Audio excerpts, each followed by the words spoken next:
This young man suddenly realizes he is in a very strange place, the luxurious items striking his eyes making him even more panicked. "Your Highness, can you see me?" The loud scream of the man next to him made the glass jump, but he still did not realize the seriousness of the situation.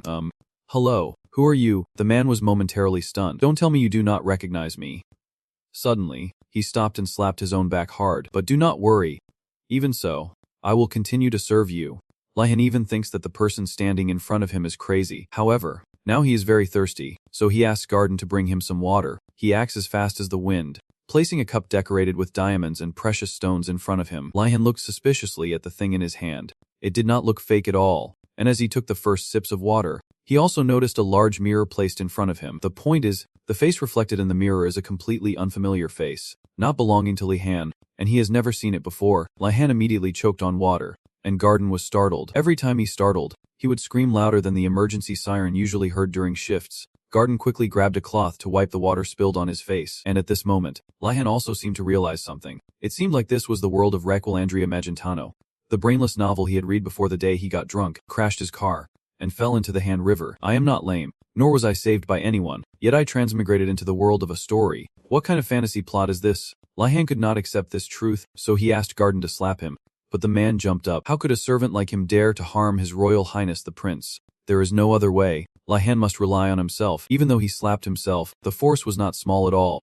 The pain radiating from his right cheek reminded him of something. This is not a dream.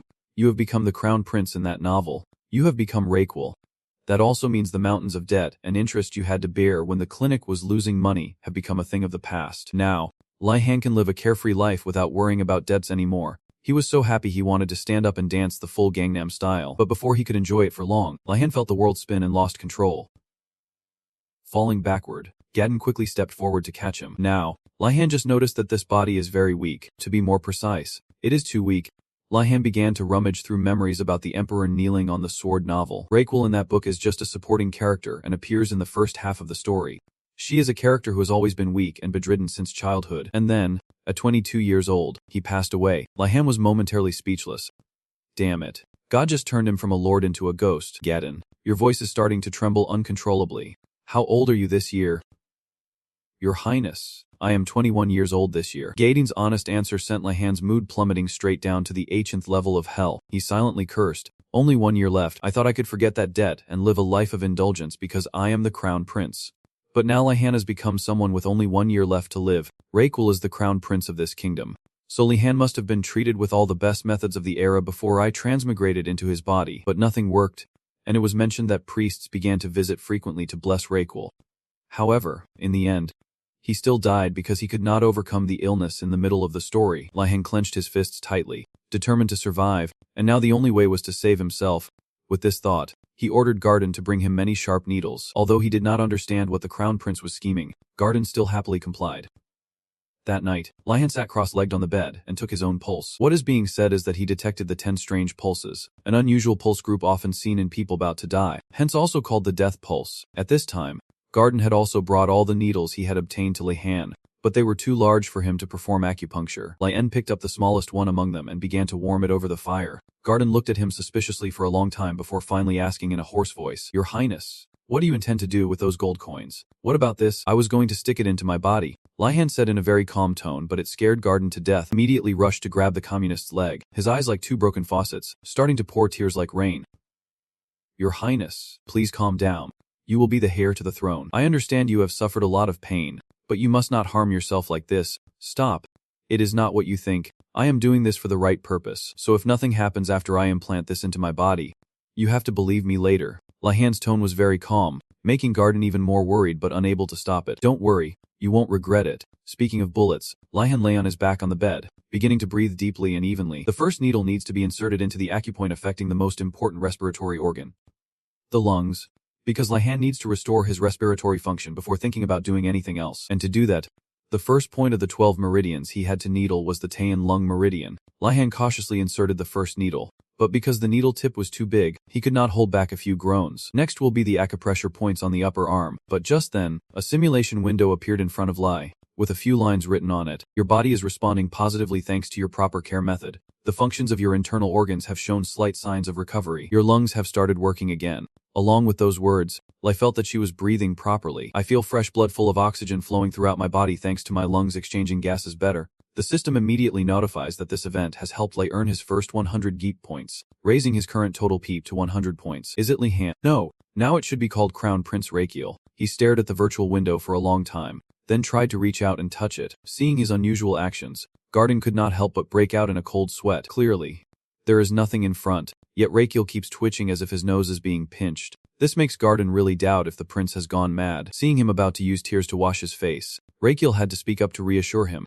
Garden, I'm not crazy, so do not overact like that. As he spoke, Rakiel took another needle and this time inserted it into the Van Mun acupoint. The needle was still huge, but Rakiel's body was gradually adapting to the pain. Proper acupuncture at the Van Mun point has gradually eased the spasms in this weak body. After a few more sessions, the pain returned once again. It seems that continuously acupuncture with these substandard needles is causing Rakiel much more pain than expected.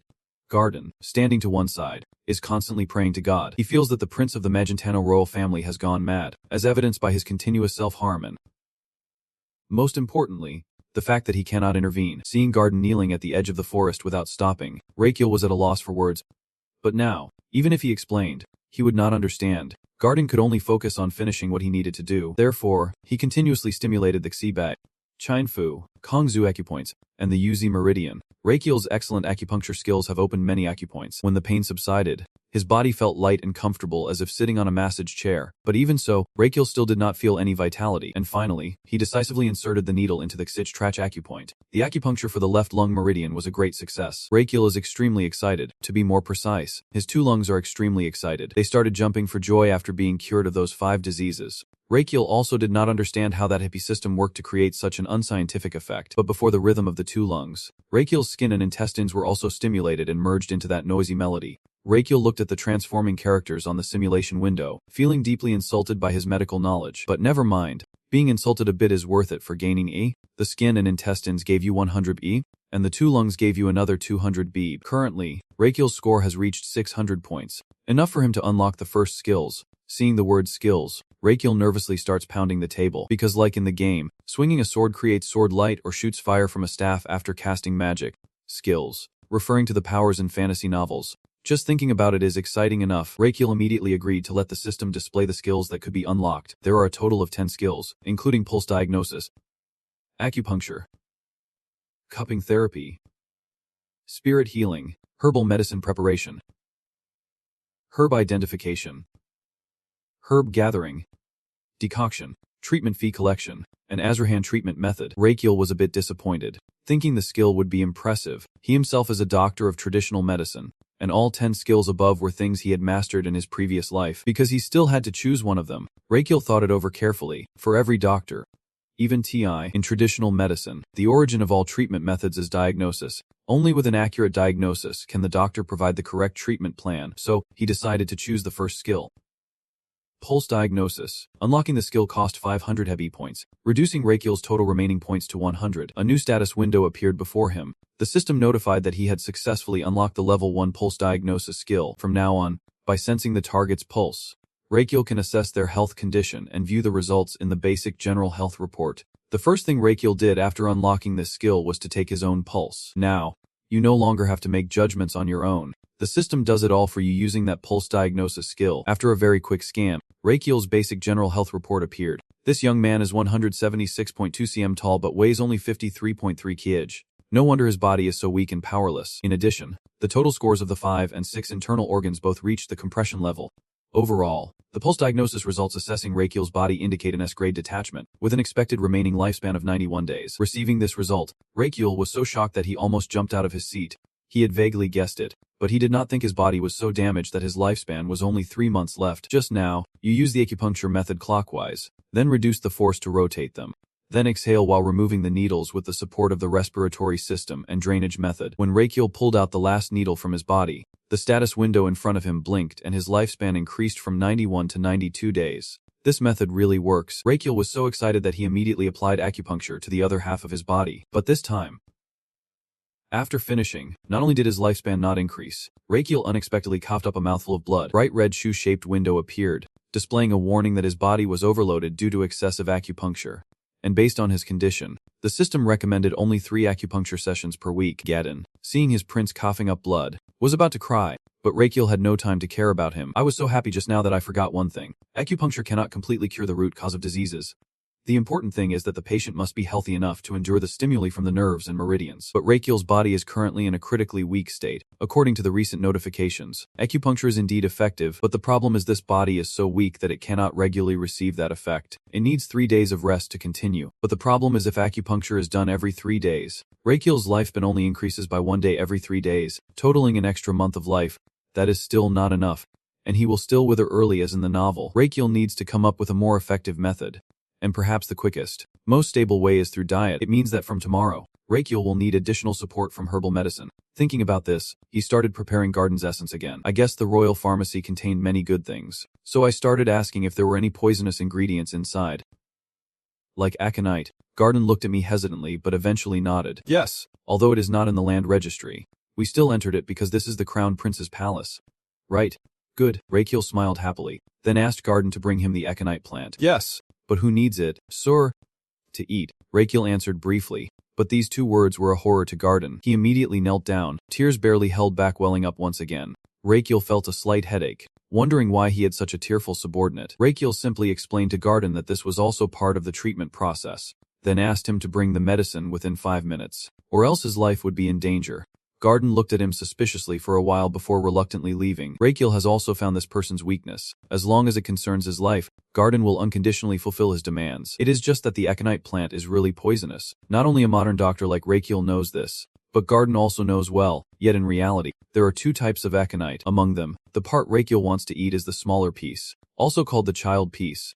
The aconitine in the child piece of aconitum can cause the eater to stop breathing, but Rakiel knows how to neutralize and control the toxin. In other words, he can turn that poisonous plant into a kind of herb. Although Rakiel was certain, Garden was clearly still skeptical. He had never heard of turning a poisonous plant into a herb. Out of respect for Garden's loyalty and care, Rakiel is also willing to explain a bit to him. The process he is about to perform is called detoxification. After detoxification, the toxins in the aconite root turn into medicine, which is very beneficial for your treatment. Are you convinced? Rakiel said as a young man stopped to ask. Garden kept looking at me and then down at the ground, finally shyly replying, Actually, no, I have never heard of this method before. I do not know where you got that information or if it is reliable, but if it helps you get better, then I will support you all the way. Right after that, Garden took the candle and left the prince's room. What he just said was really not convincing, but Rakiel's body was getting weaker and weaker, to the point that the royal family was desperate because they could not find any effective method. So Garden thought it might be worth trying some kind of detoxification. After the detox process is complete, Garden will taste it first to ensure safety. When the fresh aconite was just brought up, Rakiel was so excited that he could not wait until tomorrow and immediately started his career in making tonic medicine. Rakiel began brewing the medicine using all the medical experience from his previous life. The pot boiled fiercely on the stove, emitting a strange aroma. Garden kept smelling it over and over, still feeling it was unusual. After all, this medicine was made from toxic ingredients, so he felt even more uneasy. When Rakiel was not paying attention, Garden suddenly screamed and grabbed his hand. Your Highness. Please reconsider, I beg you. Rakiel startled me. Then suddenly he came up with a clever prank. If you are that scared, why not try it first? He just finished listening and immediately put on a very determined look. All right. Your Highness. Rakiel is a bit shocked. Is not this old man supposed to be cowardly? Why did you nod so quickly without thinking? I said, remember, in that novel, Garden is a very loyal and dedicated person. At first, he was not Dr. Hong but only a doctor's assistant. Even the initial doctors, who were never confident, had left due to the crown prince's condition, and Garden was the only one who stayed by Rakiel's side, while Garden had no alibi. Unfortunately, after the prince died, he was blamed for it and sentenced to death. Watching Garden's back as he prepared to test the drug, Rakiel felt very conflicted. He was truly a patient man, a loyal servant, because he believed Garden deserved to live a better life. Maybe from now on, instead of fighting for his own life, Rakiel also needs to try to save Garen from hanging himself. However, he is not ready to share good things with him like that. Anyway, it takes quite a long time to finish preparing the medicine. If you let Garden try reading it, how much longer will you have to wait? So Rakiel advised Garden to calmly wait for the medicine to cool down before drinking it, and he truly believed it. But seeing Rakiel's skillful movements, Garden could not help but wonder. On second thought, how did you know about these remedies? Garden's question made Rakiel a bit uneasy. His loyalty was truly to Rakiel. If he knew you were not him, it would be very troublesome. So Rakiel did not need to close his eyes and started telling the most far-fetched story possible, that a sorcerer visited him every night in his dreams, seeing his frail and withering appearance, took pity and gave him some special remedies. The story sounded utterly absurd. Even Rakiel found it hard to believe, yet Garden still reluctantly accepted it. By now, the medicine had cooled down a bit. Rakiel took advantage of the opponent still being absorbed in the story he just told, then used the fastest speed like a mouse to gulp down the bowl of medicine. Garden was shocked, then stunned. The prince even used dirty tricks to stop him from trying the medicine. As for Rakiel, about 5 seconds after drinking the bowl of medicine, his body began to react, his heart beating very fast, as if it wanted to burst out of his chest. Although it was a bit uncomfortable, Rakiel did not believe that his remedy was useless. Sure enough, after enduring a little longer, the system sent a new notification. The content is roughly that the medicine brewed by Rakiel is perfect. SK has eliminated harmful gases and the most painful parts inside the body, while also enhancing metabolism. Most importantly, it also awakened the Azrahan energy core. Rakiel was somewhat surprised by this gain. The Azrahan energy core is a technique created by the legendary swordmaster known as Javier Azrahan and the nobleman he served, Lloyd Frontella. This technique is only passed down to the Maginato royal lineage, and thus carries the royal emblem. Because the owner of this body is the crown prince, he must have learned the Azrahan energy since he was young. It is just that his weak body only now allows him to awaken it. The level 1 Azrahan energy type skill creates a circle around Rakiel's heart, helping him process or increase the mana absorbed by that circle, while circulating mana. At this moment, Rakiel can feel as if a donut is covering his heart. I can feel life bursting through my body with every breath. That was also the first time I felt what is called mana. This feeling made Rakiel really want to let out a loud cry. But just a second later, the sacred envoy in Rakiel's hand fell and shattered into pieces. Because of a sudden pain, it gripped Rakiel's heart, making him feel like his heart was about to shatter. The circle around his heart seemed to tighten around Rakiel's heart. When Garen saw the prince collapse, he panicked. But now he was no longer sober enough to hear what he was saying. The system keeps sending danger warnings as the mana circle puts too much pressure on Rakiel's heart.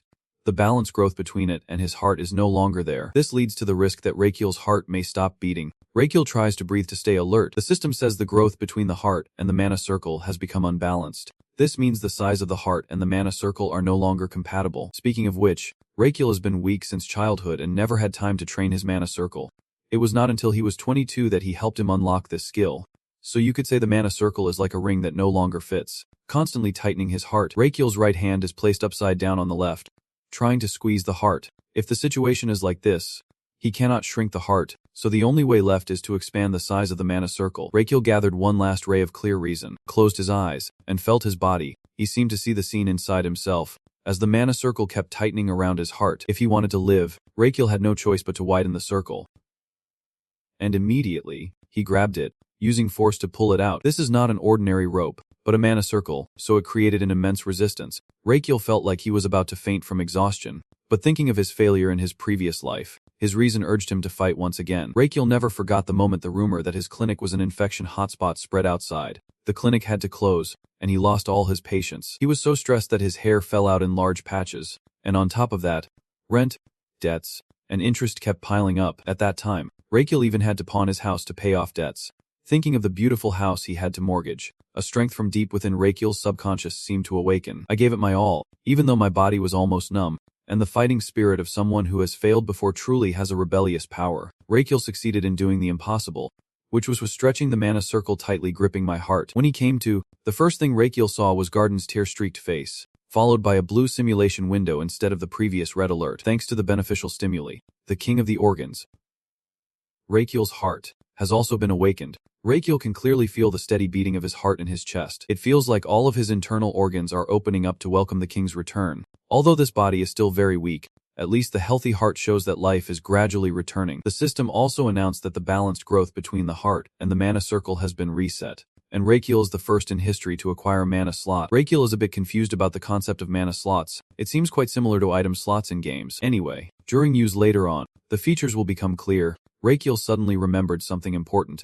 He had to dispel the worries of the person standing before him now. Garden has been crying nonstop. Then Rakiel suddenly stood up, like a blind assassin, startling Garden. Suddenly, you were radiating energy, which made him seem a bit suspicious. Just now, you looked like you were in a lot of pain. Is that a side effect of that medicine? I just got a little bruised. Rakiel showed no signs of injury and even patted his chest upside down to reassure Garden, but this action of his only made him more panicked. After all, Garden himself witnessed Rakiel writhing in critical condition, so it was hard for him not to doubt his current state. Rakiel did not intend to explain at length. He just told Garden to clean up the broken pieces on the floor for him. Oh. And also, thanks. He suddenly said, what? Garden seems upset because the prince just thanked you even though he has not done anything yet. If you can't hear it, just ignore it. After discarding Garden, Rakiel began to seriously evaluate what he had just collected, which was the mana slot. If I am not mistaken, we just acquired a super advanced technique for storing materials mixed with mana. Each slot has a capacity of 10 liters, and you can increase the volume by consuming it. To clarify these doubts, Rakiel glanced at the water bottle beside the bed. It seemed like a perfect material for such experiments. In a container with about 2 liters of water, he thought of a concept called median lethal dose, a term used to measure how much toxin a substance contains, the dose that can kill 50% of test subjects. Simply put, using a substance at the median lethal dose means there is a 50% chance Rakiel will die from it, and even if not, he will suffer immense pain or become a vegetable. With a standard weight of 50 kilograms, the average lethal dose for a person is about 5.4 liters of water. But Rakiel's body is thin, so only about 3.9 liters is enough. I wish I could lift that water bottle with both hands, but I still can't hold back the trembling. This body is really in terrible shape. Rakiel started to practice the water bottle agreement, wanting to try to keep track of the amount of water he was drinking. Sure enough, after drinking about half the bottle, the status window began to appear. Rakiel managed to drink a liter of water, but he did not feel anything at all. To be sure, Rakiel tried drinking a few more bottles, but even after drinking 10 liters of water, his body remains normal, and when Rakiel wants to remove the water, he can do it easily. This feeling is incredibly magical. Rakiel feels like a human version of a camel, able to draw out as much water as he wants. Now he knows how to use the mana slot. Next, Rakiel had a bold idea to combine this with the Azrahan core technique, because this technique specializes in absorbing, concealing, and releasing manama. It might be able to release the accumulated water in your body in another form. Rakiel focused his mind, feeling the flow of mana constantly circulating around his heart. Then, a water orb appeared in the palm of his hand. Rakiel was a bit shocked by this rather unscientific sight. Then, he intended to pour that stream of water back into the bottle. However, at this point, things did not go as Rakiel had hoped. He originally intended to control the water flow slowly into the bottle, but in the end, because the force was too strong, Rakiel shattered the intricately carved glass vase on the table. Seeing the broken vase, Rakiel felt a bit uneasy. I thought the mana gathered with the water would flow slowly, gently and kindly. Unexpectedly, it suddenly turned into a tornado. Moreover, there was another serious issue. Because a loud noise suddenly came from the Crown Prince's room, Garden hurriedly led the royal guards inside. They even thought there was an assassin attacking the Crown Prince. Rakiel immediately made up a reason, saying he was so angry that he smashed the water jar on the table. The captain of the royal guard and Garden exchanged glances. Rakiel could see the doubt in their eyes. Even you find this matter foolish. A few seconds later, the captain of the honor guard politely bowed. It is okay. Your Highness. Are you hurt anywhere? Rakiel sneered loudly, wondering if they really believed it, or were just pretending because he was the prince. Only then did a few agile soldiers begin clearing the scattered debris on the floor, while the captain of the Imperial Guard ordered Garden to escort Rakiel to bedroom number 2. He was even careful enough to carry Rakiel back to his room. After bandaging the wound, Garden laid him on the bed and carefully covered his feet. The privileges of royalty are no joke. Such meticulous care. Rakiel lay still on the bed, trying not to do anything foolish to attract their attention again. The recent accident made me think deeply. The mana circle and meridians around my heart have created a flow of mana. That flow runs through your right shoulder and arm, continuously gathering strength and finally releasing it powerfully. It contains a lot of strength and energy. With that loud noise, it was ridiculous for the Garden group to think Rakiel broke the vase himself. But anyway, before mastering how mana flow works, Rakiel must not cause any more trouble. Today I have operated the camera enough and need some sleep to recover. From now on, Rakiel must experiment more carefully so no one discovers that the Crown Prince's body contains another soul. However, recently Rakiel's strange behavior was faithfully reported to Emperor Asterion Testarossa Megentano by my attendant. After hearing that the Crown Prince hurt himself by pricking his body with needles and even drank poison, the Emperor seemed extremely furious. Rakiel, what the hell are you doing? The next day, after waking up, the first thing Rakiel did was extract 10 liters of medicine from the ephedra and asarum plants. Today, because it was probably old, I kicked Garden out of the room before taking action. Otherwise, he might have fainted seeing me take all these pills at once. But Garden kept worrying and kept glancing inside from time to time, seeing Rakiel start to concoct that strange medicine again. You are going to drink that again? Your Highness.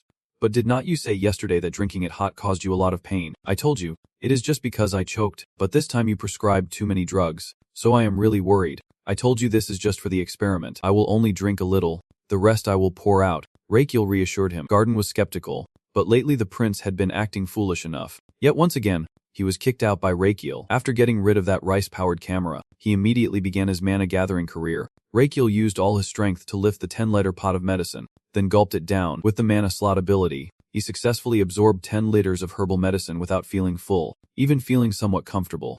Then, Rakiel began slowly injecting decoctions of ephedra and ginseng into his body over the next few days so they could perform their tasks well. Rakiel's organs are very satisfied with the proper and regular care of the herbal medicine, and they begin to give Rakiel Habi points. But 500 points are not enough. They are not enough for Rakiel to extend his lifespan. Moreover, a new problem has arisen. After several days of taking herbal medicine, Rakiel's organs have started to reject the decoction made from ephedra and asarum. Rakiel still decided to be a patriarchal man.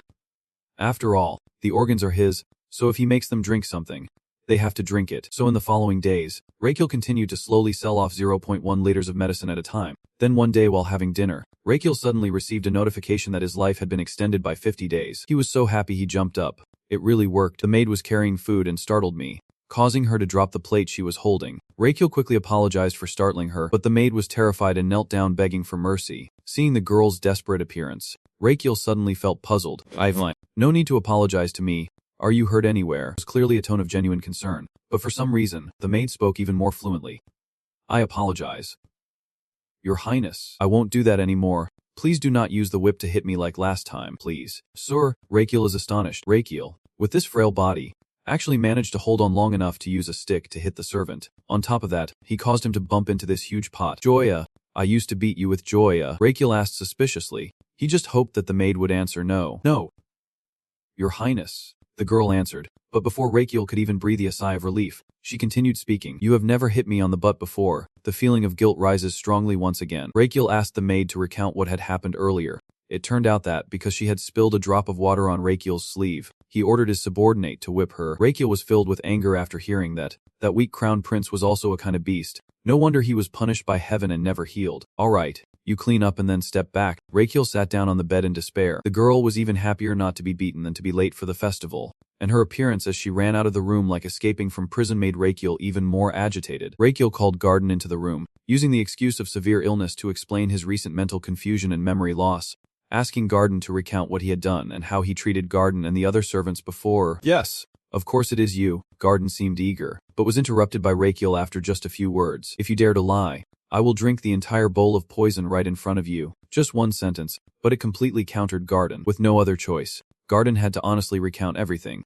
and only then did Rakiel realize how tyrannical and brutal that prince was before he possessed this body. Now he understands why Garden and the royal guards believed the excuse that he broke the water jar out of anger, because the crown prince's temperament was never gentle towards Cam. But at the same time, this new information made Rakiel have a question. "So Garden, why are you still not afraid of me?" "Because you are close to me. You must have endured the most." "Because I trust you," Garden firmly asserts. "I know what kind of person you really are."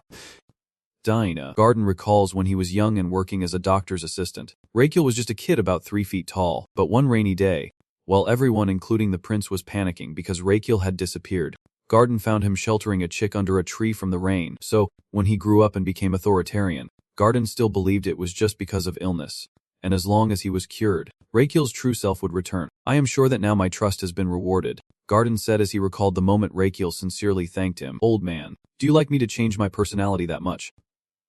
Rakiel laughed. Of course, seeing Garden's happy smile, Rakiel suddenly felt that he was his parent, not the emperor whom he had never seen since he transmigrated here. To repay Garden's trust a little, Rakiel gave him all the appetizers on the dining table, something that seemed never to have happened to other royal family members.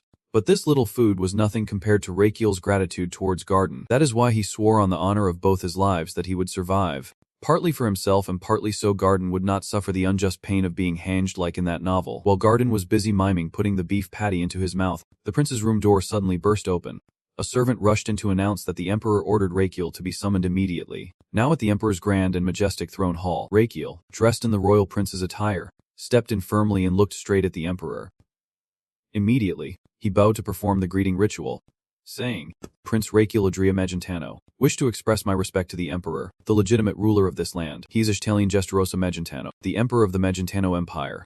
And he looks at you thoughtfully. After a moment of observation, he is amazed to see something. Ashtalion looked at Rakiel thoughtfully. The method to cure Ezrahan, so weak yet able to accomplish that. At this moment, his whole body suddenly started to ache from kneeling too long. You could sense from him and thought to yourself that he seemed uneasy about your presence.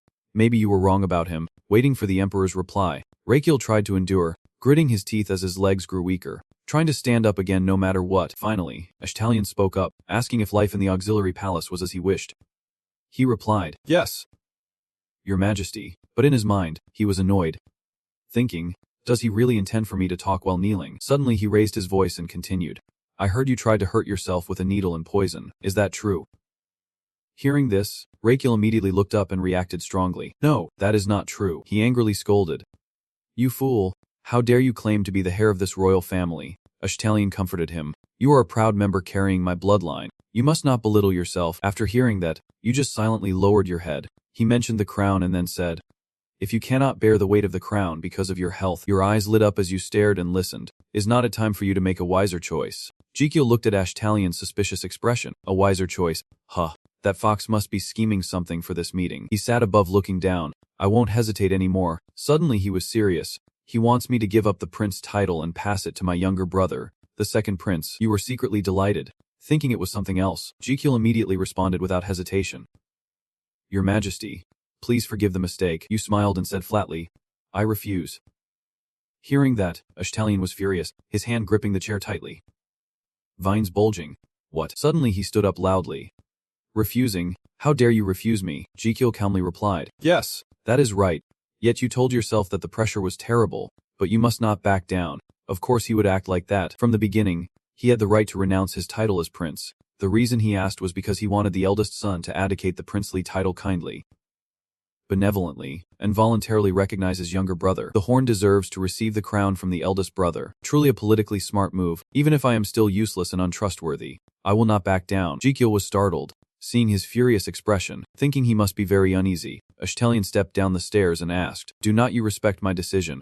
What does the title of prince mean to you?" He stepped closer to you, looking down and asking, "Do you only feel satisfied when you bring shame to me and her royal family?" Hearing those words, you hesitated and said, "I do not give a damn about that title." At this moment, you are scheming in your mind, wanting to give it to the second prince or someone else. Then enjoy your life, but if you agree to his proposal, this country will be doomed. All because of that second prince. In the Emperor of the Kneeling Sword, the second prince seems talented and diligent, but a period of chaos will erupt. The second prince is hot-tempered and lacks the skills to handle that chaos. His reign will cause the entire empire and royal family to collapse. So I must do everything to prevent that. Jikyo stood up and said, "You may look weak as people say, but you have not lost your wisdom and intelligence."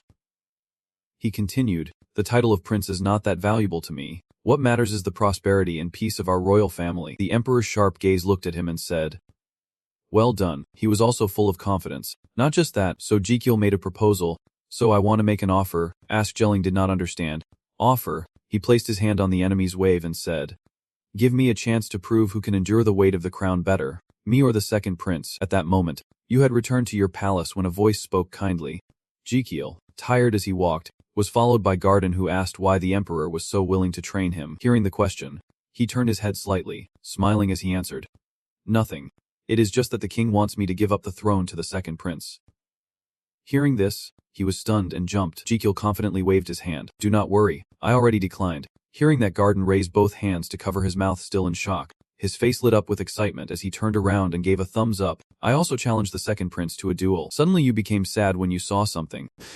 "Garden, what are you doing?" Garden sadly packed his things into his bag. "I am getting ready to leave here." You shouted angrily. "What did you say? Over here." Ashtalion stood by the window, deep in thought. He was reflecting on the earlier conversation, wanting a chance to show who was more deserving between the two. Then Ashtalion looked into the distance. "Is this really your nature? Fine. I accept your proposal. I am really looking forward to it. Ha ha ha." Meanwhile, Jikal and Garden were struggling over the bag. "I told you I would win." But Garden did not believe Jikal, who pulled the bag back and replied, "How could you win right now?" The next day in the city, the blue clouds drifted and the weather was wonderful. Below at the palace, people were bustling. Flags fluttered in the wind. The powerful had taken their seats. Ashtalion looked down coldly. Everyone stands around. Only Prince Ni and Jikal are warming up in the middle. The women outside are very delighted as they sing. "Prince Theodore is really handsome. How glorious will today's victory be?" At this moment, Theodore's footsteps were approaching Jikal. As he got closer, he saw Kal lying down, and Kal looked up in curiosity. He is Theodore Palermo Magentano, the Imperial Prince of Magentano, with a worried face. "Brother. I mean, Prince. You do not have to do this." The Imperial Prince regrets saying this. "I had to say it, but you know how this will end." Jikal stood up with a displeased face. "Is it over? Are you asserting your own victory?" Both faced each other. Theodore spoke. The emperor said, I propose a duel to help you be more worthy of the gold right away. After hearing it, Jikul was helpless and said nonsense. Suddenly he held his head dramatically. He knew the result would be the same anyway. I do not want you to risk yourself for that at all. I won't allow it. I won't let you sacrifice yourself for me like that. Jikul gave a sinister smile thinking, oh, you two must be mistaken. Sorry, but Garden immediately took out a huge shield made of iron armor and brought it to Jikul. He then dropped it to the ground with a bang, which startled and intrigued everyone. At this moment, Australian was also surprised, gripping the armrests of his chair in shock and confusion. Even Theodore leaned forward excitedly. Provocatively, determined not to lose, Jikul with a face full of determination clearly shown in every feature. Early in the morning at the platform area, a voice spoke up, the strange prince, puffed.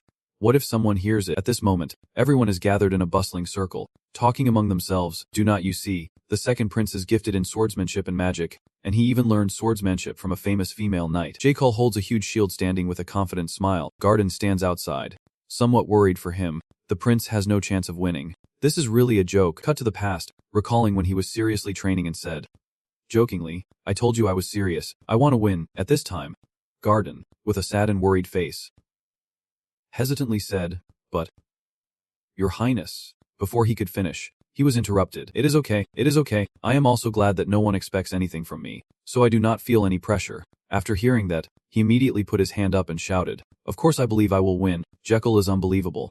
Lying, who trusts people. At this moment, he was full of excitement, supporting and encouraging your spirit. Right now, you also stop training.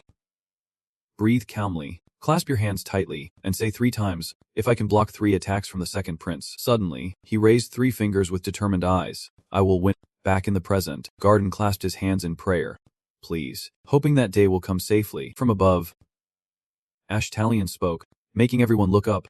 Today, he continued, this match will decide who will succeed the throne. Everyone listened attentively. The rule is very simple. Even Jekyll is serious. If the crown prince can resist for 5 minutes or defeat the second prince, the grand historian will win. On this side, the second prince also draws his sword. Conversely, if the crown prince fails to do either, the victory will belong to the second prince. And now, the two are also facing each other. Theodore thought to himself, well, since it has come to this, I will end it as quickly as possible. A harsh voice shouted. The match began. Suddenly, a sword appeared at his feet. Ashtalion was both surprised and confused. The onlookers were also chatting among themselves, saying, What? It is already over? Is it that boring? That is Jekyll. You just swung your sword aside. Even the second prince was surprised and asked confusedly, Are you giving up? Theodore was actually secretly relieved, thinking to himself that he really did not want to strike a weak person like that. Luckily, then Theodore looked around silently judging, but he could not believe he would give up so easily in front of so many people here. Brother Ez. This could damage the royal eye's image. Theodore was stunned, not knowing what to do. Should I talk to him to continue the match? No, I should not. After all, he is sick, but the king is watching, ignoring everyone around. Jekyll clenched the horn tightly with both hands. Then Jekyll carefully placed it in front, adjusting it to the right position, as it was too big and heavy, making a loud noise. Replacing Theodore was very surprising. He chose defense instead of attack. It seems he wants to hold on for 5 minutes instead of defeating me. Since he chose that, I will give my all to finish quickly. At this moment, he realized Lin's strategy and smiled wickedly. Theodore then began to restore his own strength. At that moment, he opened his eyes full of fighting spirit and instantly flew up, with terrifying speed. Before Jekyll could even see him move, he appeared right in front of him. Arthedelian sat above watching the battle, thinking that the attack had weight, power, and magic combined, and the shield would collapse no matter how hard it tried to block it. Below, Jekyll gritted his teeth, enduring the fierce attack from the second prince. Although Theodore attacks fiercely, I pray that you, please, do not fall backward and make a fool of yourself. Even if you want to lose, please kneel down and block to keep some dignity. The second prince's eyes were filled with disbelief. He had just blocked the attack, leaving everyone stunned. Around son, people were saying, what is this? The crown prince has blocked the second prince's attack. Even the emperor was restless. Jekyll sat in the posture he had practiced before, still surrounded by internal energy while everyone was still whispering. Surely the second prince had gone easy on the crown prince. He was so kind back then. Jekyll's eyes suddenly turned cold as if he only wanted to win. Theodore was also angry, thinking that those eyes said it was not a coincidence. But even so, it would not change anything. He gritted his teeth, preparing to launch another attack. His hands gripping the sword tightly, he used more force than before, attacking you like a beast. Jekyll's hand was weakening and could no longer withstand the strong force. Both were determined, one trying to catch while the other fiercely attacked. Unable to hold on for long, he was thrown far away, and Garden shouted in panic, Your Highness. After that fall, You managed to keep your balance despite the danger.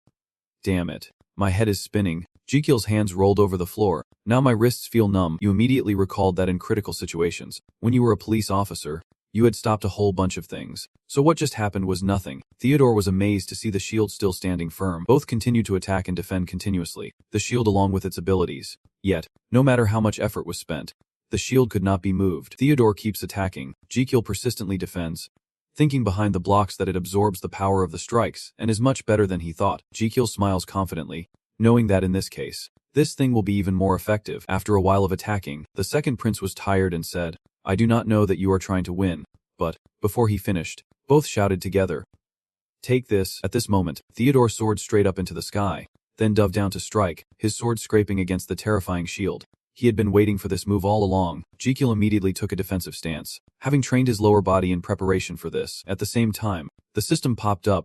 I thought you wanted to die or something, clutching your chest, but we did our best to upgrade the general classification to that level. We worked so hard day and night that the sphincter almost gave out completely. You recall how you carefully prepared the shield specially made by the royal blacksmith. Meanwhile, Jekyll keeps pouring cocktails into his mouth. Jekyll is delighted. A delicious cocktail for his adorable little brother. The system also notifies, activating the number 1 anti-shock load function. Please select the load quantity. Jekyll ordered. Not just 2 liters, both streams of energy seem to blend together.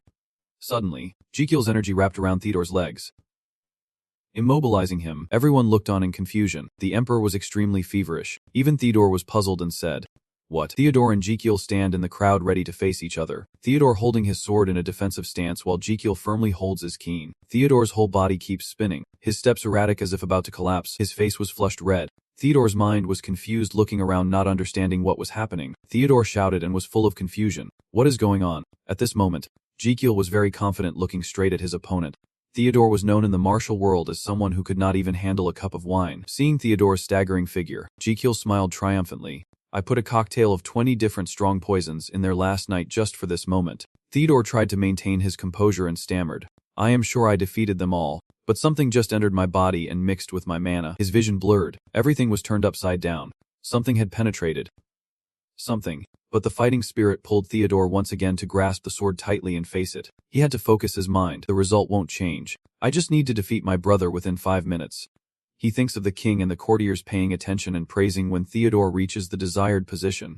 Then father will notice me. Receiving the praise of thousands of people in the palace and becoming the proud crown prince is the best outcome. Theodore silently strengthens his spirit, for the royal family, for the empire, and for his brother Jekyll's poor health, carefully checking his condition to see if he has subdued him yet. Suddenly Theodore exclaimed in Jekyll's doubt, so Theodore firmly raised his sword towards him, his face flushed with intoxication. I will win. Then he rushed to attack Jekyll. Each swift and decisive sword strike was swung with fiery spirit. I am coming, brother. Jekyll desperately blocked his fierce attack in disbelief, amazed that he could withstand his powerful blows. Suddenly, Theodore raised his sword high, the sunlight shining down as if fueling his strength. Then Theodore gritted his teeth and struck straight at Jekyll's sturdy shield. He braced himself to resist with all his might.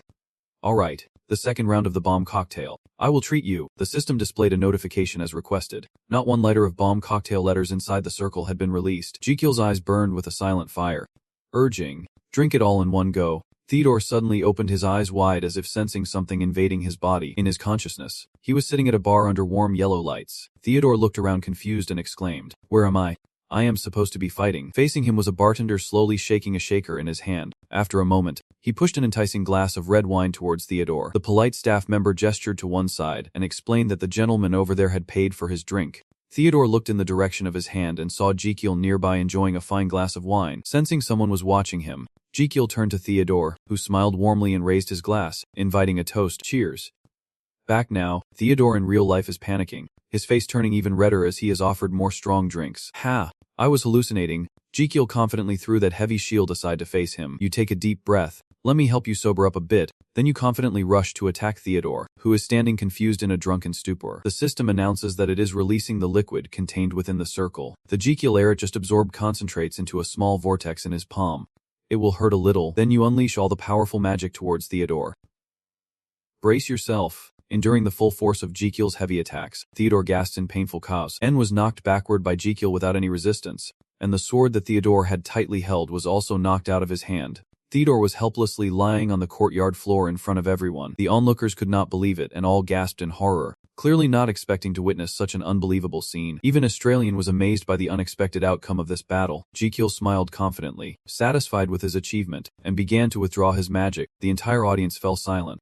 No one uttered a word even though the match had ended. Australian raised his brow in doubt, silently thinking that Jekyll was truly the Astrahan core technician. He looked at the Jekyll energy release in disbelief, thinking he must have been mistaken. Then he glanced at the nearby people who were also emitting mixed energy. Despite the many mixed energies from everyone around in the air, Australian sensed two powerful magical energies fluctuating around both him and Jekyll and marveled, and even from afar, he could clearly feel the resonance of the magic circle. After a while, Theodore vaguely woke up, still in a daze. Feeling relaxed, suddenly he sat up abruptly when he saw Jekyll calmly adjusting his leg. Theodore, sweating profusely and confused, exclaimed, brother. Jekyll interrupted him but still channeled magic into his leg to heal it, clearly purifying the corrupted mana. Seeing the pure astral energy radiating from him, Theodore and others could not help but be amazed. That was the astral freezing technique. How could it be? Jekyll calmly replied as if it were obvious. So what? Maybe he was just a blooming flower. Then Theodore looked around, clearly searching for the precious sword he had dropped earlier. Although unwilling, I have to admit the result of this match. You lost. Jekyll replied indifferently. How could I not expect that? The wound on your forehead is still bleeding. Jekyll did not pay attention and sincerely continued. It is okay. Actually, I did not expect that either. Theodore noticed and shouted a reminder. Hey, your head is bleeding. Jekyll wiped the blood off in surprise. Huh. Maybe my head hit the stretcher when I was blocking your attack. Theodore suddenly weakened and said softly, Hey, while inwardly admiring, you really gave it your all in the match. Theodore remembers Jekyll's fierce image in battle, throwing everything he had with that fragile body and never backing down. Then he recalls his own arrogance earlier and blames himself.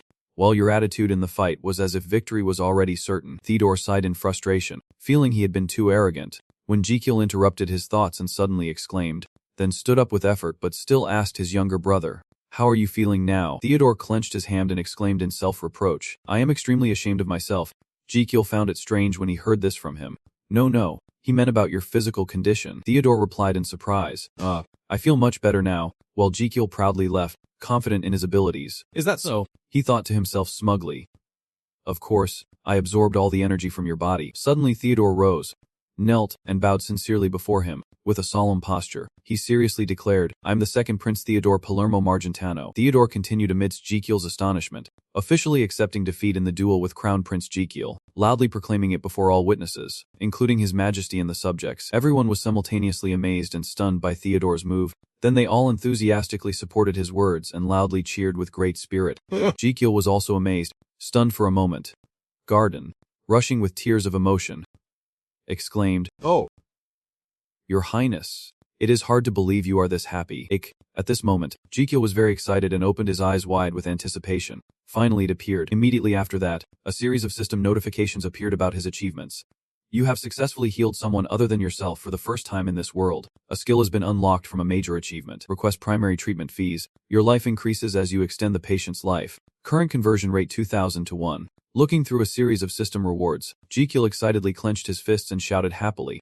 Great. The system displayed a notification, requesting a fee for primary treatment that activated the skill to extend the lifespan of patient Theodore Palermo Margentino by 0.5 days. The lifespan unit is too small. The minimum unit for calculation is 1 day. Jekyll looked through the notifications and exclaimed, Oh, it is almost pretty good, he thought to himself.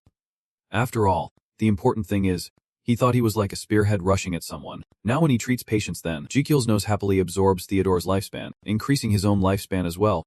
Right, Jekyll continues to celebrate the statue of precious potions, truly quite lucky. No matter how many herbs he drinks, then you reflect on yourself being pricked like a cactus full of thorns, and as many acupuncture needles as that, it is like pouring water into a broken vase. A helpless scene appears in your mind as a heartbroken frog Jekyll utters under the water. It is a failure. Jekyll smiled with satisfaction, full of anticipation for the future. But now that has ended. Suddenly, Ashterian's words cut through his thoughts. Why did not you answer my question? He sternly repeated what he said. I ask again, did you use the Azrahan core technique in the match just now? Jekyll did not hide it but frankly admitted, yes I used it. Ashterian continued to question. How could you use it? Jekyll vaguely replied, I am not sure anymore. Ashterian cow, you do not trust this answer of yours. Not sure, Jekyll repeated the affirmation. Yes. In his heart he could not help but feel uneasy. How could he say that acupuncture all over the body created that skill? Ashterian suddenly gave the answer to his own question. Yes. On the day I gave you life, I personally engraved the Azrahan core technique into your heart. Jekyll respectfully continued to express his gratitude. It is my honor. Father, Ashterian frowned deeply, but his weak body could not endure it. Jekyll did not want to explain and only sighed slightly. I apologize. Father, Ashterian looked at you with praise, but your weak body had surpassed your younger brother. Once again, Jekyll only responded out of politeness.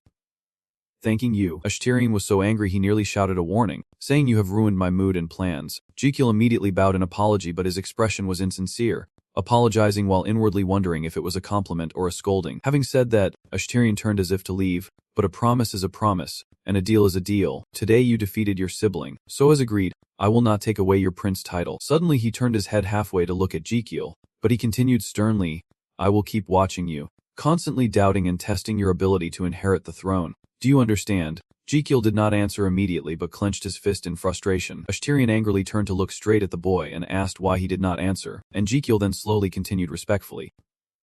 Your Majesty, he frankly criticized the powerful king, saying he had heard that recently the king had neglected sword training due to being busy with state affairs, which was not right. He continued speaking angrily to Ashterian's surprise, who had to maintain his training and relax his muscles. Jekyll stood in the crowd, clearly advising him to eat more vegetables regularly and, if possible, consider quitting smoking. Ashterian was displeased and a bit angry, exclaiming, Do you speak to me like that? Jekyll, unfazed, confidently replied, That is my sincere concern and advice. Sometime later, in a sparse forest with beautiful sunlight filtering through the leaves, a carriage rushed along the path between the trees, and the loud voice of a powerful person inside spoke out, trying to avoid what he said with such innocent requests. Ashterian sat thoughtfully in the carriage, marveling at the Azrahan core technology he was using. He was furious when he thought about it. Using that technique was too reckless. With that weak body it could bring many unpredictable consequences. But then he thought again and could not help but feel troubled. But it also showed how desperate the boy was. He remembers Jekyll's lonely figure when the girl lamented, a child who lost her mother at birth, a child who always endured pain. Ashterian thought about the boy's figure when he grew up. He had hoped a lot for the boy and was disappointed hundreds of times like that. Then he hesitated a bit, recalling Jekyll's determination in the recent match. But Ashterian once again filled with hope for Jekyll. The small hope the boy showed today stirred his heart again. That afternoon, Jekyll sat on his magnificent carriage crossing the quiet street. He was lost in thought about sad memories. His father in a past life had a stroke. He recalled the moment he cared for him, seeing him lying silently on a simple hospital bed. They had just been joking together when a call came. But it was already too late. Jekyll was troubled by Ashterian's fate, and the Emperor also suffered a stroke after Jekyll died early in the novel. Jekyll was determined. This could not happen again. The Emperor needed to be healthy and maintain his throne, so I will extend his life by demanding payment in advance. You keep bothering the crowd lost in their thoughts. I never want to experience that pain again. Suddenly Garden loudly interrupted his thoughts. The prince looked at his kind expression. Jekyll exclaimed angrily, You startled me. Garden's 2 tears flowed down full of misery. Your Highness, please ask me what these tears are. Jekyll awkwardly replied. All right. What are those tears? Garden, satisfied, moved closer to him. Those were genuine tears. He was overly sympathetic. Surely it must have been a very difficult day. Very tiring. Right. Jekyll helplessly reached out to stop him. I appreciate your feelings, but I need to rest. I have a lot to do tomorrow. Garden looked at him suspiciously. Hallery Mentinio means, a day with many tasks to do. Jekyll replied, I need to meet someone. Night falls on the bustling street. Garden enjoys a luxurious dinner with Jekyll. He hesitantly asks, This is the Sorrentino Garden, right? Your Highness, Jekyll confirmed to him. Yes, it is one of the 10 most famous restaurants in the capital. Suddenly, he asked him if he knew a lot about this place. Garden quickly replied, I am quite familiar with this place. He could not help but look suspiciously at the strange appearance before him, wondering why His Highness was disguised like that, as Jekyll changed clothes and put on an orange wig.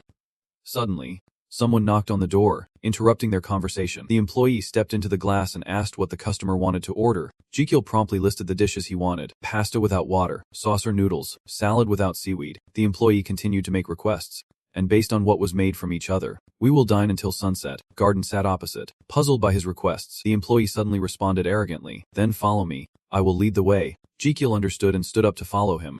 Only Garden did not understand what was happening and stared at them angrily. He was walking down the hallway, quietly asking, Your Highness, what did you just order? Jekyll did not answer directly but hinted, You will see when we get there. The staff pushed the cabinet aside, revealing a staircase right behind it. Just go straight down this staircase. Looking towards the hidden staircase, Garden could not believe it and silently marveled. Is there such a place in this restaurant? He looked at Jekyll with some suspicion, wondering how His Highness knew about this. Jekyll breathed a sigh of relief, thinking it was fortunate that it was still like in the novel. The two quickly went down the stairs. Garden still wondering what this place was used for and why His Highness came here. Jekyll did not speak clearly but hinted in response. I came to collect the treatment fee. Your words made Garden even more confused and he exclaimed, Auntie. The two of them walked to the end of the stairs. A door that had been carefully sealed and cracked gradually appeared. Jekyll continued to explain. I have someone to meet here. You suddenly ask Garden about an unfamiliar name. Has he ever heard of someone named Damien? He vaguely replies. Never. Jekyll insists. Of course he has never heard of him. Saying that, he stepped forward and opened all the doors. Right behind those doors was a blood-soaked arena where two warriors were fighting to the death under the bets of the spectators. Garden looked at the bloodstains everywhere and hesitated to say, priority to lower. He looked around this shabby place. Exactly this place. Jekyll crossed his arms excitedly and replied, I told you, this is a secret location. Suddenly, he looked around sharply as if searching for someone. Wondering where they could be, when something caught Garden's attention, he turned his eyes to a muscular man defying the momentum in the arena. That was a man named Damien Chang. He could not help but sigh, looking at him as if he was very strong, but Jekyll looked down on him and retorted, Are you mistaken? Suddenly, a figure appeared from behind an iron door, slowly stepping into the arena with great arrogance. Jekyll watched the newcomer with excitement. He had finally arrived. The man confidently stepped in with a strong aura. Jekyll looked at the man exuding a powerful presence and exclaimed, The main character of this novel. You shouted the name of this person. Damien Kane, who appeared with a handsome and cold face. Below the arena, a faint light shone on two warriors along with the cheers of the crowd. The guide glanced at a dissatisfied soldier, saying if you are done, hurry up and come in. He scratched his head unwillingly and stepped in. All right then, the guide loudly announced. All right, today's main match. He enthusiastically introduced Damien. A genius, the swordsmanship prodigy Damien Kane. At 17, he first entered the Roman arena and became the champion by defeating everyone in just 3 months. Then he shouted about the opponent of Damien.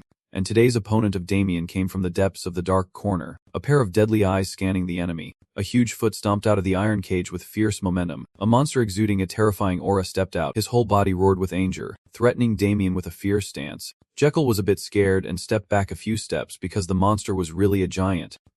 Too close. Garden was no better than you. He panicked and grabbed Jekyll's coat. Your Highness, he kept muttering towards the arena. What is this place? Garden continued in horror. They were inside a giant that eats humans alive. What is this place? The monster suddenly roared and charged at Damien. Damien was not scared. His foot moved slightly before the monster's attack. The giant hand of the monster moved close to Damien's face in his shock, but the other hand did not punch them but aimlessly held the space there.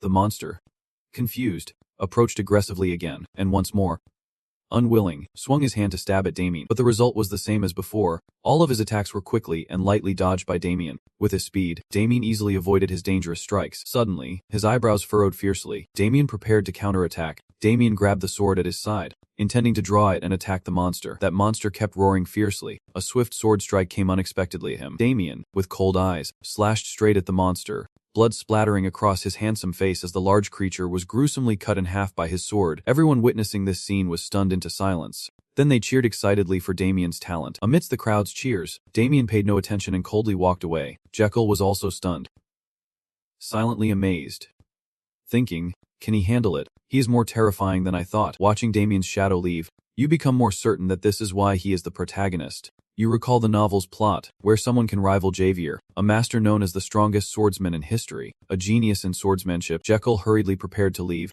Garden remembered to stay highly alert and followed me. Garden was startled and responded anxiously, cautiously watching the surroundings. Both of them walked to a deserted corridor with strict security. They stopped in front of the increasingly wary guard. He was cautious, not questioning who the two were, just stopping. Suddenly he turned, carrying the gold bar in his hand. As though thinking I could leave, Jekyll laughed fiercely at his lustful expression. He quickly opened the other room's door to look inside and asked Damien politely for permission. Damien was wiping off the blood splatters from the monster earlier while just looking at him suspiciously without responding. Jekyll kept stepping closer, trying to reassure himself, telling himself not to be afraid. Leatherback Turtle saw your stiff walk and laughed out loud. Are you scared? Ha ha. Jekyll stepped forward and grabbed the bottle on Damien's table. You looked at that bottle of medicine and sighed, feeling sorry for him. Why does he only take cheap painkillers like this? Can he sleep after taking this? Damien raised his eyebrows suspiciously and questioned the stranger. Who are you? Jekyll did not answer his question but hinted. Am I the person you need? Damien saw through his intention and asked.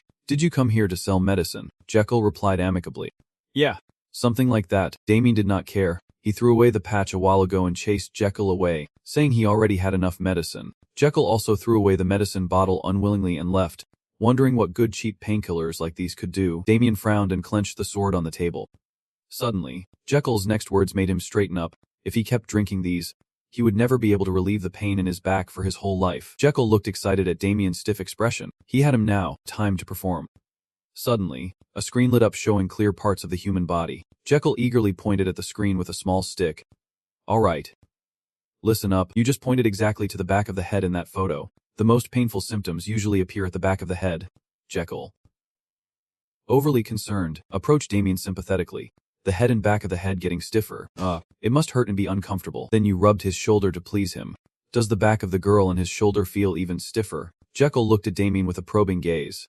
What did that look mean? He must be wondering how I know. Damien did not respond but silently and cautiously examined him. Suddenly, Jekyll once again showed a pained expression trying to convey that painful feeling, as the pain worsened, spreading to half of his head and even between his eyes. Then his whole face broke out in sweat as he hugged himself tightly. His skin went goosebumps and he kept sweating. His eyes hurt so much it felt like two people were about to burst out. You rejoice at the sight of waves crashing on the shore but keep silent. The interesting thing is the pain greets like waves and then subsides. This process repeats over and over. Jekyll exaggerates to describe the feeling of anger when the cramps do not stop. It drives a person crazy. When he thinks it is about to end, it starts again, feeling like hell. Damien coldly listened to Jekyll's words, but instead of removing the root of the pain, he relied on these painkillers. At this point, Damien questioned, meaning the painkillers are not medicine, and Jekyll quickly replied, no, they are not. Damien was unhappy and a bit annoyed. He talked too much. Should I kill him? Jekyll suddenly changed his cold attitude. Are you blind?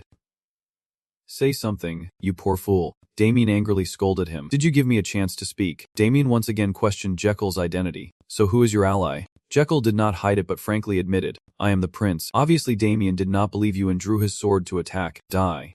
Jekyll hurriedly stopped him.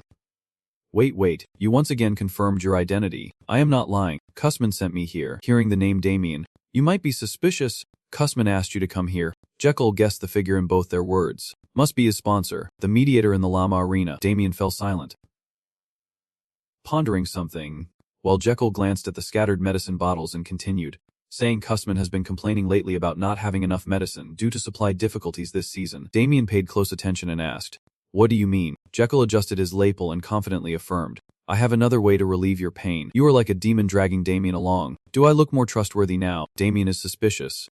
Did you bring me new medicine? Jekyll gently advised that medicine alone would not work. The root of the problem must be removed. He approached Damien, suggesting he first take off his shirt and lie down, promising to treat and explain at the same time. Damien was finally convinced. Really? Okay. He quickly took off his shoes and lay on the bed as requested, his back revealing scars from fierce battles. Jekyll asked Han if he was scared because Damien had a mysterious mark on his back, but Han confidently denied it. Jekyll excitedly said there might be a little demon, and Damien angrily turned around, saying he was a warrior. Damien went on at length about his exploits. I am a warrior who has killed, injured and risking his life countless times. Jekyll interrupted him and pulled out a strange object. Then I understood that huge item was placed squarely on Damien's back amidst his suspicion.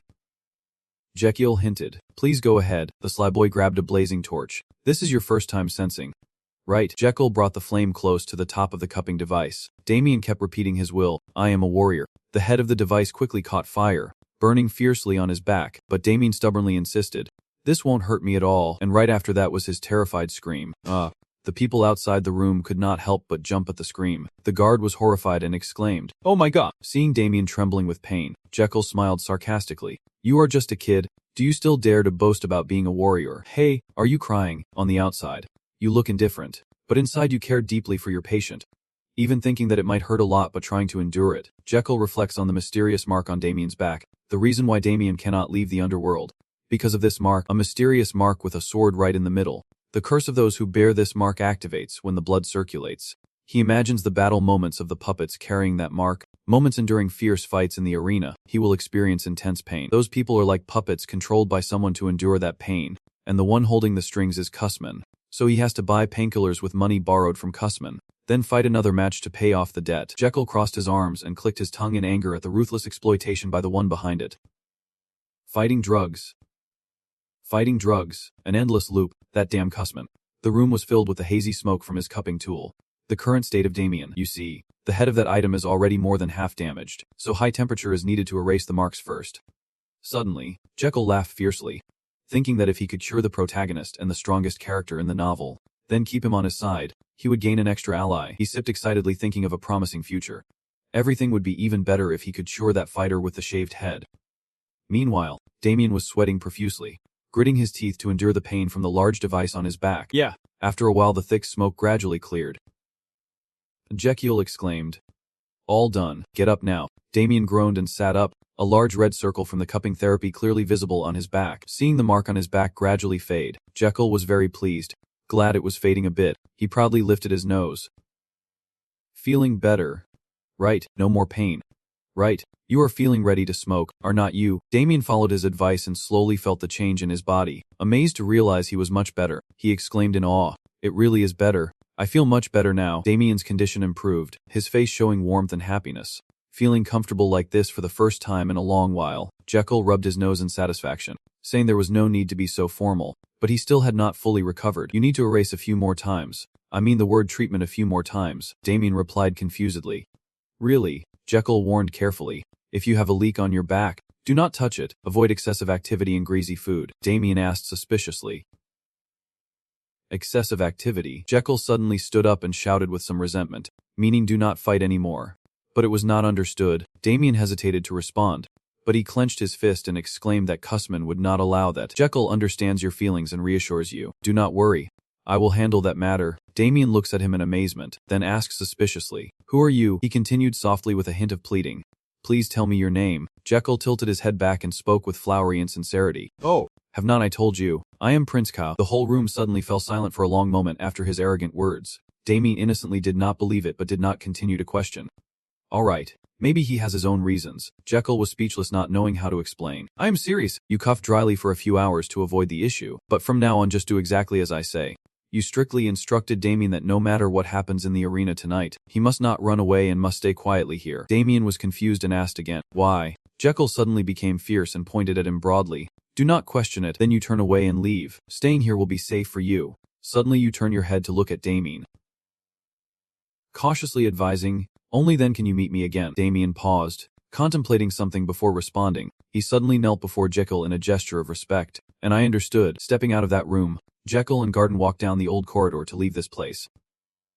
Garden followed, calling out to him, "Your Highness," Jekyll suspiciously exclaimed, wondering why the day came to him and even treated him, as this place is neither safe nor legal. He is still confused about what he witnessed. "I really do not understand what happened today." Jekyll's steps never stopped. "You never fully explained but just hinted. You will understand. Now just do what you need to do, which is to serve me." Garden asked confusedly what I should do. Jekyll seriously described someone, looking for a black-haired man with a ponytail, who was quite big and had a fierce bear. At this moment, on the other side of the arena, the crowd continues to cheer for the combatants, while outside is an ordinary tavern with patrons enjoying expensive drinks. Garden, following Jekyll's words, clearly looked around searching for the person with a ponytail and fierce eyes.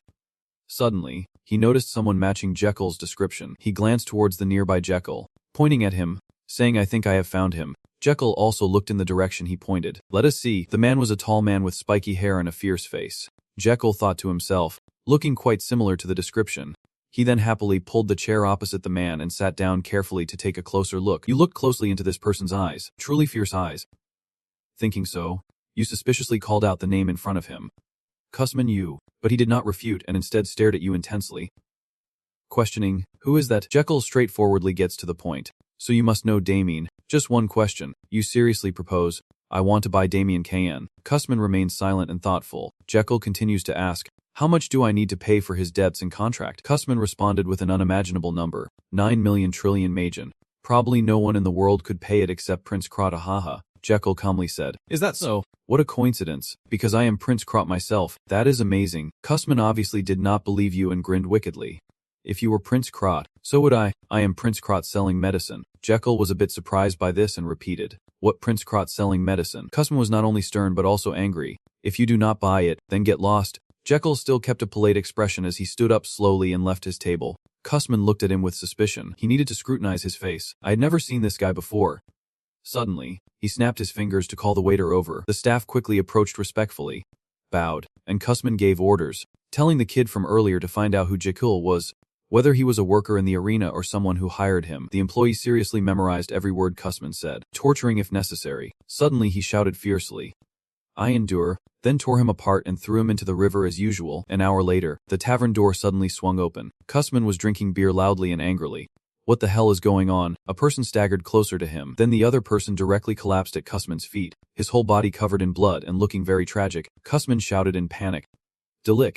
He asked in shock how Dilek was struggling and what had happened to him. Before Dilek could answer, the large door was opened once again by someone. Jekyll appeared fiercely in front of Cussman with several tall soldiers. You take off the orange wig disguise. Then Jekyll takes the royal badge out of his pocket. The soldiers beside you shout loudly. The inspector reveals the secret code. Jekyll confidently raises his badge of authority with his true appearance. An hour ago outside that tavern, where the street was bustling with people passing by, Garden kept sniffing anxiously and looking back. Jekyll was unhappy and blamed him. Just going away so openly like that. Garden scratched his head, understanding, and replied, "Haha, Prince, I have never been a bodyguard before." Jekyll felt a shadow watching him and knew it immediately. He guessed who was hiding behind the wall and silently admired it. Once Cussman feels threatened, he will have someone follow anyone who worries him. Dilek is cautiously watching the two of them. Probing, Jekyll recalled sneaking up to Cussman's table and thought to himself, so that is why I deliberately approached him. He sneered. How predictable he is. Dilek slowly pulled out his small knife from his hiding spot. He turned to attack the two of them, but suddenly had to face a tall, armored guard who stared fiercely at Dilek. A whole troop of soldiers surrounded Dilek, causing him to panic.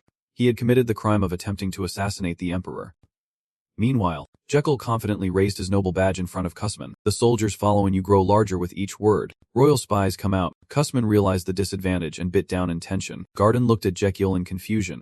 But what does this mean? Royal spies coming out? He scratched his head innocently and replied, "It is nothing. I just wanted to try saying it once." Then he returned the badge to the soldier next to him, who said, "Well done, sir," and he replied yes. Cussman was sweating nervously. What is going on? He looked at the shiny badge in confusion. Royal guards. What are they doing here? Jekyll cut off Cussman's wandering thoughts and pointed grandly at him. Prince Jekyll Adria Magentano, order you to flatten this place for me. He looked at Cussman, making him panic, especially telling that guy not to let him escape. The soldiers beside Jekyll quickly followed the bold order to advance. Clearly at the pass, Garden was amazed and silently marveled, never expecting everything to happen exactly as he said. He looked at the soldiers sweeping through the area under Jekyll's orders and confirmed that the prince has completely changed lately. The staff of this illegal tavern were all dispersed one by one, and Garden silently praised that now his lord even destroys underground organizations, and still very concerned about the safety of the nation. Right now Jekyll is smiling brightly, showing satisfaction with the current situation. He is generously rewarding the soldiers quickly, praising them as truly professional. Excellent. Feeling happy inside as he thinks about what he is about to gain. With it he will have a large amount of disease. Right now, suddenly Jekyll remembered Cussman and sneered. Prince, where is the prince selling medicine? He was hiding in a corner near him. Jekyll continued confidently taunting. Where could he have gone?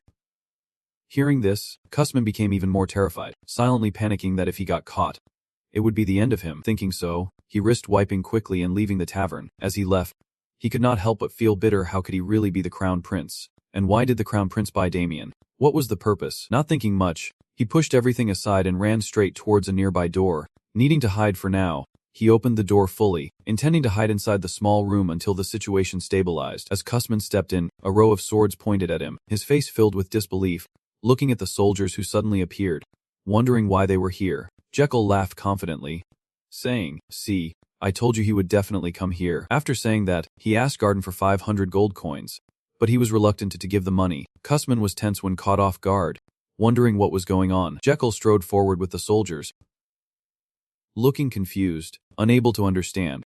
Right, he stretched and continued casually. Actually, I think paying for medicine is very important. Cussman did not understand and exclaimed, "Huh, I hate those who extort money for medicine. So such people must be punished." Your words only confuse Cussman more. What nonsense is that? Ignoring his gaze, Jekyll still thought about what he had done. So I asked you about the money for Damien's painkillers.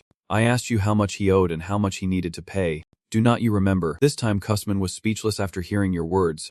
Jekyll continued to mock, saying that he was the one who kindly made the offer, but you decided to throw it away, and your words made Cussman so angry he trembled. His hands held two sharp knives swinging towards Jekyll. Stop babbling. But before his knife could touch him, Cussman was punched hard in the face by a big hand. His face distorted and a strong tooth flew out. He dropped the knife in pain. A soldier stood in front to protect Jekyll from Cussman's attack. Jekyll smirked at the big soldier's back, mocking Cussman as cowardly. Cussman groaned in pain, blood continuously flowing from his mouth. The soldiers pointed their swords at him sternly. It would be best for him to kneel down. Cussman, aggressive and calculating. Damn, it has come to this. From his mouth, a pill hidden under his molars popped out, and he boldly bit down on the newly taken pill. Cussman started the countdown because this pill is a small bomb. It will explode in 5 seconds, causing a powerful blast and shockwave. The thick smoke obscures vision. Anyone exposed to the poison will be paralyzed, and if unlucky, will die. Cussman is confident the toxic smoke will take down the tall soldiers, but he will survive by rolling on the floor and escaping as soon as he spits out the pill. He thought about the scene of capturing Jakal and got excited, then decided to take the crown prince's head. Returning to reality, he smiled confidently at his plan, truly a perfect scheme, and began the countdown. 5, 4, 3. At the right moment he puffed up and prepared to spit out the pill. He continued counting, 2. But as soon as he reached 2, a hand was clamped over his mouth. Jakal had quietly approached him and held his mouth shut. What is wrong? Do you want to spit something out? Cussman could not believe it and silently scolded. He counted the last number, 1. The pill exploded directly in Cussman's mouth. Damn it, he is paralyzed now. He quickly collapsed under the drug's effect. Cussman struggled to stay awake. He had to stay awake, or he would lose consciousness in 3 minutes. I will survive with this antidote. Cussman's hand groped into his shirt pocket, but another hand was quicker, reaching deep inside his jacket. The other person took out a vial containing a strange blue liquid. Feeling heavier, Jekyll looked at his expression and sneered silently. You quickly popped open the lid of that medicine bottle. Your voice was sarcastic. Guess what? Cussman poured it all out and reached out to stop you, but it was too late. Jekyll swallowed the potion with a sly attitude right in front of him. Cussman could only curse silently. Damn it. Watching Jekyll gulp down the entire bottle, Cussman could do nothing but stare in disbelief, his hands trembling, and seeing him like that made him even more eager to take the medicine. Truly deserved. Cussman's face grew darker as he tried to reach for it, thinking to himself, my antidote. Give it back. You bastard. Jekyll sneered and threw the bottle away, saying, no way. The bottle fell hard to the ground, shattering into pieces just as he told him the truth. I am the one who poisoned you. His face was happier than ever as he looked at him, thinking to himself that he had to complete the mission to get the healing skill. At this point, the system displayed a notification. Save number 1, 0.01 per 10 liters. Cussman was now pale and foaming at the mouth, muttering painfully in his mind. No! He could not take it anymore. The next second, his whole body collapsed to the ground unconscious. Seeing that, Jekyll smiled, raised his finger, satisfied with the medicine. The table was ready. You look carefully at the back of his neck, the 5th cervical vertebra, about 1.5 inches apart on both sides. Then you think and press firmly on the exact spot of the Xinru acupoint. Cussman immediately woke up with a painful and tragic cry inside Jekyll's body. Changes occurred, and he chuckled to himself, thinking it was time for the antidote as the system displayed, pumping 0.01 liters of antidote. You still press your hand firmly on his body in the same spot. His eyes roll back and he gasps loudly, seeing what just appeared on the system. Jekyll's eyes widened in amazement, gripping tightly and exclaiming, is that so? Then he ordered his subordinates to capture him. Jekyll's eyes looked stern, now taking what he needed and returning to the palace.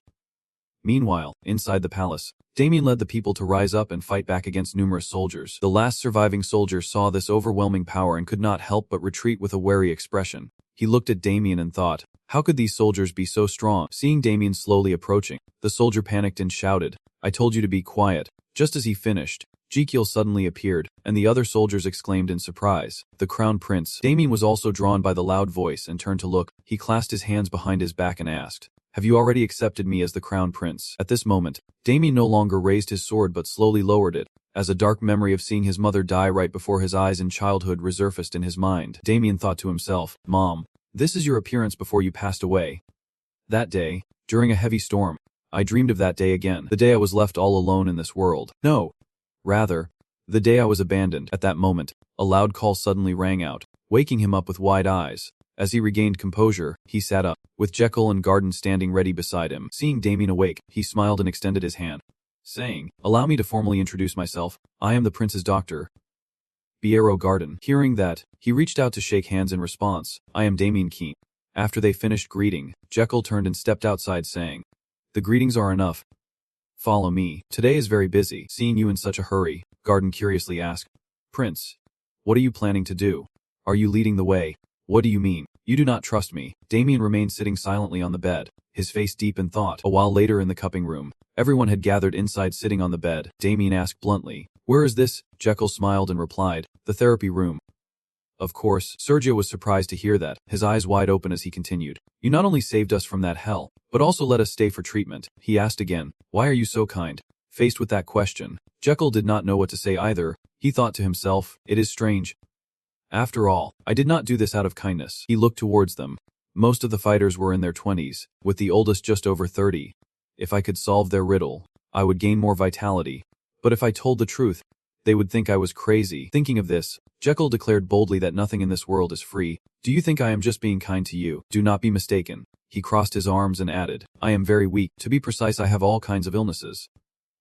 Hearing this, someone sitting below suddenly raised their hand and said loudly, Does everyone in the kingdom know that? Seeing him so excited, Jekyll could not help but think to himself that he would use the most painful therapy on him. Then he said, But currently the royal doctors cannot cure me. Jekyll continued, Despite trying many therapies, my condition only worsens, so I have decided to find a way to treat myself. Speaking of which, you turn to Damien and ask, Damien, maybe you know why I came here. He hears this and straightforwardly replies, Maybe you brought us here to test a new therapy. Before that answer, Jekyll exclaimed something that made everyone sitting below shudder in fear. Precisely, he asked again, Damien, how do you think you were cured? He replied, Compared to the first treatment, my nerve pain has almost disappeared. Hearing this, everyone looked at each other in confusion. Thinking silently, Damien also confirmed it was effective. Jekyll asked once more if anyone felt uncomfortable during the treatment, but everyone sat silently without responding. Seeing that, he smiled to himself, thinking, Great, I have succeeded. No need to worry, I will give it my all. Then he shouted, Let us start the treatment now. Everyone take off your clothes and lie on the bed. And immediately terrible screams rang out. 6 days have passed since that time. Inside the room now, some people have woken up while others remain unconscious lying on the bed. Jekyll stood observing their appearance, thinking to himself, Terrible, they are vomiting and sweating cold sweat. Worried, he bit his nails and exclaimed, Damn, this is evidence of painkiller withdrawal, making it hard to continue cupping therapy. But just as he thought this, he suddenly froze and looked over at Damien sitting beside him. Jekyll stepped forward and called out loudly. Damien heard and turned to reply, Yes. Usually, he asked again, Do not you feel dizzy? Damien answered, I do. He then asked, Do you feel nauseous? He frankly replied, I am trying to hold it back. The more Jekyll listened, the more amazed he became, eyes wide and mouth agape, thinking this must be why he is the main character. Seeing what was left for everyone, Jekyll decided that for now, he must use a different therapy. After thinking, You tell them the therapy session ends here today. Go rest and drink plenty of water. After everyone has left, Jekyll looks at Sergio sitting on the bed polishing his shoes and says, Sergio, stay behind. You approach Han, who is irritated from withdrawal symptoms, and he replies, No, Ivan. You just point down to the bed and say, Lie down. You look terrible. Let me help you. Seeing his confused face, Jekyll pulls out a sharp needle and continues. With this, he had a serious expression and thought to himself, Actually he did not know if acupressure worked, but he was the fighter who had used painkillers the longest, so his withdrawal symptoms were the worst. Therefore, he was the most suitable person to test, starting with the acupressure point near the navel, then moving on to the next point. After the needle was inserted, Serge's whole body emitted a strange energy, and his body gradually began to move again. While Jekyll was still studying, he suddenly sprang up and lunged his hand straight toward him. He was completely losing control, pinning Jekyll to the ground and roaring loudly. His huge arms kept choking him so he could not breathe, his face turning purple as he begged for a glimmer of hope. Help! Help! There is not a single person around at this time, only Jekyll and Sergio inside. He tries to use his strength to push that hand away, but the body and strength of the man are too great, making all efforts completely useless. But at the most dangerous moment, a loud noise suddenly rang out. Serge's body slowly collapsed to one side. His eyes glazed over. Finally, Jekyll was able to sit up, taking each breath with difficulty. The person who appeared to save him was none other than Damien, who reached out and asked, Who do you love? Sir, are you okay? Jekyll took his hand and replied, Ivan. As he stood up, he glanced back, thinking that due to spider withdrawal symptoms, seizures could occur even with a small stimulus. Sergio is still unconscious now. Observing him, you can tell his nervous system must be extremely sensitive, as even a small needle prick can feel like being stabbed by a sword. It seems you have come up with another solution to this situation. I need a much smaller needle.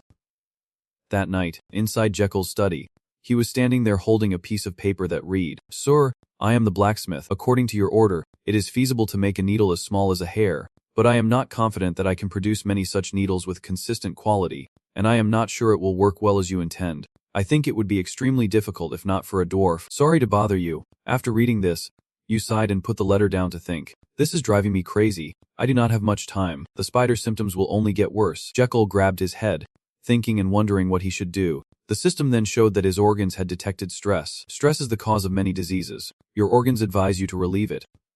Meanwhile, inside your body, the two lungs are giving the heart a back rub. They punched and sang happily. We are two lungs. We are two lungs. Tim sighed and said, How pitiful. Should I give you a hint? Duda also ran over to massage the leg and added, would not it be great to hear a hint before the sphincter fully opens? Outside, the system board suddenly appeared, making Jekyll extremely surprised and wondering, what is this? At the top of the board, it said that by investing the heap you have received, you can unlock countless skills and summon monsters. After reading through once, he happily thought to himself, I can summon monsters. This was also mentioned in the novel. Without hesitation, he immediately chose to summon. And the system appeared, you have chosen to summon a random monster, a summoned beast with a strong ego, loyal to its master, and capable of using a variety of skills. Random summon on turn 1 costs 300p, current AP 500p. Do you want to perform a random summon? Yes or no? Jekyll just reached out to press the as button while praying. Please be something good. The system immediately appeared, starting a random summon, costing 300p, with 200p left before the summon began. Please say aloud the skill you want your summon to have, and the summoned beast will possess the skill you desire. Hearing this, he did not hesitate and shouted, I want a bunch of tiny needles. I want a summon that can provide many needles with high stability. Your request was quickly received by the system. The request has been recorded, and in front of you now are 3 mysterious gift boxes. On the red gift box is written Candidate 1, a cheerful and noisy summon. On the green gift box, it says Candidate 2, 4 iron pieces. Finally, on the blue gift box, it says Candidate 3, the cactus likes to poop on another cactus. Reading these names makes GK want to get dizzy. Wondering what the heck is wrong with their names, the system displays additional explanations. The 3 candidates can satisfy 100%, 50%, and 0%. Once you make your choice, you cannot exchange, return, or undo the summon, so please think carefully before deciding. Hearing that, you somewhat understand and speak up, so there is 1 jackpot, 1 decent one, and 1 completely useless one. Jekyll looks up again and mutters, a cheerful summoning noisy, iron phosphate and a cactus that likes to poop. The blue box nearby suddenly shook violently. He still stood there deep in thought, wondering which one to choose. After a while, the box kept shaking while Jekyll still stood there with his eyes tightly shut. Suddenly the box went completely silent, no longer moving. My heart could not take it anymore. Pounding angrily, I was about to explode from frustration, just randomly picking a cactus to relieve myself. Seeing it so aggressive, you had to agree to respond. Alright, the system displayed, you have chosen Candidate 3, the cactus that likes to poop. As soon as the choice was made, a series of bright yellow electric sparks shot out from the blue fruit box. Jekyll stood there praying until tears fell. Please let it be something good. I do not have much AP left. Just as he said that, suddenly from the box, a cute little hedgehog fell right into his palm, and he exclaimed in surprise, oh, it has sharp spines. Looking at the small animal in your hands, it is a hedgehog. Suddenly, a red pouch appears on the hedgehog's hand, and the system displays, guiding Gosium's user. The size of Gosium can be changed by feeding it the included sunflower seeds. Jekyll stopped wondering where that came from. In the item bag, items continuously appeared with full information. Red sunflower seeds, making Gosium huge for a fixed duration. 12 of the clock. Green sunflower seeds, make Gosium tiny. Please feed Gosium before the time limit to become huge. Gosium's skill. Infinite spikes level 1. When 1 spike is removed, a new spike will grow back in the same place. Cheap seed attacks level 1. Gosium turns into a cheap seed and attacks. Level 1 3-color spike explosion. Gosium shoots out white, brown, and black spikes, with painted depending on the color of the spikes. He exclaimed in amazement. Thinking about a hedgehog, its attacks mainly rely on spikes. At this point, Jekyll looked towards Gosium and asked, Gosium, can I pluck one of your thorns to use? It immediately cried out as if agreeing, and you asked again. Really? Does not it hurt? Although he said that, he was still very scared, his whole body trembling. Jekyll spoke. Alright, I will take 1 white, 1 brown, and 1 black. He directly used the white thorn to stab his own hand. Thinking silently, the white color causes a little pain. It will be okay for the headaches. Next is the brown thorn. The brown color hurts like a sting. Suddenly Gosium shouted loudly. Jekyll asked. The black color is said to be at the welding level. Do you know how painful it is? Looking at the black thorn emitting, Jekyll felt alive again. It felt quite scary. I will try it on someone next time. Anyway, the needle problem has been solved. He was happier than ever, and despite holding onto Gosium with a bloody hand, he still smiled and said loudly, Gosium is mine now. He also happily shouted, Gosium. After a while, inside the palace in a large room, voices were heard. Who or what were they talking about? Inside at this moment, Garden looked at the hedgehog on Jekyll's shoulder with a confused expression and asked, like this. Seeing him so surprised, you quickly explained and greeted him, saying this is Gosium Day, and he asked curiously how such a day came to be. Hearing that, you stood there rambling on for a while, then he turned and walked away. He could ask about the remaining details from the day of Gosium. It called out, Gosium. It seemed Garden also realized something. He thought to himself, no, it can't be, that is a summoned monster 300 years ago, a genius shrine designer. Lloyd Frontera had a group of mice. a dragon, who helped him on rare occasions. There are summoned beasts that appear in this world before the humans they have chosen and willingly serve them for the rest of their lives. They really are rare and mysterious gas entities. Thinking about it, he wondered, but how did they summon a monster back then? He turned his eyes towards Jichakal's retreating back and said, Sir, is there something about the day that I do not know? Meanwhile, on Surge's side, he has also fully recovered. He bowed his head, grabbed his leg tightly, and shouted loudly, begging for mercy. Your Honor, I have committed the sin of yesterday. Seeing his sincere apology, Jakel replied, do not worry about it. Such things happen when one experiences intense pain. But now you do not feel anything anymore. No matter how many needles I use, he asked angrily. But you have not done anything yet. You just pointed to his hand and said, I already did. On Sergio's hand now a series of white needles have been inserted. He was very surprised. What? Jakel continued quickly using the needle on others with a smug look, running from one bed to another. Excellent. Everything is going smoothly as long as I maintain this level of operation. Feels like something just passed by. But what? It is just my afterimage. After a while, the familiar sound finally appeared. You happily shouted. Here it is. The system board showed. Level 1 hospital fee request. Skill activated. Multi-domain patient and 13 others. Treatment of the original mark. Total life received 80 days. Estimated lifespan 171 days. The level of hospital fee request increased significantly due to receiving a large amount of life. Skill name, hospital fee request level 2. Conversion rate from 2001 to 1951, he happily said. My skill also leveled up. Jekyll was so excited he could not hold back, jumping wildly in the room before Damien's stern look. Suddenly his hand clenched tightly. He glanced secretly, thinking, he is the prince. What have we done to make him so happy? Why is he so pleased about our recovery? On Jekyll's side, he was still immersed in his joy, looking at the system board and thinking to himself, good, now I am done with the fighters. Speaking of which, he looked at those who had recovered and were walking normally. Thinking further, but the corner of Jekyll's mouth curled into a sinister smile as a new plan flickered in his mind. At the same time, in another part of the palace, a steaming cup of tea was slowly being picked up by someone. Suddenly, a soldier ran in from outside to report. My lord, may I update you on the Crown Prince's regular report? 2 days ago, all 14 fighters assigned as the Crown Prince's guards. Hearing that, the Emperor was very surprised and asked again. Bodyguards, the subordinate replied. Yes. Your Majesty, now they are called the Royal Escort Special Task Force and are ordered to stay by his side at all times. He asked again, so what does Jekyll give them? The subordinate replied, the contract with them includes salary along with numerous benefits. At this point, his face darkened as he thought to himself, Jekyll had once been weak and bedridden all day, but now he had formed his own army made up of fighters. The Emperor laughed joyfully and happily. He was becoming more and more interesting. The subordinate continued to report, and he gathered all the servants and guards in his mansion and began to cruelly stab them with needles. He went from happy to suddenly losing his smile, his eyes wide open in shock, not understanding what was happening. At the same time, over at Keeble's side, he was still actively using the white thorn to experiment on the servants in the palace, and the moment the needle was inserted into the person, they startled and cried out. He casually looked at the person in front of him and asked, does it hurt? He replied, not painful, meaning it was not painful. In response, Jekyll straightforwardly said, then why did you say that? It is just a needle. Suddenly you got excited and shouted. All right. Next patient. A few days earlier, on a beautiful day with white clouds and golden sunshine, Jekyll was standing in the courtyard waiting for someone. After a while, someone approached with legs apart and said, Hearing that, he happily turned around and asked, hey, how does cupping feel after a few days? The person who just came over was Damien, who replied seriously, still a bit sore. Jekyll added, it is really embarrassing that you won't need cupping therapy anymore. The more Damien listened, the more confused he felt. He stopped and asked again to test for errors. Jekyll immediately explained that he had completed cupping therapy and was cured. He asked, really? Jekyll replied, yes, I have confirmed the effectiveness of the method and also completed a few experiments. At this moment, it seemed that a stream of thoughts appeared in Damien's mind, and he stood frozen in place. Immediately, he bowed to Jekyll sincerely and said thank you for everything. But before he could finish, he rushed forward and stopped him, saying, wait. Seriously?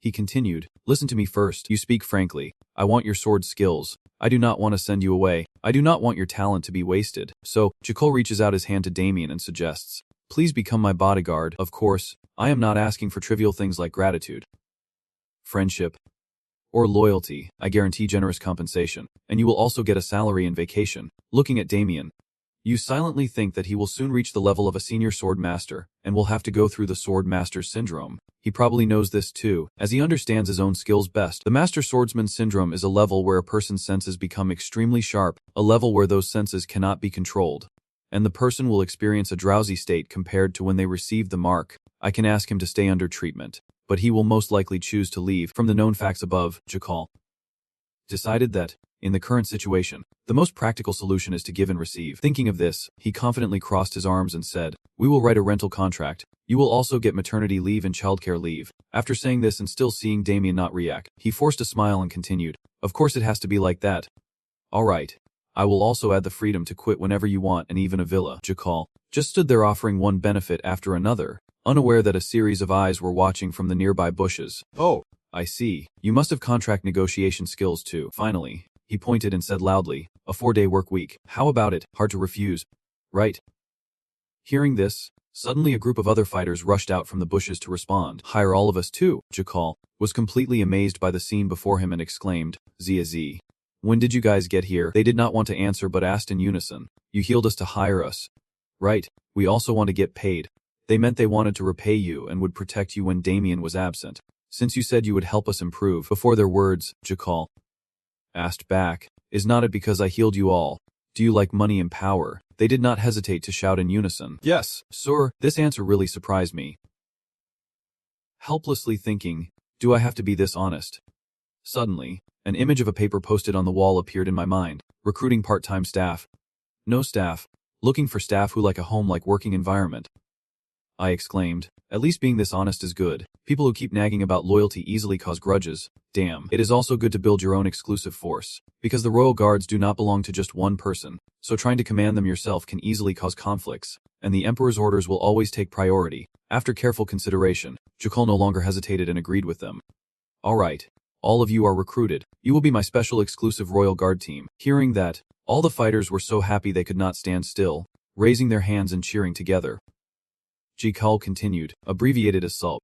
Damien had been standing there listening without responding, but now seeing everyone's happy faces, he also felt joy in his heart, and the corners of his mouth slightly lifted. Jakal immediately turned and left, thinking to himself that even after curing all of them, his additional lifespan was not that much. Even if extended to 100 years, he would only gain 18 extra days. Thinking of this, his eyes suddenly widened. With such weak endurance and body, he could not go out to find patients by himself.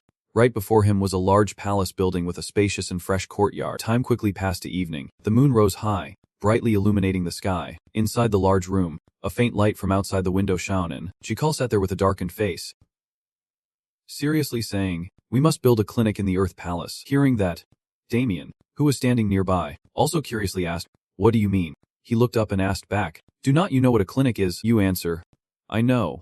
But," facing Jakal right now, Garden suddenly convulsed in spasms. Suddenly he could not hold back anymore and cried out loud, "Your Highness." Hearing that, Jakal was startled and asked, "What now?" Trembling all over, his eyes lit up like a guiding star. Clenching his fist and looking up at the sky, he replied, I finally understand. The beauty and nobility in your heart. You want to help and care for everyone by building a clinic." This was a plot twist even Jakal had never thought of, but it made sense. He jumped up and continued, "Yes, that is it. You finally understand my feelings." Garden became increasingly emotional, surprised that he could still care about the people's health despite being ill, as they both posed together, all for the people. But Damien has been watching this scene all along, his face speechless and standing still. After the show, the two returned to their previous state. Jakal said, "I am thinking about treating my people in the palace first." Garden replied, "Your palace people? You explain. Suppose I set up a clinic inside the palace to treat everyone. Would they feel comfortable coming and going for treatment?" Hearing this, he also felt it made sense, because this is still the Crown Prince's palace, so they probably would not feel comfortable coming here. Jakal continued, "So we will need to promote our successful treatments to reassure people to come. 1 tells 10. 10 tell 100. His expression was more confident than ever, a smile at the corner of his mouth.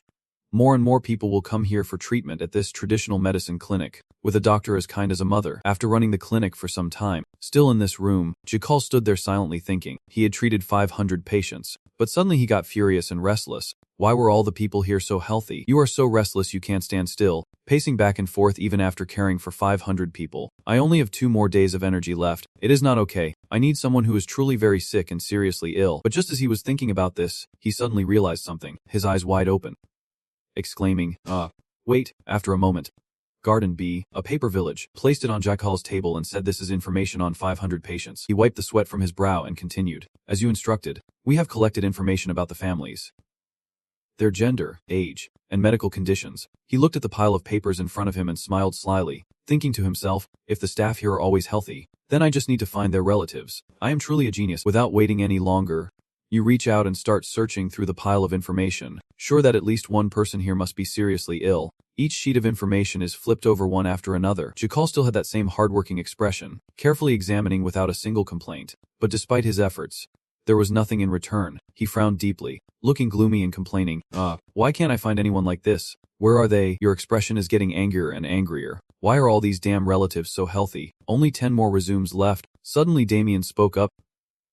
Your Highness, I am very disappointed. Hearing this, Jikal also stopped and looked up to ask, who is disappointed? He spoke frankly. Apologizing, I want to ask you a question. Do you only see patients as your tools? Faced with this, I could only helplessly stammer. What? Damien continued. You said you needed test subjects, so we tried to gather as many people as possible. But now, it is like you are waiting for someone on the brink of death. These words stabbed straight into Jakial's heart, leaving him speechless. Garden, standing nearby, could not bear it anymore and immediately ran over to stop him, asking how he dared to be so reckless, saying that his highness must have some plan. Damien asked again. Really? Jakal, now trembling all over, forced himself to speak. Garden, thanks for speaking up, but what Damien said is not entirely wrong, seeing you said that he did not know what else to do. Stammering. I'm sorry. Your Highness. Suddenly Damien spoke up reproachfully. Your Highness, you are being too harsh. How can you disgrace a loyal servant who stood up for you like that? Although protected, Garden did not like being snapped back at. Look, were not his words to his highness also harsh? Witnessing this scene, Jikal was at a loss for words, wondering what kind of act they were putting on. The more I listen, the more it hurts my head. You did not hesitate to chase both outsiders away loudly. Both outsiders are gone. Returning to the unfinished work, you hold your head and complain. Honestly, only 10 pages left. Just as I was talking about this, a long, detailed information sheet suddenly caught my eye, and it was written inside. I do not know if I am allowed to say this in the survey, but I will gather all my confidence to write it down. I have an 8-year-old younger brother, but once or twice a month his whole body suddenly convulses and he foams at the mouth like he is possessed by a demon. I have taken him to several doctors, but they could not find the cause, and priests have prayed a lot but said they have done their best to exorcise the evil spirit inside him. Reading up to this point, Jikal could not hold back a smile and exclaimed, "Found it." The next day, Jikal immediately called the maid to bring his younger brother to his room. She stammered, "Who loves this child?" Next to her was a child with dark red hair, trembling with fear. She continued, "He is my younger brother, George." But after a while, everyone stepped back to the door, leaving the boy to talk with GL, who spoke first. "Hello," and the boy stammered in response. "Hello, sir." Seeing the boy seemed scared of me, Jikal smiled reassuringly. "Just call me Jakil." But inside, he thought, not only is this the boy's first time at the palace, but he also has to perform for the crown prince. He is probably more scared than curious. Thinking this, he reached into his pocket and took out something. This is the best way to help a young patient relax. Immediately after, Jakal brought a hand covered with a white cloth in front of George, making the boy very curious. In Jikial's hand was a brightly colored candy that any child would love. George, like any other normal child, immediately lit up with sparkling eyes when he saw the candy. Seeing how much he liked it, Jakal brought the candy over and said, "Here, a treat for you." But when he saw your hand about to touch him, George showed fear and hesitated. Stepping back, Jakal curiously asked why, and the boy stammered, "I can't let you touch me." You asked, "Can you tell me why?" Hearing that, the boy hesitated for a while but still decided to speak out, saying he was possessed by an evil spirit. That is why the other kids always teased him, saying he was too weak, but Jakal bitterly retorted, "No, he was not weak at all." George clenched his fist tightly and continued, "I fought with them yesterday because they tried to take my position and insulted me, but I lost. I felt strange and everything suddenly went dark." You asked in surprise. Everything went dark. George recalled the situation and replied, "Yes, sometimes I feel strange things suddenly. My body starts to tremble. My whole body shakes and becomes numb. It feels like I am lifted into the air and then dropped. The sky drifting away as I hear strange noises." Thinking about this, the boy's face becomes very sad, and when I wake up, I have almost no strength left. After listening to what the boy said for a while, Jekyll exclaimed, "I understand now. Even so, you still endured all those things." Saying that, he gently stepped forward and hugged George tightly, comforting him. "Oh George, you are really brave." Being hugged by someone else, the boy was moved to tears. "The prince, Jekyll, you really should not touch me. I am possessed by evil spirits." At this moment, your hand touching George's back activates the system, starting to take the pulse. Scanning, Evaluating overall, the patient has a healthy body. However, due to irregular brain waves, seizure symptoms were detected, which can cause severe tonic-clonic seizures. Hearing the diagnostic system, Jekyll also concluded the boy's condition, thinking to himself, this is also known as epilepsy, which usually does not cause problems, but because the brain waves become chaotic for unknown reasons, it causes the whole body to convulse and the patient to lose consciousness. Then Jekyll slowly stood up and looked at the boy, saying, no matter what, even if you are truly possessed by evil spirits, you are not strange at all. The boy asked excitedly, is it true? You confidently pointed at yourself and replied, of course, I am the crown prince. Remember, I am always right, in his heart. He thought, luckily I discovered she has epilepsy, but even if I try to treat her, I can't find the cause right now. This is crazy. I do not have any equipment to scan, like a blurry machine or something. While I was still thinking, suddenly George's weak voice sounded, Your Highness. I mean Jekyll. Hearing that, Jekyll also stopped and looked down, gasping, enjoying it. But what caught his eye was George, who was now cyanotic, his whole body twitching in spasms, his eyes rolled back in pain, feeling very strange. Seeing this symptom, Jekyll also worried and wondered. A seizure. Why now of all times? The others standing nearby were equally alarmed. Garden shouted. The child. The child. The maid could not keep calm either. She knelt down on the ground. He staggered backward and said, it is really possessed by an evil spirit. Hearing this, Damien did not hesitate to draw his sword and pointed it at the child, saying, Your Highness, please stay away from it. Seeing everyone showing fear for the poor kid, Jekyll was furious, his teeth clenched tightly. He could not hold it anymore and shouted, Stop it. Your eyes show something indescribable. This has nothing to do with an evil soul. This is an illness. She is just sick. Patients are people who need care and protection. Speak quickly. You give the order. This child is in immense pain. Someone get me a pillow immediately. The maid replied hurriedly, Yes, yes. Your Highness. Shortly after, the pillow was brought. George was gently laid down, but the boy's body kept convulsing, his whole body stiff and foaming at the mouth. Garden anxiously asked, the kid's mouth foaming, should I wipe it with a handkerchief? Jekyll immediately shook his head to stop him. No, do not do that. His muscles are uncontrollably contracting. If not careful, he might bite and swallow the handkerchief. We can't do anything right now. We can only help her after the seizure passes. Just as I said that, his eyes suddenly widened when he saw a bright orange energy emanating from George. You are amazed and wonder how you can feel mana from her, then suddenly realize, the Azrahan method. It is very sensitive to the flow of mana. Mana is basically the circulation of energy. If I can see it clearly and accurately. Jekyll reached out to George's inverted cage, thinking he might be able to identify the cause of the epilepsy. His eyes slowly closed, sensing that he could see it. After a moment of opening his eyes, he found himself inside the boy's body, surrounded by nerve fibers. Jekyll looked around, thinking to himself that the flow of mana was everywhere, moving wherever it wanted. You raise your hand and gently touch the flow of mana before you. I need to focus. Opportunities like this do not come often. I have to find the cause of the epilepsy. Jekyll continues walking while observing. I think this is the vagus nerve. That is the cranial nerve. I can't be tired now. I still have not found any information. It seems your heart can no longer bear it, beating rapidly and tightly. You urge yourself on. Just a little more. Jekyll struggles to move forward, sweat pouring down like a shower. Finally, you have reached a strange space emitting a terrifying light. Looking at it, you happily exclaimed, Vagus nerve. This is the origin. Your eyes opened wide. The error signal appearing in the vagus nerve is causing seizures in the brain and body. Thinking of this, Jekyll looked at the others and said, Bring me a leg and cover her. This child needs to rest now. Do not wake her. Just let her sleep. Just talked about your face turning pale. Do not make any noise or cause any disturbance.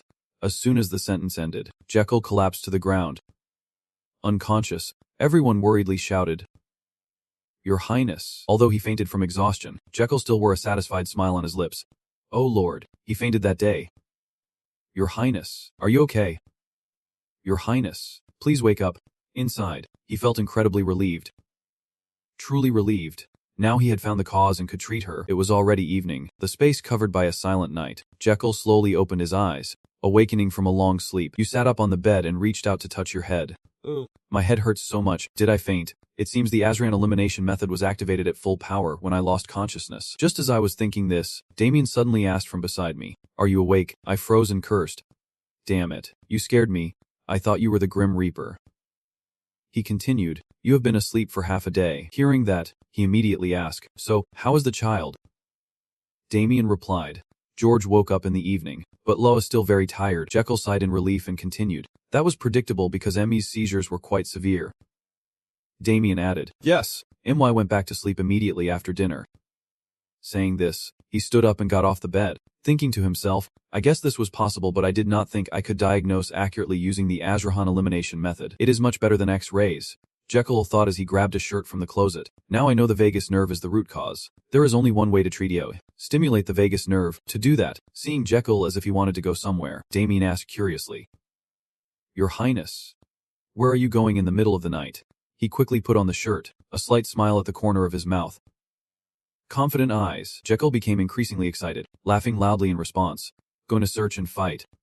Of course, the scene shifts to a large room inside the palace, where two soldiers are standing guard outside. Suddenly, two familiar figures slowly approach from afar. The replacement soldiers shouted loudly, Someone. But when they clearly saw who appeared, they hesitated with confused expressions, unable to say a word. It turns out the person who just approached was Jekyll along with Damien, who cheerfully raised his hand to thank for the effort and asked to be taken to Xanadis's place.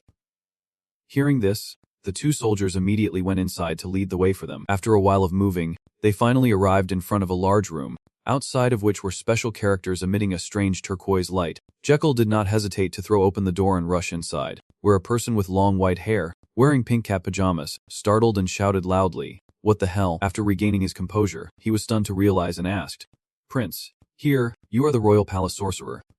Xanadis Day. Jekyll stepped right in front of him, scratched his head and laughed. Xanadis Day, sorry for the sudden visit, but I have a favor to ask, he asked in surprise. Sorry.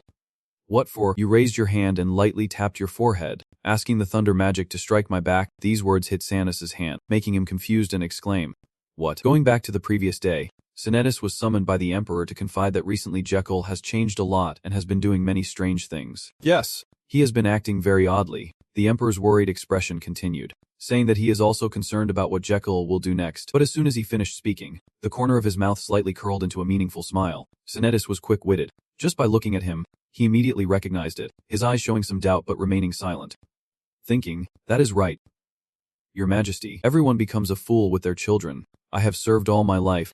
I know well what your deepest thoughts are. Back to reality. Jekyll was still desperately holding on to him, shaking him and pleading. Come on, use the test on me, he thought helplessly. Your Majesty, that day must have changed a lot. Xanadis glanced down at Jekyll and exclaimed that the day was becoming crazier. Then he asked why he would want to hurt him, saying if anything happened to the day he would be executed.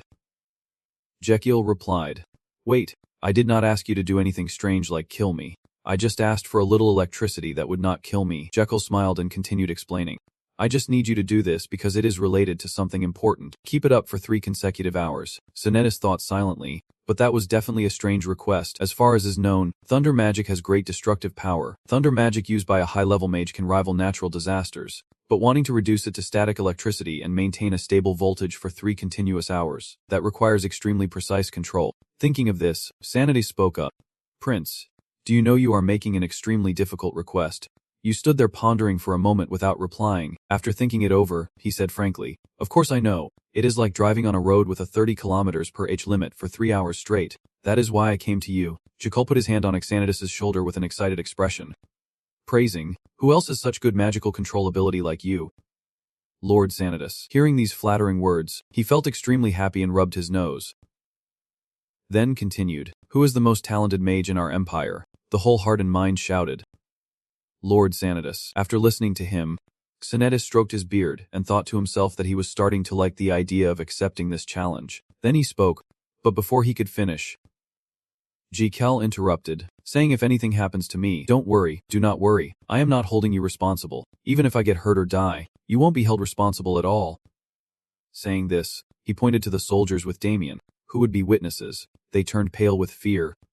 Thinking, do not drag us into this. Seeing that he still seemed hesitant, I tried to explain seriously that I was not trying to do anything bad. I just wanted to save someone. Understanding my purpose, he immediately agreed, asking if we should start now, and Jekyll became more excited than ever, smiling and replying. Right now, after a while, the process was ready. Jeanette looked at Jekyll sitting on the ground holding a stick, and Jekyll thought to himself that he could not recklessly use electricity on a child and needed to test it first to ensure safety. Thinking this, he spoke. Your Highness, are you ready? Bright blue mana burst erupted from Jekyll's body. He closed his eyes and nodded in agreement upon receiving the answer. Without hesitation, he raised his hand and created a large golden yellow electric surge.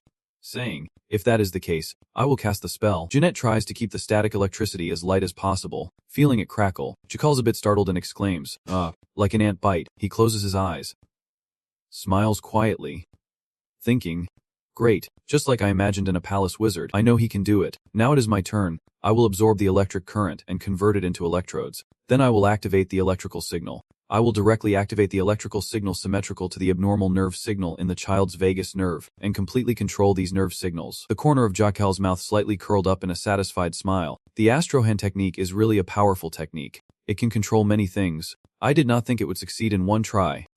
Suddenly, he turned to Jeanette and raised his hand, saying, "Enough." The man startled and asked, "Do you want me to stop because it is enough?" "No, I can continue. I can do this all day." Early the next morning, all the fighters and servants in the palace were gathered at the door of the large room, whispering among themselves. I wondered why so many people were gathered again that day and what they intended to do. Another person added, "I heard that back then they wanted to gather people who liked spreading rumors to help out Auntie."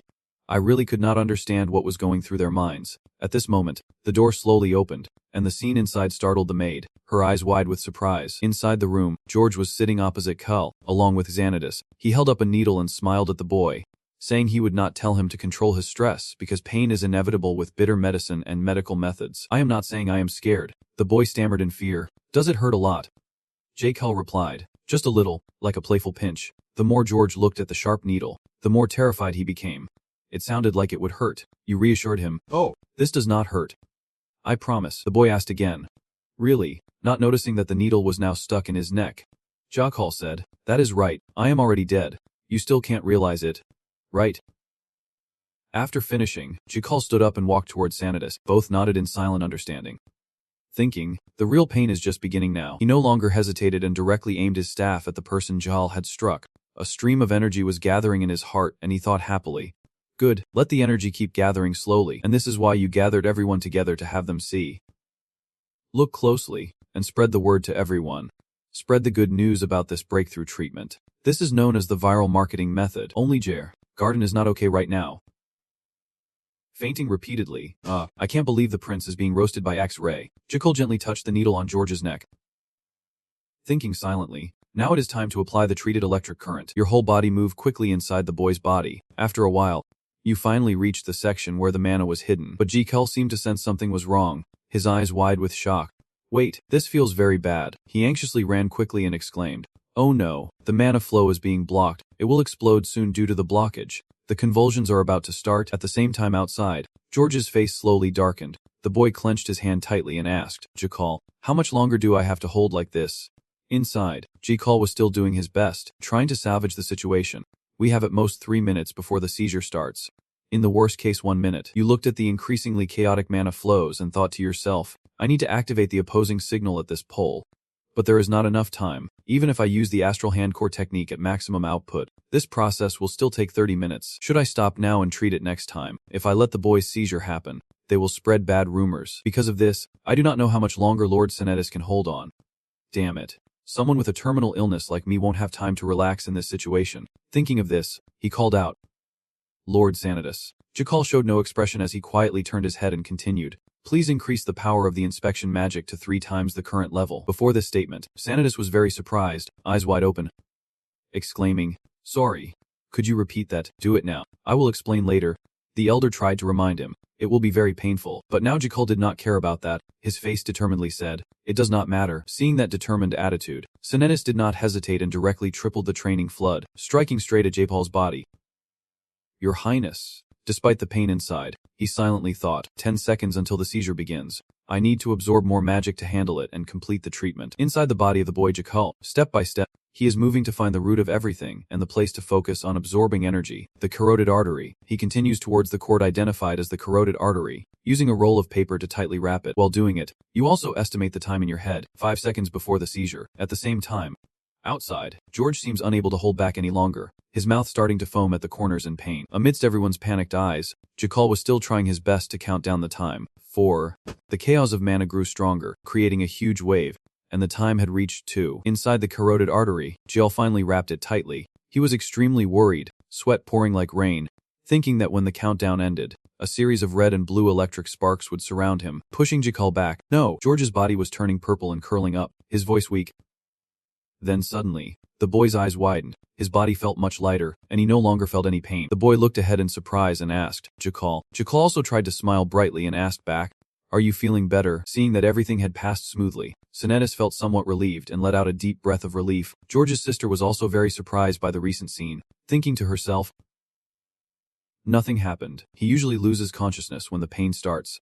But now, Jakely was also in an unstable condition. He clenched his arms with each breath, relieved that his body was still numb. Just as he said this, the system displayed a notification that the Level 2 treatment fee had been activated for patient George, with the treatment method being surgery to stimulate the vagus nerve. Lifespan extended by 3 days, total estimated lifespan 161 days. Seeing what just appeared before him, he joyfully exclaimed, good, Bina has gained extra days to live. The system continued to announce, you have maximized the use of the Loy Azrahan method to endure high-intensity body stimulation, and by doing so you have exceeded your limits. The Loy Azrahan technique has leveled up. Skill name Loy Azrahan technique. Level 1, Level 2 Circle, greatly increasing mana of the mana circle. Mana increased by 130%. Stats needed to level up further. P 1200, current P 200. Read through 1 round. Zico amazed. Tai secretly rejoiced. Loy Azrahan's skill had leveled up, and the mana increase was much greater. Just then, a new notification sounded. You have successfully endured the stimulation of the high-voltage current. The lungs and colon have received metal energy and have resistance against wood energy. Metal opposes wood. The organs have acquired wood energy. And the liver has awakened. As soon as the announcement was made, a new member appeared immediately, kicking the door open and rushing inside. The person who just entered was none other than Gan, who shouted loudly, hey! Lazy joke.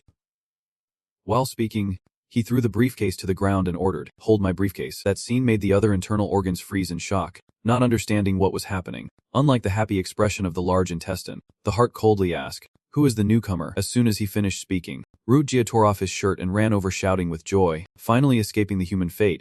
So happy, but despite that friendly appearance, the liver was not sociable at all. It stood with a cold expression, staring straight ahead without saying a word. Then it swung its hand and slapped the large intestine hard. Twisting its mouth, it looked at the near-wide colon and said, trying to turn me into a new person. Do you want to die? The system then appeared. The liver gave you 300 GP. The lungs, heart, and colon happily welcomed other organs joining, giving you 500 GP. Gan's birthday party has started. You gain 300 GP, current 1300. Replacing, Jikal happily thinks, a new organ huff, I can gain more up from now on. What a wonderful day. I have leveled up to Astro and Technology, awakened Gan and gained more. Just as I was about to speak, the system suddenly asked if there was more, and I stopped to answer, is that all? Of course, a voice called out loudly, Jikal, and the one who called was none other than George, who, hearing the call, turned and asked, what is it? The boy with an innocent expression spoke up, is there something strange about me? Hearing this, Jikal gently bent down, took the needle stuck on the boy's neck, and replied, there is nothing strange about you. You said it with a confident look. Normally when I see it, my vision darkens and I lose control. Are you surprised that this time it is different? The boy replied, yes. Jikal continued, I will be stable like this from now until the end of my life. This made the boy unable to believe it, his big round eyes sparkling wide open, exclaiming, really? You stood there laughing and replied, yeah. I would not have to suffer anymore if you lied to me that I could take the prince's place starting tomorrow. The maid standing behind could not hold back either, tears streaming down as she softly called, George. Hearing his sister's call, the boy happily tilted his head to one side and said, sister.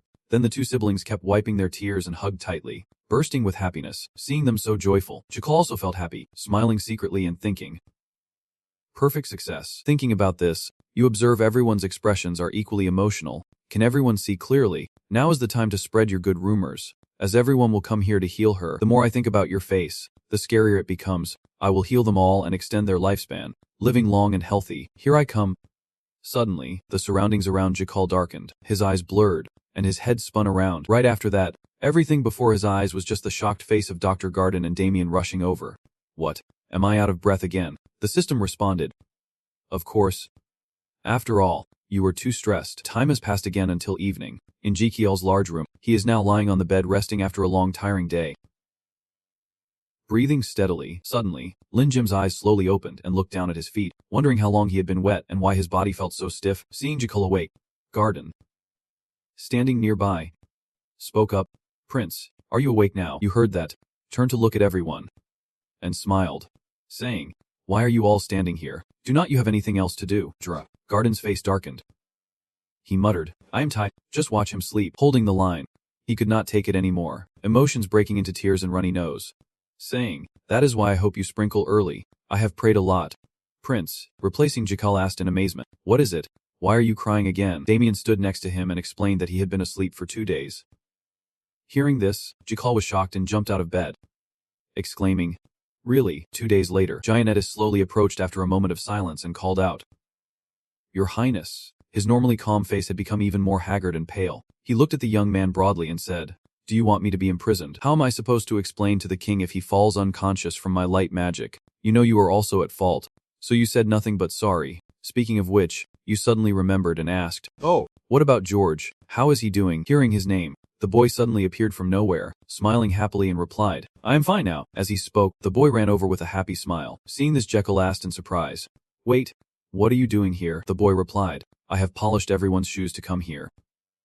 Hearing this, the boy's face became embarrassed, his cheeks blushing as he reached out behind him and continued, 'Because I want to give you this.' As he spoke, George took out a wooden ring carved with a heart. When he woke up, Jekyll was surprised, eyes wide open, reaching out to take the ring and asked, 'Did you make this while I was asleep?' He looked at the ring in his hand, his expression a bit difficult to read, thinking silently that this was too much for him. He only saved her because he wanted to live longer.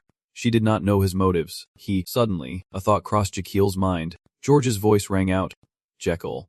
You looked up in surprise. The boy said with an excited expression, 'I also want to become a great person. I also want to help others like you.' You said it as if hitting Jekyll straight in the heart, leaving him stunned and speechless for a moment. After calming down, he firmly grasped the necklace and replied, 'This necklace is doing a great job.' You look at the innocent boy in front of you and say, 'Thank you.'" Jekyll continues, "But the best reward I received." Jekyll's words moved everyone around, saying, "It is good to see you healthy." George, although he said it, he still shyly covered his wide mouth and said, "I want to rest a bit more. I still feel tired." Everyone immediately understood and responded in unison, "We will leave now. Prince, please rest well." Slowly, everyone moved outside the door, leaving Jekyll some privacy. While walking, George suddenly stopped, turned around, waved his hand and said, "See you later, Jekyll." Seeing this, Jekyll also turned around, waved back and replied, "Yeah, see you later." After speaking, the door was closed, and the room returned to its usual silence. Jekyll then sat on the bed, his eyes intently gazing at the wooden ring he had been given. He held it up, admired it for a while, then sighed and said, "Who would carry something like this? It looks simple and has no gems on it." But then he ended with, "I like it. Now go to sleep." So Jekyll put on that simple ring and lay down to sleep soundly after a tiring day. In another scene at a normal residential area, a loud voice calls out, "Mom, I am home." Hearing a sound, the mother inside the house turned her head and asked, "Son, why are you back?" A young man with a bright face, carrying a bag, walked forward and smiled. "What else? I got leave, so I came home." The mother was still surprised and asked again, "Taking leave?" He replied, "Yes. Special leave." During that family meal, the mother could not help but be curious and asked, "Did the prince suddenly give you 5 days off?" He replied, "Yes. Most people in the palace are given leave." The father also continued, "How has the prince's health been lately?" Hearing that, he smiled and said, "I think it is better than before." The father asked again, "Really? That is fortunate." He hesitated for a moment then added, "I think it is because of the strange things he did back then recently." They were increasingly taken from one surprise to another. "The strange thing is," the boy replied, "back then he said he wanted to treat others like a doctor." Saying this, he reached into the side of his bag and pulled out a roll of paper. "Look here." The roll of paper was placed on the table, then carefully unrolled. All three leaned in closely, eyes fixed on the contents inside the paper, their faces full of astonishment. Suddenly, a strange wind blew in from somewhere, sweeping the paper out the window. These papers appeared everywhere in the town and city, in crowded places, even plastered on notice boards for everyone to see, and everyone was amazed, exclaiming, "What is this?" On the top of the paper it says, "Congratulations on the opening at the palace. Traditional medicine doctor. Free therapy. Everyone please come. Back pain. Joint pain. Acupuncture. Chiropractic. Obesity. Direct treatment. Prince Jikal. Adria Megentano, Chief Royal Medical Expert. Pedro Garden, Specialist in Complex Cases." Everyone reading this wonders if life was still being saved back then, while at the same time at the royal palace, the sunlight was blazing brightly. Jikal, happily standing inside the room looking out the window, he said, "The rumor must have spread everywhere by now." Just as he said this, Dr. Garden came in from outside and said, "Your Highness, it is time to go out." Hearing that, you turn around and ask, "All right, shall we go?" Both of you pretend to walk together along the corridor. Garden asks. Early day, huh? You reply. This is the first day the Royal Medicine Clinic is opening. Speaking of which, he suddenly remembered to continue. Oh, and I have brought all the medicine anyone needs. You ask. Including licorice. He replied, the god has chosen the shopping spot. Hearing this, Jekyll was very pleased and praised. Very good. I need a lot of them, so even if they are expensive I still want to buy as many as possible. Just as you were about to leave, he suddenly called you back. Understood, but your highness. You turned around with a surprised look. Garden seriously asked, may I ask, where did you learn these things? Jekyll asked curiously. These things? He said, like creating a new medicine or relieving joint pain by stabbing thorns into others, because as a doctor I am very curious about them. Seeing you silent, he explained, actually I have not been sleeping well lately. I am very curious about the techniques you use, but I still do not understand how they work, no matter how hard I try. At this point, he did not dare to look straight but lowered his head to continue speaking, so I felt a bit sad. Seeing him like that, Jekyll stood still for a moment and thought to himself, as he sat, he must feel like a failure because he can't understand the nature of the techniques he uses. I understand why he feels that way because I am also a doctor. Thinking it over, my cousin frowned without showing any expression. After a while, he finally spoke. Actually, I come from another world. Garden heard this and exclaimed. Yes. Jekyll continued. There I am not a prince, just an ordinary man named Lehan, making a living with traditional medical techniques I have used. The more I listened, the more confusing it became. My eyebrows furrowed. A prince. I said this after serious consideration. Faced with that attitude, he scratched his head and laughed awkwardly, saying that is why I said the truth. He pouted. I would be very sad if you did that. Not believing the previous words, Garden asked again. Can you stop joking with me and tell the truth? You answered. I already told you. And besides, why do you want to know? He answered frankly. Because I want to become a better doctor. I want to see the satisfaction you have felt. Jekyll interrupted directly. He was already like that. He stood there stunned and exclaimed. Yes. No more talking. You turn around and walk away. Enough talking. Let us get to work. At this moment, only Jekyll could truly understand his real abilities. He smiled quietly, thinking that he could come this far because he had always been by the market's side. Outside the gate, the information board was already posted, indicating that this road led to the traditional medical clinic of Hong. He silently hoped they would have patients on opening day, not just a few insects, and hoped everyone would stay away because this was where the prince lived. Just thinking about it, you imagined the shop had to close early. Maybe I am overthinking. Jekyll walked while praying. Please. Please. Please to a bunch of patients. After moving for a while, he finally reached the door, excitedly flung open the window and shouted, Welcome to the traditional medicine clinic. But as soon as the word Hong left his mouth, there was not a single person below. The place was deserted. This completely crushed his spirit, his face gaunt and pale on the spot. He is done for. Jekyll was utterly lifeless, dragging his steps on the stairs amid Garden's worry. While walking, he suddenly stopped, glanced sideways, and whispered, Hong, Prince. You sighed in response. Why? He quickly urged. Please look down. Hearing that, Jekyll also looked down below and suddenly, the scene made him freeze, his eyes wide open as he exclaimed, I have been saved. Right below, countless people had come to wait for medical examination. They were bustling among themselves. Hey, do not push. Hey, do not cut the line. I came here first. What are you talking about? And so, a workday began, with countless people waiting outside. Jekyll thought excitedly. Yes, the first day is always the busiest. Inside the room, he was examining an old man when someone else peeked in and asked, Hong, Prince, sorry to bother you on such a busy day. He asked awkwardly, but what should I do? You replied, you can take a walk around here and see if there are any patients who need injections. Wait, that is not how you prepare medicine. The problem started when Jekyll continued to use his mana to explore, but the nurturing system was still very poor and needed time to become a complete system. At this time, the system also displayed a notification that you have gained enough experience points while treating many patients. This experience will become your foundation and your pulse diagnosis skill has leveled up to level 2. By sensing the subject's pulse, you can diagnose their health condition and assess risks as well as negative signals from the body. You can get results by checking reports, general health checkups, and you can see more information about the patient's organ symptoms, if you awaken them in your body. Hearing that, Jekyll exclaimed in amazement. What? Inside your body, the organs are ready for a comprehensive medical examination. The heart, stroking its hair, speaks up. Everyone, it is time for the appointment. Let us see how things are going. Hearing that, Phi was extremely excited and exclaimed. So thrilling, so many people. Tim was reserved. I told them that we came here to win anyway. And there are many people here we can get to know. Chasing the old man is just as exciting. This is truly the best, but my guts do not feel the same. It speaks up. Wake up everyone. Right in front of them now, there are only old fake masters sitting opposite. We only meet these old folks. The system displays a notification. The results of the examination with the organs are in. The heart was fooled. There is no abnormality in the heart. The lungs. No abnormalities. The elderly man has mild bronchitis. No other abnormalities. The liver shows signs of inflammation in this old man. He needs to stop drinking. You asked in surprise. Really? Is his liver in bad shape? Gan replied. Yes. His liver is crying. It has been destroyed by alcohol for 50 years. At this rate it will completely die in just over 5 years, receiving examinations from the internal organs.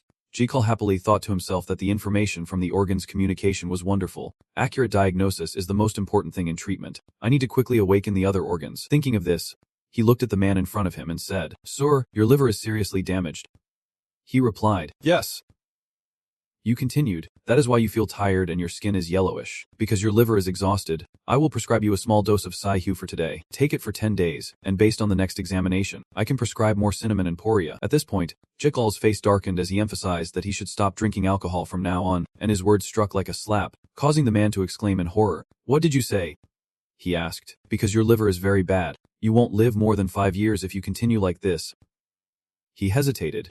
But Jikal asked, Can't you eat without drinking alcohol? He immediately nodded recklessly. Your next words will turn him to stone and kill him on the spot. I order you not to drink alcohol, not as a doctor but as a prince, and if you dare disobey, I will imprison you. Time passed until evening, and from inside the ward came a loud shout.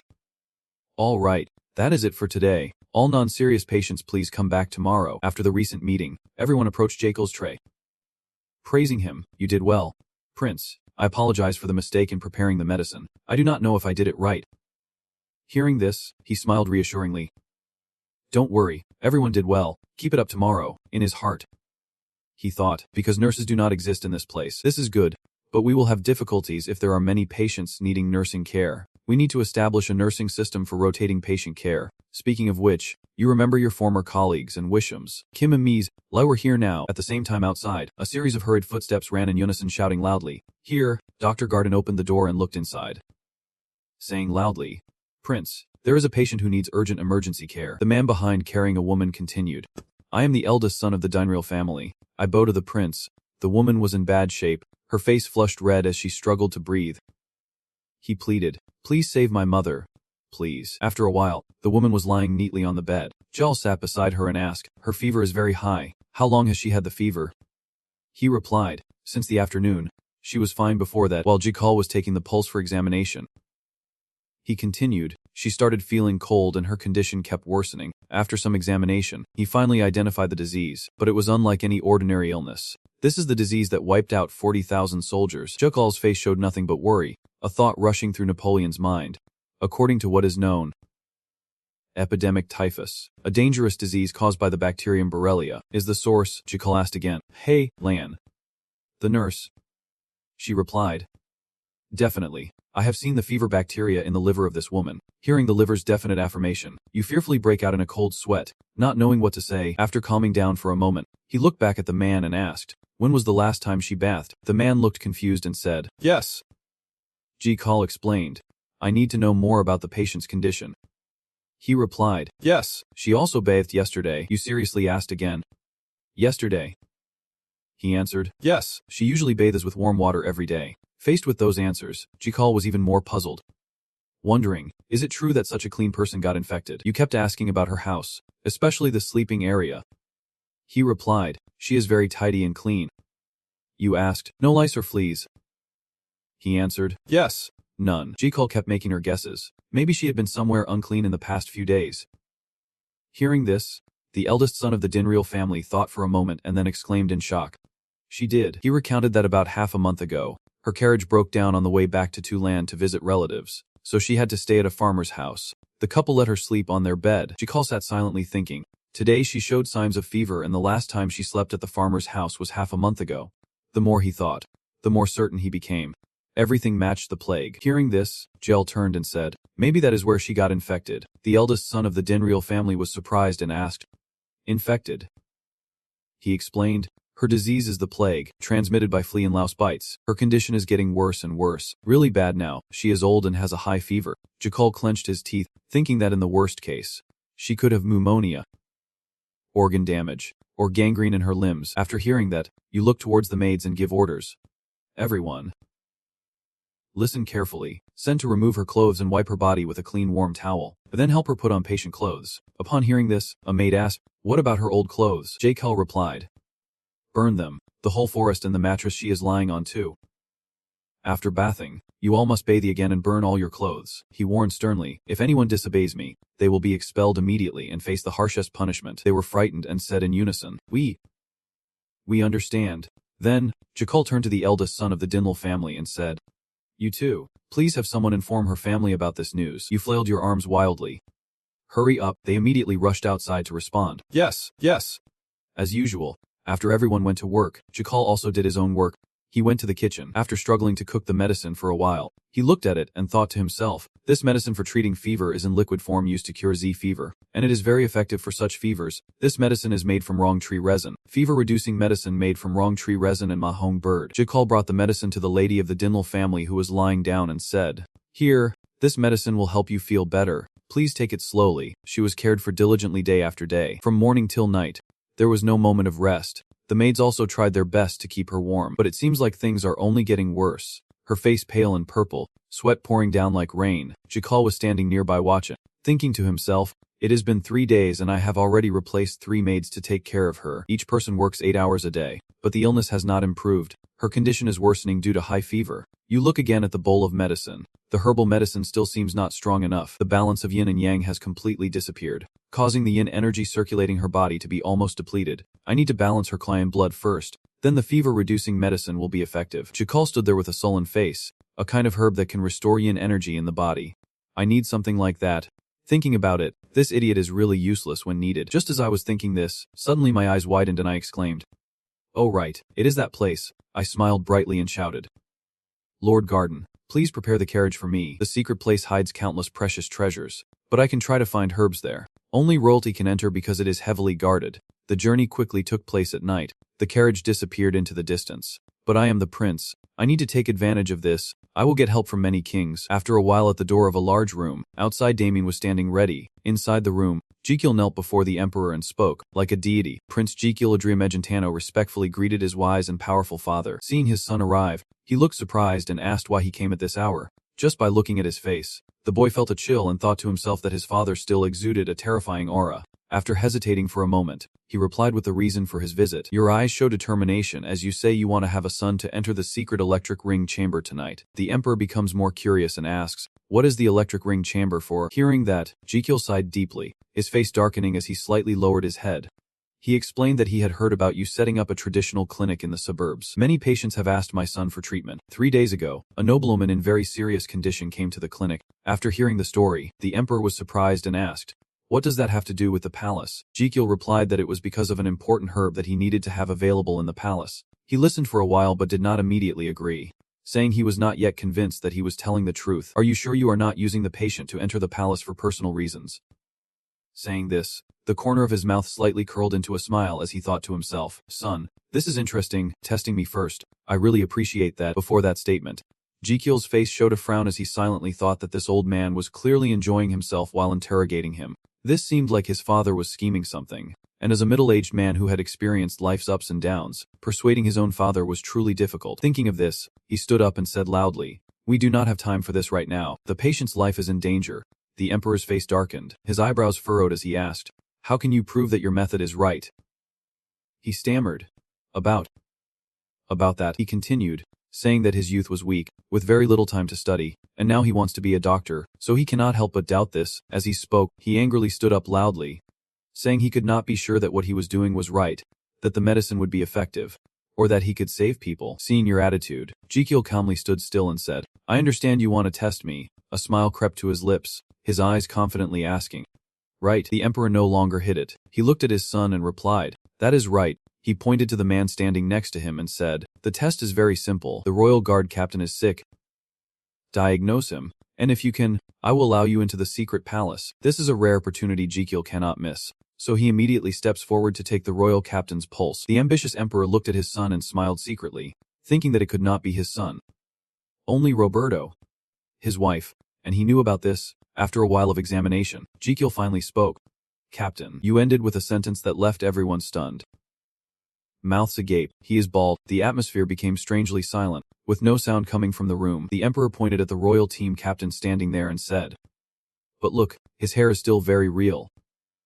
Hearing this, Jekyll happily reached out and pulled the fake hair off his head, replying that it was because he was chasing the fake hair. The royal team captain could not bear it any longer, his eyes welling up with tears as he cried out, exposed and humiliated in front of everyone. He thought to himself, "Stop it. You guys." Jekyll walked straight ahead and opened the door to step outside. While the Emperor and the royal team captain sitting and sobbing were stunned, he excitedly said, "Let us go, Damien," as they walked down the hallway. Damien asked, "Isn't it strange that he took off his wig?" You replied, "It is okay, I will heal him. That does not matter now. What should we do?" As we were walking, suddenly both of us stopped at the same time. Jekyll happily looked ahead and exclaimed, "This is the secret in the roof." Right in front of the two of them, a large glowing door appeared magnificently. At the same time, in the Emperor's chamber, the captain was crying with a runny nose. The Emperor asked if he could ask him to treat the god.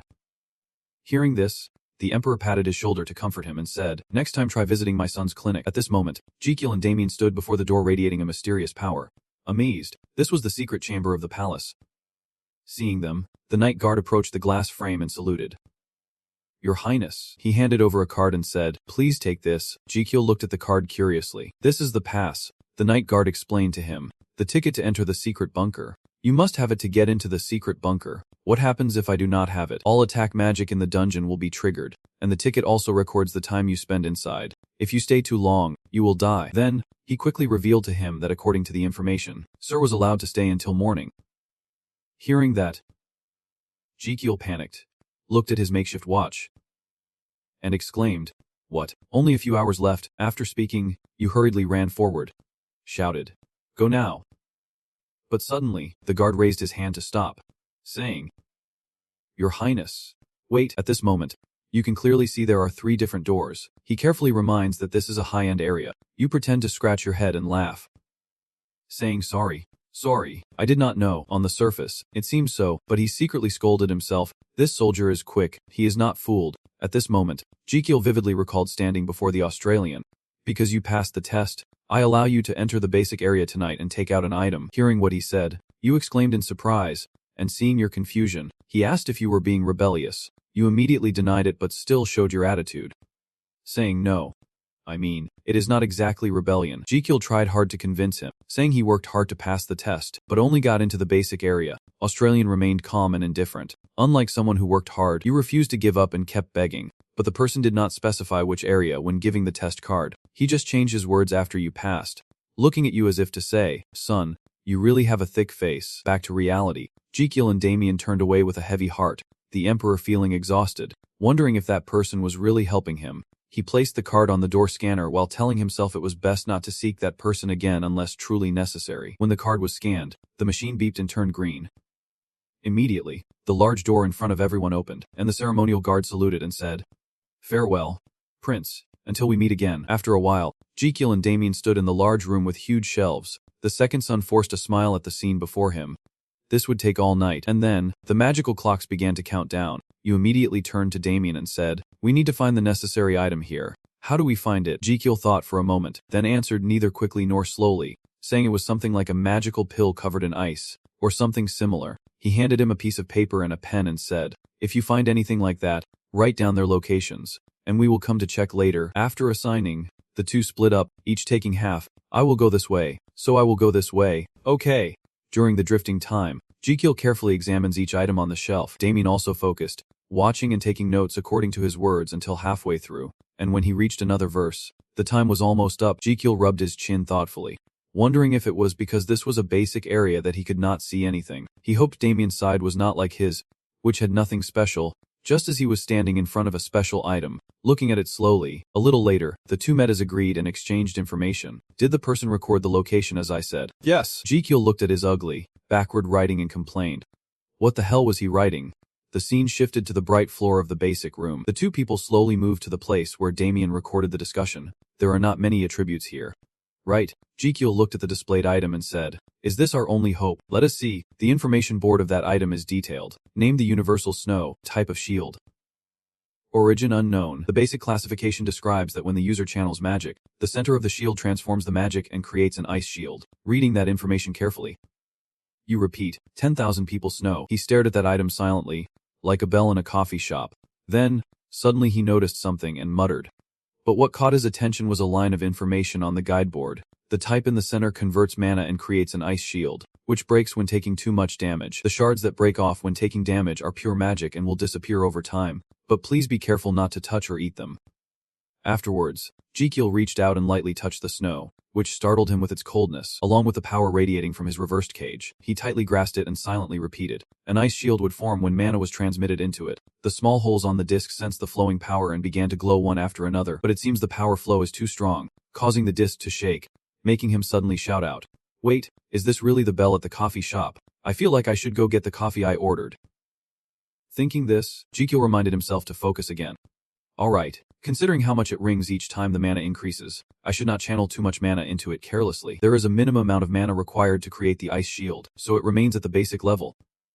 Immediately, he focuses all his concentration to recall the moment in the bath when crossing the void, deciding to try gradually, like adjusting the shower temperature. After a while, watching the power flow steadily, he excitedly shouted, "Here it is, this is the feeling, I will keep going like this." Just like that, an ice shield immediately appeared from the plate. I did it. Jekyll excitedly shook his hand up and down, admiring them kind. The shield was big but not heavy at all.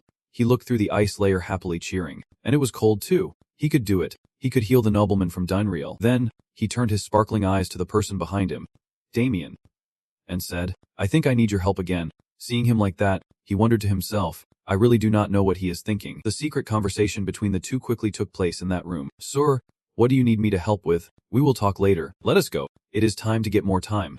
"What do you mean? More time?" "I mean let us go treat the patient." Later, the guard outside saw someone step out and called out, "Your Highness." When he was speaking, he stopped abruptly upon seeing that the person stepping out was Damien. "The item you chose." He looked at the sword at his side in amazement. "Did you choose that sword?" Suddenly, the familiar shoes and voice shouted, "Damien, what do you think you are doing?" Jai Kiao, with a displeased face and a scornful tone, "I am very disappointed in you. But looking back, you criticize people who are like kings with gold and jewels." The guards hurriedly and cautiously remind you, "Sir, you need to leave them here." "Your Highness." The scene shifts. Gentle moonlight and sounds slip through a window. Inside the room, Garden is awakened by noise. I yawn. "Why is it me?" He stepped to the window, saw the two figures below, and exclaimed, "Prince, you are back." Smiling with satisfaction, he silently thought, the prince has been very close to Damien lately. He looked at the two of them for a moment, and thought to himself, "Damien, I thought you were a loser and stubborn, but you did a good job protecting the prince." Somehow, a tray of tea appeared in his hand, which was good for the prince, who had always been sick until now. Having a friend like Damien to relax with, Garden just brought the tea tray down to where the two of them were whispering, thinking he could trust him more. Then, the sunlight suddenly appeared, the dawn light shining on the ice shield that Jekyll had just restored.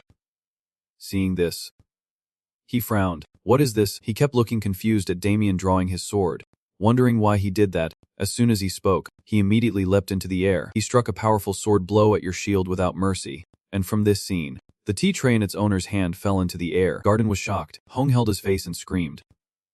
Assassination. A few minutes ago, Jill seriously stood before Damien and said, "Listen carefully." "Yes, Your Highness." At this moment, he looked at him with an expressionless face, silently thinking that the person who sincerely wanted to help the patients, he would follow all his instructions without doubt. Seeing his inner thoughts, he excitedly exclaimed, "Is that so? Can you use a sword to fight me?" Hearing what you said, Damien's expression worsened, wondering if that day was really crazy. The two of them kept talking loudly in the dark night. "I want you to hit me until the ice shield breaks my skin." "Are you serious?" "Yes." Damien was silent and speechless because his respect for Jekyll had dropped significantly. Then everything happened as it is now. His sudden sound accidentally woke Garden. Why? He smiled with delight watching the close conversation between the two without knowing the content. "You intend to kill me by accusing me of treason. The person who must fight me is the only one who can save Miss Dunreal. That is how we all survive." After speaking, Jekyll pointed at him and said, "Is it the same for you?" Then he pointed at me and confidently replied, "Me too." Damien looked at him and silently wondered. "What are you thinking?" "I have been thinking and I am really upset with you. I need a clearer explanation." "You saw what was written about the center position theory in the secret treasury, right? The center position theory is that when a user transmits mana, the core of the center part changes the mana and forms an ice shield. and the ice shield will be destroyed when it takes too much damage. The shards of ice that fall when it is destroyed are pure mana products that naturally dissipate over time, but avoid touching or using them recklessly. Damien replied, that is true. But what does that have to do with me having to fight you? Jakel replied, yes. We will use the footage formed by hitting the shield and making the medicine. Hearing Keeple's words, Damien paused to think and then suggested, Sir, just put the shield down for me to hit it, and it is done. But he immediately shook his head and said no. He immediately transferred his power to activate the shield and said, now you see it. Then, he stopped transferring power, watched the shield disappear, and said painfully, now you do not see it anymore. From the illustration above, carefully explained to him that to maintain the ice shield, we must transfer mana into it. Damien struggles to express his feelings, but I want to stay safe. In short, you want me to destroy the ice shield without hurting you, right? Seeing that he understood, he replied with delight, that is right. But quickly, he refused. Your Highness, this could be considered rebellion. How could I do such a thing? I would never do that. But his next words left me speechless. I could not refuse, applying the #1 rule in negotiation, which is to strike first to win. Damien made his request, asking you to reward him each time he hits your shield. Hearing this, Jakel smiled slyly and said, so you want to be paid to hit me? Yes. Saying that, a light hand was placed on the inverted cage respectfully. He solemnly performed the ceremony and expressed, Your Highness, I regard you as my sponsor, and I deeply respect your care for everyone without asking for anything in return. You listened attentively to every word he said, but this time it was different. I must receive payment. Hearing these words, Jakel softly sighed. Recalling all the misfortunes in Damien's life, he remembered that young boy and thought to himself, it was all because of lack of money. And then, you think again of the lonely silhouette and his tattoo when he grew up. Then you remember the times he fought monsters. Jakel smirked silently, thinking that even in novels, he was very stingy. And while Garden was bringing it back to the two of them, they were locked in an embrace. Just like what I read. What are you reading? I already know you are like this, but in real life, people are even more shameless. When the other side of the mountain hill, the sunlight begins to appear. The dawnlight threatened to fall on the icy porch just restored by Jakel. All right, I will pay a day's wage for each of your strikes. Upon receiving your agreement, Damien immediately drew his sword and warned, hoping the payment would be on time. He swung a powerful sword strike at your plastic shield, and from this scene, the tray in the owner's hand fell into the air. Garden panicked, clutching his face and screaming, It is rebellion. In the end, he officially fainted. After that attack, the ground around Damien still did not crack despite the rings from Jakel. Seeing this, he dropped his sword again, ready to try once more, as it seemed this amount of power was not enough to destroy it. Seeing his action, you quickly shut your eyes tight, grit your teeth and let out a cry. Seeing you scared, he teased, I have not drawn my sword yet. Jakel urged him to hurry up. As soon as you spoke, Damien struck the shield again. Yes. Then, he continuously chopped at the shield without stopping. After a moment, the strike stopped, and he still held his defensive stance. He continued to raise his sword, silently wondering if he needed to strike harder. Suddenly, Jakel angrily shouted, You bastard. You just want to take more money, do not you? Damien ignored his words, his eyes determined as he replied, This time, I will be serious. Saying that, he used all his strength to rush forward and strike the eaves hard, causing a crack to appear. Immediately, the porch shattered in his joy. Jakel, full of excitement and cheer, spun around shouting, Success! I did it! A long life without illness, a life of relief. After a moment of joy, the person involved said, Let us gather the ice circuits and go.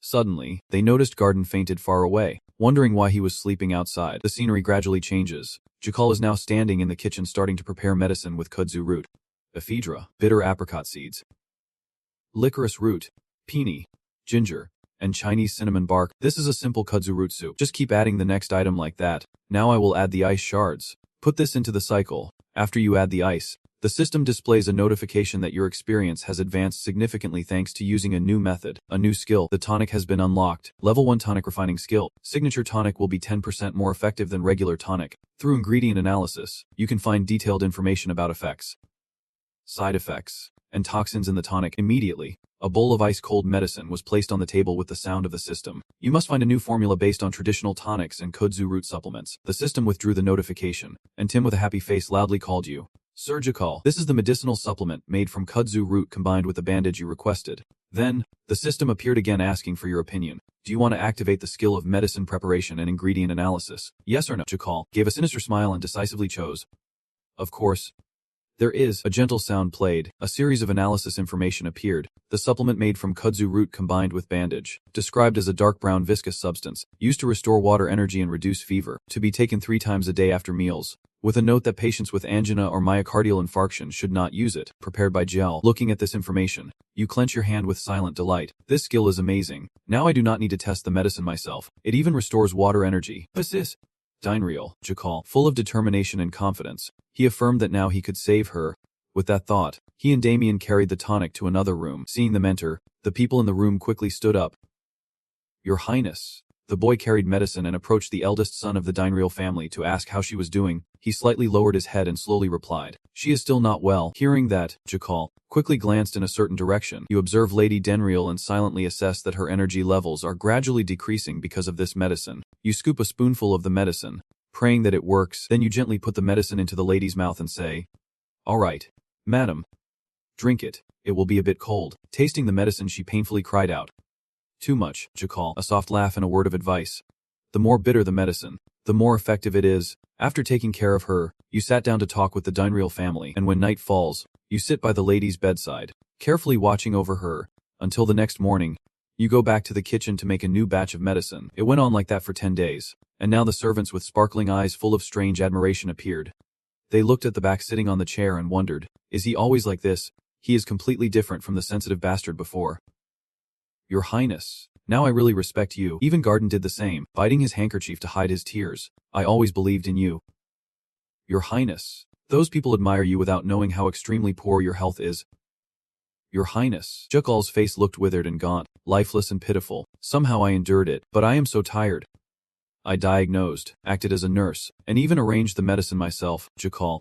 You have to hang in there for the reward after all this effort. At this moment, the system displays a congratulatory message. You have successfully used the kudzu supplement and cured the scarlet fever. Your dedication to the patient's health is a sign of self-sacrifice, and those who witnessed it highly respect and praise you. The 2 angels Jakal immediately appeared playing trumpets.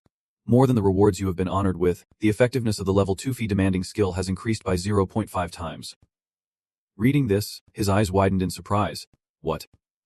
Title rewards. Skill effectiveness increased by 0.5 times. Does that mean the system continues to announce following your words? Patient. The lifespan of Miss Dinril has increased by 27 years and 3 months. The additional time to live will be 5.3 days before the title reward disappears. The lifespan reward is 8 days, and the updated lifespan is 146 days. Having received the information I wanted, Jakal raised the corner of his mouth higher and silently exclaimed, "Great, if everyone around respects me." He laughed loudly with dangerous calculation in his heart. "Then I will live longer. I will make you misunderstand even more." Scene change. The sunset gently shines on the carriage heading towards a mansion. Jakal sits on the carriage with others, blinking slightly as they look outside. The boy with a thoughtful chin thought, somehow he had overcome this difficulty, but running the clinic alone would become increasingly difficult. He looked deep into the forest at the sunset glow and silently decided he needed a professional nurse. When the carriage wheels reached the smoother ground, they stopped, and one by one, people carefully stepped down from the carriage. Lady Dynreal stood at the carriage door, smiling brightly as she expressed to the person inside, "Your Highness, I cannot believe you took the trouble to return after healing me. I do not know how to repay this kindness." Jakal also smiled and silently responded to her, "Do not worry, I have already gained countless benefits from it. According to what you said, the system notification appeared. Heart, lungs, intestines, skin, and liver have given you 200 health points to celebrate the successful treatment. Current health is 1,500. After thinking, you spoke up to her, saying do not worry about it. Seeing the lady recover is enough for me." Hearing your words, Garden, the eldest son, and the lady of the Demriel family all covered their mouths, quietly exclaiming, "Move beyond words." Right after that, just as the two were about to perform the ceremony and the guardian was about to greet, a hand hurriedly reached out to stop them. "Wait." Jekyll stood at the car door and said loudly, "I want to talk to you." The eldest son of the Dinreal family stopped pointing at himself and asked again, "What, God?" You hurriedly urged him, "Get in the carriage quickly."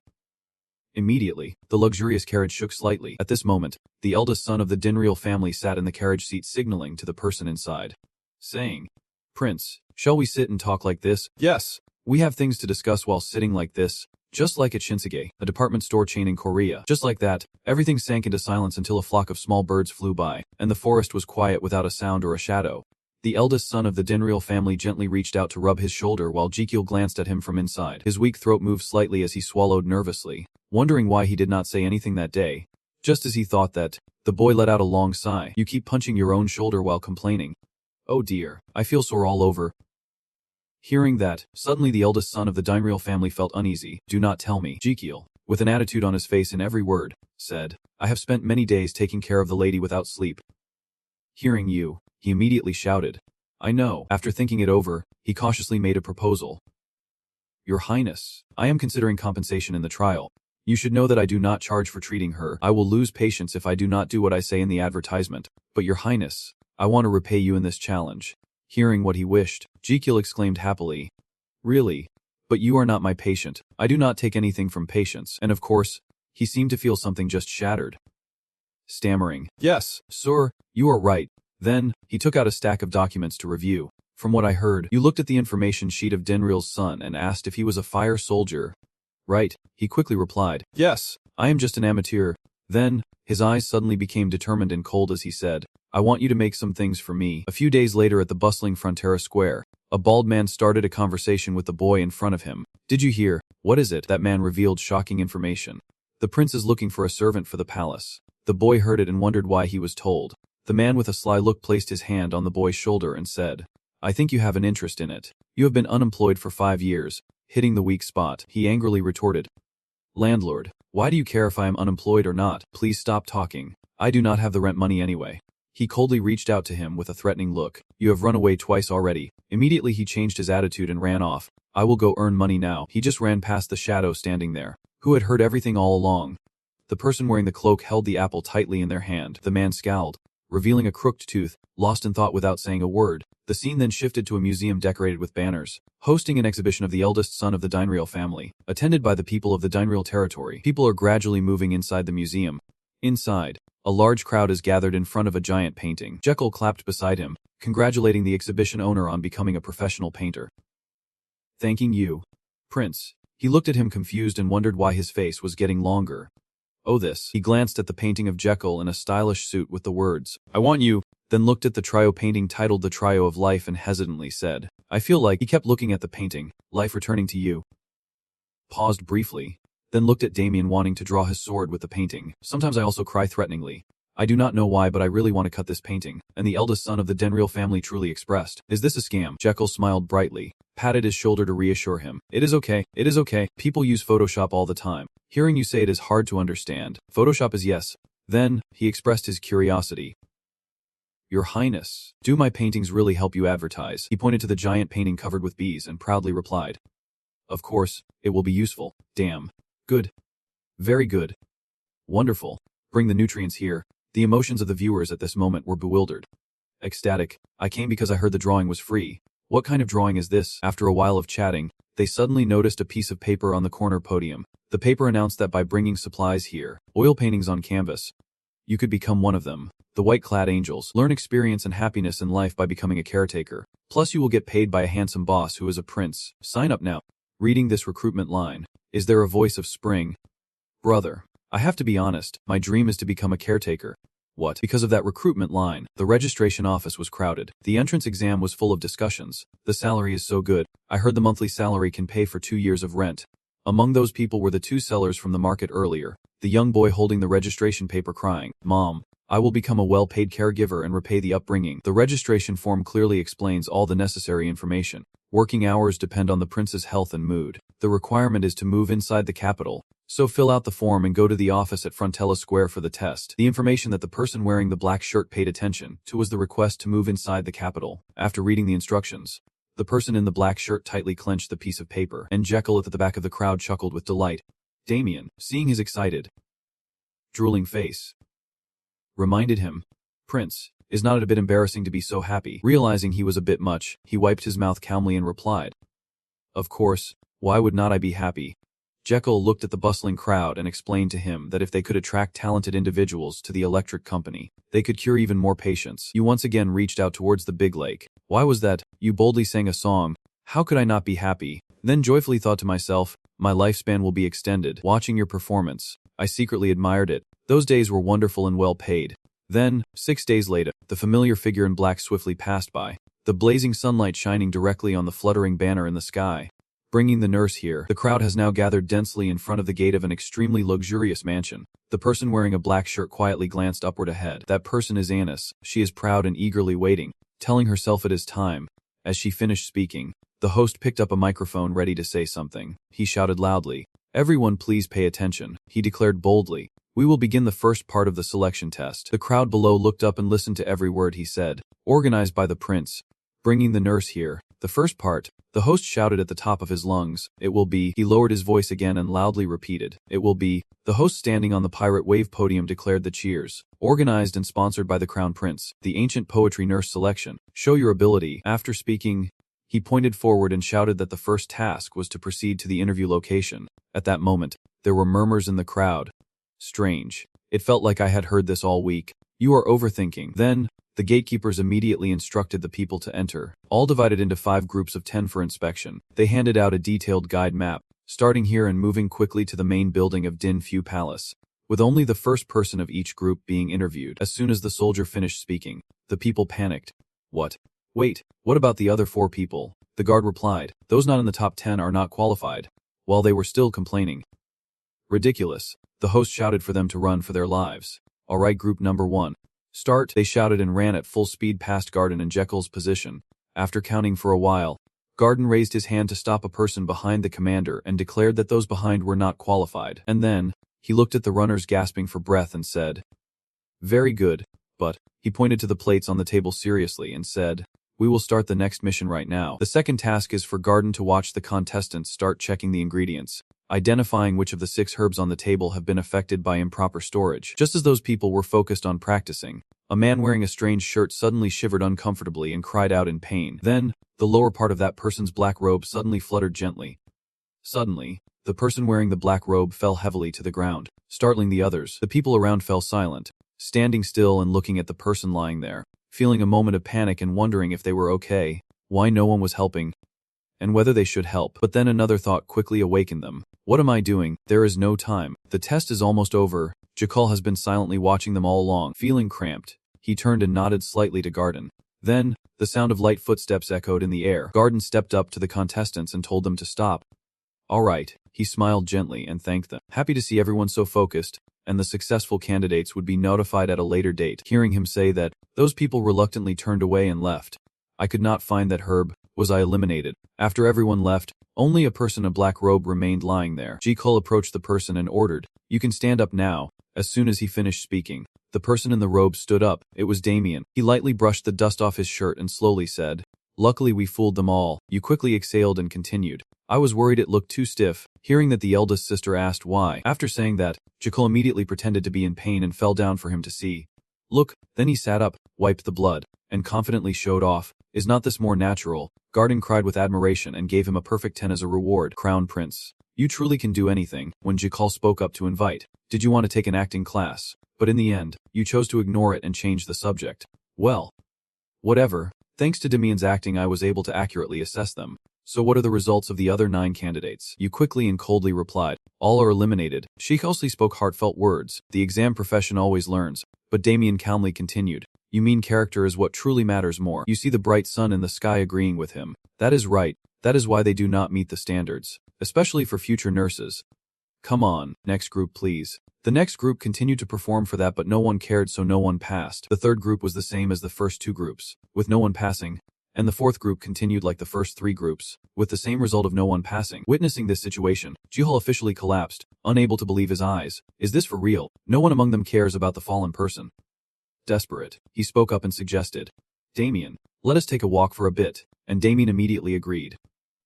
Alright then, this scene change. Damien and Jekyll silently stroll around the mansion's garden. Jekyll is currently nervously biting his nails, deep in thought, unable to imagine any more candidates. What to do now? Suddenly a voice interrupted his thoughts. Why is there no one? Outside the door, a soldier was stopping a stranger.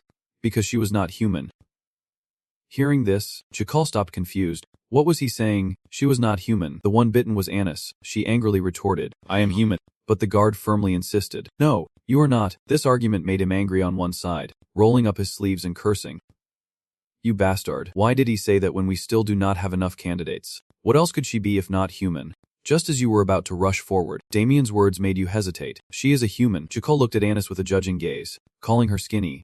But she does not have a tail. He immediately explained, "Do not you see it is just hidden by those baggy pants?" Hearing his words, he slightly relaxed and replied, "Got it." She is a bit skinny, Damien silently confirmed. I guess even the crown prince has quite a prejudice against skinny people. Suddenly, an image of a weasel in pajamas with the ability to transform appears, followed by an image of the weasel with a muscular body showing off its muscles, and finally, the image of a weasel with a nose as keen as a dog sniffing a bowl of water.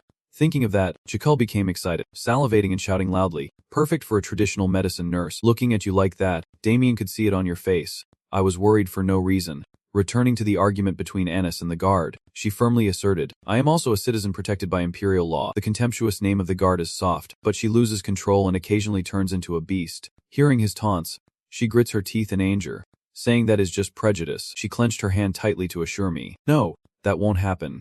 The guard sneered at her. So scary. But right now she is looking at me with those terrifying beastly eyes. His words completely angered Anis, who clenched his fists and cursed silently. That bastard. Just then, Jakul appeared to stop their conversation, saying, "Stop. Enough. Prince, you spoke with authority to the guard, saying that in our nurse recruitment announcement, it was clearly stated that anyone living in the capital could apply." "Yes. Even though she is a cleaner, is not she still a citizen of the capital? It is my fault." "Your Highness." You immediately hit towards Anis and reminded him that the one who should apologize is not me, but her. Then, Jakul placed his hand on his chest, bowed slightly, and apologized to her, saying, "I apologize on behalf of this disrespectful soldier." She politely introduced herself again. "Daughter of Hatson, honored to meet you, Prince." Then you continued to ask her if she wanted to join the test. "Yes." Usually, receiving her answer, he happily turned around and clapped. "All right then, shall we start right now?" Seeing Jakul like that, she was puzzled. Why is that? Suddenly, he turned serious and asked, "Because she is the one who erases. Her stamina must be good too."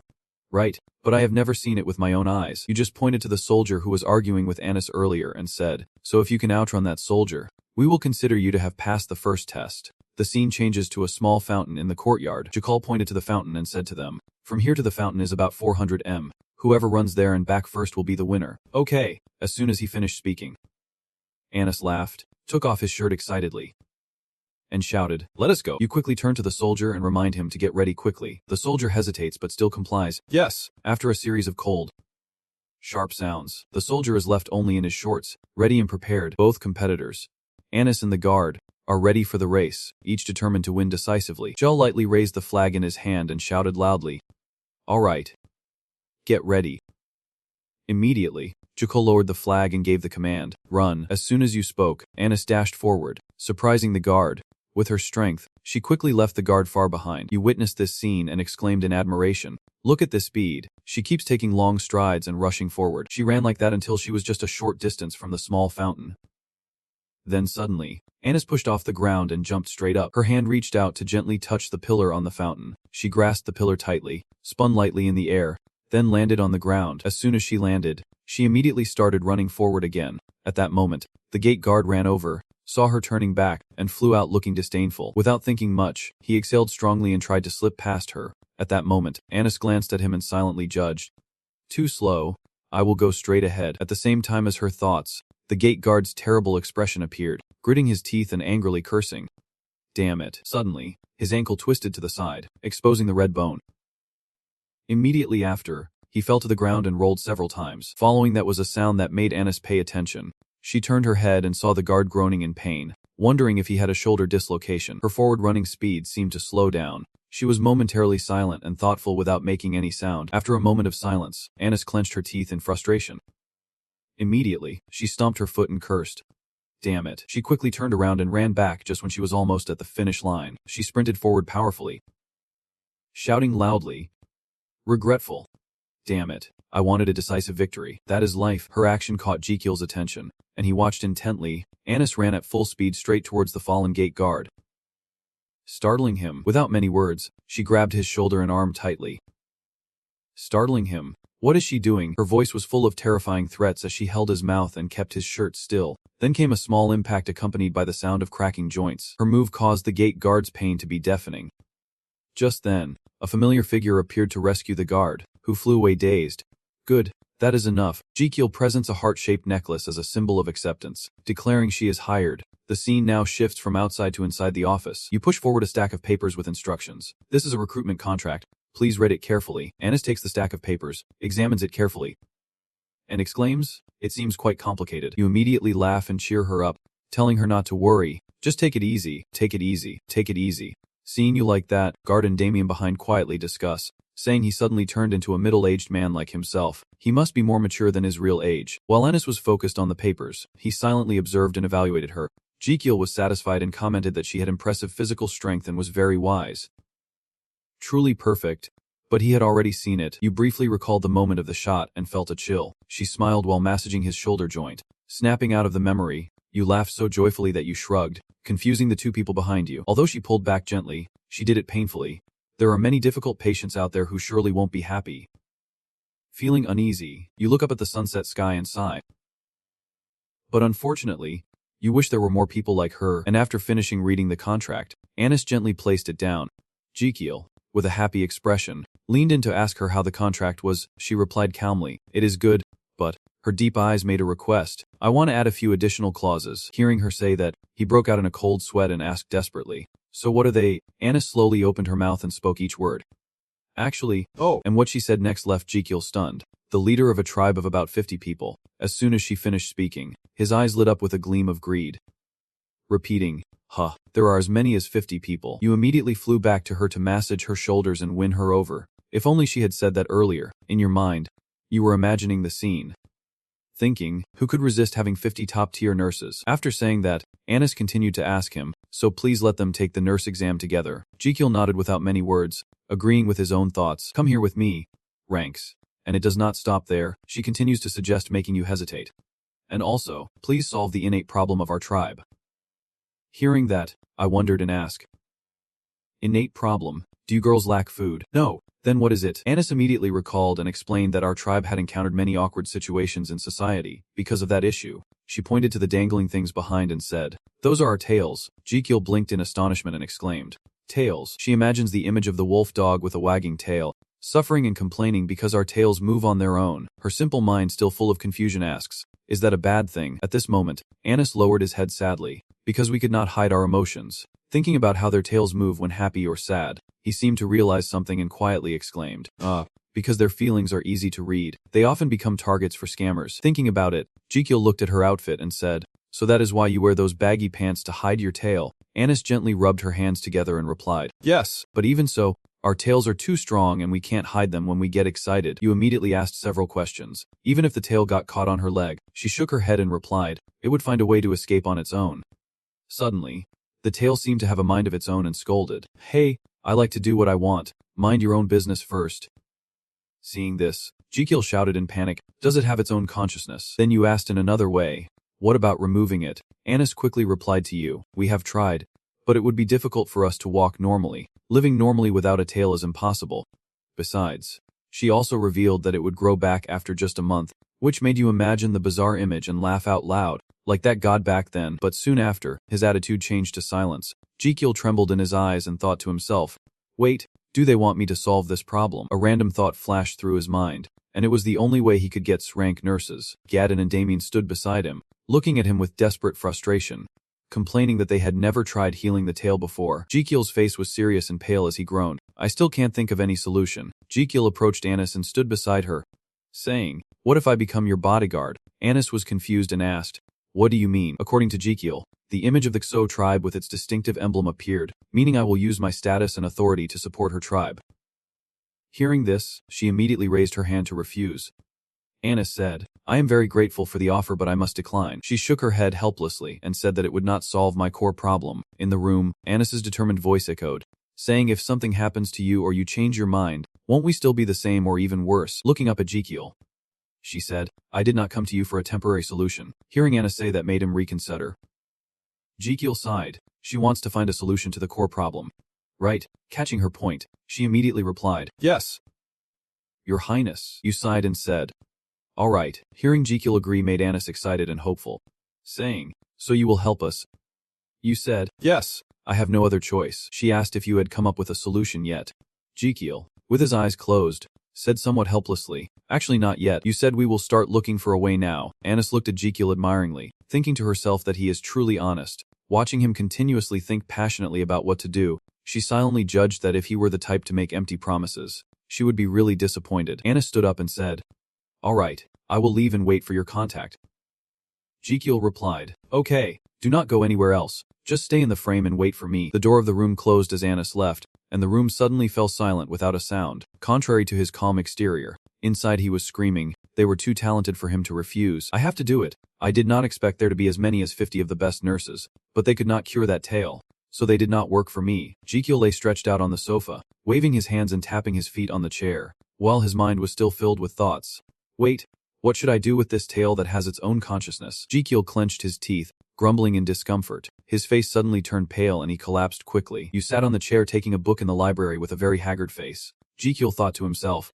He had searched everywhere but still could not come up with anything. Garden next to him suddenly shouted. The skill name, the level 1 prince's shout. Hearing his scream made you jump in shock, yelling in fright. Did you do it on purpose? Garden stood at attention and reported. No sir. Hearing his answer made Jekyll ask further. Then what is it? Do you have a problem? Garden's face looked serious as he said, if you frown too much and let the frustration build up, you will get many illnesses. Sitting calmly, he stroked back and said, if you keep scaring me like that, I will really get sick. I might even get an injection sickness. He looked up and said, no.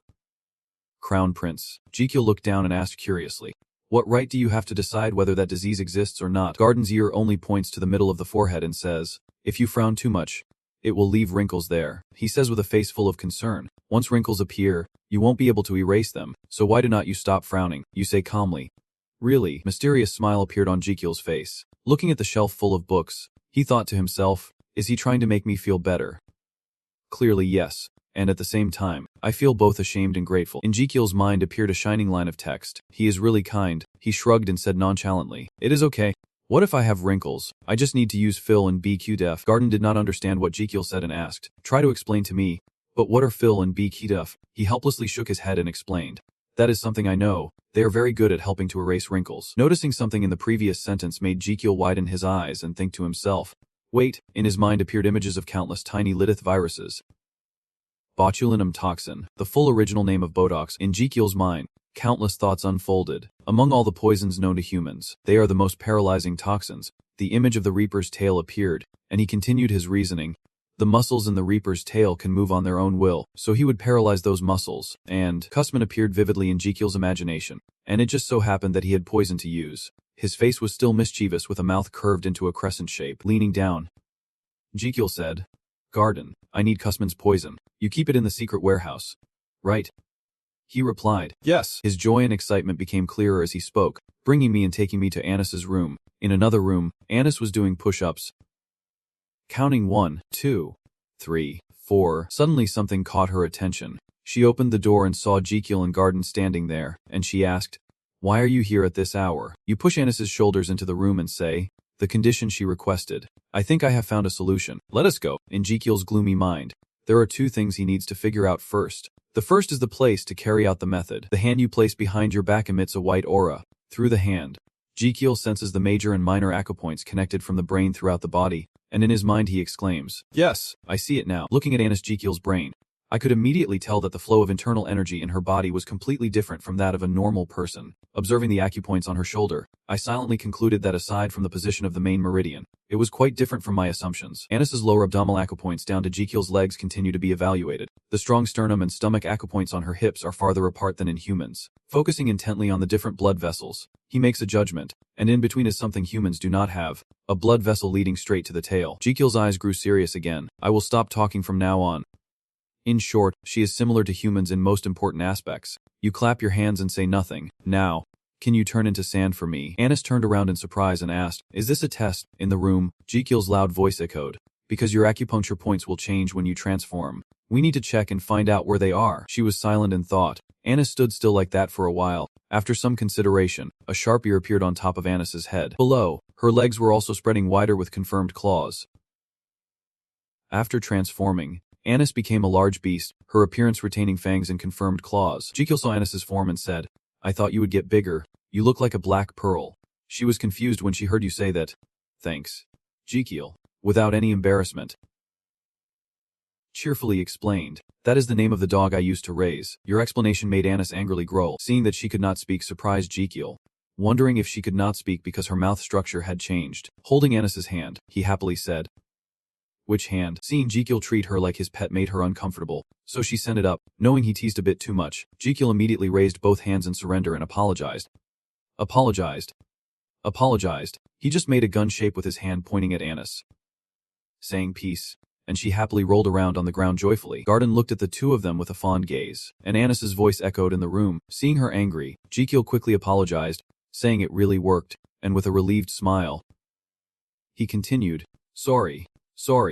Let us start the inspection. In the study room, Jekyll sat in thought, reflecting that he had completed the first task of finding the place to carry out the method, but the second task was quite complicated. Looking at the wooden box containing countless pills, Jekyll wondered how much paralytic poison to use, which was the most important question. Staring intently at a pill in his hand, he continued to think, I need to find out the ingredients of this poison to know the exact amount I need to use on her tail.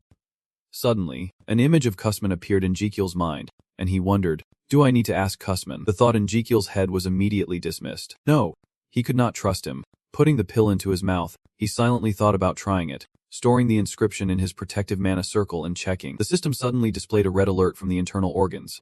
Heart, are you crazy? Lungs, are you crazy? Really? Fake intestines, are you crazy? Liver, are you crazy? Inside.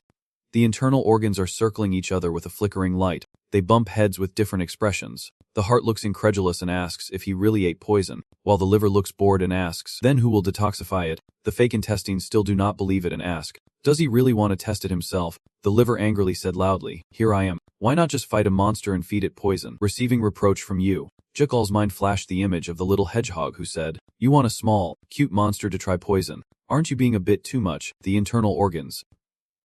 Hearing this, angrily scolded on the notification board. Are you planning to test poison on your own body? Don't you think that is too much? Gan was furious. There are beasts specialized in analyzing materials, even poisonous ones. Hearing you say that surprised Jekyll, and in his mind exploded the image of an unknown beast thinking, what? Is there a spirit beast specialized in analyzing materials? A system notification from the liver department appeared. He smiled with smoke and said, yes. I met him while still in the system waiting room. He did not understand and wondered, what is the system waiting room? The image of a series of tubes with transparent glass lids, each containing different objects, appears as Gan narrates. The name says it all. It is a waiting room. I have to sleep there until I wake up. Heart, lungs, intestines, skin. Everyone. Hearing the system announce Gan's answer, Jekyll understood and said, so, are the other internal organs also sleeping? The system's notification board displayed Gan's answer. Of course. The organs waiting to be trained are the same. You lean on your hand, pondering and asking, what exactly is that system? The system's notification sounds, conveying Gan's answer. Do not ask me anymore. Even if I knew everything, I could not tell you. The notification board turned red with a chain and lock icon symbolizing security, displaying the message that information disclosure is restricted. From the board appeared Jekyll's plea. So tell me, can you just share the characteristics? Because we have to go through the gacha again with Gozium. Your persistence annoys Gan. Who does not like it? Not getting any more information from you makes Jekyll unhappy. Honestly, as if to tease you. Gan sent a picture of you and the other parts through the system announcement with a message. The organs are very happy about the current situation, and Gan laughed loudly with satisfaction. Jekyll clenched his teeth in anger, thinking, damn it. Standing up and looking at the board, Jekyll raised his fist and shouted, if you like it, just keep silent. You pinch your nostrils and say confusingly, I will make the evil people vomit, meaning I will make you speak out. The system board shows the heart and large intestine joining the conversation. The heart laughs loudly and says, what are you doing? The large intestine also joins in with a teasing voice. Are you holding your breath? At this moment, the system board displays a notification from the lungs with a fierce expression because he pinched his nose tightly. Jekyll's breathing became difficult, making his face turn red. On the side of the internal organs, the lung stood with a pale face, trembling and making thick noises. Lung. The heart stood nearby, feeling it and said, huh. What? I do not have enough oxygen. Seeing the other internal organs acting abnormally, the liver and large intestine appeared with worried expressions. The system detected something was wrong and issued a warning. Your internal organs are panicking because of your actions. Your lungs are now paralyzed. Your face has turned pale and dark. Your hands are numb, and your throat struggles to say, lungs.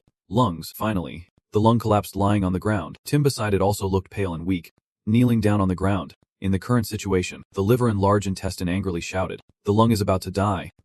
You idiot. Then the system displayed a message. Okay. The characteristic of the spirit beast that can analyze data is a bright light filling the room. The mailbox opened. Bible book with a transparent outer layer rushed out shouting. Seeing Bible book flying back and forth in front of Jekyll, he said in surprise, goldfish. Jekyll called it. Hey, it heard you calling and immediately looked over, paying attention and responding. Boo. Jekyll looked at Bai Book with a terrifyingly hungry gaze. From now on be really friendly. It saw that expression of yours and got scared. Crying loudly, boo, boo. When Bai Book met the little hedgehog, they happily greeted each other, and the little hedgehog joyfully shook his hand. Gozium. Jekyll happily crossed his arms and looked down at the table where Bai Book and the little hedgehog were playing, opened the wooden box, and picked up a pill, holding the pill up to Bai Book. They said, Bai Book, do you want to eat this? It is really tasty. He looked at the pill and exclaimed. The system notification appeared, full of complaints from the internal organs, saying the person is really careless, and wondering who he resembles. Jekyll opened the pill and thought to himself, the power of Bai Book is the liquid inside the pill going into Bai Book's mouth. His mind still filled with thoughts as it ate something. The system displayed a notification. Immortal Goldfish. Bai Book has used a skill, just a little. Level 1. After drinking the liquid from the pill, Bai Book's face turned pale showing exhaustion. He cried out in pain. Lying helplessly, he screamed and then collapsed onto the table, surprising and frightening Gozium, while Bai Book thought to himself, I am going to die. Seeing it like that made Jekyll a bit nervous. Thinking it would, then suddenly Bai Book opened its big, bright, round eyes wide. The system displayed a notification. Immortal Goldfish. Bai Book has used skill, level 1 resurrection. He took his hand and pulled out a red one, thinking to himself, resurrection. Without stopping, Bai Book used its small hand to pull out a fang. It was a monkey. Hoping to use the fang to write down what had just happened on a red object called Bai Bo, Jekyll looked at the review and wrote in his diary. Smiling wryly, sorry about that. Looking at what was written on that heart-shaped note, Jekyll thought to himself, Bai Book recorded everything it had consumed in the diary. Ingredients, and the average lethal dose. Holding the color it just wrote, he thought to himself, and all the characteristics of what it ate. It was as if spying on others. And this was really a very strong poison that could reduce the effectiveness of hair dye. Jekyll's face lit up, long lines of text running through his mind. Good. Now I can accurately calculate the amount of drug needed with the agate tail anesthetic. Jekyll opened his mouth and said, Garden. He quickly appeared very solemnly and said, Your Highness, seeing you appear so fast made me suspicious and I ask, where did you come from? Garden exclaimed in surprise. Another spirit beast, Jekyll said, but changed completely, making his nose seem much longer. And he said it searched for me all night. Maybe I am very famous. Hearing Jekyll say that made Becky's heart feel strange, and he could only smile blankly. Seeing Garden's expression like that made him wonder why he was laughing. In the room, Garden's voice echoed, reminding me of a great man mentioned in history books. Jekyll. Hearing this, became curious, and seeing his curiosity, Garden said, Yes, sir. That is Lloyd Frontella. According to him, Jekyll was delighted to see a large statue holding a scepter, and he asked, did the lamp designer live in the Empire when he was a king? Hearing Jekyll's question, he replied, Yes. I remember history mentioning that he had 5 loyal beasts. You kept asking, is he really that good? Garden said, After all, he is the one who built the foundation of this great empire. I heard he is very famous on Friday. You wondered, what does that mean? Jekyll suddenly interrupted the story with a command. Never mind. Bring Ains here for me. Garden hurriedly turned and said, Yes. Your Highness, from a palace door, looking up at the vast blue sky. Aegins followed behind him. She silently thought. She knew he was the crown prince. But could he really heal? It has not even been a day yet. Turning to Aegins, Garden said. She looked quite worried. His sudden return surprised her. Garden smiled politely and said, I am very worried. Aegins said cautiously. Are you sure you think so because you have seen my tail? Hearing her ask like that surprised him. That. Garden's head bowed slightly. He scratched his neck and said, I'm sorry. Agnes's face showed a gentle and helpless smile. She quickly said, It is okay. I am used to it. We have not officially introduced ourselves yet. Garden shook hands with Aegins and said, I am the Crown Prince's chief doctor. My name is Pierrot Garden. She also responded cheerfully. I am Aid, the heir of the Robo tribe and the daughter of Hassantu. He raised his hand as a sign of respect and said, Miss Ains. I apologize, but may I offer you some advice? Aegins nodded and said yes. Garden walked away while saying he hoped she would not be surprised no matter what the prince's treatment method was. Hearing him say that made her a bit confused. She said, what do you mean? Standing at the slightly open door with yellow light spilling out. Garden said, when you mentioned the treatment method back then, I thought you would think you were crazy. Aegins whispered curiously about what method it could be. Inside the room, Jekyll was sitting on a chair next to a bed, and I laughed, saying, Here I am. You stood up politely, gestured to sit down and said, Go ahead. Sit here. Aegins sat on the bed and said, Did you really find a way to cure me in just one day? Sitting down confidently, Jekyll said, Of course. Trust me. She looked surprised and asked, Can you tell me what the treatment method is first? You speak quite casually. She seems quite worried. Well then. For beginners. Jekyll held up a needle with a very relaxed attitude and said, I will use this needle to poke your tail countless times. Hearing you say that made Aang freeze and scream inside. What? Jekyll raised a pill and said, then I will transfer the poison into your body. You said it with a sense of accomplishment. How do you feel? Cool, right? Behind. Crowd of people followed Jekyll's words and responded enthusiastically by clapping continuously. Contrary to their proud and accomplished mood, inside she was silently cursing. Damn monkey. Agnes's pleading eyes looked towards Garden. When he caught her gaze, he responded with a face and sparkling eyes conveying the message. Go ahead. Your Highness. The servants nearby nodded in agreement, sharing the same message. Yes. On Jekyll's side, a smile appeared conveying a message to Aang's. Believe me, the scene before her caused panic inside, along with the thought that the prince is not the only mad one here, but everyone is. In Agnes's room, she sits holding her head, with a long line of servants on one side and Jekyll opposite her, carefully feeling everything with an empty hand on her chin. Jekyll confidently said, It is okay, do not worry too much. Trust me. She glanced at him and thought, his expression really is not trustworthy, but I still have to try. Sitting with a frown, Aegon's thought that if the prince succeeded, her tribe could be freed from this weird tale. Her will was firm, rallying her spirit. No matter how dangerous it was, she had to try. Aegon said, All right, I trust you, snapping fingers confidently. Jekyll said, Very good. First, suddenly, the servants raised a large white cloth with a round hole.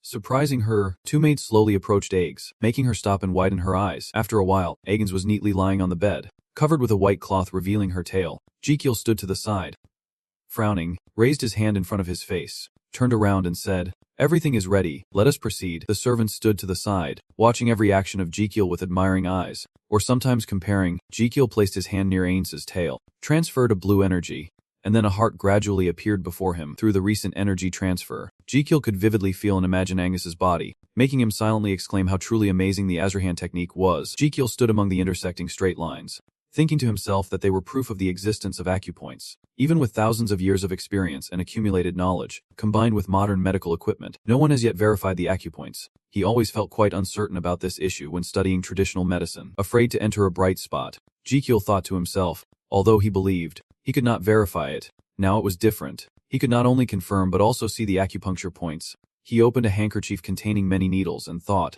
I should not be slow anymore. Insert the Jekyll needle straight into a glowing point. First at the Xuanqiu acupoint, pushing 1.5 cm simultaneously the system notifies and activates the separation function in box 1. Your hand holds the needle along with the system notification that 0.01 milliliters of muscle paralyzing toxin in this compartment has been released. Feeling the needle inserted and causing Anis to use herself, Jekyll observes the intricate network before him and contemplates the next move, targeting the Mingmen acupoint at a depth of 2.1 cm, then the Yaoyangguan acupoint at a depth of 2.4 cm. Your arm moves smoothly, creating a light that travels to the spine and connects directly to the tail. The meridian at the Xuanqiu acupoint has been opened, allowing the magical energy to flow along the spine. Holding the needle in his hand, Jekyll stared intently at an acupoint, carefully observing and thinking. Her tail could no longer move. Now comes the most important part. Just making the tail numb is not enough. I have to make sure it never recovers. Just as Jekyll's thoughts ended, Anis's tail moved again and flicked his face. Jekyll thought to himself, how come its tail has already recovered? Its healing ability is really strong. His eyes hardened with silent determination. It is okay.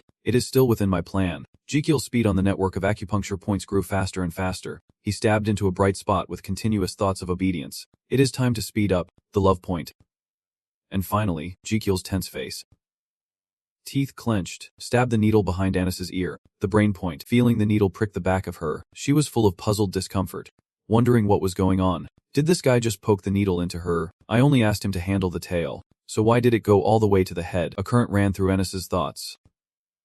Surprising her, then Anis's tail suddenly trembled, and after a while, her tail lost strength and fell down. Anis's foot was touching the lid with her little toe, and seeing that made Jekyll happy as he raised both arms straight up and shouted, Success. He then approached Anis's neck, took the needle from behind her ear, and said, It is done. Now you try it out. Stepping both feet on the ground, Anis asked suspiciously, Is it really done? Jekyll answered confidently, Yes, it is successful. She looked confused and suspicious, wondering how it could be so fast when she had not even understood anything yet. At that moment, you raised your voice and asked if she felt anything special about the tail. Only then did Anis notice and look at her tail. Her face suddenly showed surprise. Many questions appeared in Anis's mind. I am feeling anxious. My tail should have curled up, but it did not move at all. She looked up and asked what was going on. Jekyll explained. I paralyzed the tail and then stimulated the nerves on her body, looking at Anis's foot with her little toe constantly twitching. He said. Her little toe. I have rerouted the nerves at the tailbone, so the little toe will become a tail that twitches according to her emotions. The servant standing nearby applauded along with Jekyll, who excitedly clapped his hands towards her and said, Whoa, you have a tail now. That is really magical, is not it? She sat silently to one side. Anis's lips pressed together. Suddenly tears streamed down her face. She wiped away the tears flowing down her face. He stood watching her shed those tears, slightly smiling and thinking, from now on all the suffering and humiliation that their tribe had to endure, they would soon no longer have to endure them for another day. Anis wiped away her tears and said, Thank you, sir. Thank you. Your Highness. Jekyll folded his arms, raised his head arrogantly, and said, Well, just saying thanks is not enough. I have done my part. Now it is your turn. You held out a stack of papers to her and said, You remember my special tail and you? Right. You said you would bring your tribe here if I could treat that tail. Jekyll happily and excitedly grabbed the pen and said, Come on, sign here now. Seeing that action of yours made Anis helplessly think, This prince is truly extraordinary. Suddenly, loud laughter echoed through the palace. Inside the palace was Jekyll's hearty laughter. He was folding his arms and laughing joyfully. Seeing Jekyll like that, Gadin asked, Your Highness, why are you so happy? He turned to look at him and said, Of course. Jekyll stood with his arms crossed, observing the room decorated with many beds and bustling with nurses, doctors, and patients. He thought to himself, right before him were as many as 50 rank nurses, his face triumphant with a smiling mouth, 50 people in total. You look to the side of the hospital bed where Anis is attentively taking notes, thinking to yourself, they have basic nursing and first aid skills. They have also completed the professional nursing course. Every nurse working shows proficiency. Jekyll thinks to himself, they know the differences between types of medicinal ingredients, how to store and handle them, how to make nutritious soup, and how to bandage wounds. The other nurses are discussing work. They have completed the necessary training to operate a treatment room. A nurse came over to report, Your Highness, we have finished scheduling the new shifts. Seeing the work progress going perfectly, Jekyll smiled with satisfaction. Silently thinking, Good. Remembering the medical examination process, Jekyll thought that now the specialized medical clinic at Jigung Palace could operate 24/7. The tails of the diggers were replaced by the little toes, and Jekyll thought it seemed everyone had gotten used to his new tail. Smiling proudly, the only word in his mind now was perfect. A system notification appears, stating that you have completed the minor surgery to paralyze Anis's tail and 50 others. Another notification appears, saying that since this procedure does not extend lifespan, the secondary treatment fee will not be activated. The system notifies Jekyll that your internal organs are giving you a round of applause for doing something incredibly smart. Someone's corner appeared with a gentle lullaby. The system issued a notification. Members with the Earth attribute in your internal organs have awakened due to the noise above, leaving Jekyll stunned. Pair of sparkling eyes wide open looks very beautiful. The system announces, Your stomach has opened its eyes. The stomach appeared shyly introducing itself, saying, I am Little Stomach. I want lots of delicious food. Crispy fried pork. Jekyll heard the introduction and whispered to himself, Little Stomach sounds so cute. The chubby belly of the stomach appeared with a childish voice, sweet and sourced dried ribs. He put his hands above his head excitedly and happily said, Fried chicken. Pizza. I want to eat everything. My stomach is all twisted. I am so dizzy. Bring it to me quickly. Jekyll looked at the twisted guy through the system notification screen helplessly. What is wrong with him? There is nothing like that in this world. On the system notification board appeared an image of a stomach acting coy, wanting corn with tteokbokki sauce. Jekyll thought to himself, even that stomach can't help but drool. I want to eat too. Looking at the nurses working hard, you tell yourself we can't do anything. Just hold back a little. The system shows a message from the stomach. Okay. What about sweets? Jekyll popped a candy into his mouth, thinking to himself, this guy has the taste of an elementary school kid. A notification appeared showing a stomach hugging the candy while licking it, with the words, the stomach is full of sweet memories of his birthday, restoring 300 health to you. System notification keeps appearing. The heart, lungs, colon, and liver congratulate the birth of the youngest organ, granting you 700 health. Current health 1000. The images of the internal organs appear super cool in your imagination. That means the current internal organs can provide more advice, so I will suffer less from stomach disease. The system displayed a bright notification. Thanks to precise control of the tail paralysis surgery, your Azrahan removal method has been improved and upgraded. The heart lies between two interlocking rings. A notification appears. Skill name, Azrahan elimination method. Stage, a level 3 ring. Mana increased by 150%. The two rings around the heart glow and stretch. System notification. The mana ring storage space has expanded. Jekyll thinks to himself, it is like a small water balloon expanding in his chest. Your face is full of joy. Jekyll's hand clenched tightly thinking, so early in the morning and already receiving this much blood reward. A broken voice spoke up. Your Highness, the male nurse continued, saying his body odor seemed unusual and he looked like he was about to have a fever. So you hurriedly said, "Let us go check it out." Jekyll thought to himself, no matter what, the foundation of the current medical clinic is more reliable now, and our clinic will become a stable place. Pavat was typing at his desk, quickly moving the abacus with both hands and said, "If this much is used this month, the head steward also plans to assist Miss Pavat, moving the abacus."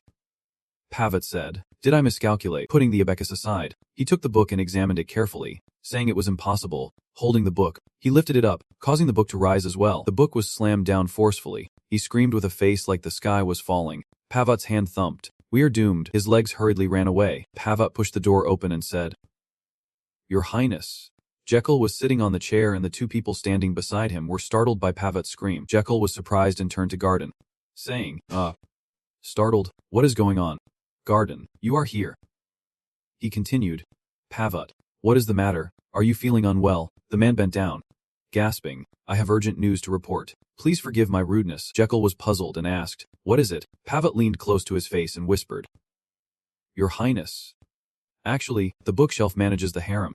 At the end of his sentence, Jekyll's face showed extreme panic. "They are about to run out of ink." You stood up abruptly, slamming your hands on the table and shouting, "Damn it. Are we out of money? But I am the crown prince." Jekyll's face tensed as he thought to himself, "This is bad. If we are out of money, we won't be able to do anything, and we definitely won't be able to continue running the medical clinic anymore. Helping Mo live a long royal life will also fall apart," you said anxiously and panic-stricken. "Why are we out of options? Explain in detail."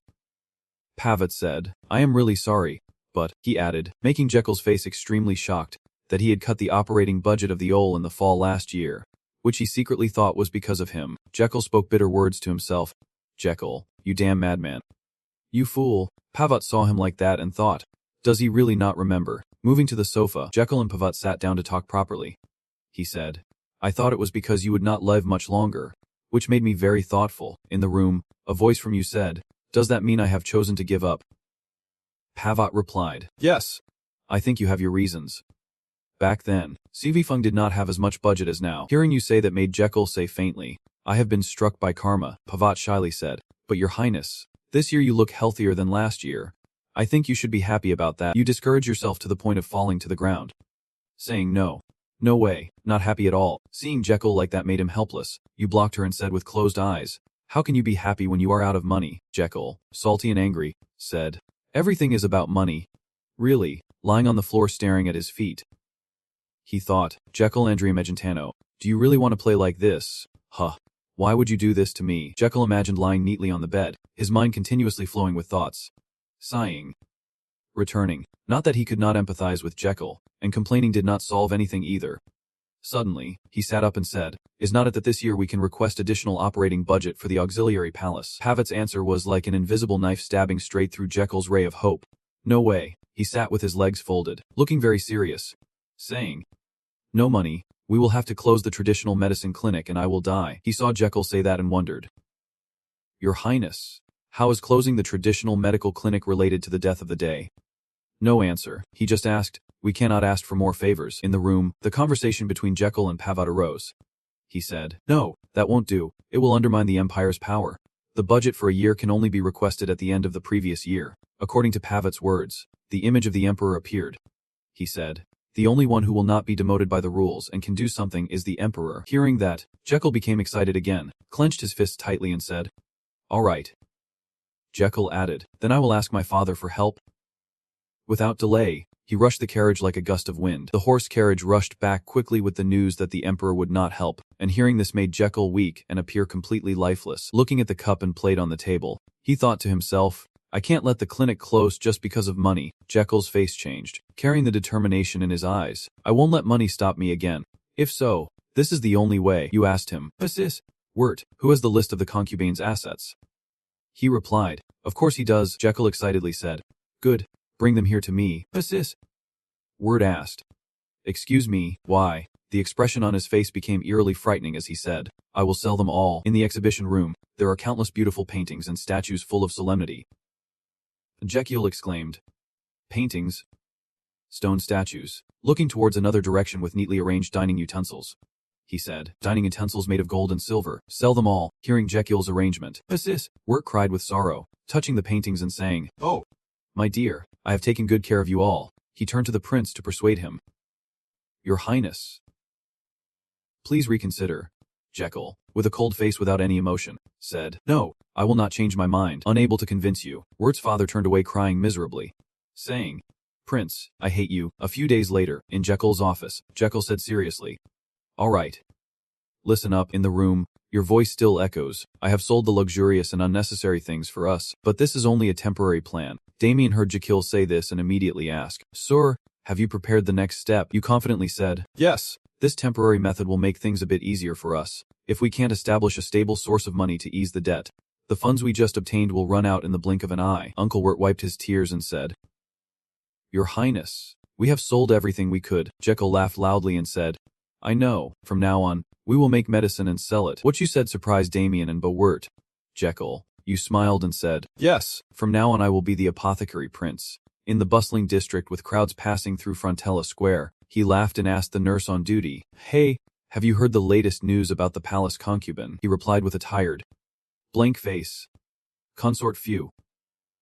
What happened? The official continued. The crown prince seems to have sold all the luxurious and expensive items in the consort's residence. The guy was very surprised and asked, Why? She replied, Why else? I heard it is to continue maintaining the traditional medicine clinic, he said. If that is the case, he sells luxury items to make money and continue taking care of the patients. The man replied, Yes. Is not he wonderful? Crown Prince, truly a good person, he proudly continued. No one would dare to do that. The two agreed. Even looking through history books, men like him are extremely rare. The guy responded, I agree. He thought about the image of Jekyll, like a sage. He sighed. Oh heavens, our prince is truly magnificent. As he spoke, he wiped his face and imagined Jekyll, spreading both hands wide with a warm expression, saying, I will heal everyone. This is the Jekyll. Infinite Church. Law continued. He is Doom. On the other side, Jekyll, sitting at the table deep in thought. I have to make money. I have to continue running the traditional medicine clinic. Jekyll, think, only then can I continue living. At this moment, Damien and Pavel entered the prince's private room, saying, Your Highness, do you want to create your own medicine and sell it at a discount? Butler Pavel and others asked, if funding is an issue, would not it be okay to charge a small fee from patients? Jekyll, after hearing it, he immediately objected, saying, No way, we will lose customers. He thought, he must take as many patients as possible to extend his own lifespan. Jekyll, the declaration clearly states that we will never collect money from them, not now nor in the future. He continued, Instead, we will make money by selling medicine ourselves, expensive but very effective. It will be a premium medicine that everyone eagerly seeks just to display. Jekyll suddenly spread his legs and continued, a branded product. He nodded while pointing and said it was produced by the prince. Jekyll, proudly continuing, some families are a bit diminished and arrogant, but can become confident if they have it. Jekyll, pride. It is what determines a person's social status. A super high-class drug. Damien listened and asked suspiciously while Jekyll, still being narcissistic, Does such a thing really exist? What is it? He immediately answered, Of course it does, a kind of medicine made from Minota's gallstones. Damien wondered and asked, A Minota? Jekyll, but ignoring Damien's doubts. He continued, The name of that drug will be Ancunyahoang Minota. Everyone in Han has heard of a sedative called Ancunyahoang, a high-quality medicine with amazing effects, such as treating brain, heart, and blood pressure diseases. Then he imagined everyone taking that medicine, saying it was a super strong sedative for interviews and exams. At this moment, Jekyll and Damien were walking around the garden when Damien suddenly asked if, with Minota's gallstones, they planned to create Ancunyahoang Minota medicine and sell it. Jekyll, answer, Yes. Before the certainty of Jekyll, Damien seemed doubtful and asked again, Will everyone really drink it? Jekyll confidently affirmed, Of course, 100%. He continued, Because they will think it is a rare item. Before the limited edition version, everyone fights to buy it. That is the common mentality of everyone. Jekyll, give a metaphor. We will not use a bull but instead a stronger and rarer type. With a proud face he raised 5 fingers and said, Both the effectiveness and the brand make them want to buy it. It can definitely be sold. Quality next year. Damien heard this and immediately rejected Jekyl's opinion. I do not think so. He saw Damien's disbelief and felt very helpless. Damien continued, This sedative and its effects. This is the first time I have heard about it. If this drug is so great, would not everyone know about it? Jekyll, glancing back, it was once very famous in the fallen ancient kingdom. Damien asked suspiciously. Ancient kingdom? Fallen? Which kingdom is that? He replied, It is called Josian. Damien said, I have never heard of it. Jekyll replied, Right, I only heard about it in a dream. He happily continued, I learn all the acupuncture methods and tonic preparation from my dreams. Damien did not seem surprised by GKL's answer. I heard that from Lord Guardian. Damien thought, but I did not think it was true. Damien imagined Guardian's cute and happy expression saying, Your Highness, the loudest one. Damien thought, Lord Guardian is very skilled in poetry and, for someone serving the prince like him, he accepts this fact too easily. Damien gazed thoughtfully at JKL's back. Damien thought further, but for me, all I cared about was getting paid on time. Then Damien said to him, So, you intend to cure people without a license, Jakal? He stopped walking when he heard that. He asked confusedly, do I need a permit? Damien replied helplessly, Yes. Of course, Damien continued, saying there is a licensing exam for medical practice.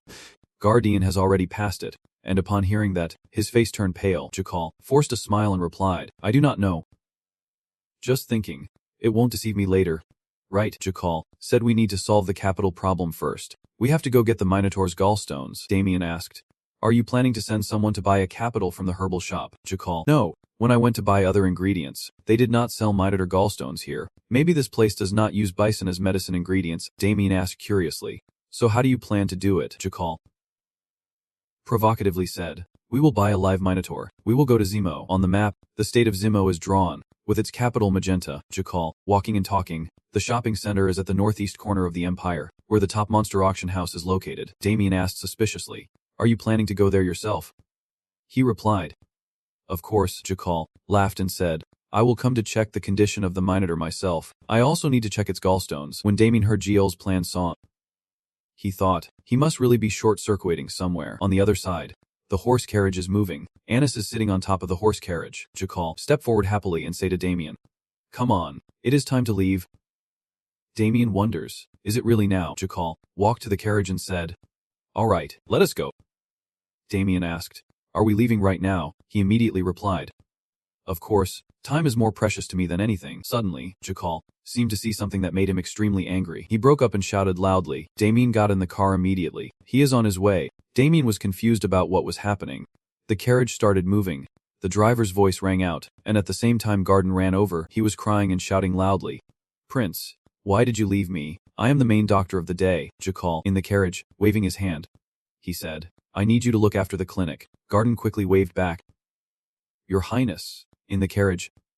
Damien said, The carriage is smoother than I thought. Jakal is proud. I am the crown prince after all. Walking around freely is normal. This is truly first class. It turns out Damien and Jakal were lying in coffins covered with fresh flowers.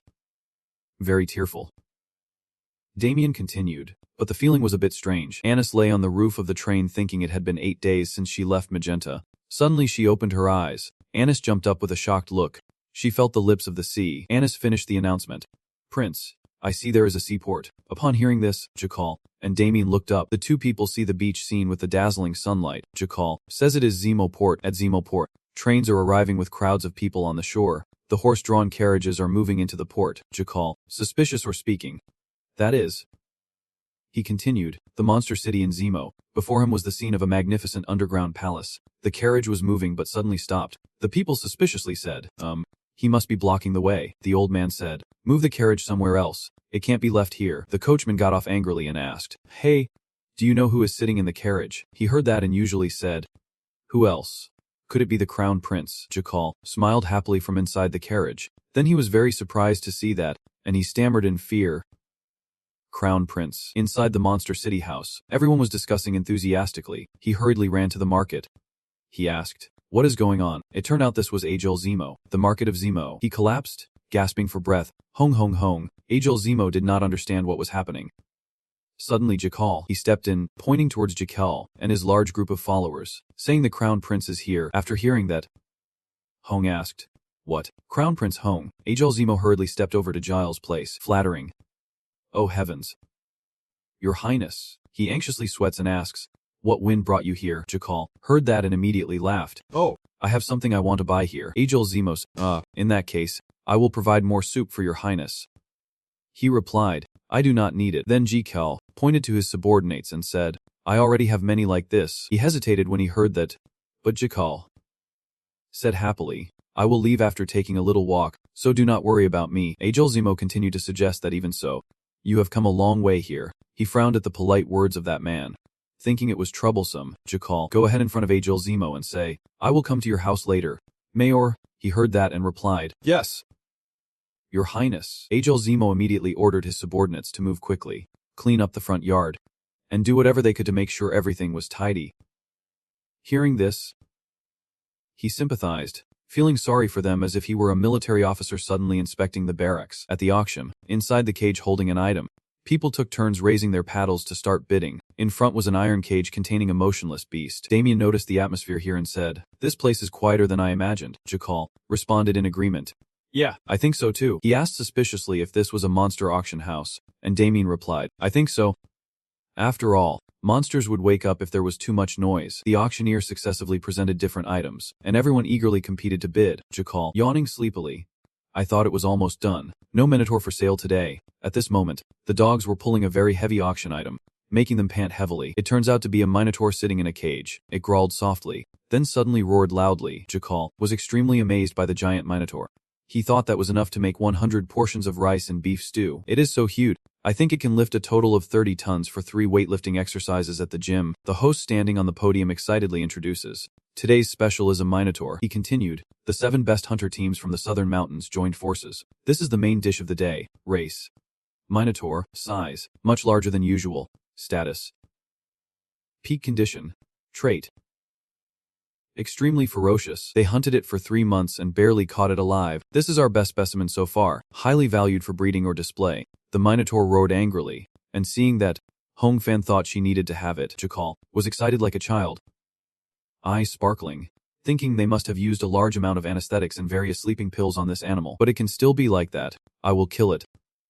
Segment it. It has to be mine." The host continued, "Now, we will start from 50,000 Majan." Jakal heard that and said, "Did I hear wrong, Damien? The other monsters are only priced around 50,000 Majan. So why does this one have a starting price of 50,000 Majan?" Damien replied, "Isn't there at least that much per day?" He looked at Jakal, who was carrying only 100,000 Majan. He thinks, "Yeah, but that is what I have. The price of the minotaur will be very high." Jakal, looking at the excited crowd cheering, "I determined that I must buy this minotaur. The fighting spirit in everyone's eyes can't be chased away." Jakal, disappointed, he said, "I will never be able to buy it for 10,000 Majan."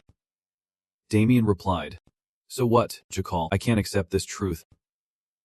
Regretfully said, 100,000 Majan is not a small amount. I could buy Damien a luxury apartment in Gangnam district of Seoul." Damien asked after hearing, "What?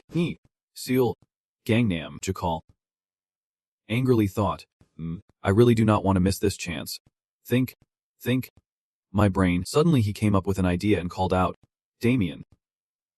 Damien responded, "Yes, Your Highness." Jakal, "Keep talking. Listen carefully to what I am about to say." Then you lean into Damien's hand and whisper.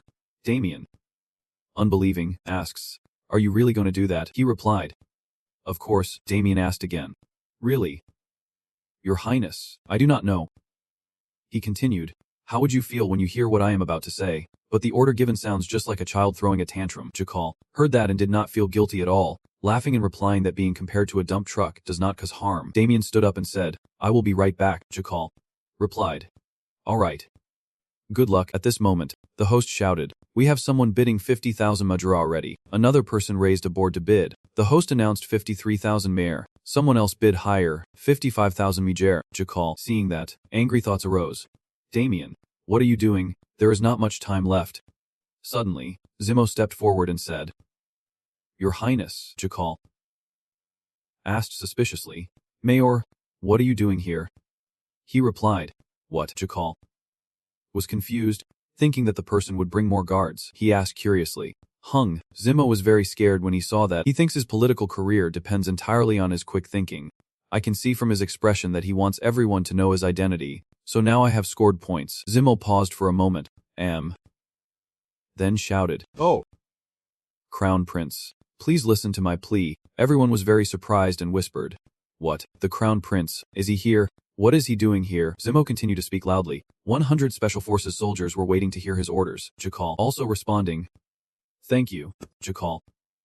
Adria Megentano acknowledged the person's awareness. Then he laughed loudly at Damien's helplessness. And he laughed back. Jakal, "Keep talking." "Oh, wait, I forgot the auction is happening." Jakal, with a basic price of 60,000 and a smug smile on my lips, "I am the Crown Prince. What do you intend to do to me?" Smiling like that is not enough. You also add a sneer full of contempt. Everyone at the appraisal stopped their evil thoughts when they saw your smile. Look at that attitude. He completely ruined the appraisal. All the nobles were buzzing among themselves. How could anyone offer a higher price than him? Why was not I born into the royal family? Well, I give up. The host of the auction was astonished and shouted to himself, "What is the prince doing here?" No. More importantly, looking at the big mine in his heart, he could not help but feel heartbroken. How could we sell the best auction item today for only 60,000 margin? We worked so hard to catch him. How is this any different from robbery in broad daylight? He cried silently in regret, wondering why this had to happen to us. At that moment, someone in the crowd of bidders flashed a smile and held up a bid card for 70,000 margin. Then he shouted out the number he gave, 70,000 margin. The auctioneer was so shocked when he heard this number that his mouth almost dropped open. What? 70,000 margin. Then he spoke up, asking if someone had raised the price, because he was so surprised that he was speechless about the guy grinning triumphantly holding up the sign. Because the noble behind us saved us. 70,000 margin. Jekyll was also startled by this scene. What? The guests began to murmur among themselves about the identity of this audacious person. Is not that Guinness? Could he be the one beloved by the king of the southern kingdom? Beau. Everyone calls him mere Beau Guinness Death James, and he is very arrogant, thinking to himself, what will you do, Prince? After all, I'm not a citizen of Margentano. The whispers in the hall continued to echo. Guinness is our savior. He is about to drive the prince away. Hey, do not speak so loudly. I heard the prince is famous for holding grudges. They conspired together saying that he holds grudges for a long time, and it is true. Jekyll is currently furious. Inside he is screaming. I can hear it all. His eyes show he refuses to lose. Fine. Guinness, you want that? Huh. Guinness does not mind competing with me. Crown Prince Margentano. Are you going to lose face and use money to compete with me? He arrogantly challenges your pride. I challenge you. Go ahead. Of course you have a competitive spirit and go fix your price list. You raise the number to 71,000 margin and insist on fighting for it. I am sure I will get that Minotaur. The owner immediately shouted happily when he saw your bid. The prince offered 71,000 margin, preferring to win rather than lose. Guinness immediately bid higher and it was also shouted loudly. Guinness 72,000 margin. While the money battle was going on, no one noticed the terrifying gaze of the Minotaur inside. The prince 75,000 margin, Guinness 80,000 margin. At the final moment, the auctioneer announced the selling price of this valuable item, the main auction piece of the day. A top-quality Minotaur sold for 250,000 margin, and of course, the winner was none other than Guinness. Proudly declaring, I won. Prince, he is so shocked he is petrified because his money has flown far away. He painfully watches the Minotaur he desires being taken away. Feeling heartbroken, no, please do not. At this moment, Damien suddenly spoke up, saying, it is fun that you lost. Your Highness. This made the boy frown and say, Hemph. He calmly replied that it really was not worth spending 100,000 margin on a Minotaur. While you were still talking, if you use up all the money now, you will snort proudly thinking I am worried about you. This cute boy is quite loyal, even cares about his finances and is kind too. But when his next sentence rang out, it made me want to faint. If you spend all the money, sir won't have any left to pay my salary. So do not waste it like that. The harsh truth made me sigh. Still grandiose. He seriously declared the only reason I protect you is because of the high and stable salary. Moreover, he affirmed that if you can't pay the salary, there is no reason for me to be here. These words of yours made me jump and exclaim in disbelief, you capitalist demon. Then Jekyll asked humbly, are not you grateful that I saved you from the underground arena? Damien replied bluntly, of course there is. But what does that have to do with my salary? Your attitude makes me exclaim. Is gratitude separate from finances? Say that sentence while secretly sighing. Really, still keeping that indifferent face? He replied. Of course. Suddenly, you fell into an unusual silence and stared intently at him. In your heart, you are thinking about the main character I love when reading Yu Dao Hong. Damien Kane, he is someone you highly regard, and when it comes to his potential for future development, I do not think there is anything else in this world more reliable than having him on your side. The strongest person in this universe is protecting me, and the reason I need you on my side is not just one. Deep down, you have your own reasons for wanting him by your side. I am sure he will follow me towards a stable life, because only then can everyone be safe and happy. After a moment of silence, Jekyll helplessly said, I know, do not worry, I will never delay your salary. Damien heard this and solemnly performed the ceremony. Understood. Your Highness. Then he called Mayor Eisel and ordered him to go to the person's place first. The mayor was a bit startled when he heard his name called and replied, what? Yes. Your Highness. However, when he saw you running headlong, he panicked and ran after you to ask, but why do we have to run? Of course, you could not tell him the truth, so you just answered in your heart. Because I was embarrassed. What else could it be? At the same time, Guinness tearfully looked at the spot where Jekyll had just stood but saw no one. The scene shifted to a large beautiful mansion. Below the basement, the large minotaur that was just auctioned off is now chained tightly. Its eyes slowly open. It lets out a sharp cry, cried out and opened its eyes, then saw a figure in front of it. When it fully opened its eyes, it saw that the person standing and looking at it was Guinness. He said excitedly, "Looking this close is even better." Suddenly he turned around and said to someone with a delighted tone, "You should see the crown prince's face when I snatched this from his hand." From the darkness, someone stepped out, sighing. "How pitiful," with a blank expression. He asked, "Should we start the sorting process today?" He agreed, "Fine." Guinness even praised this guy. "That is why I called you here, the best classifier in Zemo." He flattered in response, saying, "You are too kind. I came here because you were very generous with the compensation."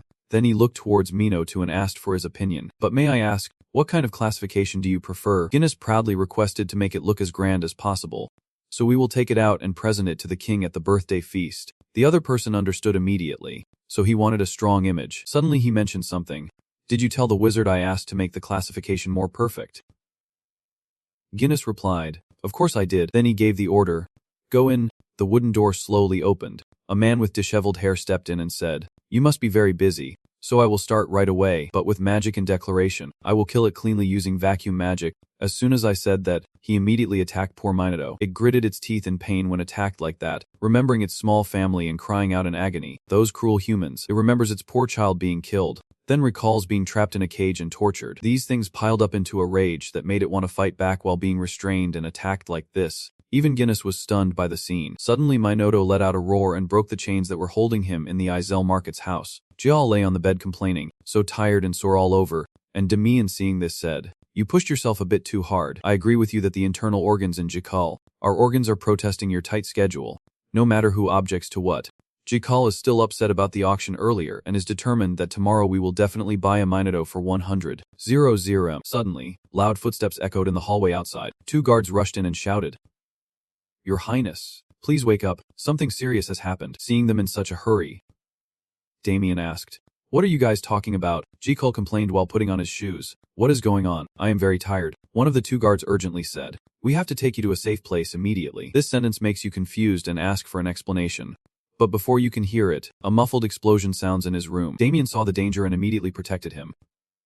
"Your Highness, stand behind me." Just as he spoke, something hit him and sent him flying, startling him. That tackle sent him crashing straight into the wall with a bang. The scene made him scream loudly, calling out Damien. Suddenly, a hand with sharp claws appeared. Sensing danger approaching, Joe fell silent and motionless, slowly turning pale as he looked back to see the giant Minotaur from the earlier auction standing before him. This scene scared you stiff as you stammered, calling out, "Minotaur." After a while, Ophith suddenly got thrown off the chain. The Minotaur suddenly gained strength and stood up, astonishing the top classifier. Even Guinness was stunned by the scene. And then that Minotaur suddenly let out a roar and unleashed its power, causing Guinness's house to break apart piece by piece. In the basement, his subordinates were crushed under the stones. As for him, he was terrified beyond belief.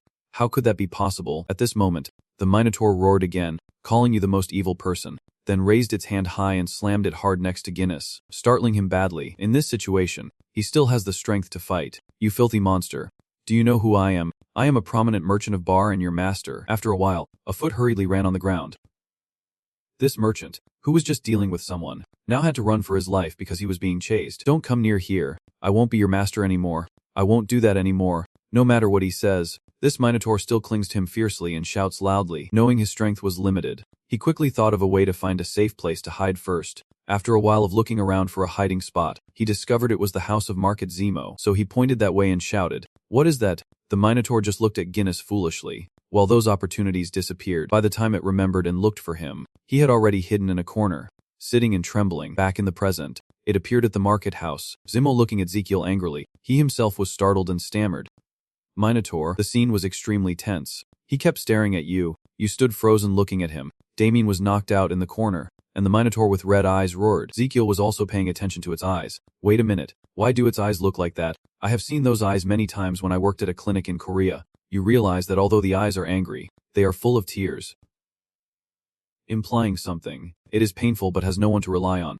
Those are the eyes of a patient. While everyone was lost in their own thoughts, the Minotaur suddenly cried out, "That person." It recalled the time it was locked up during the auction. Then he remembered when Ezekiel showed him the dollar bill. His anger flared up again, and he was no different from the guy just now. Ezekiel was startled by its scream. confused and wondering why it suddenly acted like a fox towards him.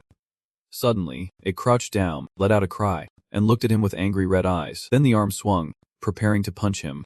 Knowing he could not dodge it, he just stood there and took the hit. Suddenly, Damien was punched down in the corner of the cave. He quickly moved in front of Ezekiel and slashed the Minotaur. Ezekiel was so scared by the scene that he called out with wide eyes.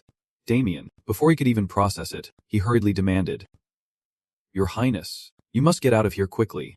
However, instead of running away, he was determined. "I will not die here. I have struggled a lot to survive until now." In response to your determination, the Minotaur roars threateningly and unleashes a series of powerful punches. While Damien was still struggling to deal with it, he managed to step back and observe. It was too fast. If he had taken that hit directly, his bones would have broken and his internal organs would have been destroyed. Because he was focused on running, he did not notice that the Minotaur had spotted him. It roared and swung its arm towards him. In that life or death moment, a foot appeared and kicked him out of danger. He sat down on the ground, still in shock, looking at Damien and wondering, "Damien, did you just kick me?" At that moment, the door to the room opened, but before it could fully open, a rock was kicked down to block it.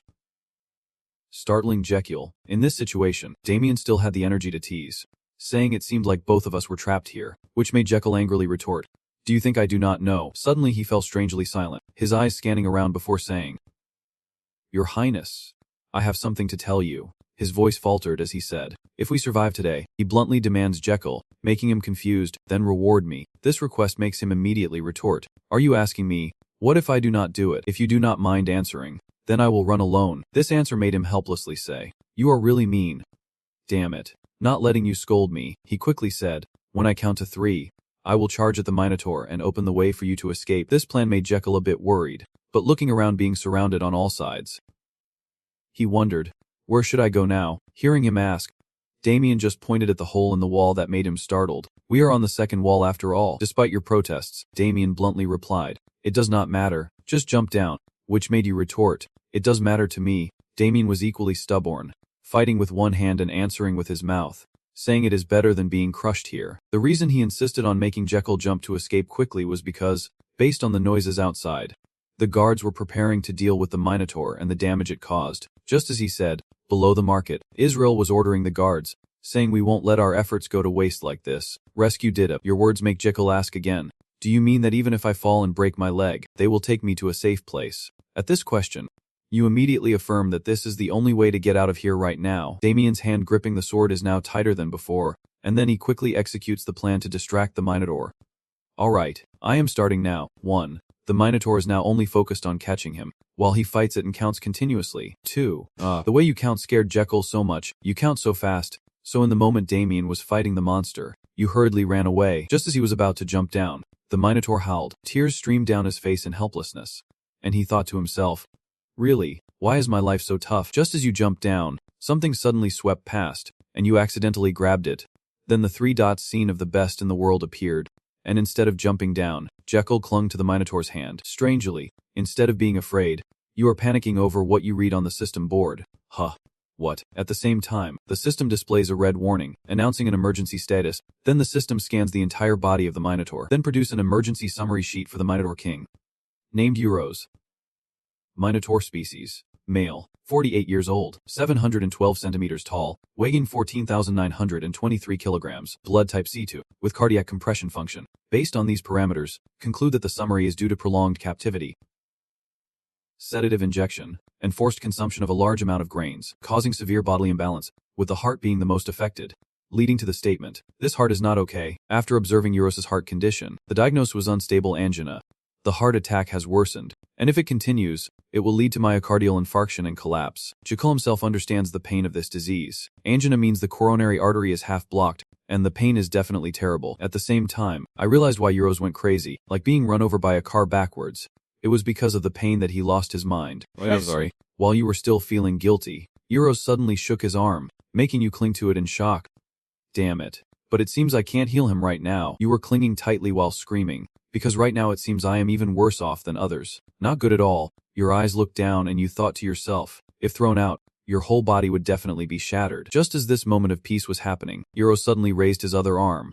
At the moment he was about to swing that arm down, someone attacked him, causing him to stop in pain and roar. The attacker was none other than Damien. He was a bit angry from the blow and thought to himself, "Damn it." Aiming for the eyes, but he got hit by the horns because he was too hasty. To avoid injury, he quickly stepped back quite a distance. Then he shouted, "Your Majesty, please try to endure. I will save you." Jekyll heard this and felt both happy and sad. "Hurry up." At the same time, Damien lunged forward and identified the attack points, choosing the optimal spots to rescue Jekyll while Vey quickly struck those 2 points, reminding himself not to swing too deep. All you need to do is create a moment for Jekyll to be rescued. Just a split-second gap is enough. Thinking it through, he attacked while awake and Euros howled in pain. Jekyll kept holding his arm, silently thinking he could not take it anymore. Then he finally let go, even though he was falling freely. He still had the strength to declare to Damien that there was no special reward.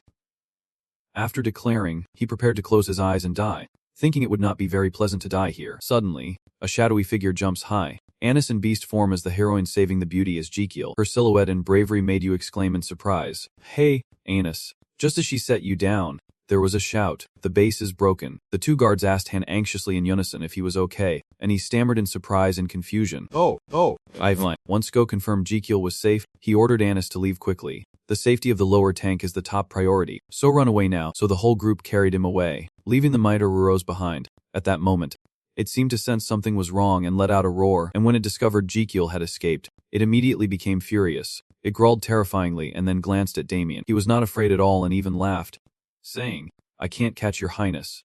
Pointing his sword at it, he disdainfully said, "Now it turns to me." It seems Rose realized he was despised by him, so he threw a punch, but luckily he dodged in time and even had time to rest. Surely this will count as overtime pay due to the dangerous situation. At that moment, another punch was thrown, but this time, he seemed to respond by aiming 5 punches, slashing a line from the palm to the forearm. Then a punch and a powerful sword strike collided, creating a shockwave not to be underestimated. After taking this punch from Rose, Damien trembled and thought, tougher than expected. Unlike him who had to tremble and brace himself, Euros went crazy and roared, and then the 2 clashed again, him with a sword and me with a punch. Just as we were fighting fiercely, Euros suddenly threw a strange punch. This punch made Damien step back while wondering if it was a fake move. Suddenly Euros jumped up, it charged towards Damien with a roar, making him immediately take a fighting stance. As soon as it got close, it threw a punch at him, but luckily he blocked it in time. His face became increasingly fierce. And then the unexpected happened when it used its other hand to hook his jaw. This hook to the jaw sent me crashing straight into the wall with a bang. The wall also got a hole from it. Outside, the earth and rocks collapsed in front of everyone because of Euros's rescue just now. The falling earth and rocks startled the 2 soldiers. In the village shrouded in dust and smoke, Damien's fallen figure appeared. He woke up in pain with a rock on his leg in such a dangerous moment. Euros appeared. It looked fiercely at him and let out angry cries. Even though he faced danger, he remained quite calm. He knew he had to find a way to push the rock off his leg first before escaping. While he was pushing, Euros also attacked him, making him helpless and think to himself, is this the end? In this life or death moment? Suddenly someone shouted and something crashed straight into Euros. Little spiky tail, suck it up. Euros was sucked in painfully and let out a scream. Damien, upon hearing this name, was shocked to recognize it. The Hedgehog Kid. Yeah, that so-called Hedgehog Kid jumped up after hurting Euros. Then it was Damien's neighboring village. Right now, I do not have time to care about that prickly stuff because I am busy going crazy with Jekyll. How did that guy end up there? I worked hard to free him. As for G, he is happy because he suppressed them. Amazing. Right on target. Inside he is screaming 100 times louder than outside. The red sunflower seed is obtained when taming a legendary beast. Eating it makes you really big. Being happy alone is not enough. You also shout with the guy being crushed by a rock. Damien, let us go. We have to get the reward money. Seeing you so happy, Damien did not want to spoil the mood and joined in, saying you will make a lot of money. Just enjoy this moment, he quickly said. All right, now let us escape before the rock. Damien did not hesitate to use his sword to cut the rock pressing on his leg, but he still could not lift his leg. This scared him, thinking his legs were no longer obeying him. At this moment, Euros had regained his composure after a series of stabs from the spiky kid. He ruthlessly pulled the kid off himself, causing blood to spurt out. Then he threw the kid straight across Damien. Jekyll shouted when he saw this scene, and at that moment, the little spiky tail clung to his thorn. Following the boy's words, Damien grabbed the little spiky tail's thorn with a fierce look, so the scene of Damien flying swiftly with the spiky-tailed hedgehog appeared spectacularly. Although they flew like birds, both finally landed safely. Euros aside, it was standing high above. Looking down, it saw Damien just barely escaping along with Jekyll and the spiky-tailed kid. In this tense standoff, suddenly rocks fall, and they fall right on the Euros, catching them off guard before they can react. A rock falls onto the ground in front of Damien, Jekyll, and the spiky-tailed kid. Especially Damien and Jekyll were stunned by the scene. The desolate, scattered ruins lay right in front of Damien, Jekyll, and the little spiky-tailed kid. Seeing that there was no more danger, Jekyll immediately praised, Well done, little spiky tail. His compliment made it so happy that it let out a shout. Then he turned to ask, Damien, are you okay? Damien just sheathed his sword and replied coldly, of course I am fine. But when he looked at his dirtied and wounded body, he thought you do not look fine at all. Then his eyes looked towards the rubble and silently called, Minotaur, it seems like you are regretful about losing this Minotaur Uros. You can't just let it die like that. I heard its honey is top quality. Hey, do not be reckless. You have not done anything yet, and meeting the King of Hell would be the end. After thinking for a while, Jekyll realized he could not do anything and had to turn away and leave. Now we have to get out of here. At that moment, a shiny bald head appeared, breathing heavily as it ran over to him. That is Mayor Igel, he boldly volunteered. From now on, let me escort you, he declared firmly. I will take you to the safest place in this city. Later, at the harbor, a large boat was waiting. Mayor Igel led the group to take Jekyll there. He pointed towards the boat and said, Biha, please board my boat. Once at sea, no matter how fierce that Minotaur is, he cannot harm a single hair of Biha. His words pleased Jekyll. Thinking, escaping by boat sounds good. Without hesitation, he stepped onto the boat. Halfway across he turned back and invited Mayor Igel. Mayor, please go ahead. However, he did not leave but seriously said, I will not run away. Jekyll, his refusal made you exclaim in surprise. Why? In such a quiet setting, his voice echoed with determination. This is the city that I, the mayor, am responsible for protecting. Looking at everyone here, he believed that the prosperity and safety of so many people rested on his shoulders. How could he abandon them and run away to safety alone? So he bowed his head and begged Jekyll to leave for a safe place and let him stay to handle everything. I will stay here. Commander of the guards, please Biha go first. Igel's words made Jekyll calm down and reconsider. I thought he was a greedy man, but it seems leaving him behind is not a good idea. At that moment, Damien urged him. Sir Biha, we must leave quickly. He hesitated and replied. But, seeing his hesitation, Damien firmly advised him. You do not need to be afraid. Biha, everyone has their own role.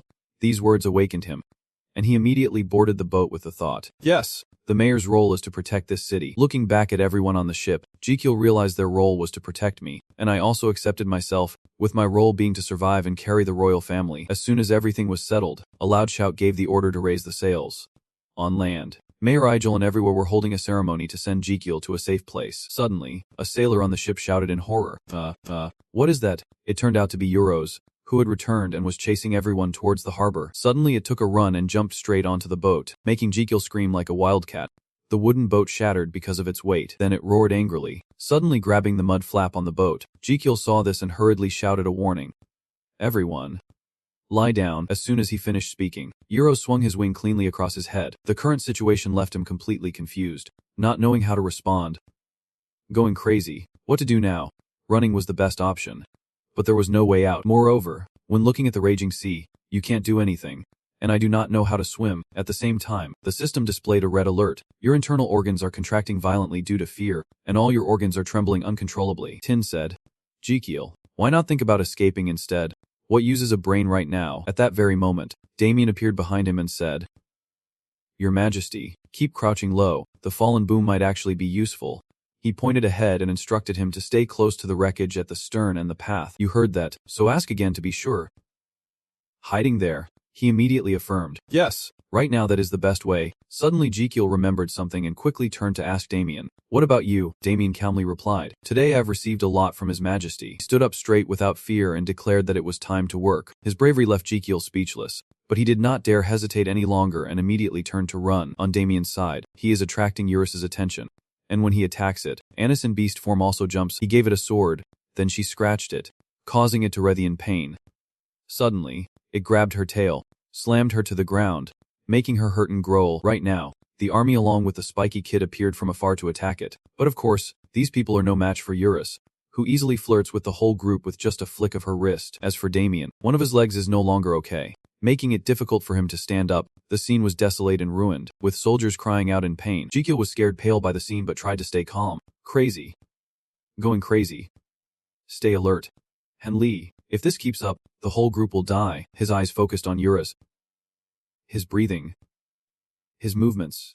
Not missing a single thing. You observe the entire heart inside it. In this emergency situation, suddenly the system notifies you that you have faced an unprecedented danger, and this extreme experience has greatly advanced Azrahan's accurate diagnostic method. At the same time, the system also proceeded to the next step, adding Azrahan's accurate diagnostic method to pulse diagnosis as an auxiliary feature. Eurus's silhouette was suddenly separated in detail, followed by a notification. Auxiliary feature 1. Acupoint decision, which can decide the target's acupoints within range to predict movement. This skill has a note. The number of targets that can be locked is 1 and only applies to creatures. You can see very clearly in his eyes the angle of muscle movement, the timing and landing position. All is clear as day. This made him very happy. Wonderful. Now I can dodge all attacks. While moving to escape Eurus, Jakal suddenly stopped. You look at the abandoned ship before you and wonder, wait, can I keep avoiding him here forever? Seeing everyone surrounded and yourself as well, you decide to come up with a plan before your strength runs out. You have to do something. Your brain started working at full capacity. Think. Remember the scene where everyone fell down. You have to come up with a plan to cope. I have to survive. All of them, and me too. Jakiel's eyes were full of determination as he suddenly saw the little hedgehog lying awkwardly on the ground. Crazy idea popped into his head, making him sigh. Unsure if it would work, however. At this moment there is no other way. So you have to try. But I must do it because that is my role. At the same time, Eros suddenly ran wildly on the wooden boat, wanting to punch the crew on the ship, but suddenly something happened that made the 2 sailors exclaim in shock. What? What the hell is this? That. It turned out that what they saw was Jekyll suddenly growing large and blocking Euros's attack, his interference making him roar in anger. You grit your teeth to take its blows, while a red notification pops up saying you used the red sunflower seed for legendary beasts without permission. Both players are evenly matched, neither willing to lose. Even though he was busy fighting Euros, deep down he was still confused. He had grown up, really grown up, he muttered to himself, though he did not expect to have grown this much. Besides him being dazed, the 2 sailors he saved were also terrified by this scene. Your Majesty, even Damien could not believe what was happening before his eyes. So what exactly is this? Meanwhile, the system continued to send warning messages that you are not a legendary beast but a human, and the red sunflower seed can cause extremely serious side effects on the human body. Please see a doctor. Physician, Jikal shouted to himself when reading this line. I am the doctor here. The system also sets an expiration date for the red sunflower seeds, with the duration of the giant effect limited to 3 minutes. Just as the system was warning of severe side effects after the giant effect ends, Euros was ready to punch Jikal, while the system kept announcing that you will fall into a coma for 5 days after the giant effect ends. It also shows the remaining time for Jikal to use. The giant effect duration left is 2 minutes 37 seconds. He was busy fighting Euros and was startled by the announcement, meaning we have 2 minutes 30 seconds to settle everything, not to mention another 5 days of coma. This situation seems quite difficult for you. Time is short and your strength is weak, so you are a bit shaky when blocking Euros's attacks. You clearly understand one thing. If you do not resolve this in time, you and everyone else will suffer losses. And it is 100% certain that you will die. As soon as he thought of this, he felt a bit motivated and brushed Euros's hand away. But he did not stop and continued to give Jakal another punch. This time, he could not block it and got hit straight in the profile picture. You almost lost your balance and fell, but luckily you stayed standing. This scene made Euros a bit confused while you muttered in discomfort. It hurts a lot but is bearable. Normally even a light touch would be fatal. The sky follows the rule. If someone hits me, I hit back. You decided to show them, so you used the headbutt to suck it back and even bigger. This is deadly. After this hit, Jikal was a bit stunned but still held on to think of a way to deal with it. After all, it can't be killed in 2 minutes. Now only Ike. His eyes looked towards the hedgehog kid and immediately came up with a bold idea to stop its rage and calm it down. So even if I faint, Damien and the guards can handle it. Thinking that, he immediately rushed forward. He ran towards the hedgehog and asked it, Hedgehog, where are your spines? Understanding your meaning, it immediately handed you a handful of spines from its body. As soon as he grabbed the thorn, he turned to look at Euros, making him a bit confused. Suddenly, they both charged at each other, one trying to counterattack with a headbutt, the other running forward with the sharp thorn. Suddenly stopping, Jikal placed both hands on Euros, using them as a cushion to jump over him. Without hesitation, he immediately pulled out a thorn. One hand clutched its neck tightly, the other raised a sharp spike excitedly saying, It is time to acupuncture this golden dog. As he spoke, he jabbed the spike straight into its Qiandu acupoint, causing it to howl in pain. However, because Euros's flesh is too thick, the sharp spikes cannot pierce through and do not reach the mana flow. Jikal is a bit frustrated with his own strength, this weak stamina, but in difficulty lies wisdom. He loudly called his ally, Damien. He asked him to come here and strike the tail of this spike. Following your advice, he immediately jumped high and struck the sword hard at the tail of the spike embedded in Euros, causing it to howl in pain. As soon as the spike was inserted into the right acupuncture point, Jikal began planning the next acupuncture step, aiming to reset its nervous system, reduce the excitement of the sympathetic nervous system, and activate the parasympathetic nervous system. Then you quickly pressed the tiny acupoint of Euros and loudly called Damien, who immediately understood and swiftly struck the spike that was just pinned down with his sword. Without hesitation, You performed acupuncture on its vascular acupoint while he kept hitting the spike to drive it further in. Everyone on the boat was watching intently as Jikal and Damien worked together, both now performing acupuncture on the Weifang point. Then they moved to the Sarkton point. And as soon as it was pierced, Jikal realized the energy was flowing along the triple burner meridian. Because you did acupuncture, Euros was in great pain, struggling to throw you off but still clinging tightly while complaining inside. Like a big child who does not want acupuncture. Although he resisted, he still patiently endured the last needle, obediently letting the doctor finish the acupuncture.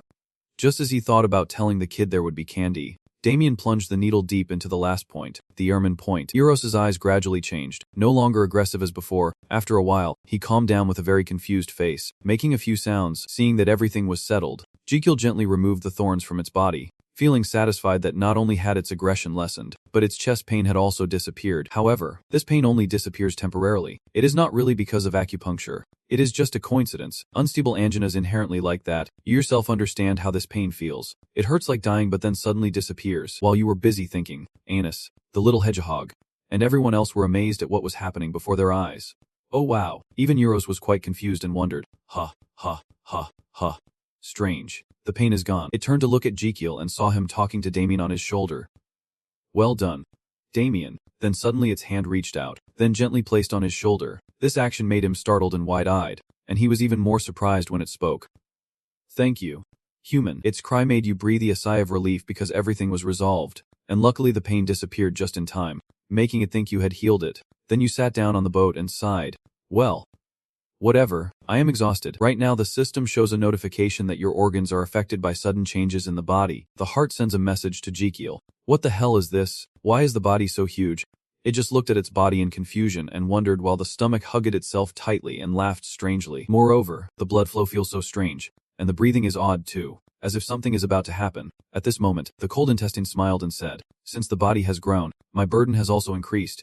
Right, the stomach proudly said, I am really great. Suddenly, the system displayed the stomach status, but at the same time, there was a notification that the remaining duration of the giant effect was uncertain. The stomach's last message continued.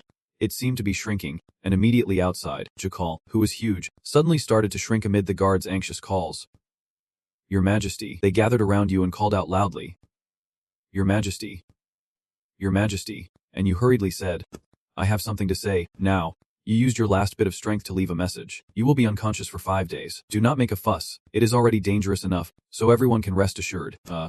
Okay. After saying that, you suddenly fall asleep in the car as if dead. The system simultaneously displays a notification about JKL's condition. The giant effect has ended and severe side effects are occurring. You will be in a coma for the next 120 hours. He was kind enough to leave a message wishing good night, while everyone was gathered around Jikal, worried about his condition, wondering what was happening. Was it magic? On the deck, everyone was still concerned about Jikal, while inside the boat, the sailors were struggling to bail out water quickly. Hurry up. They noticed the situation was bad and immediately raised their voices.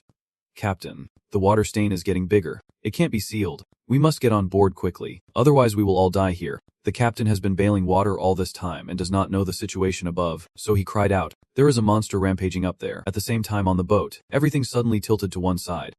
A guard, confused by this, exclaimed, ha, ha, ha. And then when they came to their senses, they were all terrified. The ship was sinking. Euros was startled by the noise, looking around confusedly. It seemed like it felt guilty and silently thought, sorry, it is my fault. While everyone was trying to steady themselves, Jikal was in a reckless state, unable to do anything, which made them all worry and shout loudly.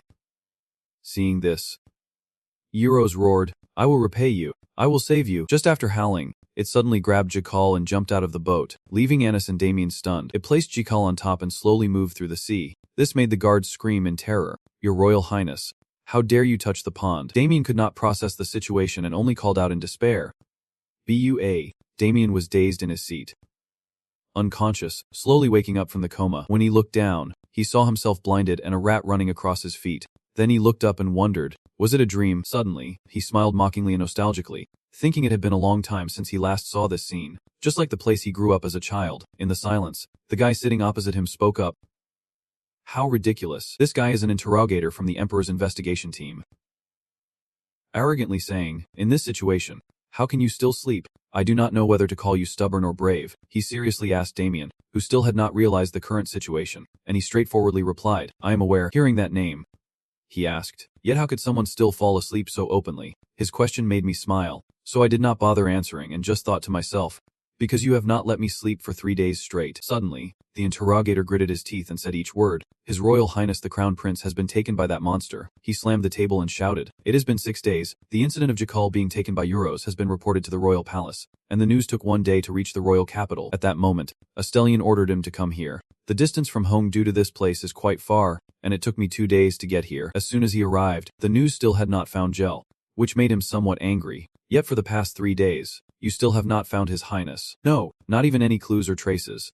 Moreover, he did not even ask him anything but already accused Mayor Izo and everyone else. This mayor and his people, along with other accomplices, wasted precious time just pretending to search. The interrogator himself did not bother looking for Joqual, but just stood there questioning Damien, wondering where that minotaur had swum off to, and the new Ango clan tattoo owner who bought that Midor had disappeared without a trace, with no clues at all because none were found. At this point, his voice turned mocking as he continued. Is that so? No, it is not that I could not find it. He often accuses Damien and everyone else without any evidence, but rather intentionally tries to frame them to harm the Crown Prince. Of course, his words made Damien so angry he almost shouted out, accusing all those accompanying the Crown Prince of conspiring with that Minotaur. He used an angry attitude to question the royal interrogator, to make him cry and harm the Crown Prince. Brazenly, he said it was not his intention to conclude that way, but to expose the truth along with the clear confession of the person. He shamelessly asked Damien, who thought that was unreasonable. He seriously replied, of course, but he did not let him finish and immediately insisted that it was the truth. He gave a bitter smile and asserted that the world always wants a clear answer, no matter how illogical the conclusion may be. Then he began to name each person involved in the case. So who will be held responsible for this? Mayor Amu, who failed to ensure the city's security. Next were the guards of Jake, you who were also accused by him, and the person, along with the subordinates, failed to protect His Highness, with his shamelessness. This royal interrogator directly and unfairly blamed me, Damien, and everyone else. You, the ones who must bear the responsibility and guilt for this, so everything can end quietly. These words made Damien so furious he had to scream inside. Bear the guilt to end everything quietly. What the hell are you talking about? Seeing how he did that, I understand that this guy just wants to end everything quickly. At this moment, the interrogator placed his hand on Damien's shoulder and advised him to think carefully. Anyone who sincerely confesses will be shown mercy. But this phrase made him wonder, mercy? He gave a shameless smile and replied, it means you will die quickly and peacefully. His answer made me furious.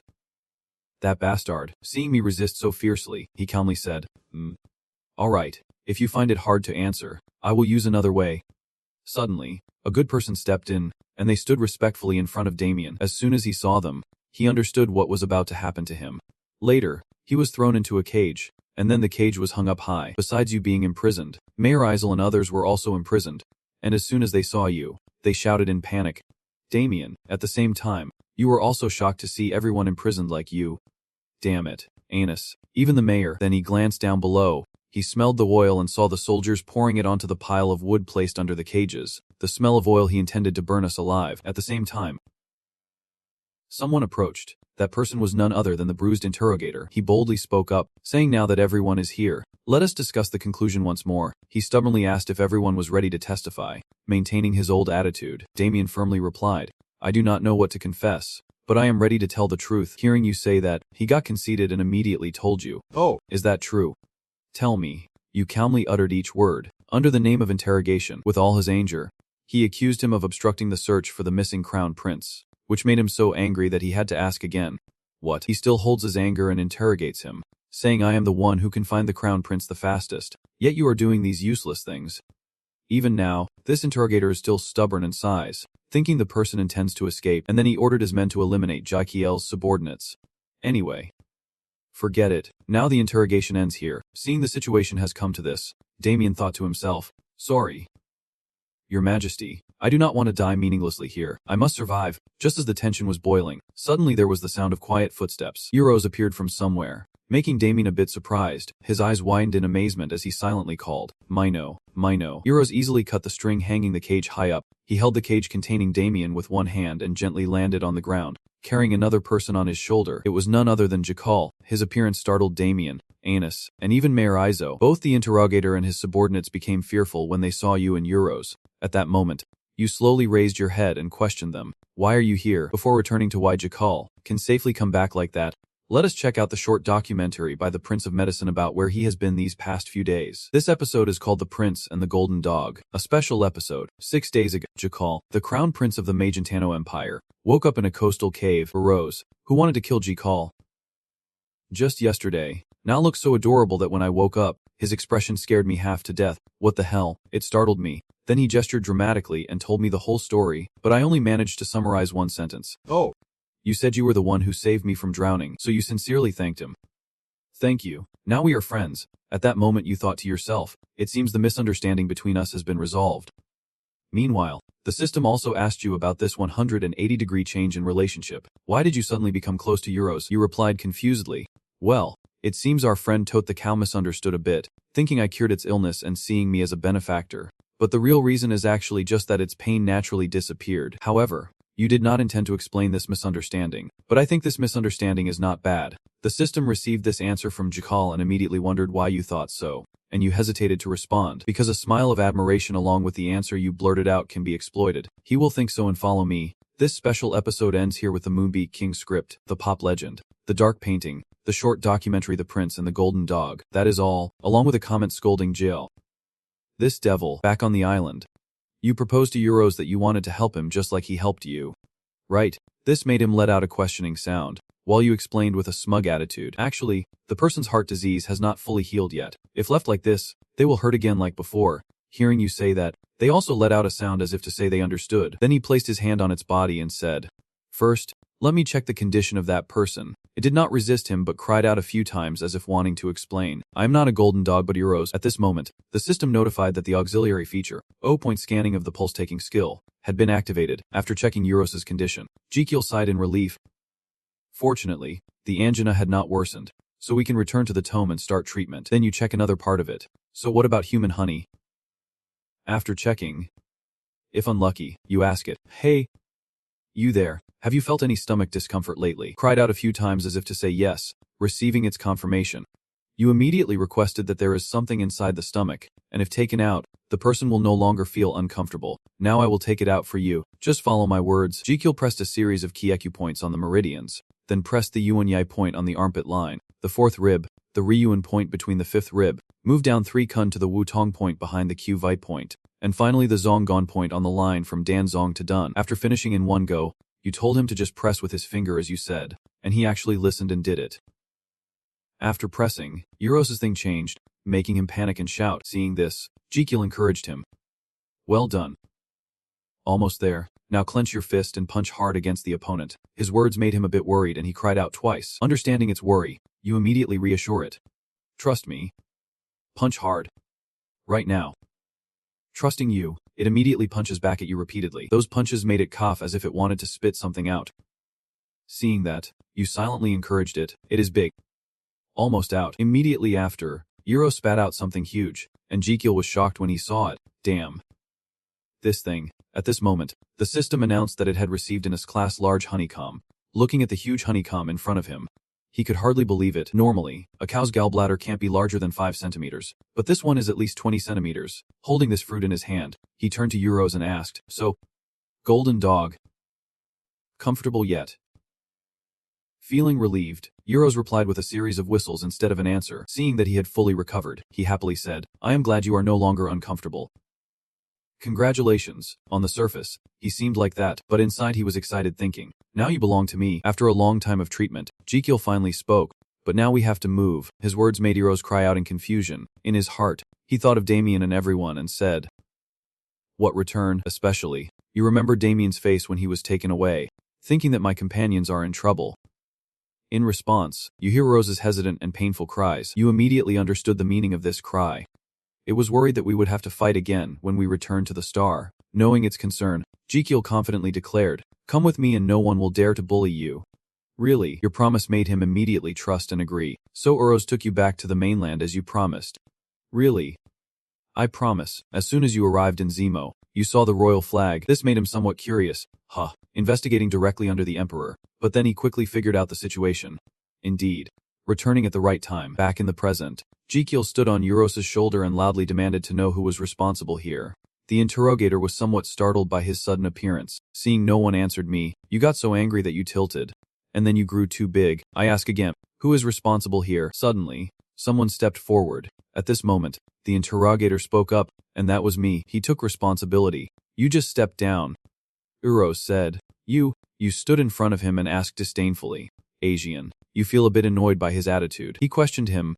The one who brought Minotaur, who looks exactly like the crown prince. Who is he? His insolence alarmed Dorvalsgar. Is he crazy? Everyone can see that he is the crown prince. Jakal was annoyed by the interrogator's attitude and asked back, are you the one suspecting me of impersonating the crown prince? He dared to admit it because in such a critical and special situation like now, with the crown prince missing, many would try to take advantage of the opportunity to harm the royal family. Tired of hearing him talk so much, he directly asked, so, do you want to confirm my identity? He straightforwardly replied, yes. You obviously were not satisfied and questioned him, so why did not you verify the identities of these people first? Your words shocked him, and he exclaimed, what did you say? Jekyll pointed at his imprisoned friends and loudly questioned, here they are, why did not you acknowledge their sacrifices, suffering, and dedication? Your eloquent question made the interrogator Hong Hun hesitate and say, pale. What? Ignoring his confusion, you loudly called, Damien can, then you recount the deeds I have done. The one who protected you, Jekyll imagined to know, crown prince of this empire. With his life, your recognition amazes me greatly, and you proudly tell of what I have done for you. The one who bravely fought the Minotaur to buy time for you to escape, and also the one who showed courage and dedication fighting the Minotaur alone. As soon as Jekyll finished speaking, Iro startled and pulled the bars of the cage apart. A foot stepped out from there. Damien was freed, and as soon as he got out of the cage, he called out in a deep voice, Your Highness. Jekyll saw his friend and smiled proudly. Just now, Damien had broken the cage and stood right beside Jekyll. His face darkened without showing any expression as he spoke. Then continued. He looked towards Anis and said, Anis, Jacinto's daughter, my skilled veterinary nurse. Speaking of which, Jekyll recalled the event that night when he was knocked out of the mayor's mansion by the Minotaur, and someone bravely caught him. Perhaps now I have become a complete void, buried underground. After the cage was broken, Anna slowly stepped down to the ground. Jekyll also stepped up beside her and said, that is courage and great sacrifice for us. Finally, he looked up at the remaining cage. Then Sergio, you continue, my special team captain. On that night you were the first to run to protect me while I was fleeing. The more he listened, the more emotional he became. Tears falling. Your Highness, Jekyll added, without that courage and sacrifice, could I be safe and sound like now? Knight friend Den, who showed the honor and example of a guard knight by bringing the injured team members to safety, Montero and Pedro, the arms of the two injured when catching Minato's horn. Are they okay? Jekyll looked at everyone to express his gratitude, and I cannot forget the efforts of Knight Hamilton, who despite losing his sword and breaking his shield, still showed a strong fighting spirit. Hearing this, Sergio could not hold back his tears and runny nose, his voice trembling as he said, they looked at Jekyll's expression and demeanor without any doubt. In their hearts, they had the answer. Your Highness. After hearing the conversation just now, the soldiers also felt confused among themselves. Turning to the other side, it seems that day was really the crown prince. But how could he have returned that day? They continued talking. And besides, how could he have submitted to that Minato back then? Hearing that, the interrogator was so scared he broke out in a cold sweat and froze. He thought to himself, yes, something was wrong. Speaking of which, he recalled what he had seen before. And he was certain that the crown prince could not have survived after being captured by Minato. Therefore, he blamed all the faults on the crown prince's subordinates without any valid reason. Whether they are wronged or not has nothing to do with me, because things have always been like this. It is a routine procedure. When a royal family member dies of illness, the doctor will be executed. As someone of noble status must have someone held responsible. Those things were deeply ingrained in the interrogator's subconscious, making Hen unable to distinguish right from wrong. Hen looked up at Jial, who was staring intently, and wondered, but why did the crown prince survive and return? How could that be? Thinking of this, the interrogator fearfully knelt down and bowed his head to the ground, making a loud noise, and spoke loudly. Your Highness, I beg for forgiveness for daring to doubt your identity. Before that bridge, Japal's gaze lowered, his eyebrows furrowed in deep thought. He continued looking up at the suspended cage and said, the market of this city. Whoever dares to move. Hearing his name mentioned, he was moved to reach out, tears streaming down. Your Highness, you continue. And the Night Lake, despite facing countless dangers and difficulties, he never ran away and always strived to protect this city. Thus, his cage was slowly lowered, embodying the noble and most honorable quality of a nobleman who places his responsibility above all else. Japal stepped forward and gently touched his hand in praise, a beautiful and meaningful example of a nobleman. Receiving the recent compliments, he was deeply moved and looked towards you, replying, Your Highness.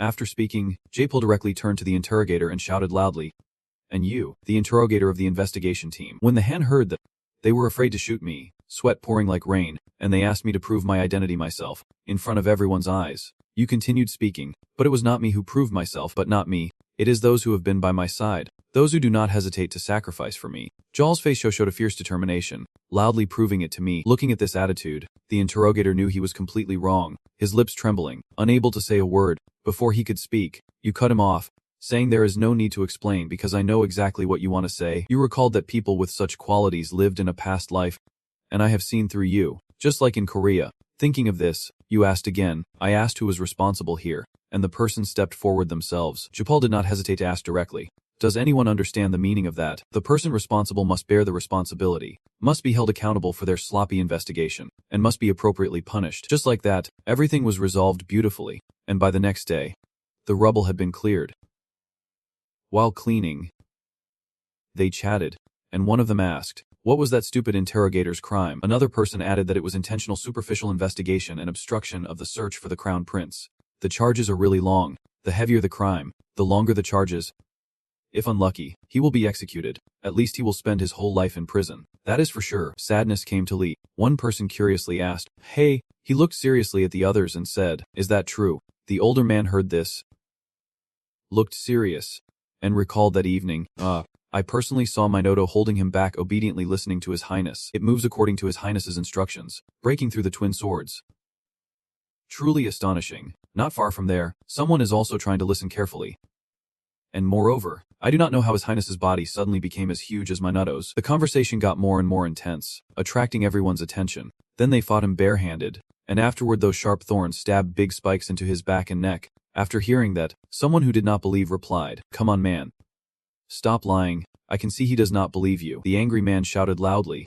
Really? Someone nearby suddenly remembered something and spoke up. "I just remembered. I also recalled a rumor circulating in the royal palace. Has anyone ever heard about the theory of the king crown prince?" These words made the onlookers standing nearby very curious, thinking to themselves, "We are also very curious." At the same time, upstairs in the room, Damien also saw the whole incident below. He looked at Jackal sitting leisurely and spoke. "Your Highness." To satisfy his curiosity, he asked straightforwardly, "How exactly did you tame that Minoto?" Hearing that, he threw a grenade to the side in response.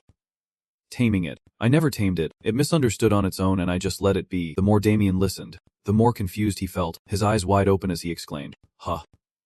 Jackal explained, "Do you remember earlier when I suddenly grew bigger? At that time, I tried acupuncture on Uros to calm him down, and by chance, it cured his pain." Taken from one surprise to another, Damien asked again, "Huh? What do you mean? Does he think I cured him?"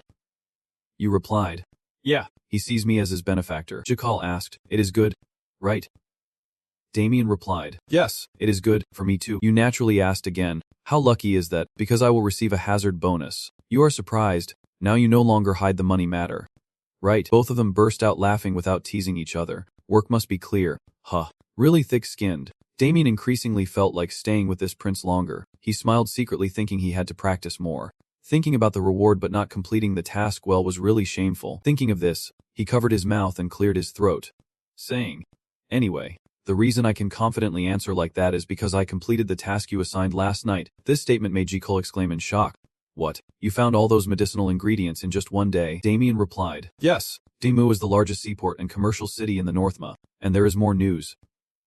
He continued, "The Emperor of Biha has returned to the royal palace. It seems he heard the news that Mir Bunham was safe on the way here," which made Jackal freeze and ask again, "So that means he just heard that I was safe and immediately returned to the royal palace?" The corner of his mouth slightly smiled, thinking silently, "What a cold-blooded person. Indeed it is him. Just ignore him. Why bother yourself? I find him a bit annoying." "Well then, you sit down slowly and talk." "Good. The Emperor has just left and the medicine is ready. We can start right away," Damien curiously asked, "Starting with Auntie." Jackal replied, preparing a sedative from Minoto honey, telling them to clean the kitchen in the mansion immediately. The next day, everything was ready for the preparation of Minoto honey. Jackal stood inside the kitchen, looking at the ingredients laid out on the board, and spoke. "Now then, you were excited, eyes full of anticipation, lips slightly curled into a smile as you continued. Let us begin." Your hands quickly picked up the ingredients and sliced them into small pieces. Then he stopped singing and mashed the ingredients finely. The singing echoed throughout the kitchen. Mixing it all together, Damien stood beside him listening and thought to himself, is he planning to make medicine in 5 days or practice singing? After some hard work, the simplest step has finally arrived, which is taking the medicine. Jekyll happily looked at the round pill in his hand and thought to himself, a sedative from Minotaur's honey. Completed. Without hesitation, you directly throw the pill into your mouth, feeling a bit regretful but still wanting to test it. The system displays a notification that your organs are glowing with the function of the Minotaur's honey fruit. In the body, the heart is in ecstasy, the body burns fiercely shouting. Strength. Strength. I have no strength, only my stomach holds my belly complaining. After all the nutritious things, it is still hard to eat. The system continues to display a notification. The organ has given you 500 health. Current health is 1,500. Detected a medicine self-made by you. Activating the ingredient analysis feature of the medicine crafting skill. A quick information board appeared, showing the sedative drug from Miter honey ingredients. Active ingredient trollic acid. Beta-rubin. Vitamin D. Rhodophanasidion. Olenolic acid. Banasinone. Coumarine. Phenolic carine. Leather hardamore A. Simifugen. Imperi. Pill shape. Spherical form. Uses and effects. Reducing calcium and concentration. And so on. Reading through the board in front, the tape reluctantly thought, how to solve this? While reading, he suddenly paused, eyes focused on a piece of information. There is a place that writes the uses, helps relax muscles, reduce back pain and cardiovascular diseases. Especially, dosage for adults, 1.5 tablets, 2 to 4 years old, 1/3 of a tablet. You wonder, oh, wait, what is this? The tape continues reading below. Stomach pain and vomiting, symptoms may worsen. Side effects. Putting pressure on the body, helps you sleep well and deeply without side effects or causing drowsiness. You can't believe your eyes anymore. Exclaiming, this is crazy. At the same time outside, Euros was lying comfortably on the lush green grass, enjoying the fresh air. Suddenly, someone hurriedly ran over and called out loudly. Arose. Hearing someone call him, he sat up and looked to one side, shouting, the person who just came over was none other than Jackal. You asked if I was resting well and how I felt today, and it happily showed its comfortable mood in response. Seeing it was fine. You smiled, reached into your pocket, took out something, and asked, good.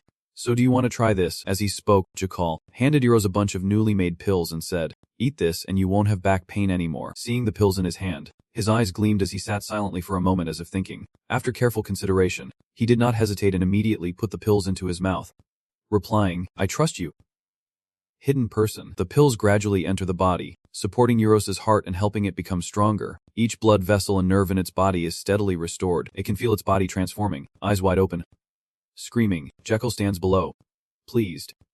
Thinking, that is right, now the inflammation will disappear, and your body will be full of vitality. The system immediately displayed a message that you gave patient Euros a sedative made from Minotaur bile that you personally crafted, increasing the drug's effectiveness by 10% thanks to your level 1 drug crafting skill, and you were happy to see the medicine improve. Not just once, the system continues to appear, you receive an additional 7 days of lifespan. Expected lifespan is 116 days.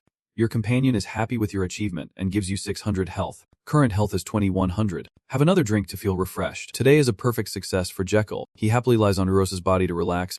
To him, it is a rare and huge resource. So follow me from now on. Secrets. Scene change at Zemo City Square. A large crowd is gathered. Some people, unaware of what is happening, ask each other, what is going on? Someone replied, saying that Diana He will hold a ceremony to honor those who were brave during the night at the lake. Just as this was mentioned, a giant figure appeared, causing everyone to freeze, eyes wide and mouths agape. That huge thing is none other than Euros, with Jekyll sitting on its shoulder waving to everyone. The sound of the large lake echoes. Crown Prince Din has arrived. His face is very relaxed, smiling in response to the friendliness of everyone below, ignoring the greeting ritual. Euros slowly put Jekyll down, and the others were horrified, thinking the legend of the Crown Prince King was true. At the same time, Jekyll was looking at the gem on the table, wondering if this was the great sound-absorbing gem. It has been a long time since I was noticed like this, ever since the fight with the second prince. Do not be afraid.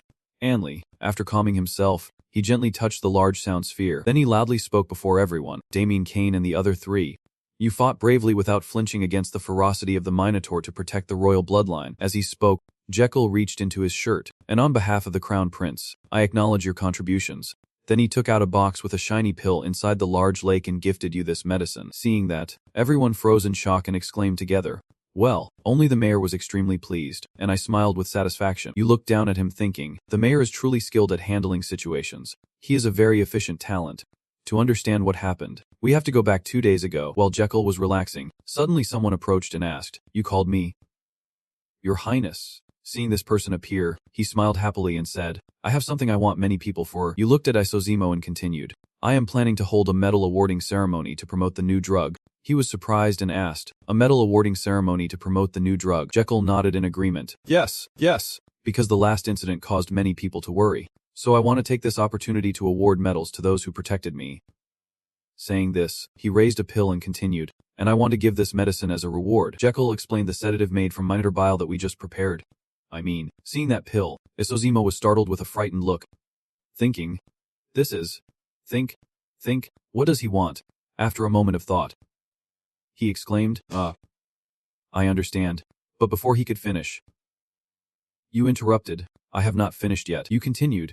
The medicine awarded along with the medal given by the crown prince alone was enough to make all the nobles in the empire curious about this medicine. You happily added, this medicine. But before you could say more, Isozimo raised his hands to the sky with a joyful expression and shouted, wonderful, truly a perfect promotional campaign. Just like the crown prince, we must hold a grand award ceremony to effectively promote and sell at a high price. Saying that, Isozimo ran off immediately, saying he had urgent business and had to leave first. Seeing his expression, Jekyll thought to himself, this guy will definitely notice as soon as I change something. Back to the present, he looked at him and sincerely said, I will never forget this kindness. Thinking this, he put his hand to his mouth, spread his legs wide, and said, Jekyll Adriamegentano, crown prince of this empire, have created this special medicine to express my deep gratitude for your courage and sacrifice. Hearing this, Anis and Damien glanced at each other with tears, silently thinking this did not seem to be the main purpose. Don't say. Jekyll's voice continues to echo. You are brave warriors who fought the Minotaur, so you deserve the special and powerful medicine made from Minotaur's honey. This made everyone surprised and a fan wondered if this was a good medicine, since it was made from the Minotaur. Jekyll held the pill up high and explained its effects, saying that our hearts would definitely be healthier when taking it, with blood flowing smoothly without blockages. He gave a typical example, like Euros standing beside him, gaining the strong and enduring power of a Minotaur. Speaking up to this point, you loudly shouted, and not only that, it also helps the tired body that can't sleep to rest and have a good sleep. Every word made everyone freeze in place. Thanks to your loyalty and dedication, I can only introduce this medicine to the people of the Empire now. At the same time, Jekyll pointed his finger straight ahead, because from today, within just 1 month with a special Crown Prince edition and a preferential price, we will sell this medicine to the people. Euros also cooperated perfectly and immediately fell on the sign. Only 9,999 Mason. Special offer with limited quantity. Each person can only buy 1 pill. The program may end earlier than expected. Watching this scene unfold, Damien and Anis exchanged bewildered glances, thinking it was exactly like a scammer. Just as they thought this, someone suddenly came over and placed a hand on their shoulder. The person who just arrived was none other than Sergio, holding a sign that read, 100% Prince Home personally crafted. Do not miss out. By now, Jekyll was still enthusiastically calling out, there are 102 opportunities. Hurry up. Hurry up. You are offering a series of huge discounts to everyone for only 9,999 Mason. Special limited quantity discounts. Each person can only buy 1. The program may end earlier than expected. 100% Prince personally formulated. Do not miss it. The world's first incomparable special edition Prince Magentano. Unprecedented great benefits. Enhances health. Blood circulation. Boosts stamina for better sleep. Contact Royal Clinic. Sir Garden. Made in Magentano. The bright sunlight covers the palace. Jekyll stands on the high podium looking at the crowd cheering below the castle. I want to buy. I want to buy. I want that kid. Far away 2 men whisper to each other, but I still want to buy. Maybe it is about the money. Seeing this scene, Jekyll excitedly thinks to himself, good reaction. If you organize an event you have to recover the cost. Jekyll smiled smugly, not missing the chance to promote the clinic. Without hesitation, he cleared his throat loudly and addressed the crowd. Dear villagers, waiting for everyone to quiet down, Jekyll continued, as everyone knows, I am Jekyll Adriamegentano, Crown Prince of the Empire, and I am also the director of the Royal Clinic, which is thriving in the royal capital. Everyone looked at each other in astonishment. Jekyll paused for a moment and turned to look at the 3 people behind him. Everyone looked speechless. Then Jekyll continued, but on this special occasion, I want to introduce a bit about my clinic. Damien, Anis, and Sergio showed no emotion, each holding a signboard of the hospital, Magentano Royal Clinic. Anything you need just call 20, specializing in acupuncture, acupressure, and cervical spine adjustment, obesity treatment, specialists treating all kinds of diseases completely free of charge. Royal Clinic, specializing in internal and external medicine, treating all kinds of diseases. Rehabilitation, open every day of the week, free medical examination and treatment. Even Euros is no exception. His big hand raised the billboard high.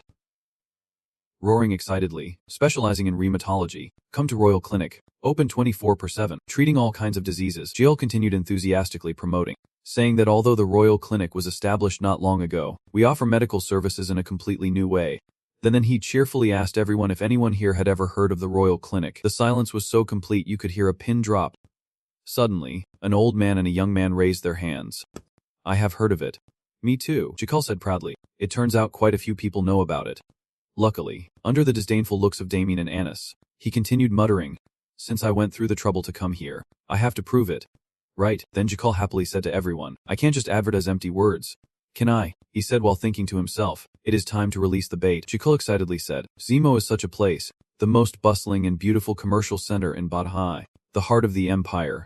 Right, only when everyone is healthy can Zemo develop. His words moved the audience below to tears, and the people were all touched by his speech. Knowing that when Zemo thrives, the empire will be strong, Jikal leaned forward sincerely, hoping everyone stays healthy. If anyone here feels unwell, please step forward, even if it is just a minor illness. The people were stunned to hear Jikal say that he, the director of the Royal Clinic, would personally examine them. Sensing their hesitation, Jikal clenched his fists. Knowing he had to use his last resort, he turned to the crowd and continued, the first 100 people to step forward will receive free medical checkup vouchers.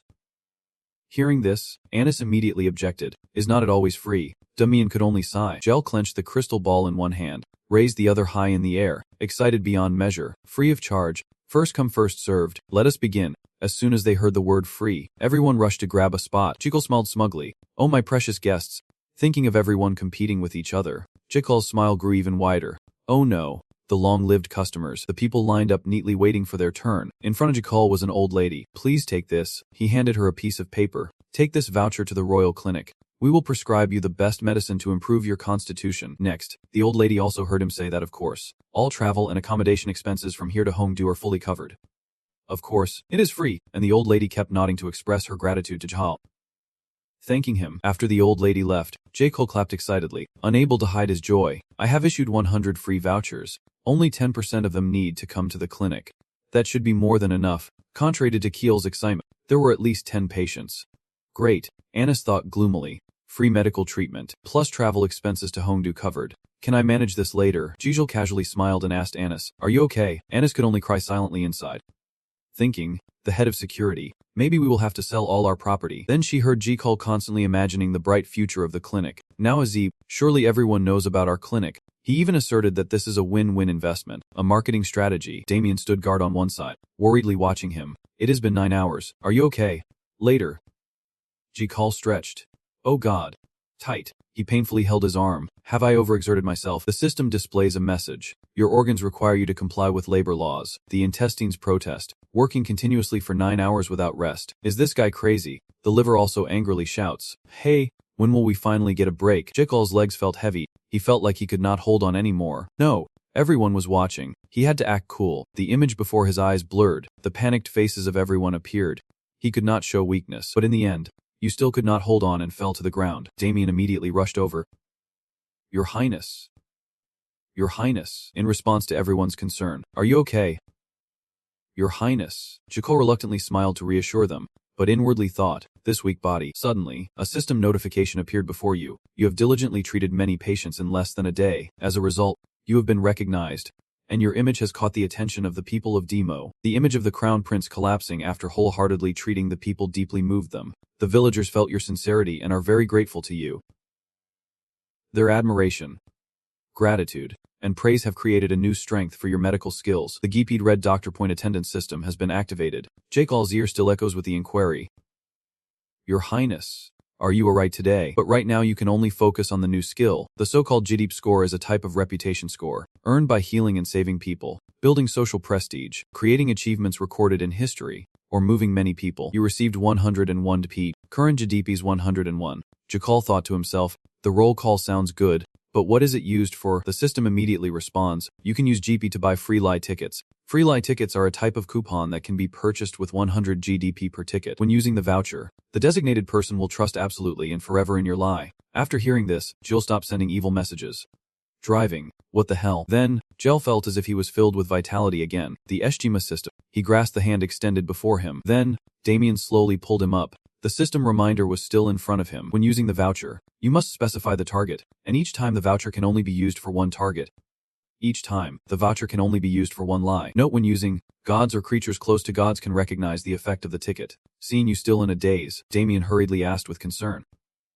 Your Highness, are you alright today? Jakal immediately regained his spirit, not forgetting to tease Damien. If I am not okay, will you carry me and run? Damien replied indifferently.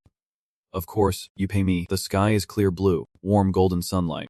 Leaves floating in the air. Damien is guiding Jakal towards Mayor Izel's market, with Jakal's voice blending into the breeze.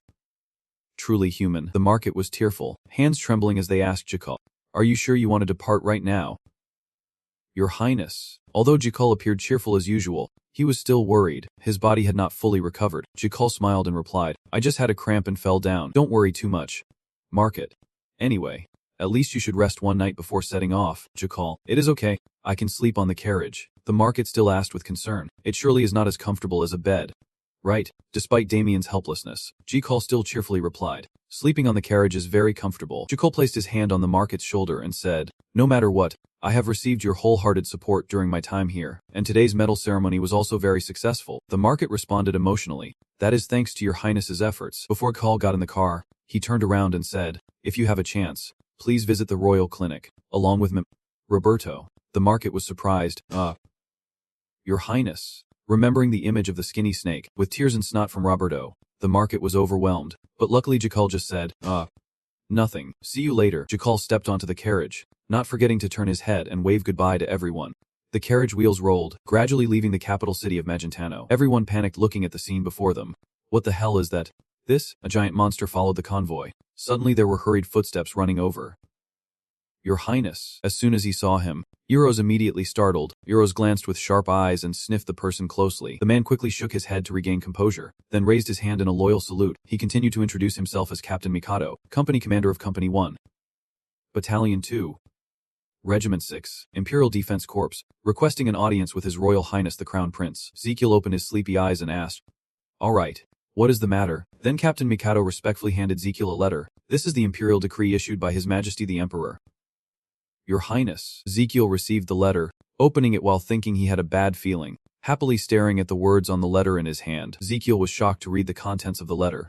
Upon returning to the capital, the Crown Prince must immediately go to the palace and meet the Emperor. He was stunned and speechless. Ezekiel put the letter into his coat pocket and said, he was not the kind of person who would call me just to see my face. If he made me do strange or unreasonable things again. You happily thought to yourself, then I will use a free lie ticket, on a dark night, in some palace.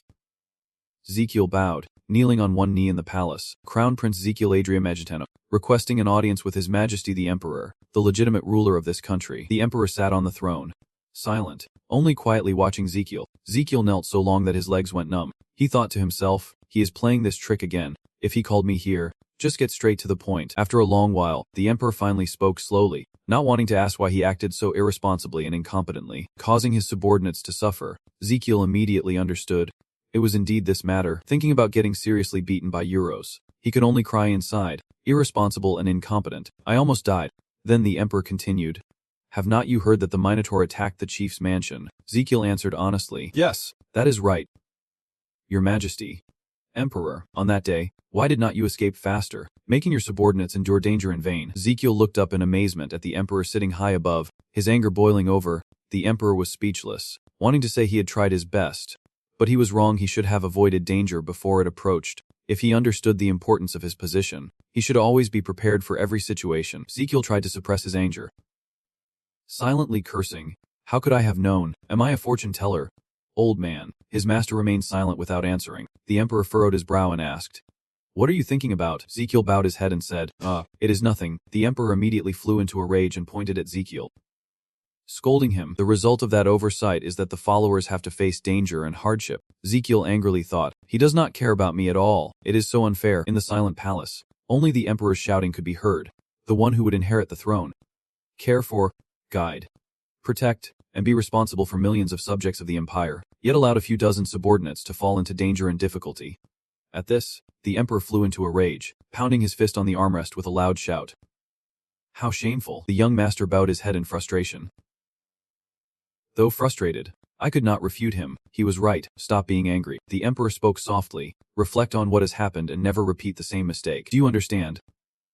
Ezekiel replied, "Yes, Your Majesty." The Emperor asked again, "Do you have anything else to say?" You bit your lip tightly. "I have to say something in response. Otherwise this relationship will always be one-sided." Thinking so, you quickly spoke up, "Yes, Your Majesty. Please forgive my abruptness, but I wonder if Your Majesty has..." Ezekiel continued, "Have you quit smoking as I advised before?" The Emperor immediately became furious. "What?" Ezekiel continued, "Even if Your Majesty gives up anything, you must quit smoking so you can be healthy to manage the country's affairs." The Emperor gritted his teeth and was persuaded by Ezekiel, saying that as Your Majesty just said, the one caring for, guiding, and protecting millions of imperial subjects is indeed Your Majesty. After saying what he wanted, Ezekiel thought with satisfaction. "So what, old man?" The Emperor nervously stroked his beard. "That matter?" Ezekiel tried to express his loyalty to him. "So Your Majesty must quit smoking. Your Majesty's health is the peace of the royal family." This is not an empty promise. In fact, after Ezekiel passed away, the Emperor suffered a stroke due to excessive smoking and stress. "I must make him quit smoking so the Empire will not be dragged into the upcoming war and to avoid following in my father's footsteps." After a month of confusion, the Emperor smiled, leaned back, then folded his arms and said, "From that day on, the day someone dared to lecture him, he seriously marked that the ink was poisoned." Ezekiel was surprised, so you heard the Emperor ask back, "Do you have anything else to say?" Ezekiel nervously stood up. "No, I asked permission to leave." The Emperor slowly walked towards him. "Oh, by the way, a stallion advises you not to casually eat the legendary beast's food. Even if it contains magic." He shyly covers his mouth with his fist, turns his head to the side, and coughs a few times. "Surely it won't be good for your health." The night wind blows heavily through the window. Emperor Estelian sits silently on the throne. He smiles. "Are you really that worried about me?" Suddenly the Emperor asked someone, "What about the new medicine my son has developed?" The person respectfully replied, "As Your Majesty commanded, we have mobilized all of Hong's intelligence forces to spread information about the sedative from Minotaur's honey." Estelian turned back and asked, "What was the result?" The anonymous person continued to report that even nobles in the farthest regions of the Empire would know about the sedative from Minotaur's honey. The Emperor immediately felt happy. "Very good. Very good." In the quiet late night, the moonlight illuminated the sky. Footsteps echoed clearly. "Hey!" Damien watched Jekyll's actions and asked confusedly, "What is he doing?" Jekyll counted. 3. "He is coming." A man rushed over at top speed, tears and snot dripping, crying and whining. "Your Highness," Jekyll helplessly comforts. Then suddenly seeing something disgusting, he quickly shouts. Turns back, then quickly uses his hand to cover the man's face. Stopping, Jekyll forced a smile, put his arm around Garden, and said, "Are you really that happy?" He shouted in full indignation. "You left me alone with a bunch of internal medicine patients like this," which made Jekyll have to cover his ears to avoid being pierced by his scolding. You quickly reassured him, saying you would prescribe a medicine for the person later and thanked him for taking care of the clinic while you were away. The water curtain opened. "It is nothing, Ivan." "Your Majesty." Seeing the doctor's hollow face, Jekyll said, "Find my foot." He looks exhausted. Late at night, only the voices of 2 people can be heard. Jekyll, "Hey, have you heard the story at the mausoleum?" Garden, "Yes." "Your Highness, I am very surprised." Jekyll put his arm around Garden, turned his face back and said, "Really? But you know what? You will be even more surprised." Suddenly Euros appeared out of nowhere. Shouted loudly, startling the doctor. Jekyll reluctantly praised him, saying your acting skills have improved. "And you must have heard the rumor that I brought him back." Garden smiled and replied, "I have improved a little." "Right." Damien helplessly watched the 2 walk ahead, wondering what is going on. This clinic is full of strange people. Jekyll and Garden were chatting as they walked. Jekyll asked, "Anything else?" Garden, "Since yesterday, we have received some strange requests." You curiously asked again. "Strange requests?" Garden replied, "They want to buy a medicine we do not even have." Garden took Jekyll and Damien into a room. Looking at the stacks of old paper before him, he was amazed. All these letters were requests to buy sedatives. Garden quickly replied, "Yes. Even the servants sent from noble families are lining up to buy the medicine." Hearing that, Jekyll immediately ran to the window to look down. "What?" he recalled. "Is not this the scene of people crowding to buy that I once heard about? Truly amazing, even more than Snail, so there is no reason to refuse." Jekyll's eyes sparkled as he looked at the scene before him, instructing them to enter in order. Inside the box was a bright jade version, the special 1987 Crown Prince edition. 10 days later, in the royal clinic, Jekyll was happily examining a patient and advising them on precautions when Garden suddenly approached and called him, "Your Highness." Then he leaned in and whispered that there was a message from the royal palace requesting him to come in. Jekyll was shocked. "What? Back to the palace again? Why?" Garden does not know what happened either. "I am not sure." "Your Highness." You hurriedly changed into the blue shirt as instructed and prepared the carriage for me on the way to the palace. He thought to himself, do you want to pick a fight with me again? A servant hurriedly ran up to greet him. Your Highness. Quickly. This way, seeing the door open, Jekyll curiously asked, is not this the way to the opinion room? As soon as he stepped inside, he was instantly speechless with amazement, staring at the Emperor lying on the sickbed. Jekyll remembered the scene of his father before. What is going on? Emperor. Why is he like that? Just like my father. The memory came back to that rainy night inside a big internet cafe around 9th. The group sat in front of the glowing computer screen. The sound of typing and mouse clicks clicking away. He shouted irritably, hey, get off the car. He angrily clicked the mouse, controlling the game character, but still could not do it. Hands on the keyboard. Unhappy face. Really slow. Next to it, the phone lights up, showing an incoming call. The ringtone keeps ringing, but no one answers for a long time. Then the phone screen goes dark, displaying a missed call notification. The girl at the next computer looked over and said, hey Han, are not you answering your phone? It is ringing nonstop.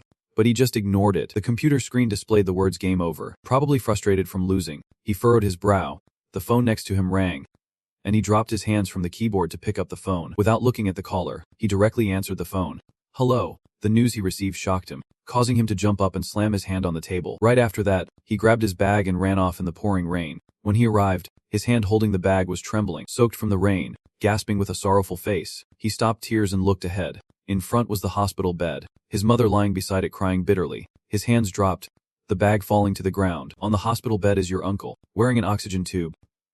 Unconscious, back in reality, the Emperor lies on the bed, just like your father did in the hospital back then. Jekyll slapped his face hard, silently telling himself to sober up. You fool, is this the time to sit and brood over the past? He cautiously observed the Emperor's situation. Let us see, the pair of rooks, the center forward. The muscles on the Emperor's face twitched slightly. Jekyll silently noted that both the muscles and the neural signals controlling them were being deceived. The Crown Prince turned to ask what had happened, when the captain of the guards stepped forward and said he could answer that question. Your Highness, he gestured. A royal physician wearing glasses stepped forward to introduce herself. So, the Emperor's royal physician, requesting an audience with His Royal Highness the Crown Prince. Jekyll turned fully towards the physician and asked, how long has His Majesty been unconscious? Zo replied embarrassedly. About one night. You were startled by the answer. What? All night after? The withered flower vase on one side signaled something was wrong. The Crown Prince continued to ask, what was the cause? The wind gently carries the withered petals to the ground. The imperial physician stammers in response. Last night after dinner, His Majesty seemed unusually drunk. Jekyll crosses his arms and asks, drunk? Unusually? What do you mean? Recalling the Emperor's condition last night, the captain recounted that after just one glass of wine, his tongue began to slur and his steps became unsteady. Seeing these signs of distress, I advised him to rest early. But this morning when I came, he looked back at his father and then asked, was he already like this? Jekyll clenched his trembling hand, thinking to himself that this was a typical symptom of stroke, blaming the royal physician for the missed opportunity to save the prince. While the physician bowed his head anxiously, unsure when he would be blamed, Jekyll turned away without looking at the imperial physician, staring at the Emperor lying on the bed, lost in thought. No. The problem was that the Emperor had quit smoking and taken good care of his health, so why had he ended up like this? Suddenly, he was startled and worried. Realizing it was no different from the events in the Demon Sword Emperor, Jekyll thought to himself, of course, even if the Emperor dies, things will not go as in the story. Not the second prince will become the Emperor, but that is something I absolutely do not want. Thinking about the piles of memorials to read and approve, he concluded that being Emperor is not an easy position. Jekyll felt that he would become gaunt and worn out, with a lifespan of less than 200 days. He could not possibly bear that mountain of work. Thinking of this, he suddenly realized that if the Emperor died, he would die too. Jekyll focused his energy to check the Emperor's condition. The most important thing was to find the cause of the sudden coma. He closed his eyes and placed his hand on him, hoping it was not a brain hemorrhage. Using your medical knowledge, analyze that stroke is divided into two main types: hemorrhagic stroke caused by brain blood vessel rupture, and ischemic stroke caused by blood vessel blockage due to thrombosis or arterial sclerosis, leading to brain ischemia and oxygen deficiency. Which type has a higher mortality rate? You grit your teeth, sweat dripping down. Basically, sudden hemorrhage is more dangerous. You try your best and silently pray. Please. Please. Immediately after, he opened his eyes wide, seemingly having found the cause of the stroke. Jekyll concluded it was an infarction in the anterior and posterior cerebellar artery regions. The blood vessels became clearly visible, indicating ischemic stroke, and he silently felt lucky. Fortunately, there was no hemorrhagic area, which would have caused paralysis, dysfunction, and loss of motor coordination. Without stopping, Jekyll's energy flowed through the Emperor's body. He told himself, now I need to find which blood vessel is blocked. Only then can I assess the recovery potential and treatment direction. Jekyll suddenly froze. What is this? Inside the red blood cells there is a strange blockage. Is not this a natural blood clot? Why? Jekyll's face showed a mix of panic and astonishment, unable to explain. And there was no sign of full play in the blood clot. The test results left Jekyll stunned. After checking, he let go, knowing that normally and realistically, this was impossible. Realizing something was clearly wrong, Jekyll pondered suspiciously. You turn to look at the chief guard and the royal physician standing anxiously behind. Something must be wrong. Not wanting to think too much, you touch your head and sigh softly. But now treatment is the top priority. You can investigate after saving the emperor. You think, no, this is not right. You turn to the other two and say we must take him to the clinic for intensive treatment. Just as you finish speaking, the door opens and a priest holding a holy cross enters. Praying for God's blessings for everyone, the chief guard happily spoke up. Your Excellency Archbishop. The priest wore yellow vestments, a religious hat, radiating a brilliant aura, placed his hand on his chest, and introduced himself. Archbishop Bertuna requests an audience with His Royal Highness the Crown Prince. Jekyll also greeted back. I am Jekyll Adriamegentano, the Crown Prince. Are you here to heal His Majesty? The Archbishop replied. Yes. Your Highness. He explained his purpose. I came here because I sensed someone needed my prayers, but I did not expect it to be His Majesty. The situation seems very serious. Let us begin immediately. Jekyll allowed the Archbishop to step to the bedside, nodding painfully and said, All right, you silently pray. Please, use divine power or anything you can. The Archbishop raised his hand, reciting a prayer. As yellow energy radiated out, the dazzling holy yellow light poured forth, forcing Jekyll to shield his eyes, while the gentle light enveloped the Emperor. Suddenly, the system announced the activation of the acupoint scanning support feature. With the system's help, he saw the damaged cells being revived by the energy flow from the Archbishop. You are amazed as you raise your hand to examine. The cells are regenerating. The Archbishop tries to use golden spiritual power to intervene inside. Seeing the blue spheres appearing on the Emperor's forehead absorbing the filth, Jekyll exclaimed that the cells were regenerating. You hold on to a small hope. Archbishop Bertuna is still concentrating on the blessing. Maybe I can save him. Jekyll clasped his hands in prayer. Please.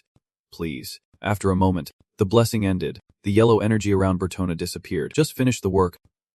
He collapsed, trembling all over, gasping for breath. He trembled, turned to Jekyll. Your Highness, it is done. Jekyll anxiously looked at the bishop and replied that he had already thrown it in. He reached out to check the Emperor's condition. Jekyll closed his eyes to use his internal observation skill. The blood clot had not been removed and was still blocking the blood vessel. It was essential to remove it completely. Otherwise, even if the brain tissue recovered, it would die again. You seriously look at the blood clot. Jekyll, like Ho-Min and the cells, tries to fix it. In my feeling, the blood clot is blocking the blood vessel. I am determined, silently telling myself. My eyes are determined but a bit hesitant because it could take the Emperor's life. I must remove it first. That is the top priority. Pull back your hand. Fold your arms and think, searching for a solution. What should I do now? The most frightening thing right now is reperfusion injury. The knowledge learned about reperfusion injury flashes through your mind. Reperfusion injury is the phenomenon where cells and tissues are further damaged when blood flow returns to an ischemic area due to vascular blockage. However, you are also worried that although reperfusion usually helps recovery, reperfusion injury can occur. This is a difficult problem that requires an absolute solution. The affected area will suffer irreversible damage. Thinking of this, you sigh helplessly. Suddenly, as if he thought of something, Jekyll clapped his hands. He turned his head and called out, Knight Roberto, please summon the royal mage here. Roberto was startled and asked again, Do you want to call Lord Xanatus? Jekyll stepped up to him, recalling what the prince had done earlier. He was startled and panicked. Could it be that he was sweating nervously because he feared you would do something crazy? Sir intends to use thunder to treat the subordinate. You firmly replied no. Roberto immediately sighed softly. Then Jekyll boldly declared, We will close with His Excellency. Roberto shouted in panic, his strong voice echoing throughout the hall. The palace sorcerer was summoned, followed by 2 royal guards, holding the staff in his left hand. He went to the Emperor's room, opening the door and stepping in. He said, Your servant, Xanatus, humbly responds to your summons. In front of him lay the Emperor on the bed, and 3 people laughed deceitfully, like hungry wolves waiting for prey for a long time. He was slightly startled. Girl. What? After a while, upon hearing the Crown Prince's request, Xanatus nodded in confirmation. Meaning you want me to use magic to freeze the lower part, right? Jekyll nodded. Exactly. The sorcerer gritted his teeth, suppressing his anger as he looked at the prince. Thinking to himself why he was being tormented like this. Holding the staff, he asked again, Are you sure? Your Highness. Jekyll replied, Please seal him at the safest level possible. After speaking, you placed your hand on Xanatus's shoulder. Startling him, you smiled brightly as you patted his shoulder, just like when I treated the child with epilepsy. The sorcerer Xanatus turned around uncertainly, but Jekyll stepped forward and sincerely said, I really need your help. Without you, I will be in danger. Hearing this, Sinetis was startled. Are you serious? Jekyll nodded. Of course, I never lie, the royal sorcerer thought silently. Though difficult, it was not impossible, but if His Majesty the Emperor were harmed. Thinking of a few things, he glanced at the crown prince beside him. Could it be? Suddenly, in his mind appeared the image of the crown prince wearing a crown and royal robe, holding a cup, smiling wickedly and questioning if he suspected me of trying to use him to harm His Majesty the Emperor and satisfy my ambition for power. Seeing that he had thought a lot, he shook his head. Impossible. Watching the crown prince worry about the emperor, he remarked that His Highness's actions all this time did not resemble someone power-hungry at all. Remembering how Zhao treated the people, he sighed, saying that he was not prepared to take political power but only focused on treating patients at the home clinic, which in retrospect was a strange action. Finally, he silently concluded that we can trust His Highness's strange order. Immediately after, he spoke up. Yes. Your Highness, Jekyll is satisfied. Very good. Thank you for trusting me, he thought to himself. Now I can start the treatment. You called out, and the little spiky-tailed creature, a cute animal that looked like a hedgehog, ran over when it heard the call. It jumped on Jekyll's shoulder, and he laughed, asking if he could borrow its spikes again today. The little hedgehog gave a thumbs up, signaling agreement, and immediately shot quills at Jekyll, holding the hedgehog's quill in a large yellow vial. He thought to himself, everything is ready. You glanced at the person resting in the corner. Oh, one more thing to make it perfect. The blessing magic. The archbishop was sitting on the chair, still breathing heavily and sweating all over, and when he saw someone approaching, he nodded. Jekyll politely said, I have a question for the archbishop. He replied, yes. Your Excellency, you asked if the blessing spell you just used can be used again in 3 to 4 hours. Archbishop Bertunoed slightly an apology. Regrettably. Your Highness, but that is not possible, which made the other 4 people in the room anxious. Jekyll calmly asked why. And Bertuna explained that the blessing magic can only be used once a month. Having gotten the answer, you covered your face. Oh, I see. You gritted your teeth. Huh. Daring, but if I had known earlier I would have saved it. Calm down, you continue to ask. I have one more question. Can I learn the blessing magic? Jekyll thinking silently. Although difficult to learn, once mastered, it will be very useful. Combining medical skills with magic blessings will help me easily gain bonus lifespan points. You dream of the system granting more lifespan. Lifespan like years. Hearing that, the archbishop clasped his hands and said, Oh. You mean, you feel reborn? Hung Fin asked. Do you want to convert? Seeing him like that, Jekyll was wide-eyed. Not understanding what he meant, he immediately grabbed Jekyll's hand, his eyes sparkling. Good question, Your Majesty. Actually, faith is not something too distant. He paled slightly, pointing to himself as if to confirm that he was being talked about, even for those with noble blood like him. The archbishop rambled on about the blessing magic, which sounds lofty and hard to approach, but in fact, he reached out, happily sharing it with everyone. Then he clasped his hands together, meaning a sincere heart and the will to practice. He began preaching, telling people to avoid women, not to have physical contact, not even hold hands, not to talk, not to look into their eyes for more than 3 seconds, not to stay in the same place with them for more than 3 minutes, not to share the same air, listening to demands for conversion. Jekyll country, Bertona continued, urging to dedicate all love and care to faith. Hearing this, all Jekyll, the 4 ministers turned to stone. Just need to achieve that in 30 years. Your Highness, Bertuna is still immersed in the joy of preaching. Your Highness, only 30 years. Before faith, is not that too long? Just do that, and you will immediately receive the blessing of the blessing magic. Finally, he looked at the crown prince with sparkling, expectant eyes and concluded, How is it? Easy. Right, he sighed, turned around and left, leaving the archbishop standing frozen behind. He turned to order the 4 attendants to begin treatment. Behind the emperor's door, Jekyll helped the emperor sit up, while Minman thought about treatment methods to prevent reperfusion injury, emphasizing the importance of slowing the body's metabolic rate. Then he nodded to the sigil for the sorcerer Gianettis, continuing to analyze in his mind that way, sudden changes in cells would decrease, and tissue damage from reperfusion injury would be minimized. And the most effective way to do that was to lower the body temperature within a safe range. The palace sorcerer held the staff and began casting a spell, blue magic radiating, the surrounding temperature dropping. According to Jekyll's analysis, this is called hypothermia therapy. You always stay by my side to observe and analyze the situation. The speed of all body functions has slowed down as the body temperature drops. The emperor's body temperature dropped as if freezing, his heart rate slowed, and his pulse weakened. Seeing this, he held his hand. Ready, Jekyll. Signal the mage to stop and stay still. When the mage focuses on controlling his magic, he turns around to prepare. Next to the emperor's bed, the serving cart held the twin thorn spikes and a bowl of golden medicine. The round pill had previously been given by Jekyll. Diluted. You think, the sedative from Mino's honey has been diluted beforehand. You carefully administer the medicine to the Emperor. This will help dissolve the blood clot. From now on, not a single millimeter of error is allowed. Thanks to the system's vision, you sense the blood clot beginning to dissolve. You focus your mind and tell yourself, you must act quickly, or other side effects will occur. Jakal, quickly grab the acupuncture needle. The sequential treatment steps appeared, starting with promoting blood circulation first. The needle was inserted into an acupoint on the cheek, just below the eye. Starting with the meridian, the vital energy was transferred through the thuacap point, spreading throughout the entire stomach meridian. Seeing the prince's treatment was too harsh, the 4 closed ministers were startled and panicked. Jakal does not care about others' reactions. He focuses his mind. We must wait until all the meridians are ready. He activates the system. Bonus feature 1. Scans the acupuncture points. After scanning the acupoints all over the Emperor's body, you observe that the energy has spread evenly. Now, Jakal, start acupuncture, directing energy to the points in order. T-Bach. Si Liu. Gipeksa. I ha thing. Nagayan hein. We must control blood flow to the anterior and posterior cerebellar arteries. Jakal, stay alert and analyze carefully. If too much blood flows at once, it will cause blood reperfusion injury, and the blood-brain barrier will definitely rupture, so this process must be done carefully. You are serious, holding the acupuncture needle, calculating the time.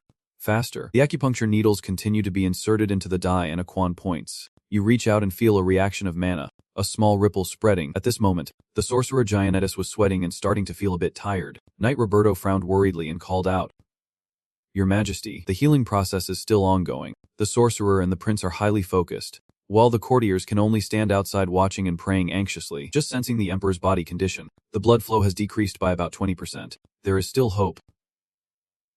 Finishing acupuncture, holding hands tightly, he prays deeply in his heart.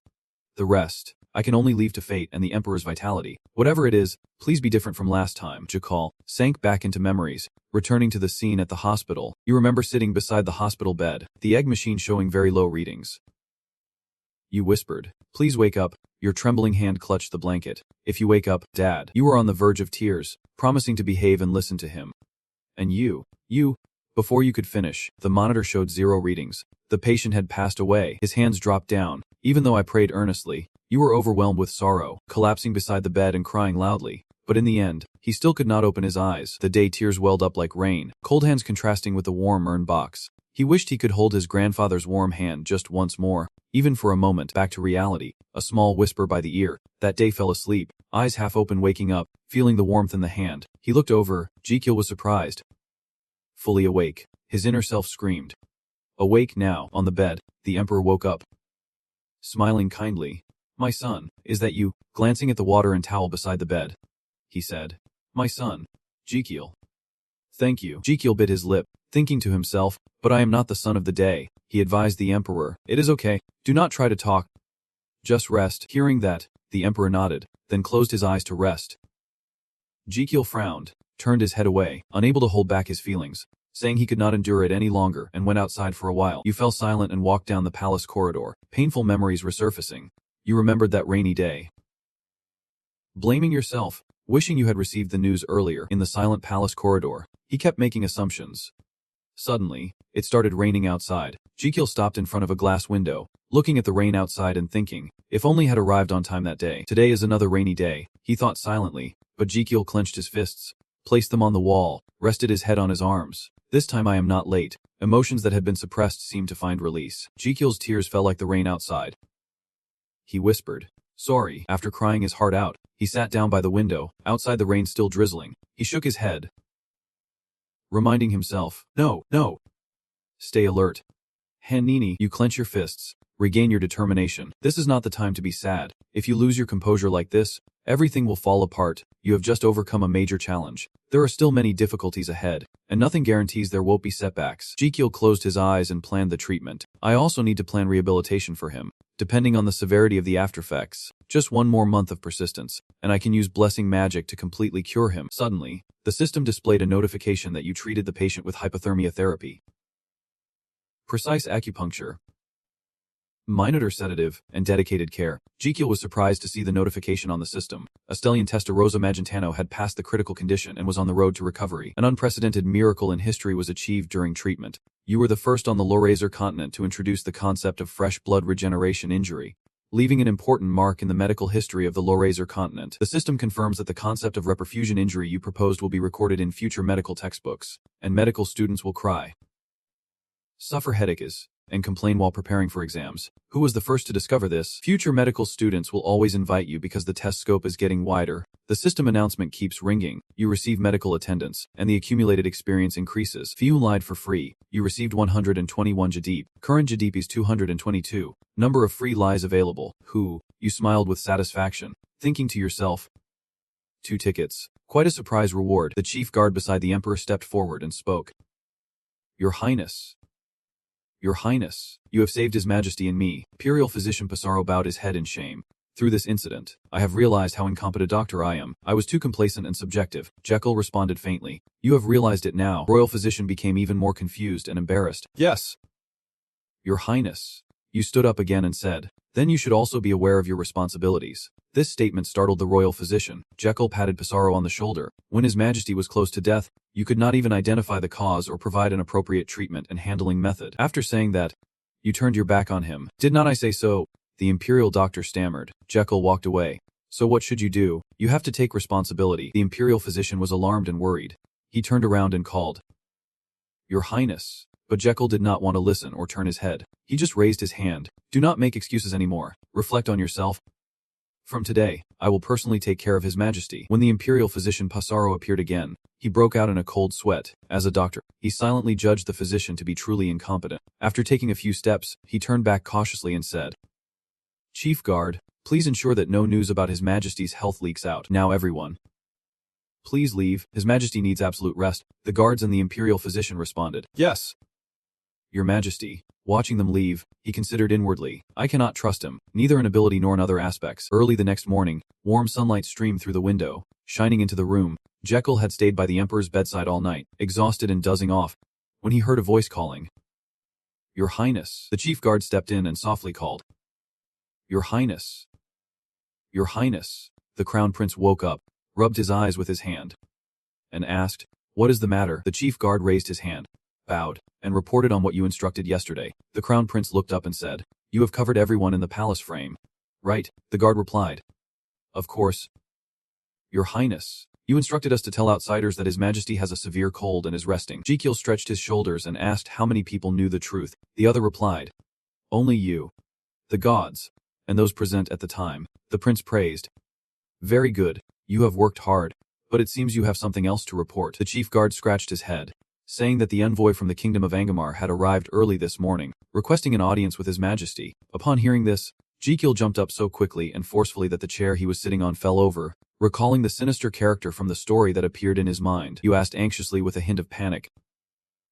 Ambassador Angmar, the kingdom of Angmar, though only about 150 years old, is emerging as a new and promising power, and a few years later, they will launch a war to wipe out the Magentano royal family, and the Magentano kingdom will fall under the great Angmar. Jekyll stood before Asterian's sickbed, behind him the fallen chair, talking to the chief guard. But why does the new Angmar envoy want to meet His Majesty? The chief guard raised his hand before his worried face and said, Actually, Your Majesty accepted the envoy 5 days ago. Jekyll seemed to have a bad feeling remembering Guinness. Could it be that he suddenly expressed his anxiety because of that Guinness guy? The chief guard explained that he wanted you to take responsibility for failing to control the Minotaur. Jekyll asked again. Causing chaos, the chief guard continued speaking, making the boy furrow his brows, bite his teeth in frustration, and the king said, Dinhao. Exactly. Your Majesty was very angry upon hearing the news and officially accepted the envoy Angmar to ask for an explanation. Jekyll's face darkened and he said coldly, Today is the appointed meeting day. The chief guard with a worried face said hesitantly, Maybe we should apologize to the envoy and let him return. Jekyll suddenly opened his eyes wide and said, Let him return. The chief guard, nervously sweating, said, Then let us just tell him what was announced, that His Majesty is resting because of a cold. You heard him speak while glancing towards the sick room. After all the effort to endure the envoy's visit, are we really going to let him leave? Jekyll propped up the chair and thought deeply. If he let him return today, it would be very difficult to resume training. And moreover, if the meeting was cancelled due to a cold, the other side would surely suspect. He sat silently on the chair, lost in thought. They might guess that the emperor was having health problems, and we were talking about a potential enemy who could wage war against us in the coming years. He lightly tapped his fingers on the chair, silently thinking. No, he spoke up to break the quiet atmosphere. I will meet him. The chief guard raised his hand to his mouth in disbelief and exclaimed. Enough, Jekyll said seriously. I will attend the meeting on behalf of His Majesty, in my own way. Benjamin sat at a table with a thick stack of documents, some cookies, and a teapot. Holding a cup of hot tea in his hand, he brought the teacup to his lips, sipping as the tea was still hot, his face showing enjoyment while holding the cup close. Addressing Benjamin, the envoy of the Kingdom of Angoma, his face suddenly turned stern, gritting his teeth in thought. That wholesale merchant had made me come all the way here. He furrowed his brows, recalling an explosion, slamming his teacup on the table. If the crown prince had been killed in that incident, war might have already broken out, and this meeting would certainly not be easy. Benjamin reached into his shirt and pulled out something. But who am I? I am Benjamin, the diplomatic expert. From his pocket, he pulled out some cards, holding one card in one hand and showing a card with a shield containing a rose in the other. His face was full of smugness, and no matter how much Emperor Magentano made things difficult, I had prepared all the cards to deal with it. He made funny smug faces, confident and self-praising inside. I am truly too charming. Benjamin's eyes sparkled brightly with a smile. Welcoming you, Emperor Magentano. Jekyll stepped in and said, I am a bit late.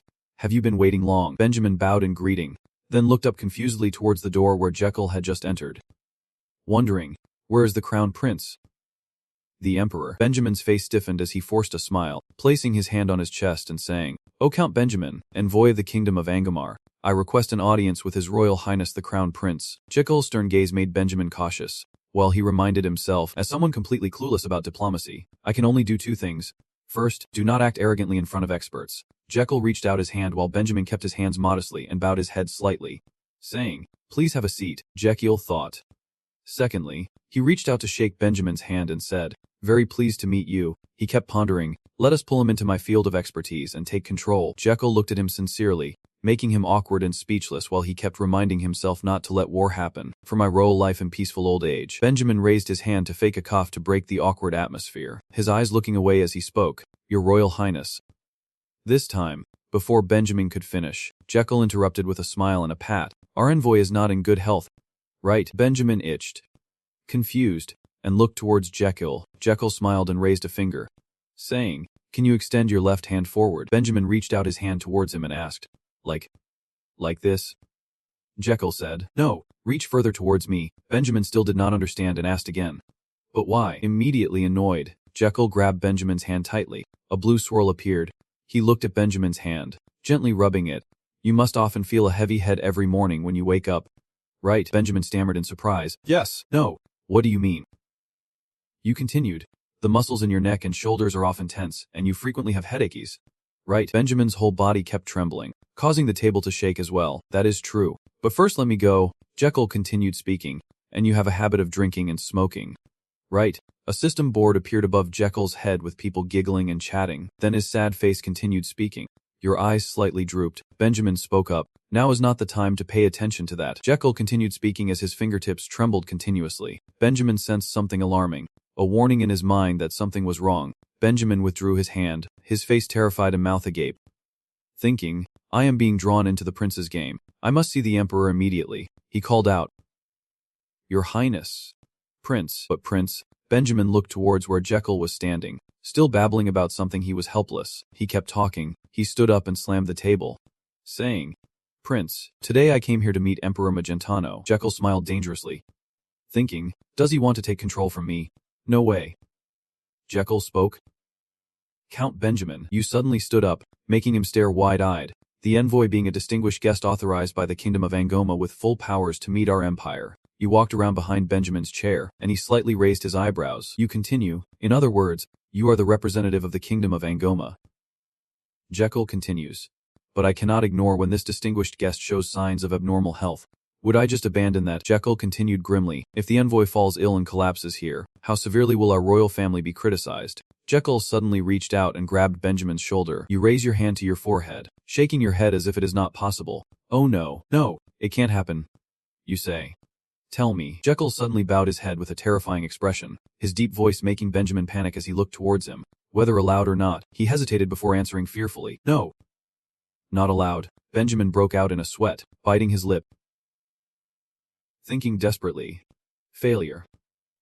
Failure already. Jekyll turned and took a step forward, speaking up to remind, so I respectfully advise you to limit alcohol, beer, cigarettes, and exercise at least 30 minutes every day. He raised his hand to pull the chair back to avoid it, then lightly cleared his throat, becoming like the emperor of the world. Benjamin was startled and looked up, thinking, "Emperor? Your Majesty," Jekyll said seriously. "That is right. His Majesty the Emperor has been ill since yesterday." Benjamin asked, "What is wrong with him?" Benjamin suddenly thought, "The Emperor is sick." Jekyll explained, "He has a severe cold." You paused for a moment and continued, saying that lately he has been overworking and stressed, so he has increased smoking and drinking, which might be why he got sick. You put your hand in front, frowned, and saw him tired and losing his appetite because of a cold. Truly pitiful. Jekyll reached out to take the teacup. The Emperor was very regretful and wanted to invite him to a lunch party on another day. Benjamin frowned, sweating nervously, thinking to himself, even if that was the truth, he did not expect him to admit it so straightforwardly. "Sincerely apologize, and even invite me to a lunch party to make amends." He clenched his hands slightly. "He was so straightforward that I could not find any fault. The Crown Prince came here in person and explained so clearly. If I keep pressing, I will lose the argument." Benjamin bit his lip silently. Had he just removed one of my cards like that? He furrowed his brow and looked at Jekyll, who was smirking, silently judging that this Crown Prince was no ordinary person. Jekyll suddenly leaned towards Benjamin and whispered, "I have something to tell you." Outside was very different from the atmosphere in the room where Jekyll and Benjamin were talking. Benjamin walked beside Jekyll with a delighted expression, saying he never expected His Royal Highness the Crown Prince to be so kind. Jekyll, one hand on his hip and the other supporting his head, smiles. "Right." Benjamin holds up a piece of paper, his face bright and cheerful while Jekyll stands behind with arms crossed, saying, "I will deliver this letter and the message from His Royal Highness the Crown Prince." Damien suddenly appeared and spoke, "So, how did the meeting go?" Jekyll replied, "It was okay." Both looked towards where Benjamin was jumping and singing, and Damien asked, "It seems like everything went well." "Right," Jekyll said. "Luckily he understood my heart." Damien frowned hesitantly. "Your Highness's heart." He thought, "Maybe I just tamed a golden deer that stopped singing." Jekyll laughed and declared, "Damien, I have a task for you." Damien bowed his head and closed his eyes, responding, "What is it?" Jekyll, with determined eyes and a hand on Damien's shoulder, said solemnly, "A top-secret mission." Damien faced Jekyll and raised his eyebrows, asking if it was a top-secret mission. Jekyll seriously explained that an important patient would be admitted to the royal clinic today, and Damien asked again in confusion, "Yes." Jekyll raised his hand to his mouth, frowning slightly as he leaned close to Damien and whispered, "Keep your voice down. Do not let anyone hear." Damien asked who it was that he had to hide from. Jekyll turned away and replied, "His Majesty the Emperor. So you should go back to the clinic first." Damien asked if he should have the entire Special Forces team ready. Jekyll smiled and said, "Yes. Exactly." You turned to Damien and said, "I know you have been focusing on training lately. Sorry to bother you." Damien reassured, "It is okay." Compared to training, his voice was full of determination, saying that protecting important figures was his top priority. Jekyll briefly recalled the scene of him focusing on fighting with the dummies lying scattered on the ground. Surely he had felt his own limits at the tome. Damien quickly slashed through the scarecrows, each lazily trying to strike back fiercely. Jekyll thought, that monster was a huge wall to him. He stopped, gasping for breath, surrounded by rubble and flying stones. Jekyll pondered silently. It seemed the time had come. He believed that the moment he realized his true nature, he would become the strongest in the world, but not yet. Damien bowed before Jekyll, who was smiling. "So I asked permission to return to the clinic to prepare." The two went in different directions, but suddenly Damien stopped while walking. He frowned and thought, although we have trained a lot, it is still not enough. He raised his calloused hand from holding the sword, along with the scars, thinking that since I have never formally learned swordsmanship, can I surpass my own limits? Damien's face hardened. What must I do to become strong?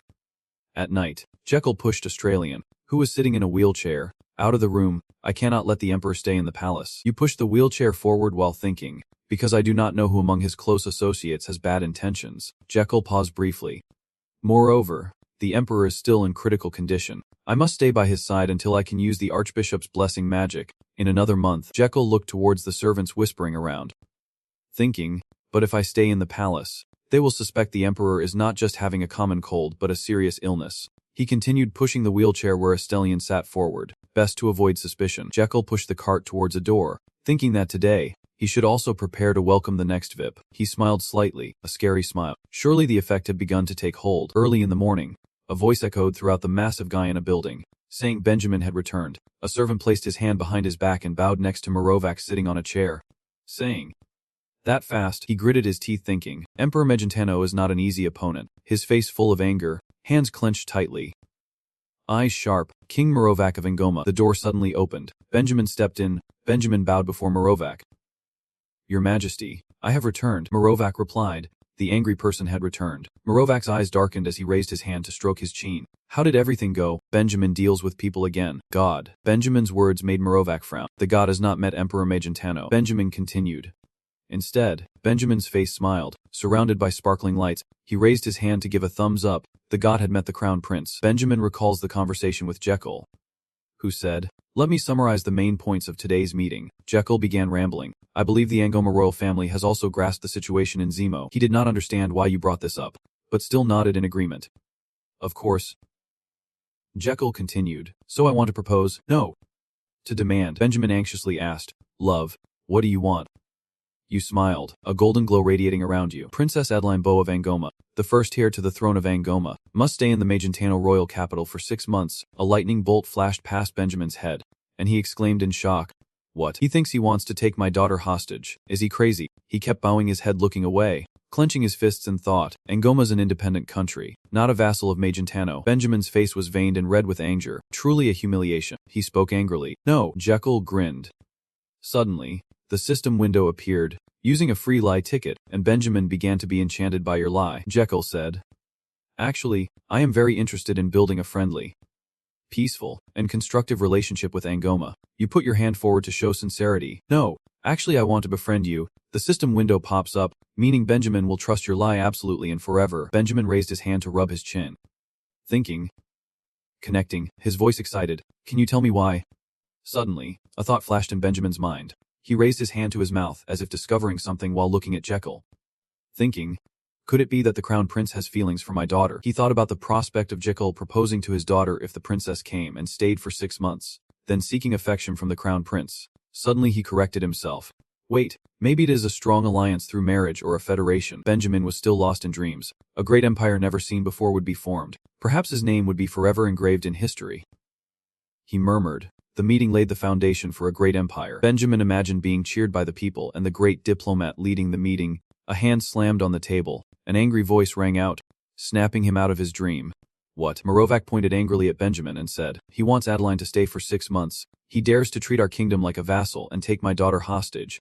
Does he want to start a war? Merovac frowned and shouted angrily. Benjamin, you heard that humiliating demand and still remained silent, facing the emperor's wrath. He stammered.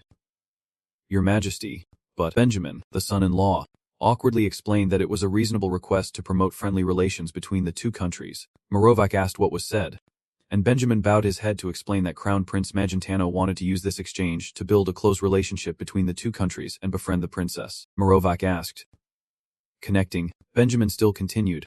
If the future leaders of the two countries connect with each other, then the future of the two countries will be more peaceful. Merovac shouted loudly. I do not want to hear any more. He stood up, waved his hands, his face angry. The negotiation with Magentano had failed. Benjamin reached into his jacket pocket and said, Your Majesty, please calm down and read the letter the Crown Prince sent. Merovac clenched his teeth and frowned, wondering what had happened to Benjamin. Merovac slowly stepped down to Benjamin, thinking to himself, the person who always stood firm. How could he now be enchanted by the Crown Prince like this? Merovac stopped in front of Benjamin, who was holding up a letter and glasses, saying, I beg you.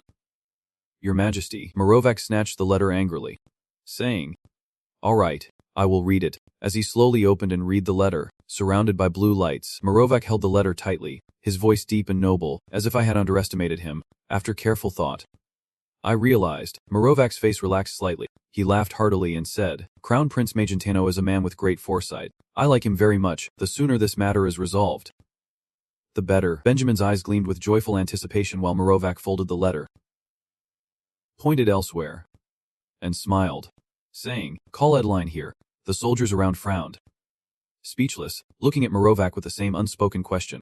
What is wrong with him? Merovac turned towards the throne thinking, I thought the crown prince was weak. He sat down, but it turns out he is very masculine. Merovac reopened the letter to consider it. It was the Adria Magentano key. No. The system window suddenly appeared. The free lie has been successfully applied. Merovac rubbed his hands and looked at the letter, smiling foolishly. My future is bright. Inside the tower, Princess Angoma is performing for the emperor. She raises her hand in confusion and says, Father, I really cannot understand. The princess clearly showed her dissatisfaction, questioning why he so easily accepted the demands of the Magentano Empire. Adeline was left in Angoma. the first heir to the throne of the Angoma kingdom. She slid over to the side, using her own Kyo rope. Suddenly, the princess said, "This decision is really unfair." "No, it is very wrong." Duke tightly examined the scroll and said, "Adeline, my only daughter." She replied, "Yes." "Your Grace," he glared and said, "do you think I made this decision just because I fear Magentano's power?" This question surprised Princess Angoma. She hesitated and said that, seeing the princess's reaction, the emperor angrily said, "Of course it is, that is why you opposed my decision." Seeing him so angry, she wondered what was in that letter. Did they find out my weakness? The princess worried. Maybe it was some terrible threat. Too curious, the emperor looked at Angoma and said, "You must find it hard to accept. I understand how you feel, but the time will come when you understand and appreciate my decision. I am not mistaken at all."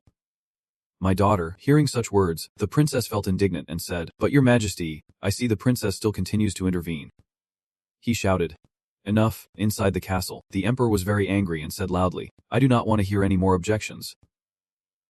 Depart immediately." He pointed towards the princess and stayed there for 6 months. She was surprised and called out, "Father." She was known as the Angel of Angoma's Smile. The royal knights quickly ran over to catch her. Meanwhile, the princess kept calling, "Father, please." She was called by a beautiful title, known as the Angel of Smiles.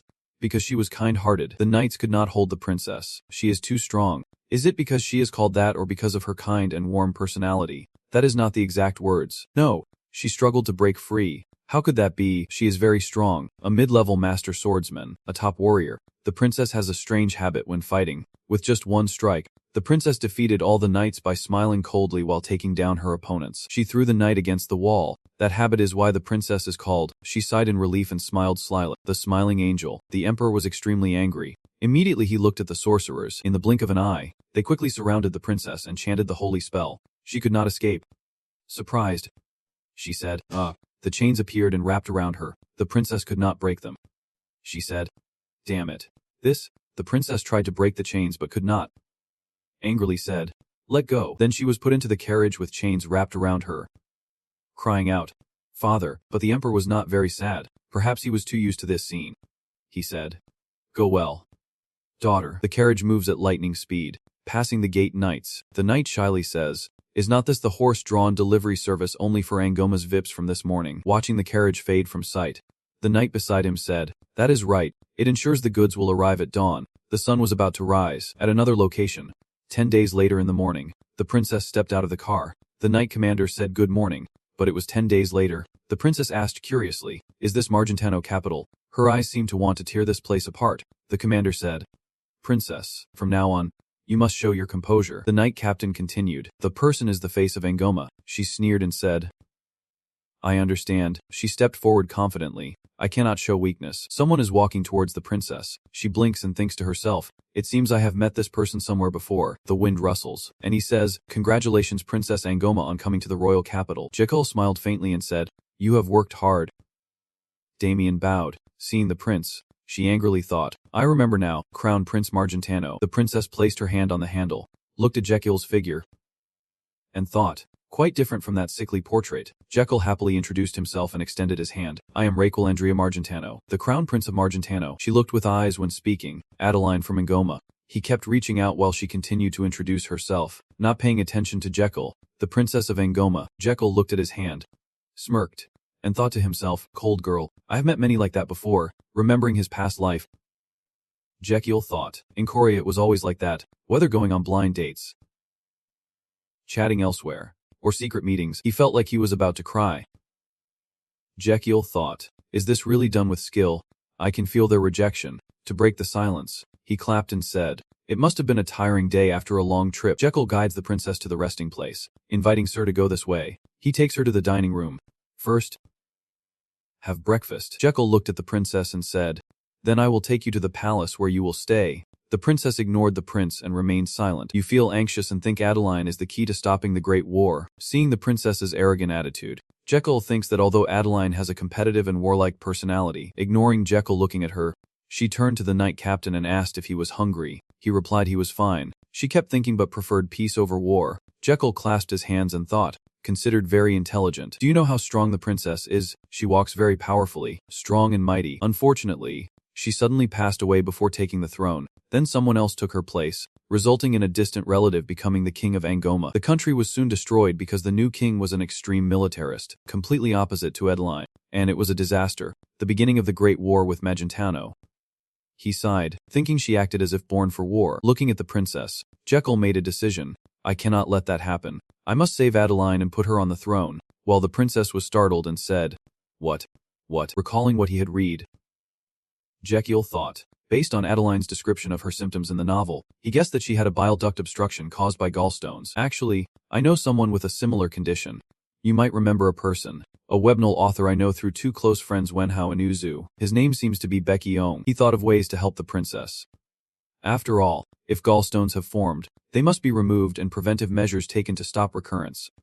Suddenly, the princess put down her fork, and Jekyll worried she was tired after a long time, saying, Sorry sir, it must be a difficult day, having to eat right after a long trip. You snapped your fingers and said, So I prepared a ladder of medicine. As soon as I snapped, Garden appeared and said, Oh my, this girl is really... She was a bit surprised. Jekyll continued, I have specially prepared a nutritious tonic for you. Seeing the glass of medicine, she was surprised and said, Medicine. She seems quite angry and thinks, Poison. Oh.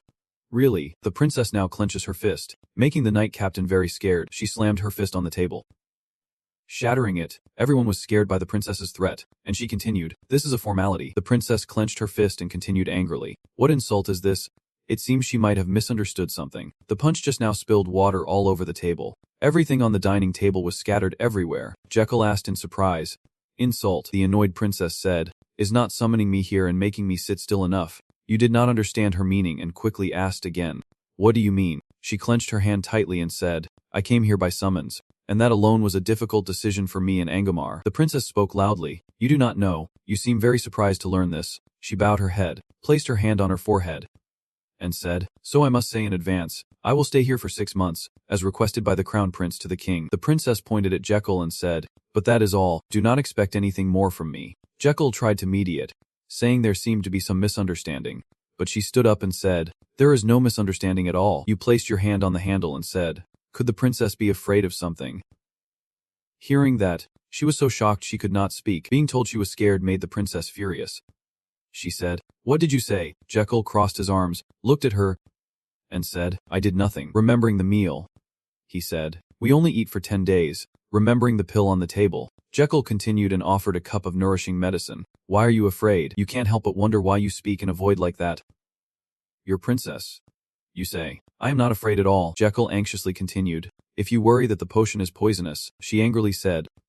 This guy, Jekyll said to Garden. Then Sir Garden, please bring the potion here. He bowed and said, Yes. Dinah. Garden took the glass of medicine and put it on the table. You held the glass of medicine in your hand and shook it gently. This is a very precious medicine. Then he took a sip and put the glass down, after drinking the potion. Jekyll said, Could it be that I, the crown prince of the empire, you looked at the princess coldly and said, Would poison be added to the medicine served to you in an official meeting? It seems there was a misunderstanding. The princess said in panic, No, I did not mean that. Jekyll replied, It is okay. You pretended to cry sadly, wiped away the tear with a handkerchief and said, I understand. The princess does not trust me and is deliberately trying to embarrass me. He did not take the medicine but cleaned up instead. She stood and thought to herself, Adeline really hates cowards and weaklings. The princess laughed scornfully in anger, thinking to herself, How dare he think I am a coward? I want to punch him. She grabbed the chair and said, I have never been scared of fixing things. Give it here. Take the medicine. The princess said seriously, But I have one condition. This is the first and last time I will take the medicine.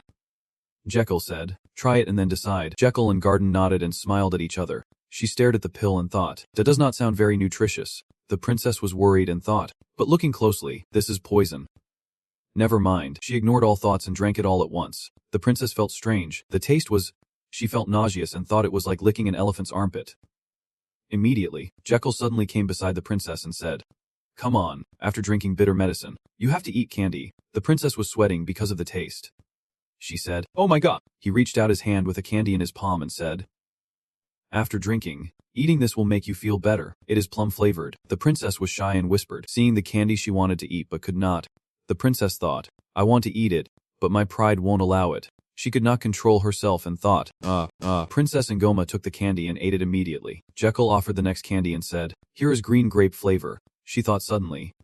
This one. The princess smiled brightly and thought, Delicious. Suddenly, She was surprised to see Jekyll standing beside her. The princess stood up and said, "Thank you for the medicine and dessert. Now, I take my leave." Jekyll stepped forward and said, "You go ahead." She turned back and said, "Yeah. Is there any reason for me to stay here?" Jekyll placed his hand on her shoulder cheerfully and said, "Of course not. The guard will take you to your place. Please rest comfortably." She walked away thinking, it is best to avoid that guy for the next 6 months. Because I can… The princess clenched her fists with an angry face, thinking she would punch him anytime. The knights are training under the scorching sun. She is training and thinking. Stay calm, Adeline. This place is full of enemies. Princess looked at the muscles on her shoulders, feeling confident and thinking, hey, my back feels strong today. She wondered why her body felt so light, not only strong but also like she was flying. She turned back and said, "Captain Knight, are you tired?" He replied, "Strange." Princess, after sparring with the other knights, he seemed exhausted but still said, "It is just a 10-day carriage ride. Such a small thing is nothing." But looking at his expression, the princess thought, he does look tired, but why do not I feel tired? The princess recalls the bitter medicine she took. Could it be because of the elixir I drank yesterday? I do not want to think about that anymore. Suddenly there were loud footsteps. She turned around in surprise, wondering what it was. Why were there an old woman and a child in the prince's mansion? She guessed they were not servants. They looked sick. She thought they might be patients. That direction was the prince's mansion. The princess thinks and plans something. Hiding behind the door, she silently thinks, I unconsciously followed them. The princess wonders as she looks inside, curious about what they are doing in the mansion. Suddenly she heard Jekyll's voice. Your liver is inflamed. She was surprised. It was the crown prince. Jekyll was examining a patient and said, First, avoid alcohol and grazy foods. The patient responded, Yes, sir. Your Highness. Jekyll continued, Take your medicine fully and we will proceed to save you. 10 days this way. She thought Jekyll had left and breathed a sigh of relief. Jekyll appeared beside her and asked what she was doing here. She said fearfully, Sir. Jekyll looked at the princess curiously and said, What do you mean? This is a clinic. Have you registered for a checkup? She said in surprise. Register for what? Jekyll asked again. Have you lined up properly? Princess Ngoma said, No. I mean, you think she is joking? Jill seriously said, Do you think I am joking? She talks about this place. A place for patient care where everyone is equal except His Majesty the Emperor, regardless of status, gender, or age. Jekyll points to the door and says, If you want to enter, please register for a medical examination first. She emphasized each word clearly and orderly. Jekyll asked her, Do you understand? The princess was scolded in front of many people. She left. A moment later, 2 hours later, Jekyll's voice rang out for the next person. The princess appeared before Jekyll. She handed over a paper and said, I followed the procedure correctly and lined up behind. Your Highness, Jekyll thought. I knew it right away. The princess continued, But you see, I am that kind of person. I am not the type of royalty who abuses their power and position. You hold the paper in your hand and ask, Do you want to prove that? She recalled the moment just now and said, Because what we went through earlier was really humiliating. Jekyll chuckled and said, Anyway, welcome the day. You turned around and said, I have wanted to have a serious meeting with the princess in this clinic for a long time. She asked curiously, Huh. What do you mean by shy? Jekyll asked while pulling the chair. Do you know why I want you to stay in the capital for 6 months? He looked back towards the princess and said, Are not you curious about the real reason? Angomete leaned on the back of the chair, pondering the reason you came here. She sat down thoughtfully, not to humiliate me over the Zemo incident, but for another reason. What is he plotting? Half of Keel's face darkened as he smiled. Wonderful. I was struggling to figure out how to bring the princess here. You sat down in the chair opposite Adeline. Jekyll pulled a piece of paper from his jacket pocket, not wanting to miss this opportunity. The two sat facing each other. Jekyll thought to himself, to treat gallstones, the princess must be aware of her condition. He thought, awareness of the symptoms. Jekyll recalls the scene where the doctor informs the patient that she has a severe money addiction syndrome and only 3 months left, but the patient insists she is completely healthy. Reflecting the patient's awareness of her condition, the doctor suddenly shouted that if he wanted to live, he had to start treatment immediately. But the uncomfortable patient retorted that he was not sick, so why should he undergo treatment? Jekyll pondered that it was about the patient accepting the condition and cooperating with the treatment. The patient fell to the ground lifeless. Do you dare to trust the doctor and undergo treatment? In the end, you concluded that it is the first step in every treatment method. You looked at Adeline, who was observing with her eyes closed, thinking that the princess could not take the first step yet because gallstones usually do not have clear symptoms. Jekyll licked his lips and raised his hand near his mouth, thinking that if he suddenly suggested treatment, she would not cooperate. You spoke up to break the eerily quiet atmosphere. First of all, I must announce that princess. Your next words, like a heavy blow to Adeline, will die within the next 2 years. Adelaine suddenly opened her eyes wide in disbelief. Jackal said, I am not joking. Adelaine raised her hand to her forehead to ease the uncomfortable and angry expression. It is not a joke, but rather a curse. You can't deny it either. Sir can consider it a curse. Because it is the truth. Jackal's nose grew longer while he was speaking. This is the analysis result from the Royal Intelligence Agency. His nose grew so long it reached Adelaine, making her tilt to one side, wide with horror. Sir, what did you say? You explain. Our intelligence agency has eyes and ears all over the world. The Angoma royal family and all of his actions are no exception. Thanks to that, we have detected and analyzed signs of a serious illness that even the princess is unaware of. Adelaine smiled bitterly and said, So you mean I will die within 2 years because of illness? She still could not believe it and wondered to herself, will I really die within 2 years? Adelaine was so angry her heart pounded. I thought you were serious, but it turns out you were joking with me with such meaningless words. Truly disappointing. The table is placed on Kaidun's lap. He is playing a cruel joke. Jekyll raises his hand to cover his mouth, pretending to sympathize. The truth is sometimes very cruel. Adelaine stood up angrily and said, Do you want to mock me like that? Jekyll still sat, looking up at the angry Adelaine. I am not mocking you. I want to cure you. Adelaine said she could not believe what you said. You replied, Then I will show you the evidence. You called out, making Adelaine confused. A pen. Something was moving in Jekyll's left jacket pocket. Suddenly, a yellow creature flew out from his shirt pocket, flapping its wings into the air, surprising and impressing everyone. The little bird happily soared around, and Jekyll said absent-mindedly, You have been bored lately, have not you? Finally, you have something to do. The brush flew down to where Jekyll reached out to catch it. No, today is not a day for eating. Adelaine looked at them in panic. Is that a mythical beast over there? He spoke, handing the brush to Adelaine. Introducing, First, let us greet each other. This is Princess Adelaine, my patient today. Adelaine swallowed. Still surprised by Jekyll's mythical beast, he introduced Adelaine to Sir Book, the Royal Clinic's drug composition analyst. Adelaine shakes hands and greets the butler. Oh, hello, sir. But today, he will experience a different role. Jekyll raises his hand in the air and says, Butler, let us begin. The butler seems to agree. Oh. A window opens while the drum puffs its lips and the body undergoes some transformation, with a special feature activated to scan acupoints. The drum now produces fish and emits yellow lights. The yellow lights around the brush move towards where Adelaine is standing. A few days ago, Jekyll lay tired on the bedside, and today he is sleepless again. A notification window pops up. Your organs complain about your irregular sleep. The window continues. The organs are discussing. Your bloodshot eyes look at the system board thinking, What are you all doing? Suddenly the system panel turned red, your organs harshly condemning your actions. Then the system panel opened showing angry people on the screen, making Jekyll throw up his hands in frustration. Striking out. What now? Jekyll looked away and said, Actually, I just received a reply from Angoma. They agreed to send the princess here at my request. He continued, She will arrive in about 3 days, and I am worried. An alarm sounded. The red-haired boy shouted urgently. A meeting among the organs was held. The red-haired boy said, They agreed to send the princess here, meaning the future father-in-law has agreed. The curly-haired guy spoke up. Cheers. Now is the time to propose. A dark-haired guy said, Confess like a real man. The system window popped up. Your organs have given you 1000 P. Current P is 2500. Jekyll spoke up to remind. No. Not proposing. I have to cure the princess's illness to stop the war.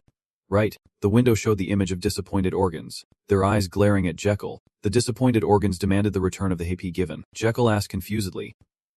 Return what? The first girl said. It seems I have to make her aware of her condition before she cooperates with the treatment. If you want to go to bed early, please help me. The organs formed a circle, gave their opinions. Then sighed. No way. Damn it. Thought I was about to escape being single, Jekyll said irritably and angrily. Do not you want to sleep? The system window appeared. Or maybe try upgrading the pulse-taking skill. He muttered to himself. Pulse-taking skill. The system window popped up. You want the princess to believe in your condition. So the best way is to let her see it for herself instead of explaining at length. Jekyll opened his eyes wide. Meaning we can show her the pulse diagnosis skill in detail. The system window displays a detailed table of your skills. Skill names, level 6 pulse diagnosis, and health condition diagnosis of the target by taking the pulse. The pulse diagnosis results can be viewed in detail in the general diagnosis table. In addition, your organs can communicate with the patient's organs for more accurate diagnosis. Current P is 2500. Jekyll presses the level cup on the system. Support feature 1. Acupoint scanning, but needed to level up is 300. The notification window popped up, showing that 350 GP is needed to level up. He frowned slightly, realizing he could not upgrade in just one go. His eyes were determined as he silently gritted his teeth and quickly pressed the reminder system. Keep going. Windows appeared one after another with circles spinning around Jekyll. Skill name, pulse diagnosis level 7. Skill name, pulse diagnosis level 8. Skill name, pulse diagnosis level 9. Skill name, pulse diagnosis level 10. Pulse diagnosis skill reached level 11. Pulse diagnosis skill level increased. Level 10, general level 1. You have become much more proficient in pulse diagnosis skill, gaining experience and skill points. Now, you can not only see inside the patient's body through pulse diagnosis skills but also show them the results. The new support feature has been unlocked. Jekyll suddenly widened his eyes looking at the system board. Support feature 2. Display. You can display the magnetic prediction results from the acupuncture point scanning feature on the external screen so the patient can see it. But the external screen must return to the current display. Adeline's gallbladder image appeared in midair, and he spoke. Princess, this is an image of your gallbladder taken by Xt. Adeline stammered in surprise. What? As Hong asked again, is this my gallbladder? Jekyll explained, if you doubt, press the right abdomen just below the ribs. Adeline looked at her hand and thought, let us give it a try. She pressed her hand on the right side of her abdomen as Jekyll said, and the image on the system board followed suit. Adeline stared at her hand still pressing there, finding it hard to believe. Was it true? Jekyll was pleased, thinking to himself, all right, she trusts me. As he approached, he said, you must be very shocked. I understand. Observing your own organs is a shocking experience for anyone. Adeline frowned and hesitated, saying, so, could this be the cause of my death? Jekyll explained, these gallstones will block your bile duct one day. When bile should flow down to the duodenum through the bile duct, it will cause congestion in the liver, and from the liver, it will spread to the spleen and pancreas, causing serious damage. You are standing in front of Adeline concluding, so if you do not treat it now, you will die. Adeline pondered and said, I do not understand. Even if I am sick, why would the crown prince want to cure me? Jekyll simply said, for peace. Your voice is full of sincerity. I want the princess to be healthy to become the queen of Angmar. I believe that will bring peace to our royal family and your kingdom. You reached out your hand, your voice more determined, saying that is why I agreed to train you here. Adeline suddenly raised her hand, her tone turning worried, asking if I agreed to cooperate in treatment. How do you intend to cure me? He gently clenched his fist, turned his head away and said simply, I will show you right now. Then suddenly he reached out his hand and made a fist. Jekyll suddenly leaned forward, preparing to punch Adeline, surprising and confusing her. Adeline raised her hand to her face, clearly worried and confused, and asked Jekyll, if I agree to cooperate in treatment, how do you intend to cure me? You immediately replied to Princess Angoma. Very simply. I will show you right now. Jekyll's hand suddenly clenched and lunged towards Princess Angoma. He urged the person to punch towards the princess. The princess was suddenly attacked, her eyes wide open in disbelief. The fist rushed at her but she immediately blocked it. Not only did she not attack, but the doctor counterattacked, causing him great pain. Jekyll's eyes welled up with tears and his hands trembled painfully as he said, I just wanted to show you the treatment method. He shouted loudly at the princess in accusation. Then you hit me, and the princess immediately retorted angrily. Who introduces a treatment method like that? Jekyll raised his hand as if to say, I will explain again. 1, 2. Suddenly he shouted, raising his hand. After punching himself, Jekyll's whole body aches terribly but he still tries to look okay. Thumbs up, then punches his own chest, using the princess's fist. See? Not easy. Right. Princess Angoma looks at Jekyll in disbelief. What did you say? Although she was skeptical, she wondered if this method really worked. Her hands clenched slightly as she thought, could simply punching her chest cure gallstones? As if discovering something unbelievably surprising, her eyes widened and a thought appeared in her mind. Is not this a new assassination method? Suddenly, Jekyll raised his hand and said, by the way, can the princess shoot mana with her fists? Princess Angoma crossed her arms and watched Jekyll speak, and it was okay. He kept coming up with self-devised methods to treat the princess's gallstones. Jekyll suddenly became serious, looked straight at the princess and said, I can use extracorporeal shockwave therapy. The princess was a bit confused and quickly asked, what is extracorporeal shockwave therapy? Brother Nang outside is singing straight into the room where Jekyll and the princess are talking. I will combine the mana that the princess shoots from her fist with my Azrahan technique, and I will guide the mana shockwave. Princess Angoma did not expect Jekyll's words just now.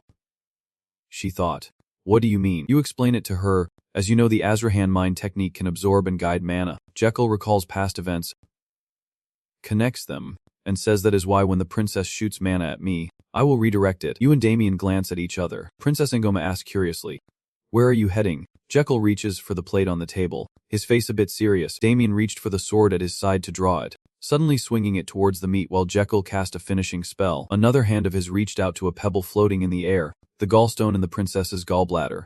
The princess looked confused at the light that appeared. Jekyll happily said, we can do it. The gallstone can be removed. Selling medicine by word skill. Level 10. No such skill. You concluded the treatment plan by placing your hand on your chin. So let us try extracorporeal shockwave therapy. The princess immediately set her condition. If I agree to the treatment, the crown prince must as well. And she continued to state her demands with a serious look, asking Jekyll what he wanted in return. Jekyll silently listened to Princess Angoma's request after the gallstone was removed, asking to return home without having to stay here for 6 months. But then he happily agreed to her request. Alright, Angoma was surprised that Jekyll agreed so easily. Jekyll happily explained that if the princess's gallstone was cured, there was no reason to keep her, so he considered the treatment agreed upon. Although she heard it, the princess was a bit suspicious. Feeling like she was being deceived, he reached out to her with a calm face and said, "It is too crowded here. Let us move to another clinic." Outside the room, the noisy chatter of the crowd annoyed the princess a little, but Jekyll seemed unconcerned and said to Angoma, "Then just turn around." Jekyll placed his hand behind the princess's back and told her not to move until he gave the order, and to hold her breath for a moment. He gave her the instruction while casting a spell, needing to accurately determine the position and size of the gallstone. After finishing, Jekyll told the princess to relax, saying, "Alright, you can breathe out now. Hold your right hand tightly and place it on the right side of your abdomen." They continued to coordinate to find the position of the stone. "Here, no, a little lower, just a bit, a little to the left." "Okay." You smiled at the princess, but her face clearly showed anger. "Alright, now punch yourself back." Jekyll stopped laughing and seriously told her, "The important thing to remember is, you must focus the mana shot from your fist into one point." Jekyll continued, "Imagine it like a hard and sharp needle." Princess Angoma continuously throws punches forward, emitting a powerful light focused on a single point. He asks her, "Can you do it?" The princess clenches her fist confidently and replies, "Of course I can." You struck the princess's back, emitting rays of light all around. Angoma opened his mouth and blew out a breath. "Since it is the first time, let us try with gentle force first." She raised her fist and punched straight into her own stomach. Something was turning upside down. Princess Angoma's eyes widened. The princess was surprised that her body did not feel any pain at all. "What is this?" Mana shooting out from the fist. Clearly it hit them back, but it did not hurt at all. It felt like it had completely disappeared. Jekyll praised the princess for doing very well. "Very good, you did very well." He continued, "Look at the beef jerky standing in front of you. You can see the gallstone has cracked. Mama hit them accurately." Jekyll blinked happily and told the princess to do it again, so shoot once more, just like before. She also agreed to the proposal. Alright, she musters all her strength and throws a punch straight at herself. Powerful punch aimed directly at her own stomach. The princess's face smiled happily but with a hint of fear. The angelic smile had returned. The scene shifts to a large house where a loud noise startles the birds into flight. A loud sound echoed somewhere. Euros was a bit scared and woke up suddenly. Countess Benjamin was also shocked and dropped her spoon. The Australian lying in bed had to open his eyes in shock. Dizzy. Next to him the close servant was panicking because of the sound. The emperor had not been awake for long before quickly falling asleep again, making the logistics even more alarmed. The ox strained its strength from its mouth, projecting an analysis onto a screen. And then, but you see, the gallstone has shattered. Jekyll collapsed behind the princess. "You did very well for the first time," and she was very happy because it was successful. "Really?" Looking at the screen, "You explained as you spoke." "Yes. These fragments will be automatically expelled, so you do not need to worry. Today we will finish the treatment here." "Is it really done so quickly?" The princess suggests trying one more time, but Jekyll looks pale and unwell. "We can try breaking through from another side." Jekyll, pale and gaunt, presses his lips. Wondering why, your hands pressed firmly, as if someone had endured it all. "You created a powerful magic, a wave of energy I thought had vanished. Could it be a person?" The princess anxiously shakes. Jekyll worriedly asks, "Prince, are you okay?" He reassures her that he is fine. "Yeah, I'm fine." Jekyll was overwhelmed with confusion, thinking the princess's mana was stronger than he expected. He did not realize it was this strong. The princess saw him still dazed and kept shaking him, asking, "Crown Prince, hey, you just got dizzy from me," she said. "Because you are my patient." Princess asked suspiciously, "Huh?" Jekyll continued, "Once you decide to undergo treatment, you will be my patient." The princess was surprised and blushed a little. Jekyll's body was still unsteady, but he turned his back to her and said, so his eyes were a bit determined but his strength was gradually running out. "Now your vision is starting to blur from overwork." Jekyll suddenly fainted and collapsed to the floor, needing rest. The princess panicked and shouted, "Crown Prince." In the bedroom, after the examination, Garden spoke about Jekyll's condition. "Fortunately, he is fine." The princess anxiously asked the doctor, "Is it true? Is he really okay?" He calmly explained to the princess that he did not have a fever, and his breathing and pulse were normal. She anxiously asked why he still had not woken up, and the doctor sitting beside her said it might be because he had overexerted himself in a short period. The doctor calmly told the princess to reassure her that his body was resting automatically and entering a deep sleep. Garden bowed sadly to Jekyll and said the prince's health was originally poor and he had a very weak constitution. Angoma felt guilty and said, "So, I have caused a great deception." Garden sitting next to her comforted her. "It is okay." Princess Angoma. Garden stood up from the chair, Actually, your highness had instructed me on a few things. He cared for Jekyll by covering him with a blanket and said, he mentioned that treating the princess could be very painful and might cause him to faint from exhaustion, so do not be too surprised.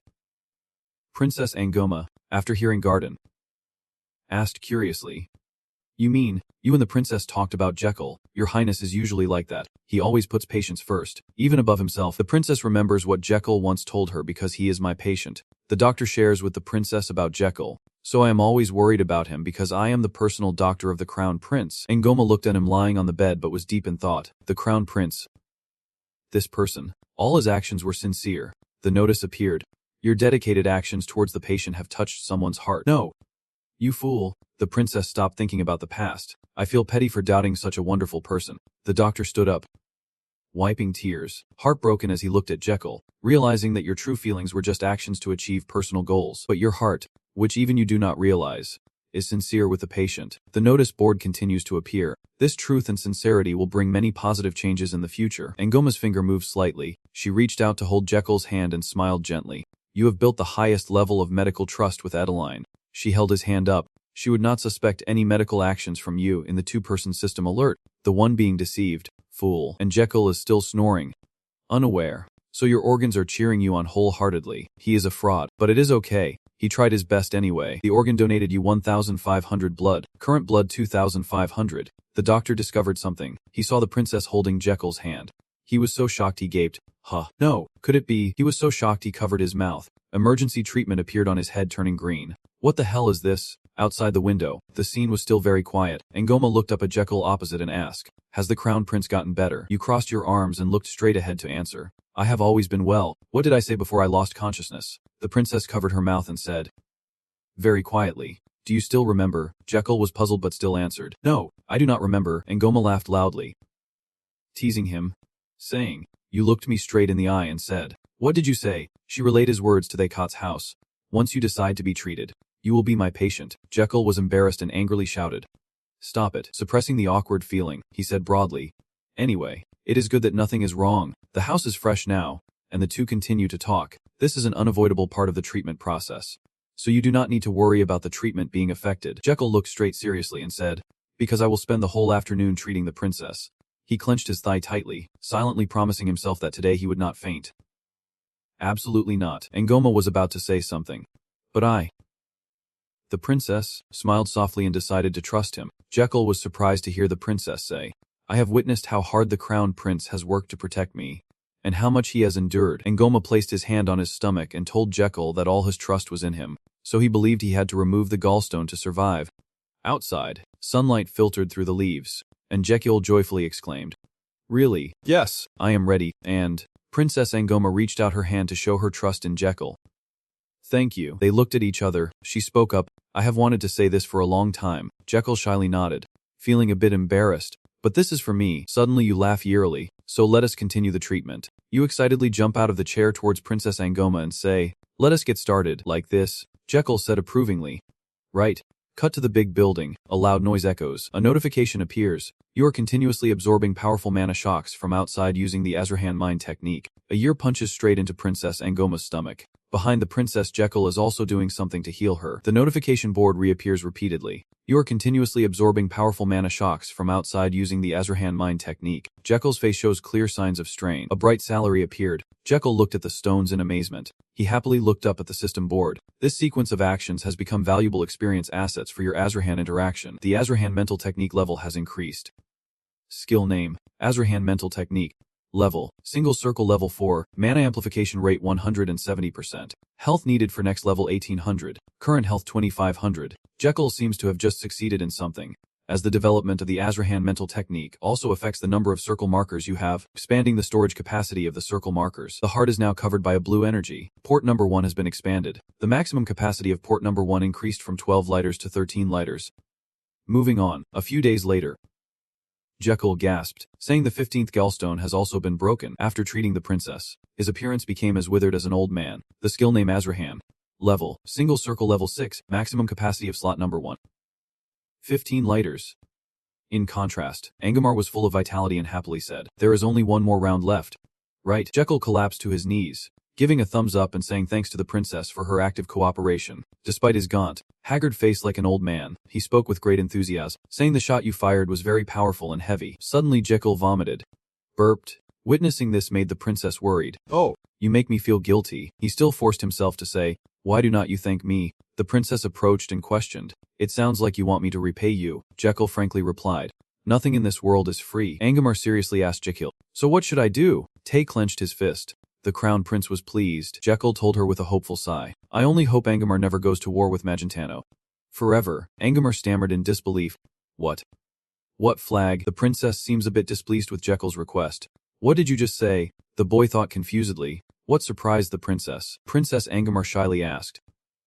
Crown prince. What kind of person are you? She put her hands behind her back and swayed her body awkwardly. So strange. I have never met anyone like you. Jekyll looked at the princess confused and thought. What are you talking about?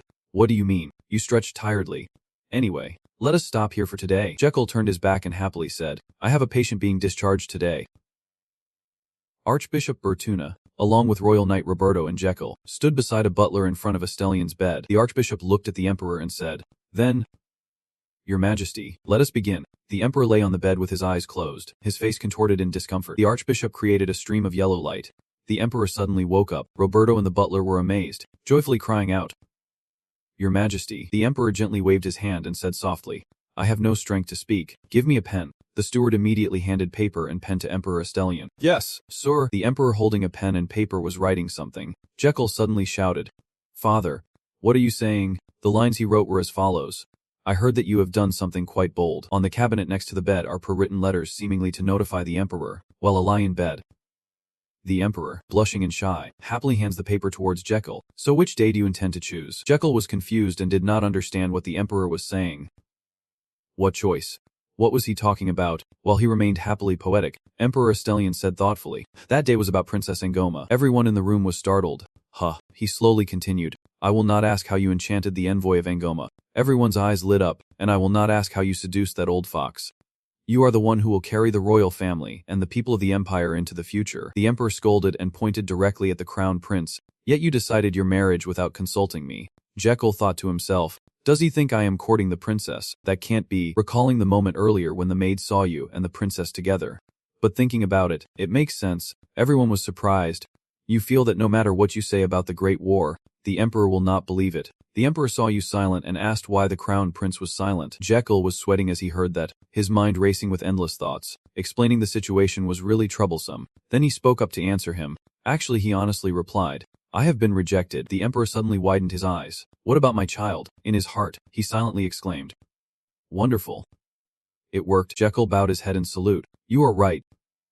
Your Majesty, I took advantage of your serious illness to carry out my evil plan. I succeeded in bringing the princess to the capital. But, the Emperor continued. Tears welled up in his eyes. Everything afterward did not go as planned and I was rejected. The Emperor could not believe what he heard. No. No way. Yes, you guessed right. You were so moved tears fell. The Emperor asked repeatedly and you answered. You confessed. Yes. And the result was, yes. He gave a signal and turned back to look at Jekyll, clenching his fists, thinking if you had even half of a fraction, you would not be in such a miserable state. In his mind, he thought to escape before the man got more annoyed. The prince turned to ask for permission to leave, saying, Then I ask permission. I have urgent matters. But the Emperor, still angry inside, shouted, Where do you think you are going?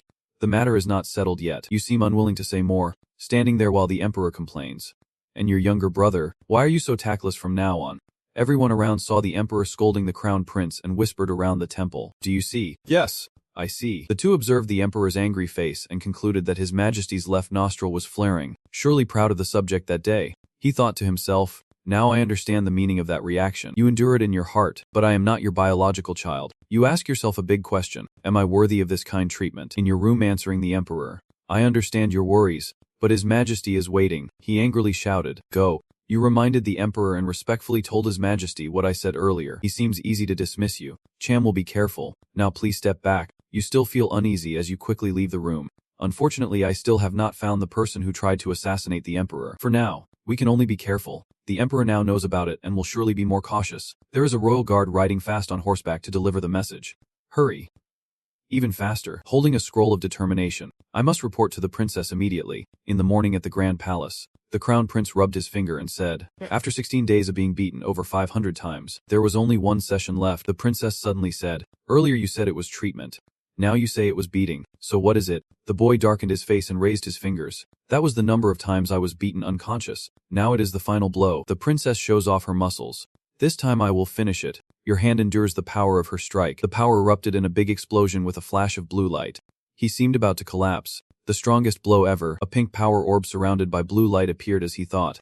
Done. The system announced, you have successfully endured 500 mana damage from outside, unlocking a new support feature for the Azrahan Mind technique. You could not stand it and just lay down on the ground.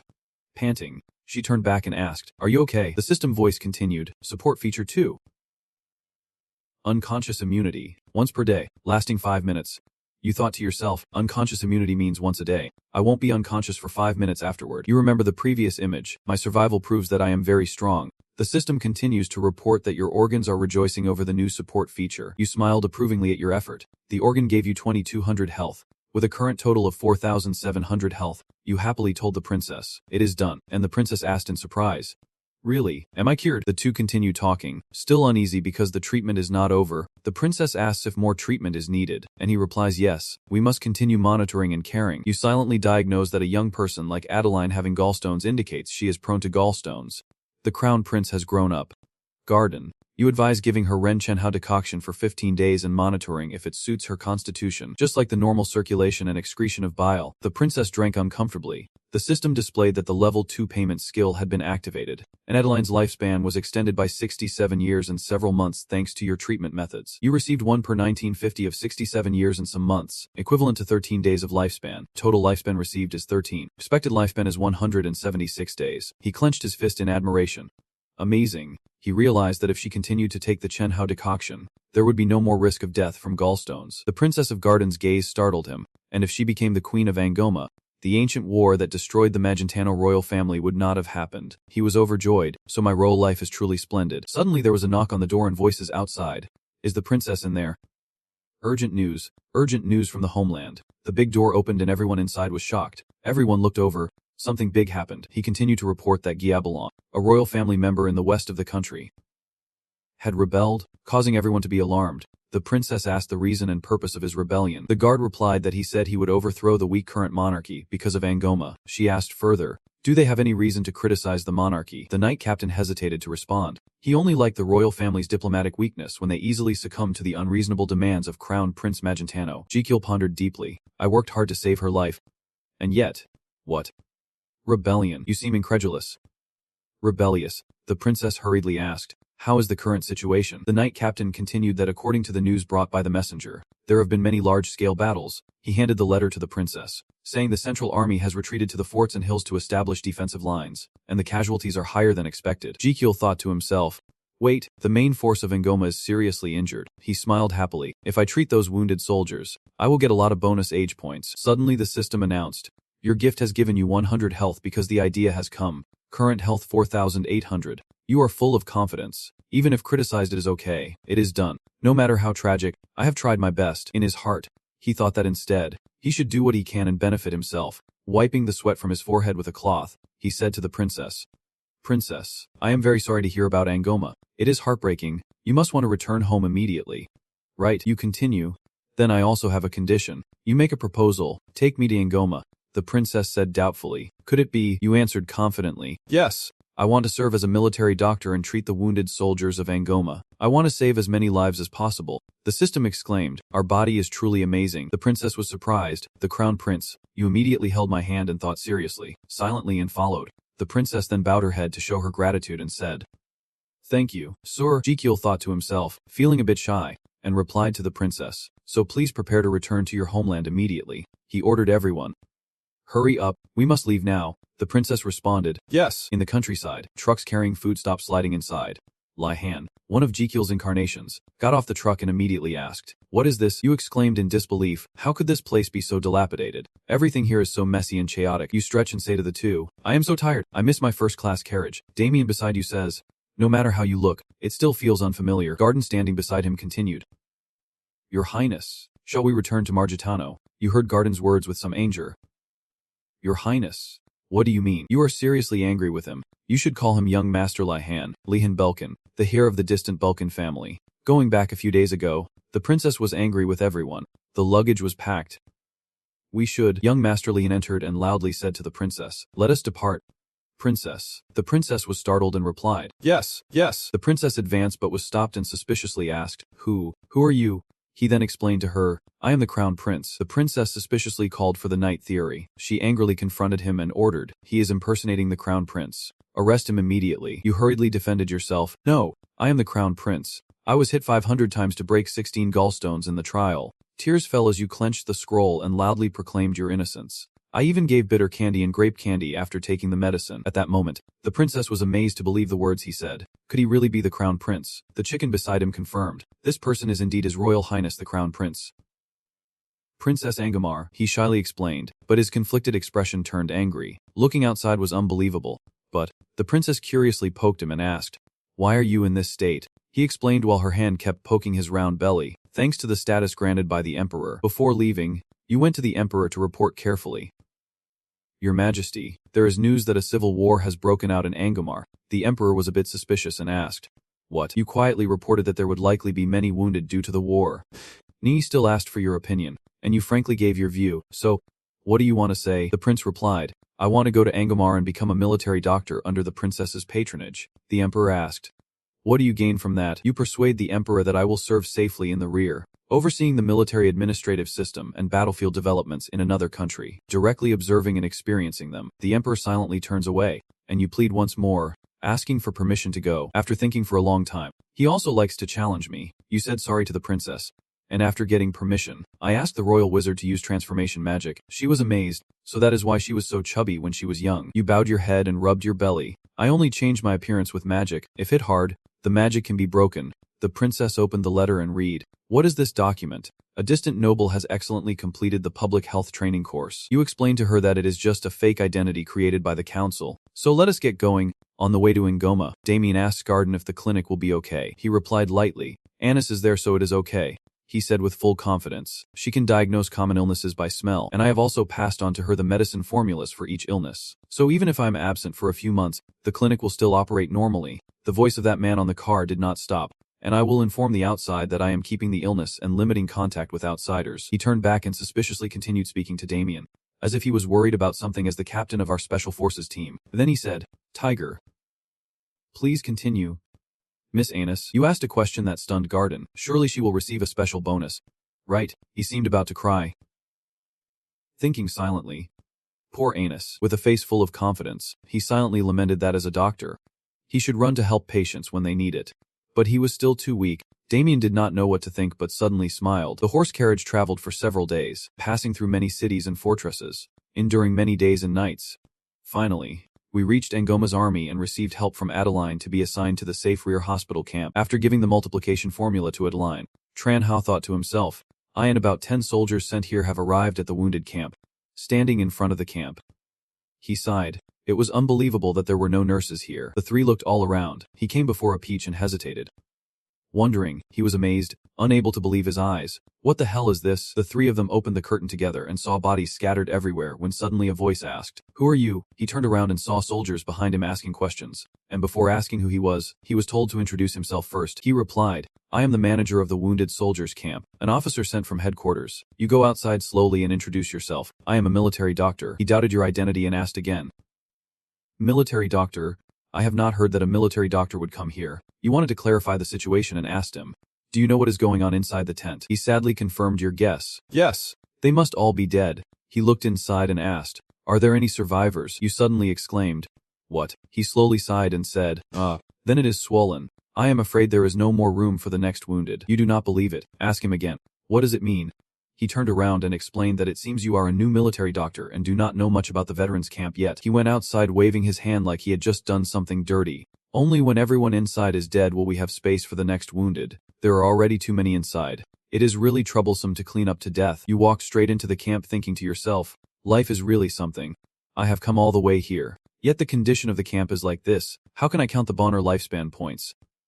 Behind you, a voice asked who is responsible here. He turned around and replied it was Count Proven, the company commander. You angrily stormed off, leading me to meet him, in the camp of Viscount Proven. Everything was very peaceful. He sat relaxed, enjoying a glass of red wine. He spoke up, "Well, Viscount Proven, captain of the Ngoma army." The noise outside made him alert. A chopping sound came as a sword flew towards him. He immediately dodged to the side. Viscount became furious.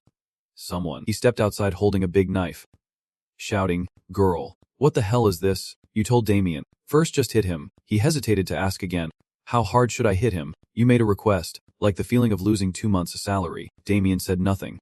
He drew his sword, thinking for 2 months, then put it back in the sheath. But he could not kill him. He jumped up, raising the sword high, and the man was terrified. "I kept telling you to stop attacking me. 1 day, 2 days, 3 days, 4 days. He endured the pain and used polite words to stop you. Stop, stop. Do you know who I am? I am the person with the highest responsibility here," Lihan replied, amazed, turning back to look. "I know, and I came here to arrest someone. You got so angry you threw the documents in front of him. You corrupt official." Preventoid Sun sweats. Swallows saliva, holds the wound on his arm, kneels to pay respect. "Assassin, assassin Imperial Envoy." Lihan shouts loudly, "I am the assassin Cold Doctor, here to punish you." Damien adds beside, "What justice? But why am I the one being punished? You keep talking cause I get paid." He just silently said nothing. You put the document in front of the hair and said, "Read this." He did not expect to read aloud what was written there. Princess Adeline Boys of Ngoma, the first heir to the throne, authorizes the entire war veterans camp to Lihan Bulkin. He clenched the paper tightly and said loudly in frustration, "What did I do wrong to be treated like this?" Kim suppressed his anger. You shouted so loudly that Tu was stunned. "How dare you ask wrongly?" You angrily asked, "How can you manage wounded soldiers like this and still claim to be responsible?" You let the strong one fall to the ground and loudly call out, "Damien, you gave the order.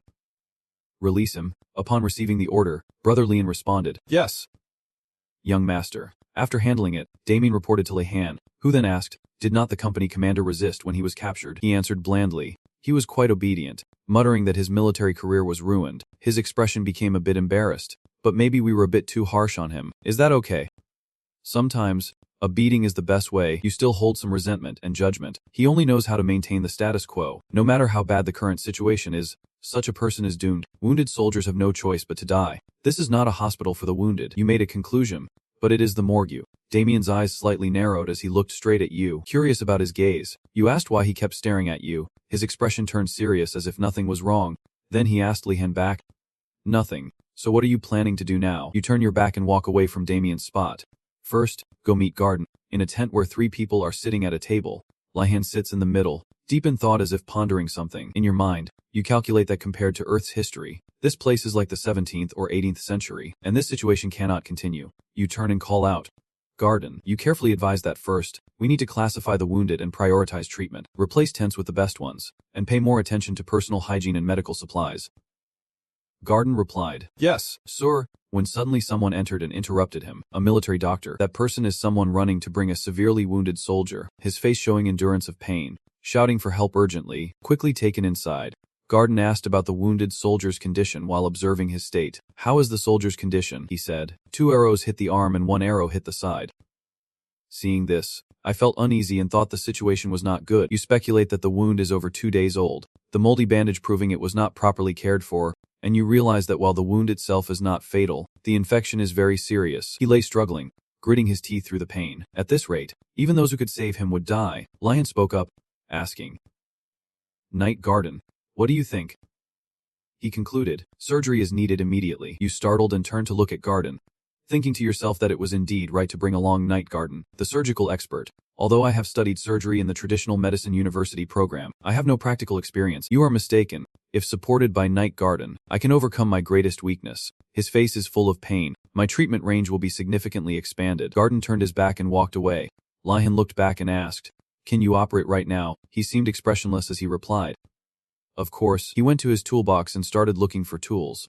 He took out a short knife, and everyone asked, "What are you taking out?" He raised the scalpel to show everyone. Lihan could not believe his eyes. "This is a surgical knife used to cut skin and muscle in cattle surgery." He raised it, making him break out in a cold sweat. "And this is a bone saw. Human bones are very hard, so this tool is needed to complete the limb amputation surgery as quickly as possible." He raised the blade to aim carefully and continued, "The faster it is, the less pain and blood loss." The other 2 showed no expression as they listened, while Lihan coldly asked, "What about anesthesia?" He asked suspiciously, "What is anesthesia?" He remembered a medicine and then asked again, Do you mean a method to relieve pain for patients? We usually give them strong alcohol mixed with opium, drinking that makes them unconscious, which is better than enduring pain during surgery. Thinking of the blissful look, I use vodka instead of rum. It tastes better. All the tools are placed on the tray you asked for. So what kind of surgery is this? He immediately replied. It is an amputation surgery. I think we should amputate the arm that was hit by the arrow first. You grabbed Garden's shoulder and firmly ordered. All right, put the tools away, he asked suspiciously. Aren't you going to operate? You replied with a mocking expression. It is not that I do not want to, but I can't kill the patient. Garden approached the patient to check the situation. The wound seemed infected, the fever quite high, and his physical strength and immunity had definitely dropped to the lowest level. He raised his hand to the wounded man's forehead to feel the temperature. If surgery was performed in this condition, the risk of death was very high, so we need to use anesthesia. You realize that the neurodisruptive technique I used on Anis cannot completely eliminate the pain. You ponder for a while. Cosma's paralytic venom is too dangerous. The system displays a message. Your organs hear you worrying and seem amused. The body parts argue with each other. The heart speaks first. Surgery. It is just a little pain. Just grit your teeth and endure it. The lungs agree. Surgery. Surgery. The intestines also speak up. If it can't be avoided, just enjoy it. The liver chimes in. It is okay. It can still be done. The fake doctor told Lihan. If you are scared, just scream it out to relieve the fear. What is the point of saving blood? I know. The system popped up a reminder. Internal organs cheering. Giving you 100 blood. Current blood 4,900. After thinking for a while, he decided to press the button. I want to save blood as much as possible, but this is the only feasible way. The system light flashed, making him choke. He thought to himself and saw another notification pop up. Maybe this skill is pretty overpowered. The system reports that whenever you learn a new talent, skill, or knowledge, a new candidate skill can be added to the list. The healing hand skill will effectively reduce the patient's pain. He accidentally discovered it was this, and he laughed to himself, making everyone around curious and silently thinking, is he crazy? The soldiers around seemed stunned for the first time. He cleared his throat, pretending nothing had happened. You smiled wickedly, ready to press the agree button. All right, I choose this skill. The skill information appeared. Skill name. Healing Hand Level 1. Reduces pain for the target by gently massaging their body. Pain can be reduced at the local GEAT level. Intensity, range, and duration of the game may increase as skill level rises. Your hand glows with a blue light. Just massage and the game may follow. Hacking the game. You spoke up.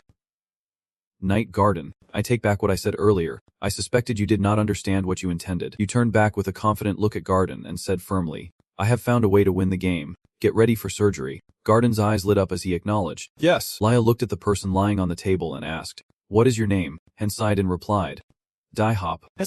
He bent down happily and said, now I will treat you. All right, and done. Suspicious. Asked again if you intended to cut off my hand. You reassured him. No, do not worry. Hen sighed and said, You continued to reassure him. I won't cut it off. He then said, Doctor, I am a soldier. His face showed pain mixed with a bit of resigned sadness. I did not think losing an arm was the end of life. You lost that ring, shouting loudly to emphasize once again. I told you I did not cut it off. He was like in a trance, still repeating that losing an arm is better than losing a leg. Losing an arm is only inconvenient for one hand. But you said no. I will not treat the arm but the wound on the side. Despite Lihan saying to treat the side, he kept repeating, but losing a leg means you have to use crutches. Both hands are inconvenient. My dream is to become a violinist legislator. Even though I can no longer play the violin. You do not know what to say to comfort me. Really? Sad eyes with tears welling up, feeling pain inside but still justifying with my mouth. As you see, am an optimist. You glare warningly. Now be silent before I cut out your tongue. His whole body trembles. You glare, as if placing your hand on the wounded soldier's abdomen, with a slightly embarrassed expression. Small hand, your singing voice echoes. Healing, a healing hand. It makes everyone gaze at you in awe and doubt. A healing hand, a healing hand. A hand. The gentle singing, seems to make the wounded soldier endure immense pain. The system appears. Skill name, Healing Hand Level 1. Activation condition. Must recite the Healing Hand chant accurately and continuously. Healing Hand. Following the correct rhythm, you sing the lyrics with full confidence, your hands moving. Deep inside, you silently marvel, my voice is really good today. Suddenly a red sign appeared, lacking sincerity in the lyrics, causing the level 1 healing hand activation to fail. He stayed awake silently cursing this Lussy team. Jekyll gritted his teeth in discomfort as the organs in his body urged him. Sing now, sing. The Karuk screen appeared before his eyes. Jekyll sings with passion. My hand is the healing hand. My hand is the healing hand. You are immersed in the melody of the song. My hand is the healing hand. Garden stood beside him, covering his mouth, while the others were speechless watching Jekyll sing and place his hand on the wounded soldier, saying my hand is the healing hand. The system announced, Healing Hand Plan Level 1. Success. The patient's pain has decreased. The wounded soldier felt surprised and looked up at his belly. Huh. That spot. It no longer hurts. Singing Jekyll while asking, my hand is a healing hand. How is the person's pain now? The wounded soldier replied, it still aches a little, but it does not hurt anymore. What? What just happened? You are overjoyed. There is always a way. My hand is a healing hand. To maintain the anesthesia effect, Jekyll still has to sing, my hand is a hand. Who? Heal. Hey, now let us see if the anesthesia works. He pats the bandaged belly of the wounded man and asks, do you feel anything? He replied, it does not hurt at all. Jekyll thought happily. It works. This skill is quite useful. He began to give orders. Garden. The anesthesia is complete. Let us start the surgery. First, clean and stitch the wound. We will start with the wound on the side. He replied. Clearly understanding, after a while, the surgery was completed, the dirty bandages were replaced, and the surgical instruments were neatly arranged on the table. Garden reports. Missing. The wound on the side has been treated. Each name has also been removed. Jekyll continues to direct. Now just treat his hand. The wounded soldier looked at the two. Hesitating, we really do not have to amputate it. Right. His face turned pale with worry as he thought. Although the pain had lessened, the anxiety remained. You still sing and apply anesthetic to the wounded. My hand is a healing hand. First, we have to treat the person's wound. La. Do not worry. We won't cut off any part of your head. Suddenly, the system popped up a notification that surprised Jekyll a bit as he raised his injured hand and read the message about the level 2 healing skill. Proceed with pain relief in the anesthetized areas by 20%. The level of anesthesia, range, and effectiveness will increase based on the skill level.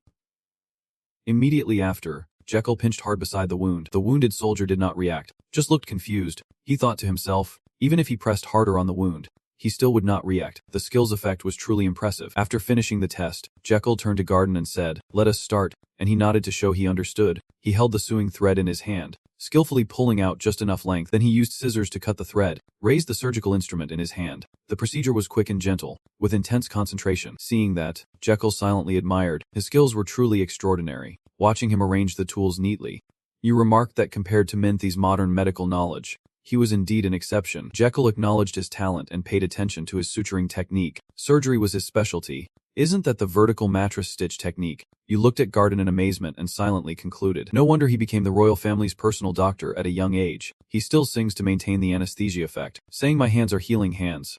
Behind, a red-haired soldier asks the person standing next to him if they saw it, and the blonde soldier replies, yes, I saw it. The red-haired soldier asked if that person could really use his bare hands to make others' pain disappear, and the blonde soldier replied that it seemed so. Looking at the wounded soldier being treated in the hospital bed, the two discussed how, despite being pierced by needles through his body, the other person did not feel any pain. Could this really happen? That fat medic, could he be a miraculous medic? Before them was one person singing and another seriously performing surgery. In the medical tent, the medicine bottles are neatly arranged. The surgery is complete. The soiled bandages have been removed and treated. The instruments placed back on the table, and Jekyll asks about the wounded soldier. Dov, things are not as bad as people think. Right, he replied, yes. The surgery is done. You advised don't relax your body yet. The healing process is really just beginning now. Jekyll told him in 2 days, when the festival begins, I will prepare the medicine for you. Remember to take it all. Understand, he replied yes, but he was puzzled why the doctor was so kind to him, as he was just a disabled soldier who could no longer go to the battlefield, and living until now was a waste of their rations. Everyone always saw him that way. You shake your head, don't you understand? Jekyll stubbornly says, do you need a reason to save someone's life? You are a wounded soldier, and I am a medic. You must treat the soldiers, that is all, no other reason needed. The university sheds tears. Those are tears of happiness.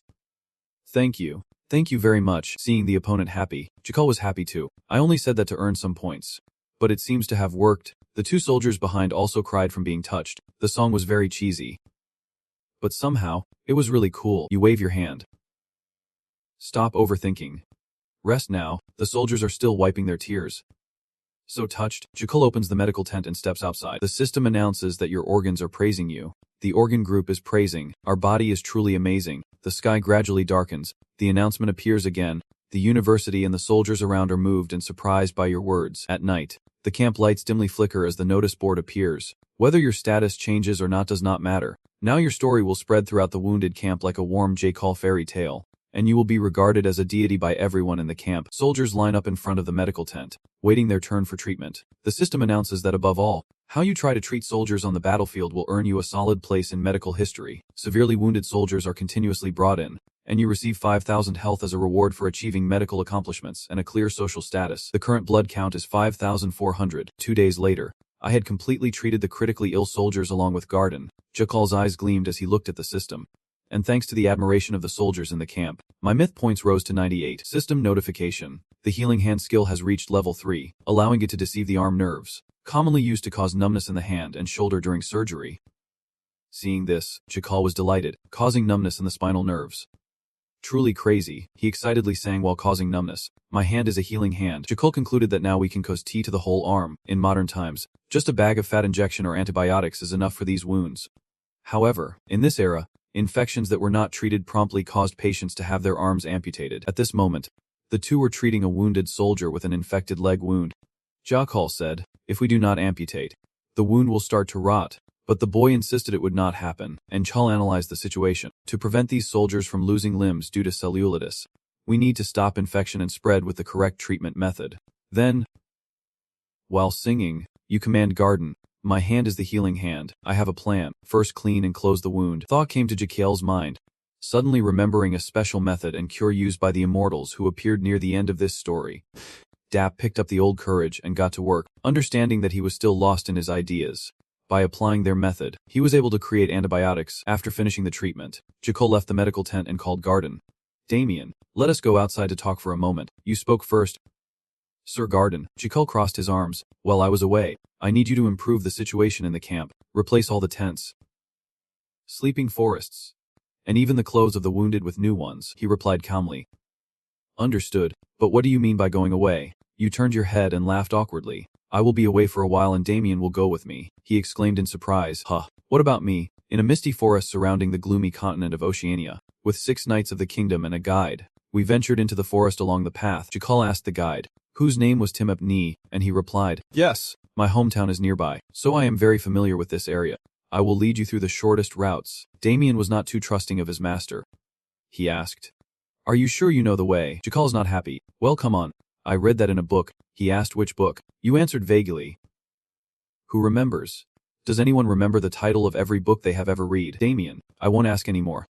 Alright, he glanced at Jakal and thought to himself, sometimes missing, bit strange. Damien spoke up to remind us. I think we are going too deep to the forest. In the forest, the group kept moving forward. He expressed concern that this place is prone to monster encounters, and in such a remote area, we might accidentally wander into Apollo's territory. Jakal does not care about the answer. That is true. You see a strange animal on the tree and wonder, what is it? Someone speaks up. Wait, do not tell me we are really going to Apollo's nest. The people ahead hesitated a bit. Jakal waved his hand. Everyone calm down. Apollo's group or whatever, they were scared stiff hearing Jakal's calm words. Indeed, in such an isolated area we could easily enter their territory. But you all know, everyone listen to him. If we do not provoke them first, Apollos are completely harmless. Jak crossed his arms disdainfully. Is not that common knowledge? The platinum-haired knight sighed in relief and thought, that is right. No one would be crazy enough to mess with us. The blue-haired knight thought, he really is wise. Timap took a deep breath and thought, phew, almost had a heart attack thinking he was leading us straight to Apollos. Then, Jakal's next words caught everyone's attention, so we decided not to provoke them. You crossed your arms and excitedly announced that instead, we would only kidnap their queen, which made everyone pause for about 2 seconds before despairing just the same. Inside the body, the heart speaks up. Is not that natural? It folds its arms. Right or wrong? Am I wrong?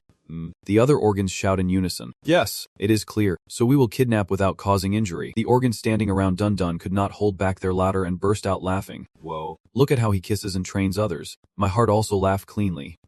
This guy, deliberately silent all the way here, only now willing to speak, truly a scoundrel. The system says your organs have taken on your personality and generously give you 100 health, as if feeding the enemy cake. Current health is 5,500. Jakal waves it off thinking, What does the person want? You turned to look at the group following and silently analyzed. If I spoke first, they would refuse to come or demand to turn back and run. Seeing everyone's hesitant reaction, Jakal thought, that reaction was obvious, but I must obtain the queen larva. That is extremely important to save the warriors without causing them to become disabled, because the fluid secreted by the queen larvae has very strong antibiotic properties. Just by extracting that fluid, we can save countless wounded soldiers in the camp from infection, and we no longer have to amputate their limbs. Someone stepped forward to stop him. Wait, Jakal turned to look at the group who stepped back in fear. What is wrong, everyone? Is there a problem? Damien stepped forward. Of course there is a problem. Do you know that Ophiros although gentle, is still a very strong monster. You calmly replied. Yeah. Of course. He continued, no matter how gentle a pharaoh's is, do you know how fierce they become when their nest or offspring are threatened? Jekyll calmly replied. Yeah. Damien frowned but still asked, so you also know how dangerous it is to kidnap the queen's child? But the answer was still the same. He straightforwardly replied. Yeah. You seem to want to draw your sword and angrily question. So how did you still manage? You cautiously look at the sword and reply. Well, I do want it. Damien sighs. I know you sometimes do unbelievably reckless things. I have seen it many times, then almost lost his voice in anger. But this time it was different. You have crossed the line. Jekyll innocently asked back, crossed the line. What about me? He replied irritably. Yes, sir. Who do you intend to assign the task of kidnapping the young queen? In the forest, Damien's voice echoed. Whoever takes on that mission will surely be brutally attacked by the entire Earth Pharaoh's pack. Are you really going to assign this task to one of us? Jekyll responds. That is right. I am not being polite when I ask, are you crazy? You remain calm. While the knights following you nervously whisper to each other. Is it not me? Could it be me? A thought flashes through Damien's mind. No, could it be? He reaches out to grab the sword and asks directly. Are you planning to do it yourself? Jekyll turned around and laughed. Of course not. You do it, he said angrily. What? Me? You smiled. It is okay. You won't get hurt. You won't die. I have a way to do it safely. Do not worry. He was annoyed. Safe? Easy to say. Jekyll spoke. Little thorn tail. A hedgehog appears. The spiky kid. Damien asks. Spiky kid, holding the spiky kid in his hand, he confidently says, let me tell you my plan. According to the plan, Damien must approach when he finds the pharaoh's nest. Jekyll continues, strike hard on the side of the nest. The pharaohs will rebel. Right. When Damien attacks, the pharaoh's swarm appears. Next step, the little hedgehog will eat the red sunflower seeds and grow huge. Damien was counterattacked, so send the little hedgehog into battle. He instructed. You just need to hide under the little hedgehog. Its spines are very hard. The pharaohs can't pierce through. The giant little hedgehog stretches the pharaohs. Jekyll is proud of his plan. While the person and the little hedgehog hold them back, we will sneak into the nest and kidnap the queen larva. The little hedgehog raises a finger in praise. Damien analyzes seriously. But even if we successfully kidnap the queen larva, those persistent pharaohs won't let me and Sir Little Hedgehog go. Jekyll nodded in agreement. Yes. They will never give up unless their nest is on fire. He hesitated a bit. Fire. You waved your hand. Understanding. Let us go. Behind Damien. Unhappy. He thought silently. You really are a cruel man. He spoke up. Burning. I understand the plan. Damien frowned hesitantly. Such a dangerous place. Understanding his meaning. You are too big. I will pay you extra bonus. So be key. Hearing that, Damien turned to look at Jekyll and smiled slightly. He also glanced at him and smiled. The knights whispered among themselves. One said. After all, he is the crown prince of Magentano, so he probably would not do anything too shady. Right. The other was not so sure. Probably. The guide teamed up, worriedly glancing Jekyll behind, thinking to himself that he heard the military doctor could perform miracles. So if we get injured, Damien counts on his fingers to calculate. But when it comes to a raise, he ignores it. Well, the guide thinks he can use that miracle to save us. Right. Under the gloomy sky, birds spread their wings flying amidst anxious thoughts. Is that why we came to the pharaoh's nest? The wind blows from afar. The group walks in the tall grass nearly waist high, with Damien leading as planned. He pushes aside the grass in front of him and looks ahead. Day. The pharaoh's hive is a giant golden beehive covering the sky. The worker bees are flying out to collect pollen. Looking at the entrance ahead, Damien scratched his head, seeing the spiky kid trembling on his shoulder. He thought, the special bonus alone is not enough. The Jekyll group hid behind, looking at the beehive in front. Others turned pale while he whispered in awe. It is even bigger than I thought. With the scent of wildflowers on him, Jekyll felt lucky. If he had not disguised himself with the wildflower scent, he would have definitely been discovered. Leaving the tension inside, you start to get serious. I have to observe their movements carefully and strike a fatal blow. Damien, I entrust the spiky kid to you. Suddenly, there is a flapping sound overhead. Jekyll panics and lies down hiding in the grass. What is going on? The pharaohs swarm scattered like bees from a broken hive. Buzzing outwards, you crawled to where Damien was hiding, saw Jekyll approaching, and the spiky-tailed kid ran fearfully to Jekyll's shoulder. He turned and asked, what happened? You anxiously ask if the person failed to conceal their aura properly and was discovered, but Damien replies unhappily that he concealed it perfectly and asks what we should do now. Jekyll threw a stone at him. What is going on? Just hit once and run. He could only endure the frustration for money. Damien slowly stood up and thought to himself, since it has come to this, I must use the skills I have trained hard for so long. The purple mana glowed and flowed through his body. He drew his sword and stepped forward proudly. Jekyll was startled and looked at him nervously, thinking, that bastard, why is his mana so fierce? If the mana flows backward, it will be very dangerous. You immediately crawled over and called out, hey, Damien, no! Damien, he did not hear. The fierce mana running through his body made his veins stand out quite frighteningly. When the vein on his face reached the corner of his eye, he swung his sword straight up to the sky. Jekyll shouted, "Hey!" But the loud noise in the sky made both Jekyll and him pause. Both of them startled and looked up at the sky, huge swarm of insects swooping down. He exclaimed, "What the hell?" Looking at the men as mighty as plowing oxen, Jekyll was speechless. What are they? Even bigger than uffaros. These corn beetles rushed down to attack the uffaros, their sharp tails piercing through the small honey beetles. Such slaughter scenes occur all over the sky. Jekyll and Damien looked up to the sky in amazement, not understanding why they were fighting.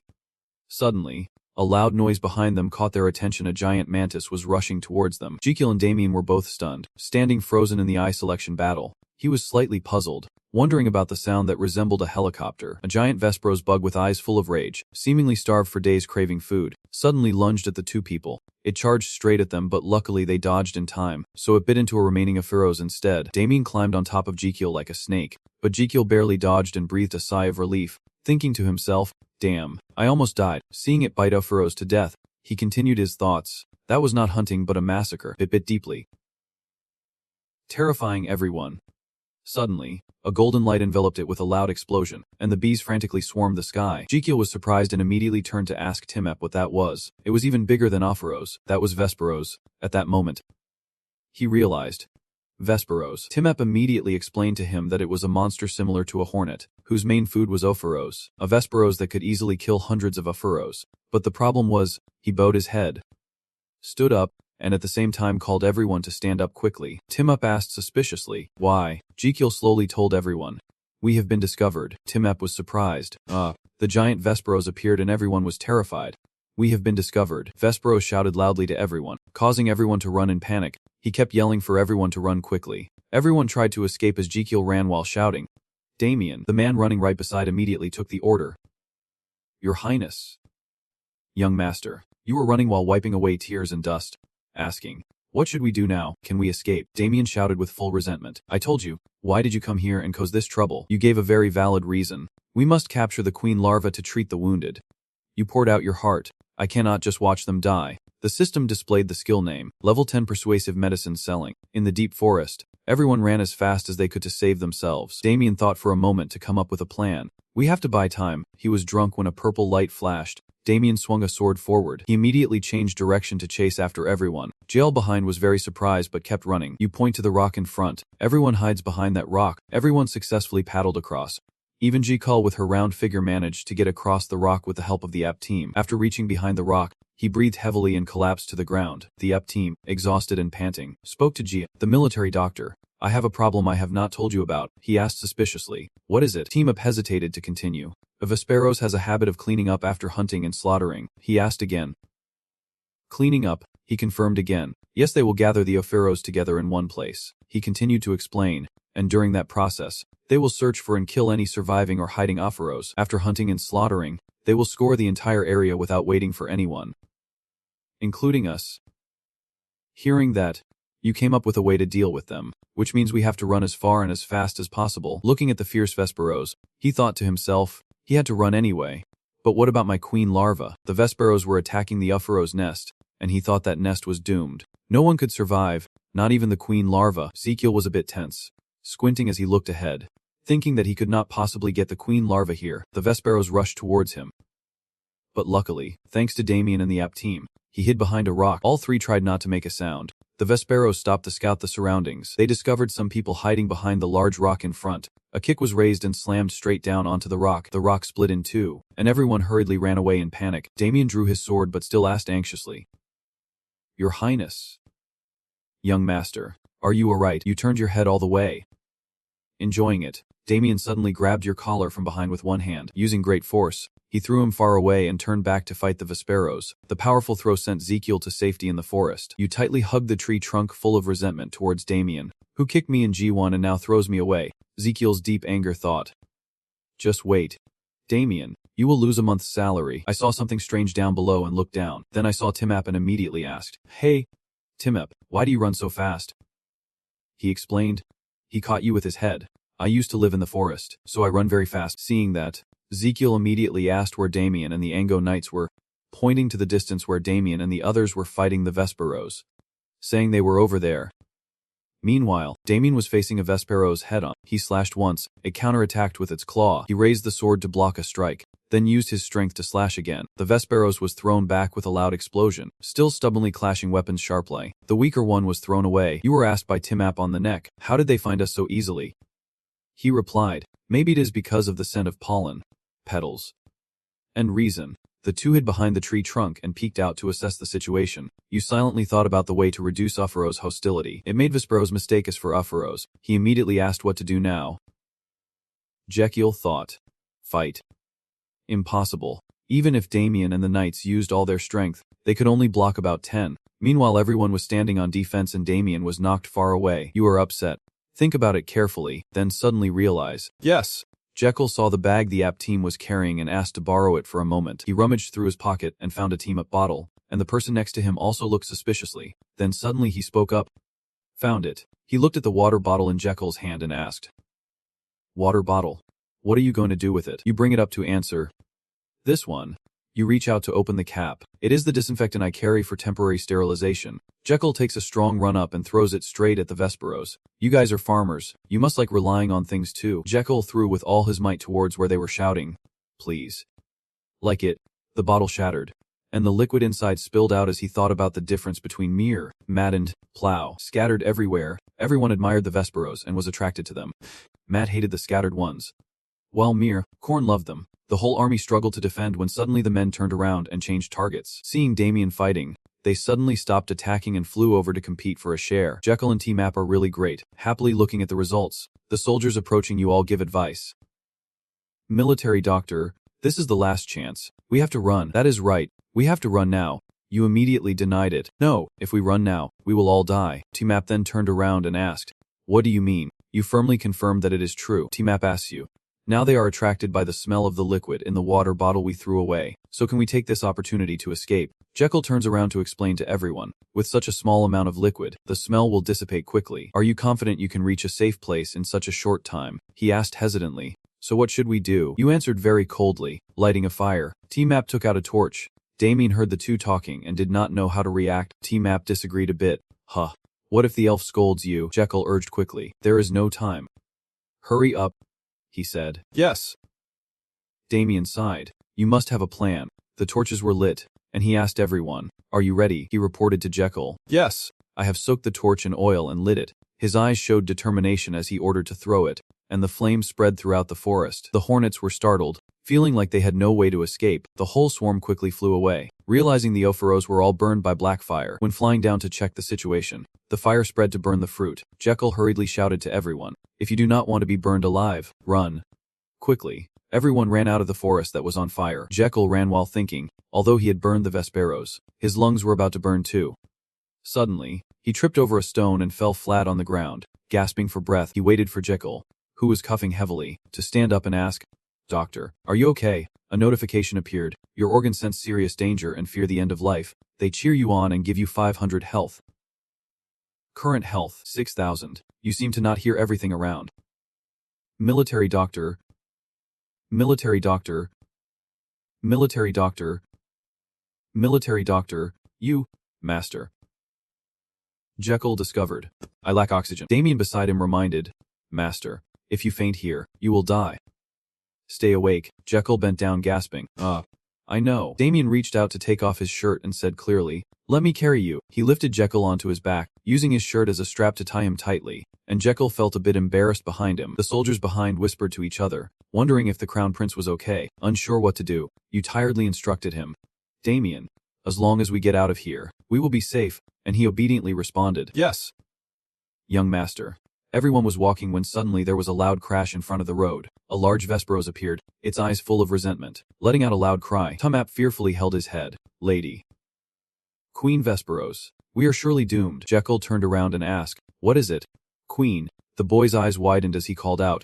Damien. Jekyll thought to himself, why is he so tense and scared? Seeing Damien's expression he wondered, I have never seen him like this before. What should we do? Damien is our sharpest sword and strongest shield. If Damien is afraid when the Vesperos is about to charge at us, we are doomed. Jekyll made a decision. I have to help him calm down. I need to check the blood flow and acupuncture points to reduce his stress. Jekyll is resting on his back. Damien's expression is full of curiosity. The system displays a notification. Support feature 1. Vital acupuncture points. System confirmation. Searching for lockable targets. Target locked. The system has locked onto the target, which is the queen corn harvester ahead. Target locked. You are surprised. Huh, why lock onto it? Jekyll just realized that since Damien is carrying me, the thing appearing before my eyes is it. You immediately thought that the insect soldiers are also living creatures, so they must have acupoints. If I can see the blood energy of Queen Vesperos like that of the bull demon king, then I can not only survive but also rely on her calves. Your eyes lit up with discovery. I see it now. Jekyll can see everything inside the female Vesperos queen's body, from the flow of the main meridians to the locations of the acupoints. You smiled smugly. Jekyll acted adorably coquettish.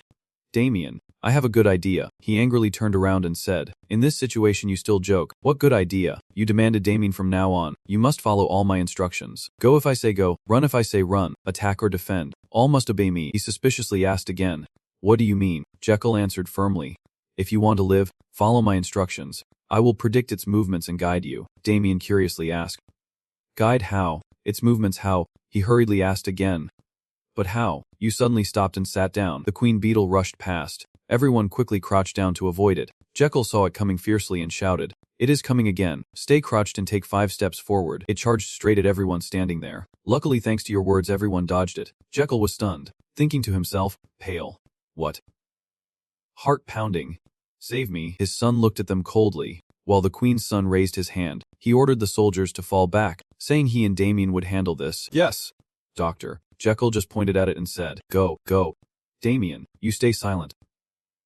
Jekyll continued, do as I say, and Damien started moving. The labor rushed in, but following the instructions, they luckily dodged to the front right, rolling towards 2 of the clock. Into the gap between the front left leg and its middle leg, he raised the sword, heeding the boy's advice. Jekyll shouted to command.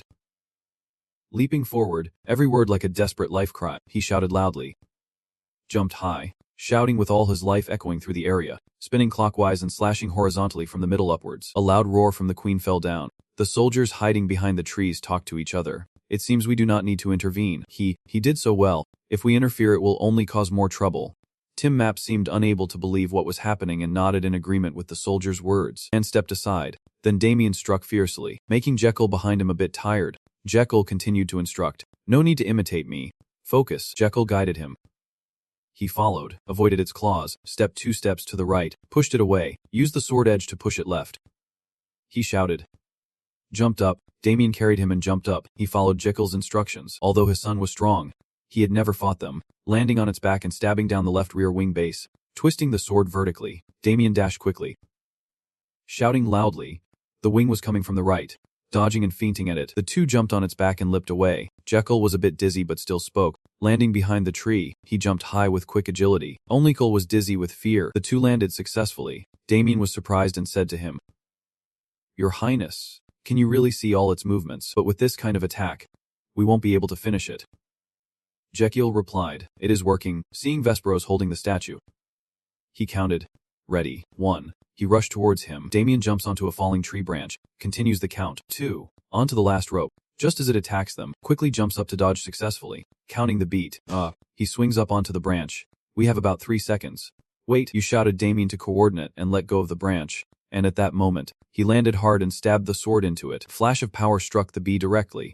Everyone around was stunned and could not believe it. After finishing, you immediately asked Damien what happens next. It appears again. Waiting somewhere. Jekyll saw this and immediately told him to dodge and look for an opportunity to attack. He replied, Did I hear wrong?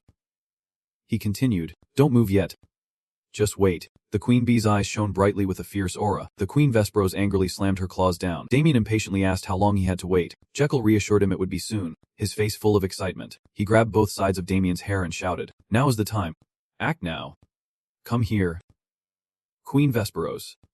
Come here. When the Queen Hornet came, he gave instructions. Half a glove under the left double eyelid. He tightly grasped his sword. Following those words, he swung the sword straight at its position. The sword pierced its weak spot, and it screamed in pain. Jekyll still held tightly onto Damien's hair. Its eyes gradually dimmed, then closed, and its large body collapsed. Jekyll happily exclaimed, looking at the victory. Damien was speechless, seeing the queen wasp lying there twitching. Jekyll thought, Huh. Just like a nose sprayed with medicine. You use your eyes to look. Let us see. Jekyll compares its body parts. The legs, the lower part and the belly, the final point under the double eyes. Compared to humans, those are the main acupoints on the Ren and Du meridians. You thought to yourself, I am not 100% sure, but this is the most feasible way. Damien saw the queen wasp writhing and immediately asked what happened to it, and you replied, it is probably because I attacked the weak point accurately. He immediately said, so you had already seen through its weaknesses before, Jekyll proudly said. Of course, Damien asked again, but how did you know those weaknesses? You hid with a flag. I just looked and saw. I think hitting there will hurt it. Jekyll excitedly continued, no, I see it. Do not you see? You have not provoked Damien. A swordsman. Do not you see? It is strange. I do not understand. Keep trying. Keep trying. The queen wasp's whole body wriggled as the fire from the forest gradually spread. The surviving Vesperos flew high after being burned by fire, all in awe as they saw their queen no longer moving. Then they hurriedly surrounded the queen wasp's color. They suddenly all looked at the one who caused this. Damien cautiously surprised. They rushed towards them as if to avenge their queen, stunned into silence. The military doctor. But unexpectedly they flew right through the spot where the two were standing. Everyone was amazed and open-mouthed. Oh! They rushed towards the burning queen, biting her color. Because of that, the fire spread and burned everything down, and everyone stood on the street in shock. Tim Map moved forward and exclaimed that monsters are truly terrifying. Suddenly, raindrops fell on Yipple's head. Everyone shouted together, it is raining, we are alive, we are saved. Thank goodness. Jekyll held out his hand to catch each raindrop, his heart full of thoughts. Although he survived, it was a complete failure. Capturing the Vesperos queen was minor compared to not being able to get the Upharos queen larva. His face was full of contemplation. He had planned to kidnap the queen larva, then use antibiotics to treat the wounded and gain a bunch of bonus lifespan points. Jules suddenly turned around. Damien was also a bit surprised, not knowing what was happening. While everyone else was happy, I have wasted too much time looking for a new nest. If I delay any longer, the wounded will die. You called out to me. Damien, let us go to their nest. To the nest where the fire has burned everything. The bodies of the Upharos are scattered around as everyone gradually moves deeper. Both you and Damien remain very alert in their nest. Inside the nest, there are Upharos corpses everywhere. Strangely, their bodies are dismembered, and everyone continues to move forward. Damien looked around and said to Jekyll, it seems everyone is dead. Maybe we should go back. He turned to him and said firmly, since we are here, we should get something out of it. He asked curiously, you mean salvage? You turned around and said, is not there still honey? Damien was full of resentment. This evil night, thinking about that in this situation, every corner was scattered with corpses, honey dripping from above onto the bodies, and when reaching the Queen Upharos' residence, it was found that she was already dead. Jekyll said, frustrated and confused, it is broken. Everything is broken.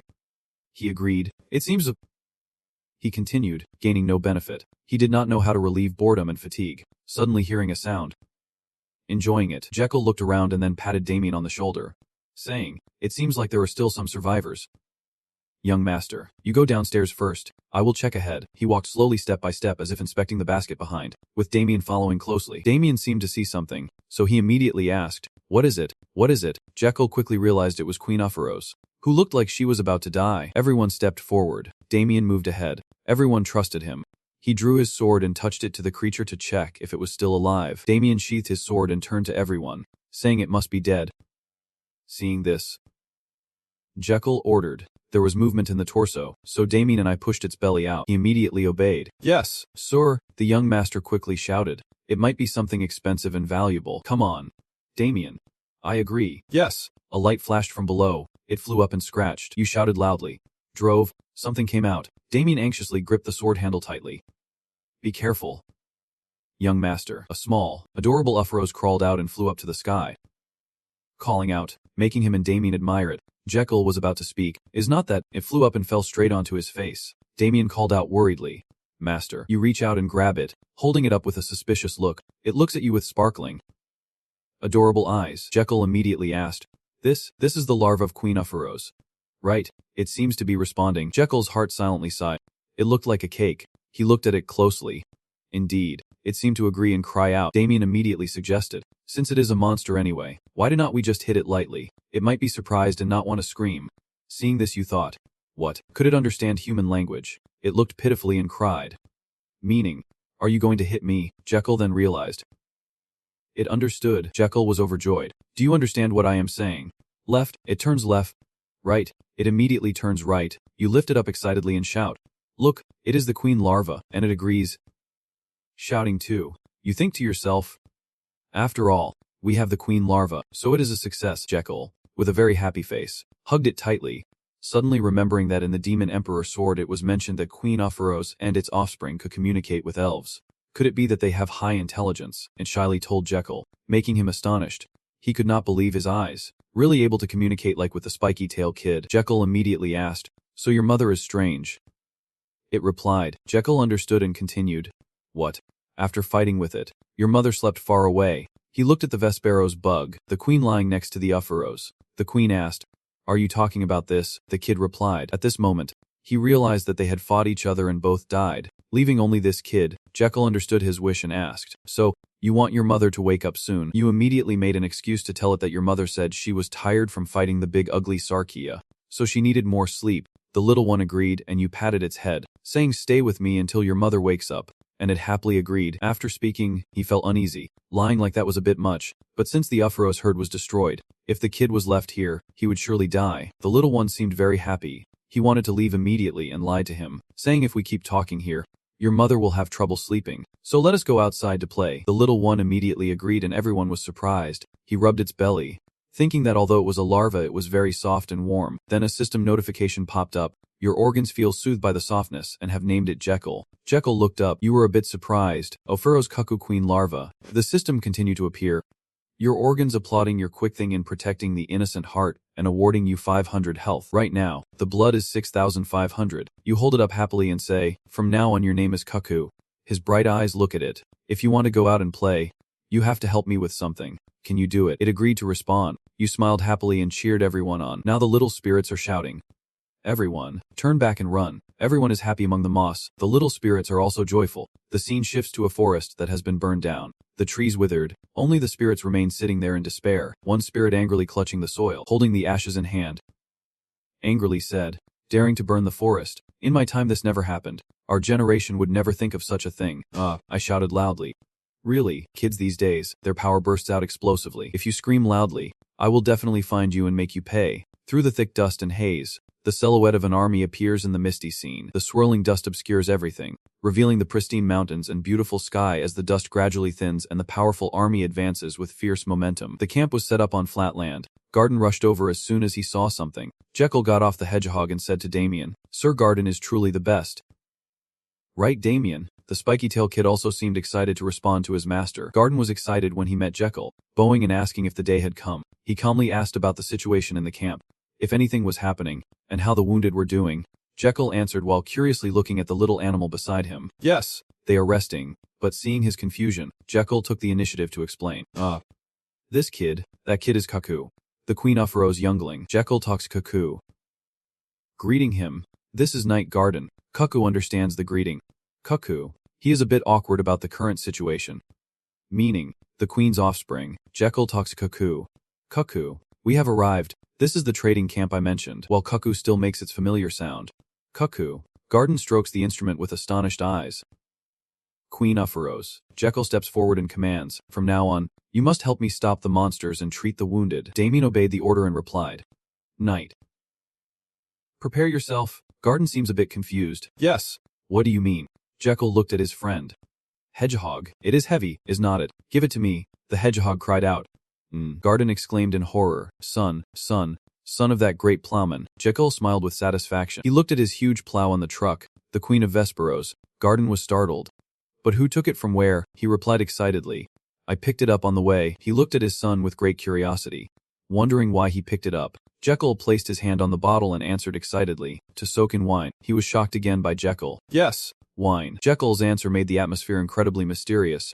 Back to the running scene, inside Jekyll's tent. You are looking at the queen larva and saying, how should I put it? Cuckoo is also looking at you. Cuckoo.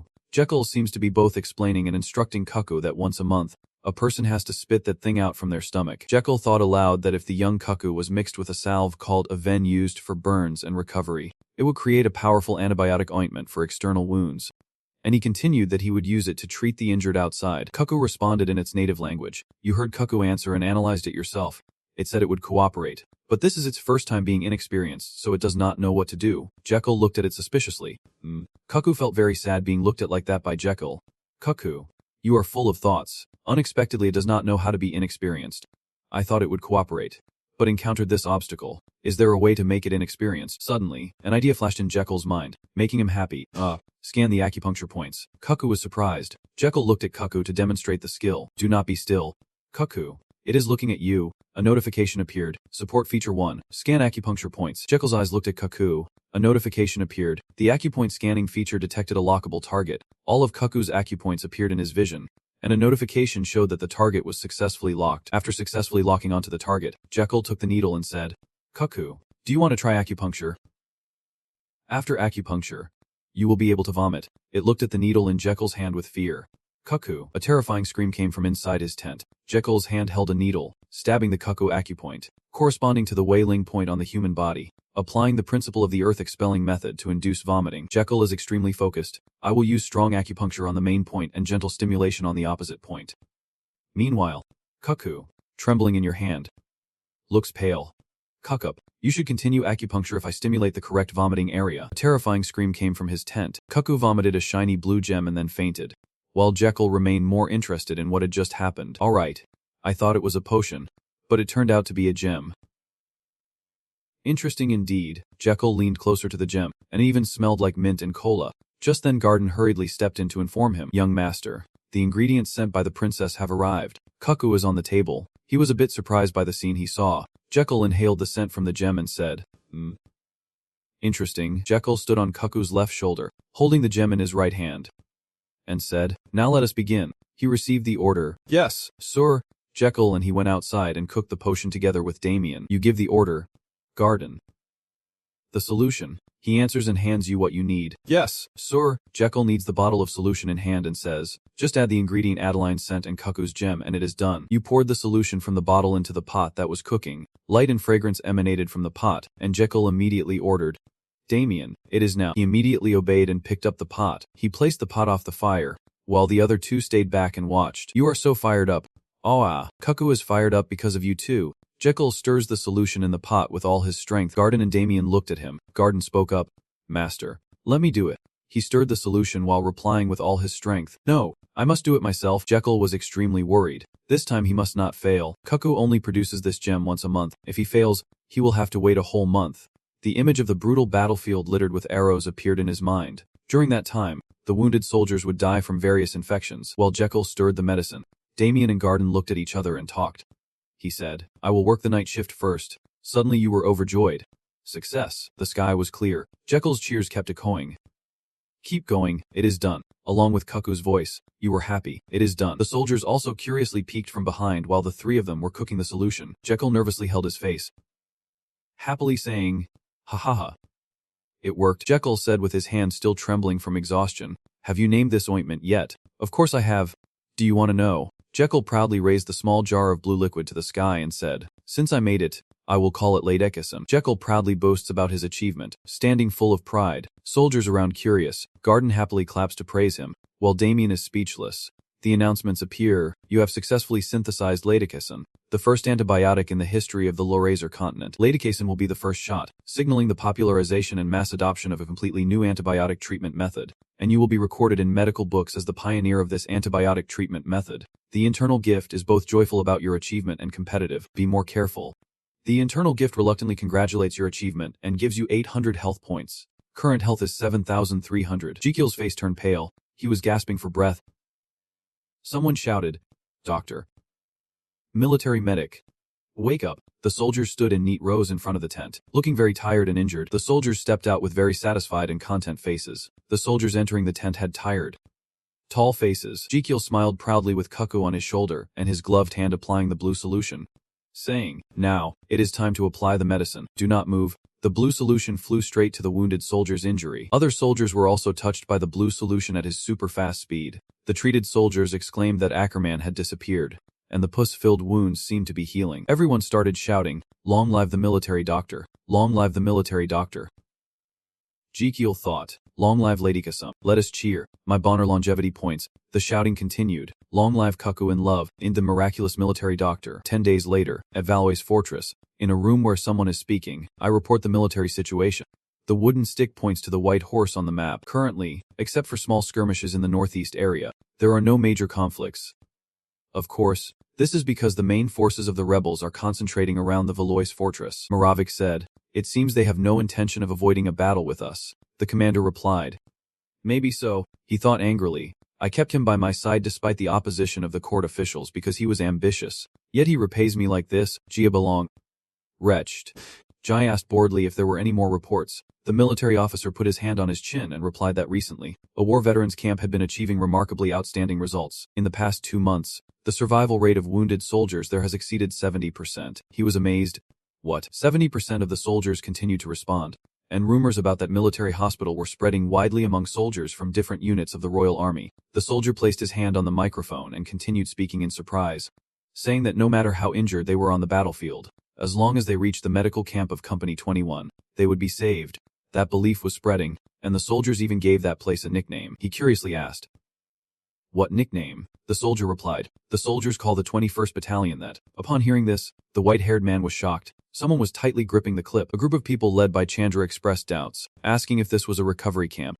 Someone replied that it was called that because of the military doctor nicknamed the Amazing Doctor. Chandra looked at the soldiers with satisfied faces and said with a half smile, "What is so miraculous about it? It is just a heretical cult. Those who follow flatter, but no military doctor is better than military Dr. Chandra." He was angry and said, "I do not understand why your highness sent us here to learn more." Chandra is determined. I will expose his deception. In the camp hut, Chikul is sleeping, snoring, and talking nonsense, marking the fragile lifespan of mine. Your snoring keeps the patient in the tent awake. It is too loud. I can't sleep. Garden opened the door and stepped into the tent. He was immediately startled by Jekiel's terrifying snoring. He immediately calmed down and sympathized with you.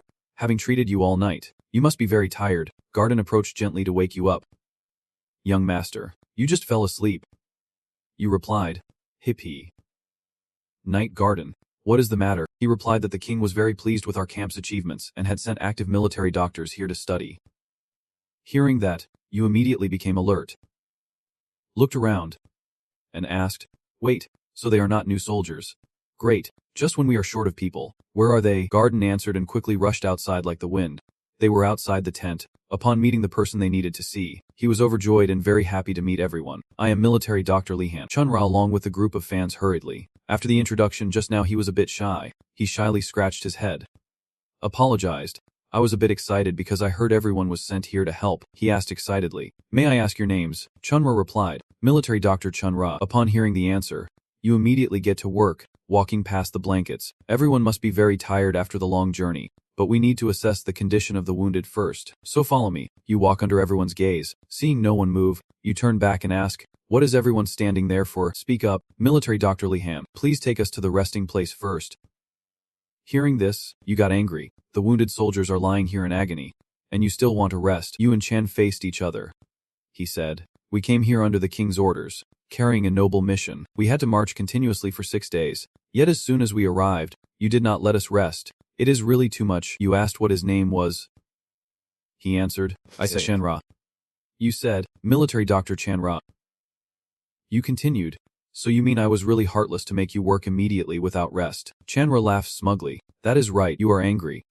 Patient. You are Lalham but also Jakal and at the same time a doctor. You are very angry right now. Is there a time for doctors to rest?" You question. "I mean, how can you ask for rest so easily?" Chan showed an arrogant attitude. "Among the dying wounded soldiers, is there any noble? You doubted what you just heard." What? He continued, "There probably are not many noble officers. There probably are not many noble officers." Huh. "Do not you have a separate classification for nobles?" Your face darkened. "What do you mean? You still look smug while I clench my fists to hold back my anger. Did not you do that? It is disappointing that you can't even accomplish the most basic things." The blanket is still waving hands and rubbing feet. Wounded soldiers are divided into 2 types, nobles and commoners. We must save the nobles to receive generous rewards and fame. Unable to tolerate that foolish arrogance any longer, you struggle with your fists. That fist swung straight down onto the blanket, hitting him flying out. You got really angry, spat out your food, threw the blanket away, and argued. "What the hell are you doing? How dare you hit someone, especially a military doctor?" The suitcase was opened and the contents fell everywhere. Kiao shouted, "Since being in Korea, I have always believed one thing. You are angry and violent. Violence is evil." You struggled, but with people like you, only fighting gets through. Suddenly someone spoke up, stepping forward to cut you off, daring to attack without saying a word. How outrageous. The person accompanying the group with the blanket threatened him, telling him to apologize to that gentleman, or else he would report to the superiors. Gadin and a soldier stepped out of the tent and were shocked by the scene before them. He asked for its name again. Report to the superiors. For what reason? You answer that you received. Of course, a report of the Lord's violent behavior. You speak up. Violence. But what about the disobedience of the person? That person wondered why it was disobedience. You are determined. You came here to learn by the king's order. But you do not follow my instructions and just babble. You confidently cross your arms in front. Is not that defying orders? The person remained silent, seeming a bit more understanding. Chandra, knocked unconscious, was laid on the bed, with the entourage busy and inside him. Chandra lay on the wooden bed with a bruised face from being beaten. He opened his eyes and woke up. Chandra sat up, rubbed his head, and asked, "Where is this? What happened?" He was answered, "You fainted after being beaten, so we brought you here to rest." Chandra was furious, thinking that he dared to underestimate us, which was unforgivable. I cannot forgive him when I think about that freak who made me the best military doctor, become second best. His close attendant said that while the military doctor was unconscious, I heard some things about Lehan from the soldiers here. They said many wounded soldiers were saved without needing amputation surgery. He was suspicious, no surgery to remove it, yet the survival rate was up to 70%. The attendant replied. It seemed to be many types of ointments he applied to them, apparently called Lekka Sun, and that person kept talking, saying he used thorns to stab all over their bodies, or sang strange songs while performing painless surgery. Hearing this, he suddenly laughed gleefully. Chandra stood up thinking. Definitely. Chandra laughed gleefully. It was indeed heresy. Everyone looked at him with confusion. Daring to hit someone on the first meeting. Everyone was fooled. The attendant smiled with satisfaction. Not only the soldiers here but also His Majesty. Chandra held the suitcase wanting to lift it with a wounded face, one hand carrying a suitcase and the other raised. He said, "I will expose this filthy truth," the attendant said. "Where are you going?" In the silent night. Chandra watched the tent run. Chandra quietly entered the tent. By now that heretic must be asleep. Seeing the patient on the bed, he thought.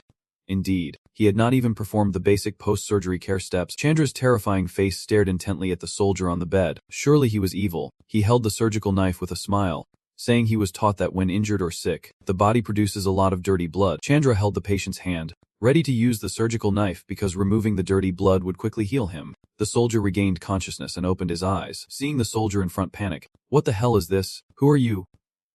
Chandra said, "I am the new military doctor. Do not disturb me while I am treating." The soldier was worried. "I was operated on by military Dr. Lehan 3 days ago and was told to rest." Chandra looked at the soldier with disdain. A familiar soldier, daring to doubt my treatment method. That soldier is scared. "Sir?" "No, sir." The soldier thinks this person is very different from the kind military Dr. Lehan. Chandra's blade is drawn. "You should feel honored. Normally you would never have the chance to be treated by me." Blood from the soldier's hand dripped into a bucket. Chandra stuffed the test. "Not to be compared with me, the best military doctor of the field hospital." His face became terrifying with that rogue. The atmosphere suddenly grew hazy, and the patient's hand trembled. That patient can no longer see clearly in the blood-filled air. The soldier trembles and gasps. "Doctor."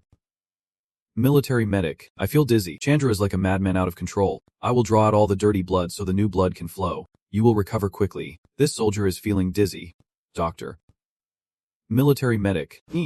"Really? The hen are all up." "Hey, that guy." "Wake up." Jekyll wakes up groggily. Jekyll yawned. Having had a strange dream and could not fall back asleep, he pulled the blanket off the bed, thinking maybe he should go outside to gaze at the night sky for a bit. The night was silent. Jekyll walked angrily. Those medics turned out to be worse than he thought. He looked at his 5 fists, telling himself not to think about those useless people anymore. Just let them finish their roughly scheduled service time and send them away. He only needed to accumulate more lifespan breaths and that was enough. Jekyll opened the system panel and smiled with satisfaction, saying, "Hey, this is the first time I have accumulated over 200 days of expected lifespan. If this keeps up, I will probably accumulate over a year of expected lifespan." Really light. You jump around happily singing, feeling less pressure from this short life. Now you can live with less worry. Jekyll is happy when a sound comes from the tent. "Hey, ha, ha. Wake up." "Hey." You turn your head toward the sound, thinking, that is the single room area. Right, in the tent. The foot is holding a blood-stained knife and singing loudly. "Open your eyes." Jekyll opened the door and saw the scene inside the tent. He immediately noticed the knife. Could it be? Jekyll saw the blood on the ground. The bloodletting therapy method. His face was furious. The bastard used acupuncture needles. Turning around at the sound, someone rushed over and pushed him away. "Get out of the way." You looked at him angrily, and he shouted, "What the hell are you doing?" Jekyll shouted, "Hey, what are you doing with my bonus lifespan?" The loud noise attracted many soldiers here. "What the hell? I came to see because I heard a loud noise." He argued, What? I am treating here. You are angry. Is that called treatment?" He argued back, This is not something to worry about. At this moment, the close attendant stepped in. Zhong Yejun kicked out. The attendant questioned you as he helped you up. What is this game again? Zhong Yejun Irian. Jekyll ignored the injured soldier running over.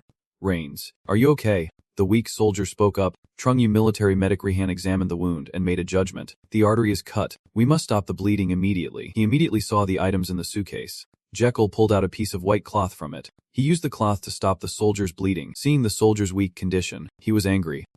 Damn it. Jekyll looked at the soldier's bloodied arm with fury. I never expected to witness such a crude therapy method here. The kind that draws out dirty blood from the body believing it will heal itself. Instead of approaching with confidence and arrogance. Clearly the treatment is progressing well. So why do this? The Han are so stubborn, ignoring such a good therapy method, then using violence to suppress their opponents. You can't stand it anymore. Shut your mouth. Jekyll got furious. This is not treatment. It is attempted murder. You turn around and point to the people behind. You all look at the condition of this soldier. Does he look like someone recovering? The wounded soldier is very weak. He is actually dying from losing too much blood. Jekyll severely criticized their mistakes, leaving them with no choice but to bow their heads. Is this what you call governance? You are extremely angry, and although you call it governance, you must have felt that something is completely wrong, so why won't you admit it? Are you afraid your hypocritical reputation will be tarnished? He tried to argue back when he heard this. Hey you there. Jekyll was furious. If you do not want to be beaten to death, leave immediately. He could only keep quiet. The wounded soldier weakly said, Sir, medic Trung, I can't take it anymore. Look again. The flag. You looked panicked. Jekyll. Get up. Hey, Rangs. Wake up. Damien Garden. That loud noise brought Garden and Damien over. They ran into the tent. Garden spoke. What is going on? You panicked. Hurry up. Come here now. Jekyll ordered. Damien, lift Vang's legs to concentrate the remaining blood on vital organs in the brain. He acknowledged the order. Understood. I got it. You continue. Immediately Garden. The pulse is cut off. Sew it up right away. He also immediately acknowledged the order. Understood. Got it. The three of them are doing their best to treat. The notification board appears, starting to check the pulse. Jekyll looks at the soldier. Scanning. The system board turns red, summarizing expert opinions. Currently the patient is in a state of severe blood loss. About 30% of the blood in the body has been lost. Due to reduced oxygen supply to the brain, the patient has lost consciousness. Red system panels appeared. Blood pressure dropped to a dangerous level. Peripheral circulation was shocked, including coldness in the limbs and reduced peripheral blood flow. You looked at the notification panel angrily. Damn it. It is really a deception. Blood transfusion is needed immediately, but there are no direct syringes, blood tubes, or anything necessary here. Jekyll took the scalpel. Is this the only way left? A line of blood flowed from his hand. Garden looked on in shock and fear as he cut his own hand. Oh. My God. You tell him to dry it quickly. He acknowledges. Yes. Jekyll is biting his bleeding hand. The system panel appears. Your internal organs are terrified of this dog. The system panels keep popping up. Hey, are you crazy? Guys, this person has finally lost their mind. Are they really planning to make the soldiers drink blood? Doing that and calling it a blood transfusion. Nowadays people do transfusions over Wi-Fi. You think. Be quiet. I need to concentrate. The system screen appears. Your internal organs are exploding with a million question marks at your actions. Worried about your mental health and sending 100 health points as encouragement. Current health is 7,400. Jekyll thinks about activating the magic ring in the slot system. You look at the notice board in front of you. Activate the storage function of the magic ring slot. Current status. The magic ring slot is defending. Ready for storage function. Substance is being absorbed. The human link is connected. Detection activated. Material detected. Storage activated in the magic ring. Yes or no? Jekyll thinks to himself. The answer is obviously yes. The system is saving the material into slot number 1. The circuit board appears. The system announces. Slot number 1. Human blood now contains 0.06 letters per 10 letters. You tell Damien. Damien, it is done now. Step aside. Jekyll thought that if blood transfusion was combined with mana, touching the acupoint under the soldier's foot, the Sengtine acupoint considered the body's second heart, would be the perfect choice. Jekyll counted slowly, starting with 0.01 later. The system is displaying the heartbeat and blood volume. A red light appears. Jekyll channels power through the acupoint under the soul. Success. You continue the work, continue the blood transfusion slowly. Do not let the process be interrupted. The soldier's hand moves slightly. The notification board appears. Your emergency blood transfusion patient Zhang's has passed the critical phase of hemorrhagic shock. Jekyll was delighted when he read the notice board. Success. Truly success. The notice board kept appearing. You have performed an extremely selfless act, sacrificing your own blood to save others. Moreover, Many have witnessed someone on the brink of death being revived through your treatment, and the soldiers around are all very joyful. Trungol Military Medical, indeed Trungol Military Medical. The notice board states that for those who do not know about Azrahan Mind Technique and Sarko Zod Magic Circle, your actions will be regarded as a sacred miracle. The attendants accompanying Chandra are surprised. How could such a thing happen without any mistake? You breathe a sigh of relief, finally making it. The onlookers have been amazed, wondering if the rumor was true, that a miracle really happened. Garden exclaimed. Missing out. Truly wonderful. Jekyll's vision suddenly became blurry. You can't take it anymore. Overexerting yourself again. This weak body. Around now was all noise and Chandra's close followers stepping out of the tent. Missing out. Sir, are you okay? Central Italian Military Doc, please accept me as your disciple. Central Italian Military Doc, you have passed away. The henchman smiled wickedly. Just by touching he could save the patient. It was truly a miracle. He looked up at the starry sky. A crow flew and perched on his hand. The sky was full of crow feathers. I will convey everything fully, in a room somewhere. Someone spoke up. A miracle happened right in a running line for wounded soldiers of the kingdom's army. The soldier bowed in response. According to information passed through the chain of command, a medic saved the life of a dying soldier just by touching Chandra's body. Someone spoke up, touching the soldier's body without using any tools. The soldier still bowed and saluted in response. Yes, Master. Chandra saved the dying soldier with bare hands. The so-called master seemed to disdain the favor. It is not an exaggerated rumor. The soldier replied. The spy planted in the kingdom's army witnessed that scene firsthand. The so-called master seemed to be drawing something. A person who could save the dying with just a touch. Surely that person deserved to be called a saint who creates miracles. And continued to speak, startling the soldier with what he heard. A king supported by a saint, if under our command, would be a great support for the rebels. And paused his pen, contemplating the meaning of his work. The saint indeed. The face makes it impossible to know the hand's intentions, which I want to obtain. In the tent where the conversation is taking place, one person gives an order. No matter what costly conditions must be met, it must be done. The other person accepts the order. Yes, my lord. The soldier stepped out, leaving Han in the room to think. It is hard to believe that a saint can save people by just touching them. Han thought. Rumors are often exaggerated, and held the brush to paint. The most important thing is that everyone respects and admires the sage. Hen continued painting and thinking, if he kept such a person by his side, he could gain the support of the people. Then this war can definitely turn the tide, and we will seize victory. The Hen brush moved faster, when a slight conflict arose with the Magentano Empire. They quickly bowed and submitted, even using the royal family as hostages. Hen is furious. It is truly a disgrace to the kingdom and the people. The weak of your bloodline cannot be allowed to exist any longer and be cowardly and complacent. Hen looks at something, his face terrifying with sharp yellow eyes. I will definitely drag Hen down from the throne, in a tent. Someone speaks, promising the best treatment to join the rebel army, and the reply is yes. Jekyll doubts their sanity, but receives the answer that this is an official offer. Jekyll looked at the situation before him and thought, it was truly bold for a rebel spy to come all the way here, and even more so that the spy's identity was a medic sent on a mission. That person said, if you swear loyalty to my commander, supreme honor and glory will be yours, Jekyll. The official. The commander, Jabberlong, is too blatant and bold. If I loudly claim there is a rebel spy here, what will you do? That guy confidently replied. No problem. After all, I am not the only spy. Even if I am a martyr, someone else will continue the mission and make this proposal.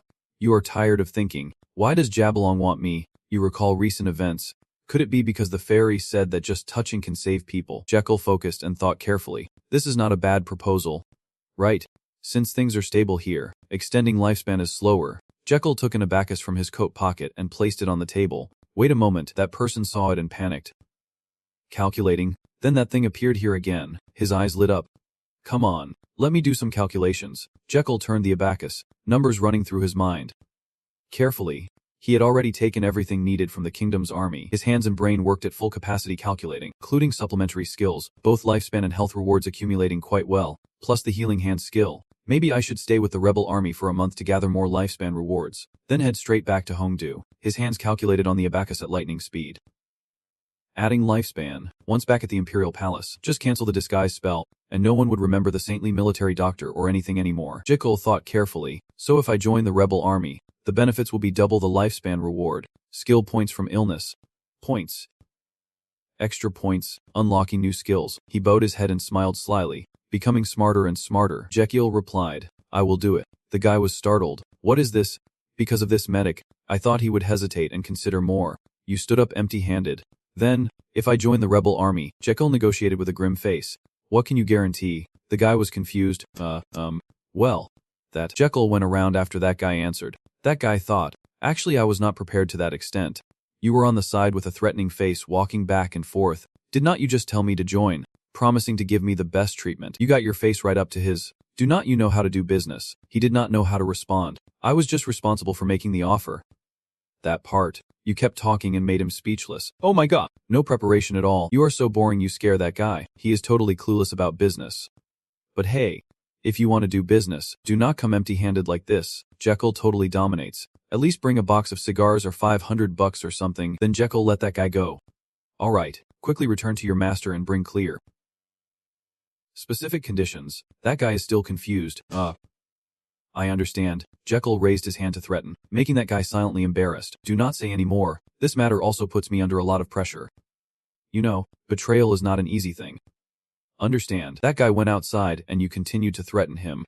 Right. He did not dare to oppose you. Yes. Of course. Jekyll happily put his feet on the table and waved goodbye.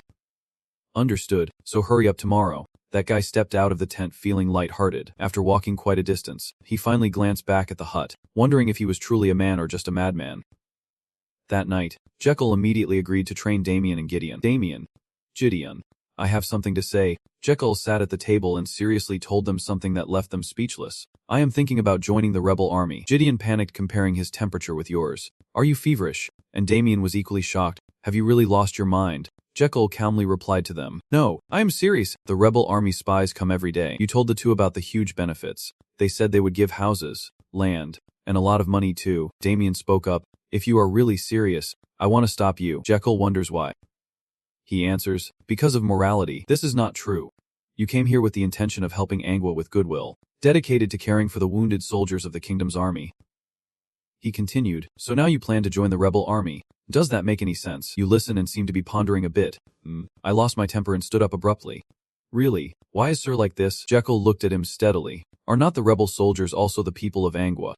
Like me, the Prince of Magentato, they have no obligation to be loyal to the Angwa kingdom's army. To me, both the rebels and the kingdom's army are just foreign forces. You think it is absurd, but there is reason to admit it. Jekyll just wrote something and the paper responded, making the listener nod. Our treatments have been going well lately. Have not they? There are hardly any new wounded soldiers coming in. Right. Recently both sides have only been probing each other and confronting before the Valhalla artillery. That is why. You continue. Our retreat has almost passed the dangerous phase and entered a stable phase. The work with the Senza Kingdom's army is almost done. Now we just need to go to the other side to treat the abandoned wounded, then return to Magentano. Jekyll looked at Damien with a somewhat inhuman face. Let us go. Let us go. I understand. He sighed helplessly. As the boss, I have to do it. The life of a mercenary. What can you do? Damien looked at him reluctantly, while he happily rode the rolling waves. All right. The person has thought correctly. Garden cried. Your Highness, I am truly touched. He ignited a strong flame and actively took notes. The one who needs treatment is not an ally or an enemy, but simply a patient. Notes. More notes. Jekyll handed him the scroll and said, Garden, please deliver this to the princess for me. He immediately got excited, thinking it might be a love letter. You got angry and hit him. What love letter? You opened the letter for him to see. I have to inform the princess that I will return to Magentano. I can't just disappear here. By the way, send a letter asking them to send the prince back to Hongdu using the Sunrise horse transport service. Jekyll ordered. I do not want the wounded soldiers to find out, so prepare quickly. A strong wind blew. The carriage wheels rolled on the trail. The soldiers read the letter you left and were moved to tears. Doctor, I have not had the chance to thank you yet. Jekyll turned his carriage around and smiled. Live well. Rewards of the kingdom's army. 3 days later, on the dry land under the hot sky, ahead was the camp. 3 people arrived. One was a cleric who welcomed them. The commander was inside. He ordered only the medic to enter. So you should go alone, Damien whispered anxiously. Your Highness, but he is still the leader of the rebel army. Are you really okay going in alone? Jekyll was not afraid but rather interested. It is okay. If they want me there, would they dare harm me? Besides, I have Miss Duong. Do not worry. Miss Duong. You walk alone into the tent. Someone inside says, very pleased to meet you. Jekyll was a bit startled when he heard the voice. It was Jabberlong, a patriot so obsessed with reviving Angwa that he had gone mad. The man stepped closer to Jekyll and thanked him for coming. Jabberlong welcomes the medical officer known as the Saint, the leader of the Jabberlong Flamber rebel army of Angwa, and reached out to him with a dangerously smiling face. The room was filled with pressure. Jekyll swallowed hard. It was an overwhelming pressure. The two shook hands. He spoke first. I am also honored to meet you. The heart of the revolution, Hen replied. It is a pleasure that you are willing to join my vision. Han continued, I have welcomed you with respect, so from now on the holy military doctor no longer needs to do difficult tasks like handling soldiers' blood. Jekyll replied while looking up at Han. Han said, instead, there is something you must do. Between the two, an invisible pressure existed, and he wondered, what must be done? Jekyll and his subordinates stand at the camp. Soldiers are on patrol duty. Seeing his master looking around, Damien asks, are you okay, sir? Seeing his words ignored, he got really angry. Huh. Jekyll quickly approached and put his hand over Damien's mouth to keep him quiet, as if something cautious was going on. Shush. Shush, making Damien confused. Then you struggled with all kinds of signals, making the two subordinates sigh. Because there might be someone eavesdropping on us, so we will use signals. Garden also obeyed and used hand signals. So do they intend to trade prisoners with you for treatment? Realizing the problem, Damien urgently continued, I told you, it is best we return to King Dodi. Seeing that, Jekyll angrily raised his eyebrows. I can't even believe it. Your tears flow so sadly. Even though they are just signs, they clearly show your emotions. Who would have known he would use me to spread his revolutionary spirit? The patrolling soldiers saw the three of us confused and looked on with puzzlement. Remember just now? Earlier, when Jekyll shook hands with Jabberlong and talked about what to do, now I will assign you an important task. His eyes were full of danger like a cunning fox. A declaration to the whole world. Jabberlong looked at him with hopeful eyes and said, a noble person like you supports our revolutionary spirit. He continued speaking despite Jekyll sweating nervously. We will build a new world together. 10 days later, at the battlefield overlooking Balua Fortress, one only needed to stand there and boldly declare according to my orders. Enthusiastically, Jabberlong asked him, so, how is it? Great. Right. In contrast, Jekyll forced a smile, realizing the problem, thinking to himself, what a forced smile, inside feeling uneasy and looking for a way to escape. Oh no, this is serious. I did not expect to be used like this. I have to run away right now. Jekyll pulled back his hand and said, I have something to say. And he immediately allowed it. Go ahead. You looked pitiful, took out a handkerchief to wipe your tears, and said, my lover said if I do not meet her before the weekend, we will break up. But Jekyll received an answer with a cold truth. No one has a lover. This truth stabbed him like a knife, making Jekyll suffer. Truly single, but unexpectedly, Jabberlong said that he wanted to meet his lover for a bit. Well, something like waving. Jekyll nodded anxiously. That is right, he anticipated all the questions. If it was an arranged marriage, surely the person would not come back here. The boy was startled and raised his hand to deny. No, but Jabberlong insists that our medic Lachiel knows your heart. You want to fulfill your duty and care for the wounded. He turned his back and left, thinking he did not trust you. But I hope you understand. Right now I cannot entrust that task to you. Before you declare that the arrest of the rebel soldiers has been exposed, Jekyll asked if you really think that if my identity was revealed earlier, the declaration would lose its impact. Jekyll laughed coldly and said, you guessed right. He turned his head and said firmly, the declaration must be powerful enough to shock the revolutionary army. Jekyll asked confusedly why. So why did not they make me declare support earlier? Jabberlong also frankly said the truth, because the time was not ripe yet. The more you listen, the more confused you get and ask again. Opportunity. What do you mean by opportunity? Jabberlong calmly explains to you. Lachiel, I mean when you truly support me. I hope your declaration of support contains at least a little sincerity. No, it must have sincerity, he explained with a very sinister expression. Because only then could he sway the people's hearts. Jekyll asked him, what do you mean? Jabberlong approached and said challengingly, I will give you 10 days to deeply experience the rebel army. Once it is done, you will empathize with my ideals and goals, and then your declaration of support will surely be a bit sincere. He continued speaking while Jekyll was horrified and sweating profusely. Are you worried about not fulfilling your duty as a medic? That is not what I was thinking. The continuous warnings made his eyes blur. Seeing him so uneasy, I will let you fulfill your duty. From now on, you will be my personal medic, by my side 24/7. Jekyll thought anxiously. Then it is done. The three of us bumped into Jekyll crying tears as we recounted. So now we are in this mess. From now on, I have to sleep with that guy. The two of us have to share a room. So what do we do now? They schemed and planned together, with no other choice but to return straight to the capital. But there was a problem. From now on, the guards would be very strict, and even choosing the darkest night. Escaping secretly seemed impossible. These things are very secret, so they communicate by writing on paper. Moreover, he is constantly by his side 24/7, so there is no way to escape. Jekyll picked up the pen and wrote. Yeah, I know too. You were just worried that the images of Jabberlong and Damien appeared. One would harm you. The other would save you. If Damien were not the holy sword, secretly escaping would be impossible. Jekyll seriously assured everyone, just trust me. I will solve this matter. In response, Damien mockingly waved the paper, making him furious. I trusted you, and now look at the mess we are in. Jekyll turned away, still performing the spell, making the two subordinates curious and asked what he intended to do. Then he raised the paper. Surprising them, even the owl could not avoid it. so they still had to act. Jekyll's pale face forced a smile with tears welling up as he pulled the curtain up and said, "It is already late, so I am going to sleep. You stay here in the tent with your negative thoughts." Useless now. A starry night with a full moon at an ancient Russian castle. A soldier holding a letter rushes inside. Bedroll quickly saluted and said, "Your Majesty and Min." The king sitting on the throne replied, "It is very late." He felt guilty and worried but still said, "I had to collect and compile information, so I deserve to die." Astellion allowed him to ask immediately, "What is the information?" "Report quickly." Bedroll quickly responded, "Your Majesty, this is the 107th regular report. 5 days ago, His Highness the Prince left the Mho Kingdom's military hospital camp, also known as the recovery camp. The Emperor was surprised and asked, "Left the recovery camp? Why is that?" Bedroll held the letter and lowered his face worriedly, saying that at first, upon receiving the report, he could not guess the prince's purpose, so gathering and analyzing more information took some time. The Emperor calmly asked if the conclusion was that the prince would soon return to Magentano. Bedroll continues to relay information. According to the informants planted in the rehabilitation camp, the princess sent a farewell letter to Princess Mba. The Emperor, hearing this, orders Astellion in surprise, "A farewell letter, report the details." At this moment, Bedroll unrolled the scroll and read aloud, "Your Majesty, he told Princess Mba that he has completed all the necessary tasks here. Perhaps it is time to return to Magentano, and he also asked to send the large soaking barrel to Magentano." He asked him, "Is that all? The Emperor has allowed you to step back." "Your Majesty, I report that today's session is concluded, so you may step down." Bedroll bows in obedience, deeply grateful, and takes his leave. After he left, the Emperor sat thoughtfully, raising his hand to his chin, smiling with satisfaction. Then he burst out laughing, enthusiastically shouting, "Now my son has returned. Hurry back and show me that you are safe and sound." The loud laughter echoed, startling those behind the door. Ha ha ha.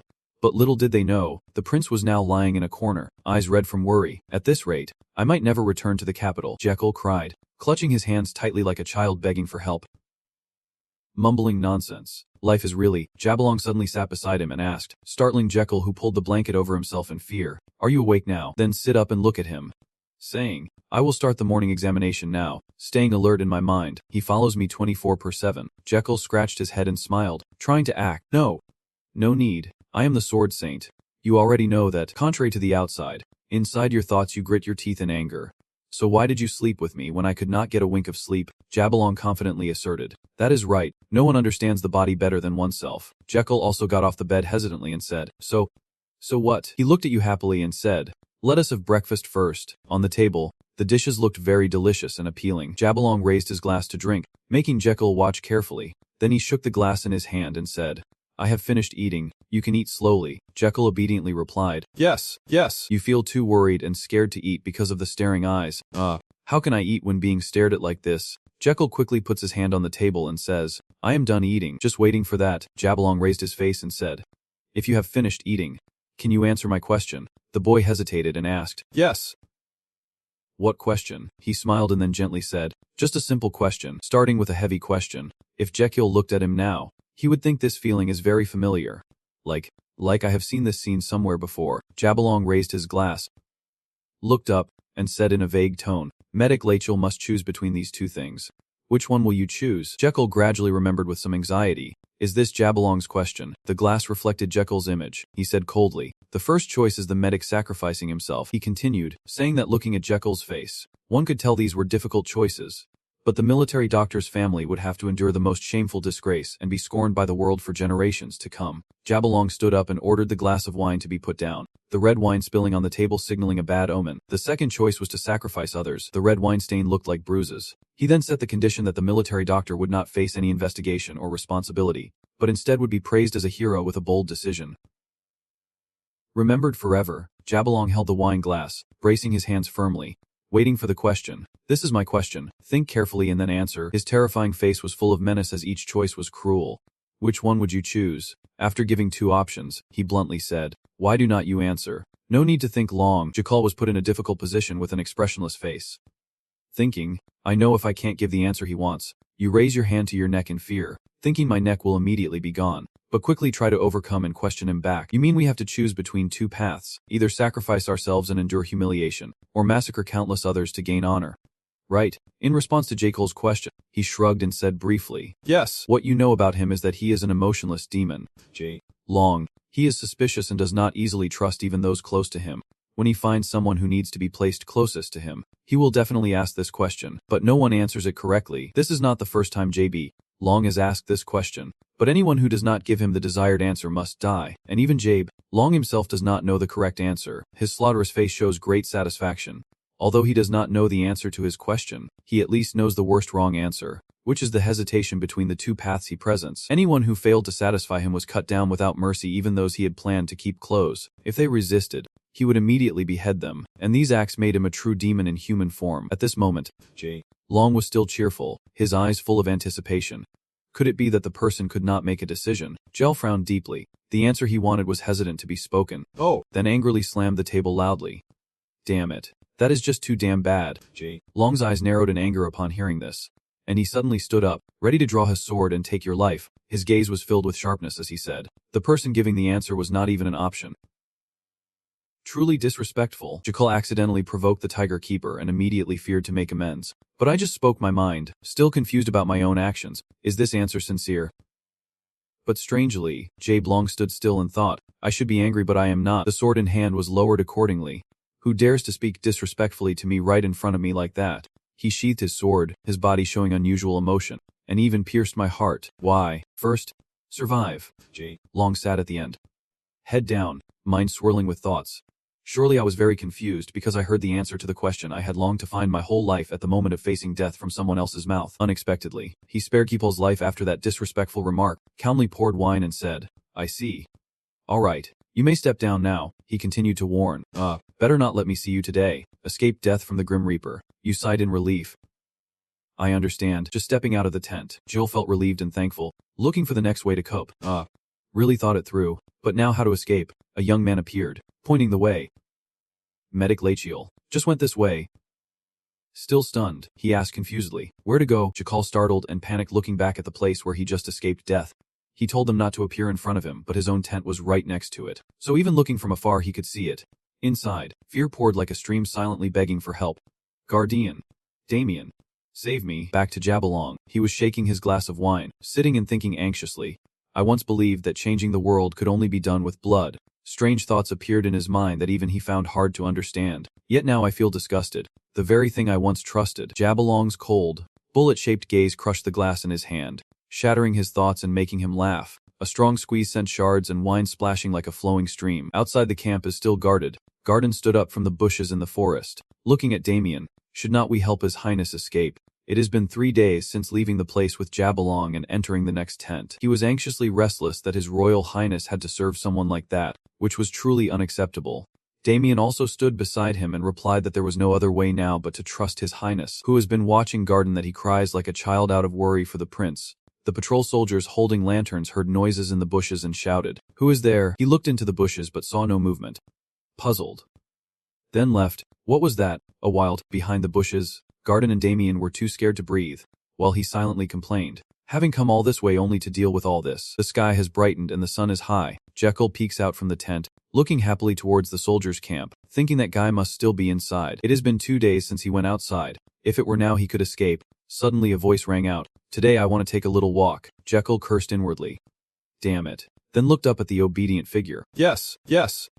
Hello, sir. Jabberlong signaled his subordinates to step back, and those who stayed obeyed immediately. Then he crossed his arms and looked at Jekyll with a threatening gaze, saying, Medic Lachiel, how long do you plan to keep this up? Causing him to nervously reply, I will prepare right away. The two of them went to a very poetic place. Jekyll was breathless and confused. Clearly it was said to be a walk, but this is mountain climbing. Jabberlong suddenly called out, Medic Lachiel. He responded in surprise. Yes, he said strangely softly. I have been thinking about the rude answer you gave, and finally I have come to a conclusion. Jabberlong looked at you again. I accept your answer. Jekyll was a bit surprised by this change and said, So, is that so? Looking into his eyes.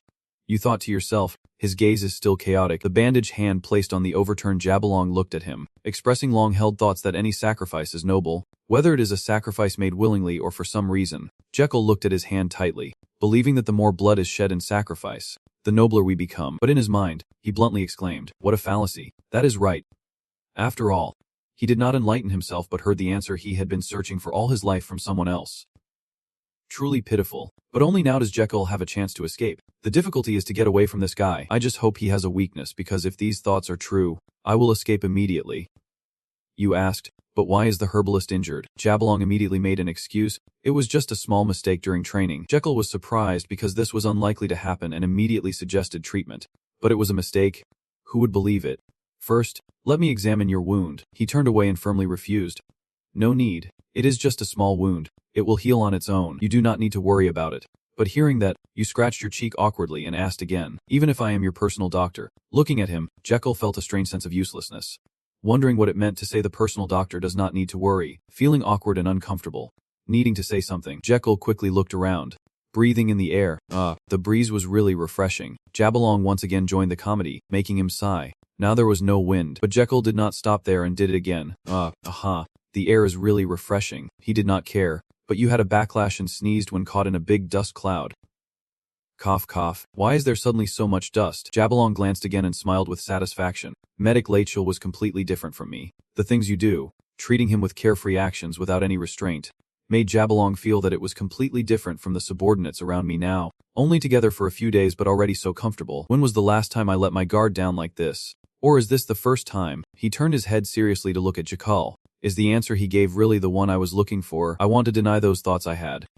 A sharp, judgmental gaze full of pressure stared intently at him. So, what kind of relationship do I want with this person? Close or trusted? The thoughts in Jabalong's head came one after another but were all wrong answers.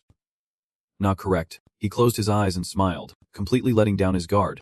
Friends, he said. Medic Lachiel, I say. Actually, I want to become a painter. Jekyll is hard to understand. I thought he had a mental problem. Oh. Suddenly telling old stories. Why does this guy act so familiar? Jabalong looks out at the field behind. The mountains reflect his mood.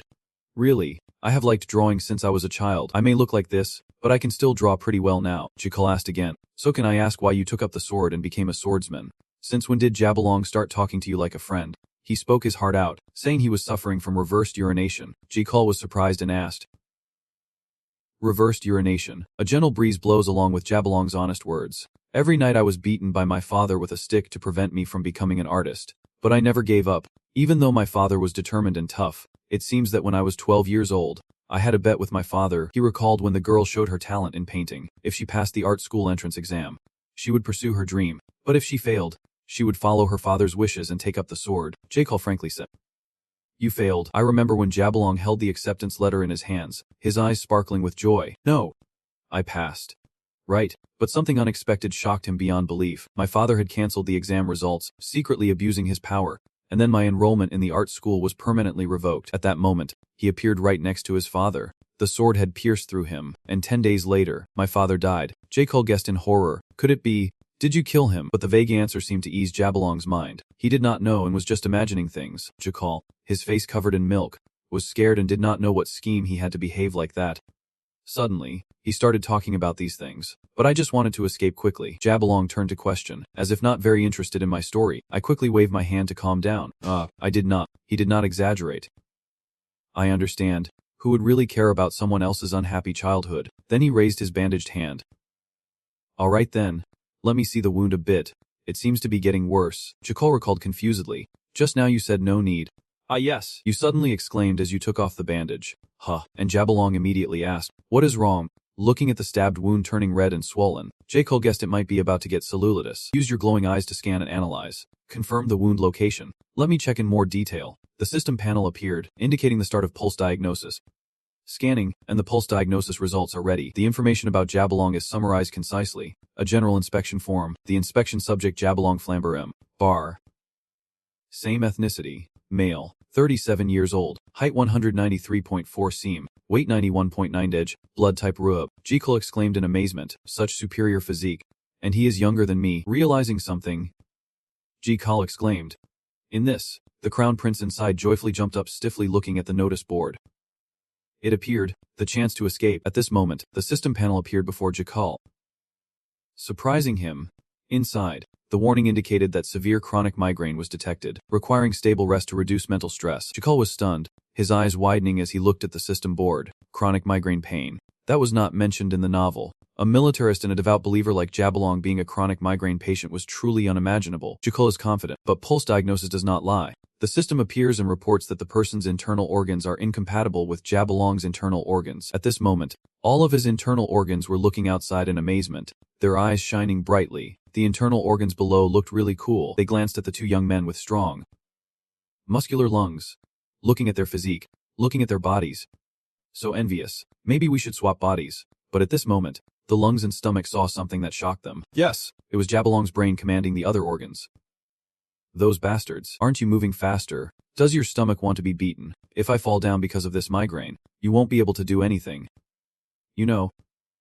Saying that, the big brain stomped its foot hard in anger. That made the stomach scared and turn away. I am no longer jealous. If I lived like that for a day, I would have run away already. The system reports that the person's internal organs are jealous of Jabalong's internal organs. The internal organs should say so, but they do not. After seeing his internal organs terrified by the strictness of Jabalong's brain, Jakal said, "That is right, migraines often cause neurogenic indigestion, especially putting pressure on the stomach." After careful consideration, Jakal asked, "I wonder, do you have headaches?" Hearing these words from you, Jabalong was surprised, his eyes wide open staring at Jakal. He replied in awe, "It does hurt, it always hurts, because I have to think of ways to break the cannon and the speaker." Jakal tried to explain, "It is not this kind of pain. Please be honest with me." Then Jabalong bowed his head and said seriously to Jakal, "Could it be that you already know?" He sweated and replied, "Yes." Then Jabalong put his arm down and shared with him, "I have always been curious about the reason why he is called a saint, but now I understand. I did not expect him to be so skilled, and even more surprising that he could pinpoint the pain immediately." He raised his arm to his head and said,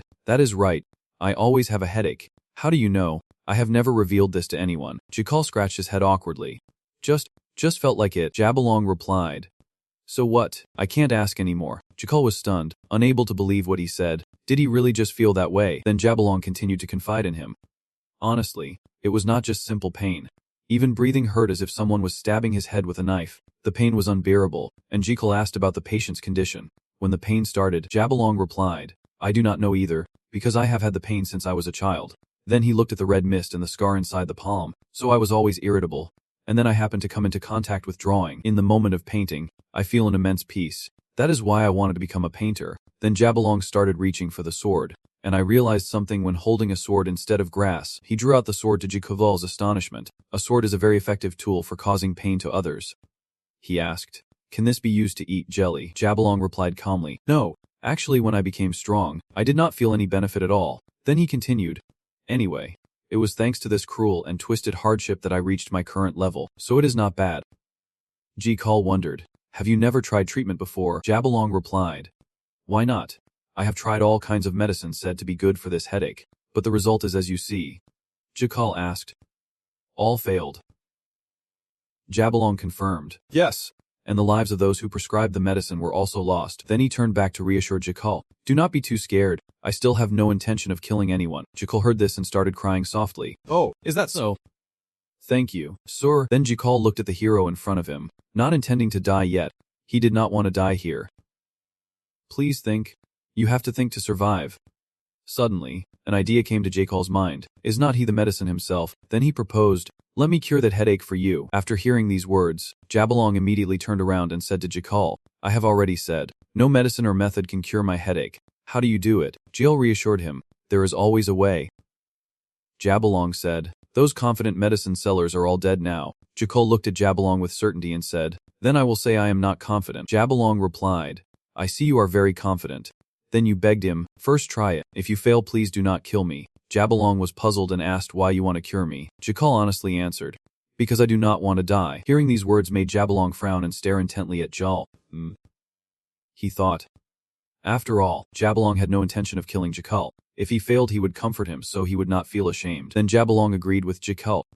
"All right," he replied politely. "Thank you, sir. Now leave it to me." Scene shifts to inside a gathering place. Jakal informs Jabalong, "So let us get started here." He closed his eyes and wondered if the headache would go away. Then Jakal touched his head. Jabalong felt insulted and asked, "What are you doing?" Jill stopped Jabalong and reassured him, saying from now on is what really matters. He told Jabalong that his hand is the healing hand. But Jabalong held him back and asked Jakal with a not-so-friendly look, "What do you think I am?" At this moment, the system appears, activating the skill My Hand is a medicine hand level 1. Jakal touches Jabalong's head. A light appears above his head. He recites a spell. Ahiria. These words confuse Jabalong but also seem somewhat interesting. He was stunned. Feeling great, the first time Jabalong felt this good, he asked in surprise, "How can this be helped?" Jakal whispered to Jabalong that his hand is a healing hand. His hand is a healing hand. So focus. Then he asked how he felt, that he no longer had headache as like before. Right, Jabalong obediently stayed still for Joel to treat him. I do not know. Jackal looked at Jabalong. Then he continued, I do not know what else to say. It is so strange. I do not know if this is okay. Madam, tears fell on his cheeks. I do not know why they flowed. He really succeeded in eliminating my headache. But just as he finished speaking, Jackal interrupted, saying you are celebrating too soon. That scared Jabalong. What? Jackal explained. The method we performed for you only lasts for 1 day. Which startled him. 1 day, meaning the headache will return tomorrow. But Jackal reassured him, saying he need not be too disappointed, as he would perform the method for him every morning. Jabalong then asked, so before the next morning, I won't have a headache? Jackal replied, of course not, unless you fall asleep and skip the treatment. Jabalong happily said, thank goodness. So there will be many people tomorrow too. Jill silently replied in his heart, that is right, just trust me. Jackal will make Jabalong rely on Jakal's treatment. He happily thought to himself, then escaping is completely possible, and then said with great confidence to Jabalong, definitely, as promised. Every morning Jackal uses his healing hands to stroke Jabalong's head and blow away his headache. Jabalong is very pleased, truly a skilled medic. Jackal bowed his head. Today's treatment was over. Jabalong was very satisfied. Very good. I do not want to go back to that pain anymore. Seeing Jabalong's satisfied expression, Jackal was very interested, and Jabalong thought to himself, now he was completely dependent on this person's treatment. Without Jackal, Jabalong absolutely could not endure that headache. On this side, Jackal gave a sly smile. All right, now everything is ready. You speak up. I have something important to tell you. Jabalong asked. How important? What is it? Jackal replied. Tonight I have to hold an important prayer session. Jabalong startled and exclaimed. What prayer? Jackal looked serious and said, to continue treating you every morning, tonight we must have a prayer session. Jabalong urged, explain more clearly. Jackal replied, saying that the treatment we provide is not free. We are treating with blessings granted by heaven. Once a month, you must scoop cold water, then kneel down and sincerely pray to the moon from moonrise until it completely sets. If this prayer ritual is not performed, Jabalong fears. No, could it be that the healing ability will be lost? Jackal replies, at least 1 month until the next full page. Jabalong cries out in fear. Really? Jackal answers, yes, I swear on my honor. You turn away with a smug smile. And besides, no one is allowed to see me praying while I am praying. If anyone sees me praying. Jabalong continues, will the healing ability be lost? Then Jackal turned around and said to Jabalong, so we need a place where no one can see us, and we can pray in peace. I have chosen a location.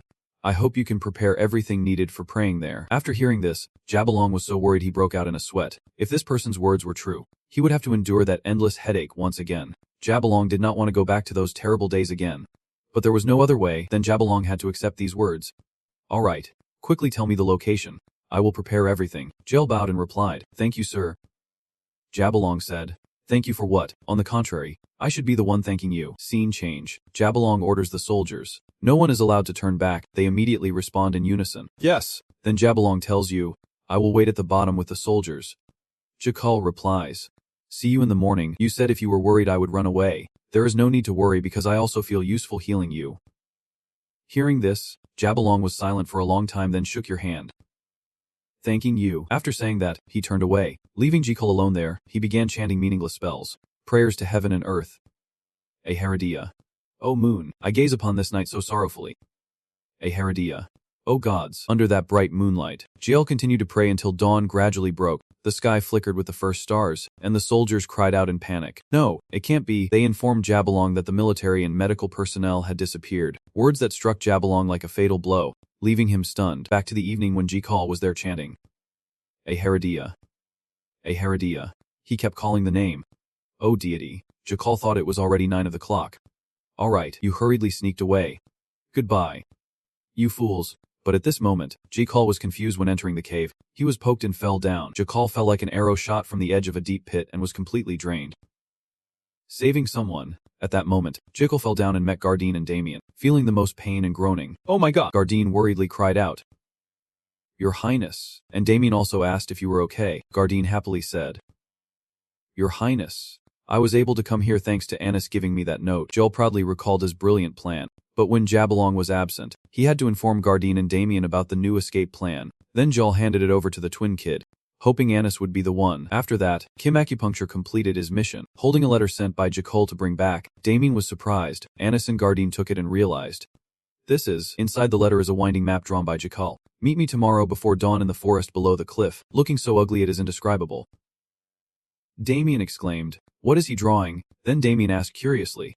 How do you know there is a cave on the hillside, and came straight down here?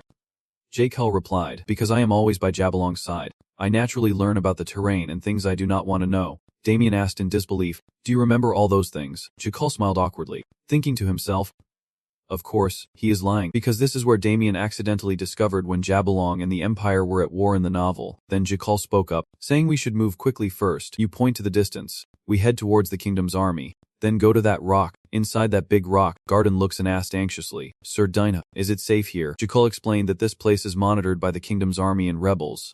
Damien replied that then we have to go somewhere else. Jakal took out the map and pointed to the rock, saying no. That is why this place is the safest, because it is the point where both sides feel most secure and won't pay attention. Jakal said, the visibility is good for 3 days, so we will wait here until dawn, so hurry up and get some sleep. Transition to morning. The sun rises at the mountain pass. Jakal, Damien, and Garden were hiding under that big rock when a voice rang out, making Jakal jump. Medic Lachiel. I know the person is hiding somewhere nearby because there are no war horses on this side at all. Jakal fearfully clings to Damien and Garden. What? Has he discovered us? The voice outside kept echoing, saying that even if you run away with those 2 loyal subordinates, you won't escape. You can't get out of our legion's surveillance. Hearing these words, Jill broke into a sweat. The person who truly understands me. Then Jabalong continued, even though you betrayed me first, I still want to treat you well, so I will forgive you this time. I promise. Jabalong is very angry. The veins on his face are bulging, and he shouts loudly to vent his frustration. I absolutely will not kill anyone over this. Jabalong pleads bitterly. Please appear before me quickly. I will count to 3. You must appear. Even Moravik is startled. Is this Jabalong's voice? Then Jabalong starts counting. 1. Jakal hides behind the rock in fear. If I come out, I will have my legs chopped off and be dragged away. Lyso. Garden is worried. His Highness is worried. Then Jakal reassures himself that it is okay. If that guy acts, the kingdom's army will immediately respond. The torch gradually brightens like the flame of hatred within Jabalong. Hey, Jabalong continued to come in Jakal's fear. Well, whatever. Jakal was still very tough, hiding silently behind the big rock. After a while, when there was no more sound, Jakal was delighted. See, I told you it was fine. Just then a rocket flew over. Garden hurriedly blew to help put it out.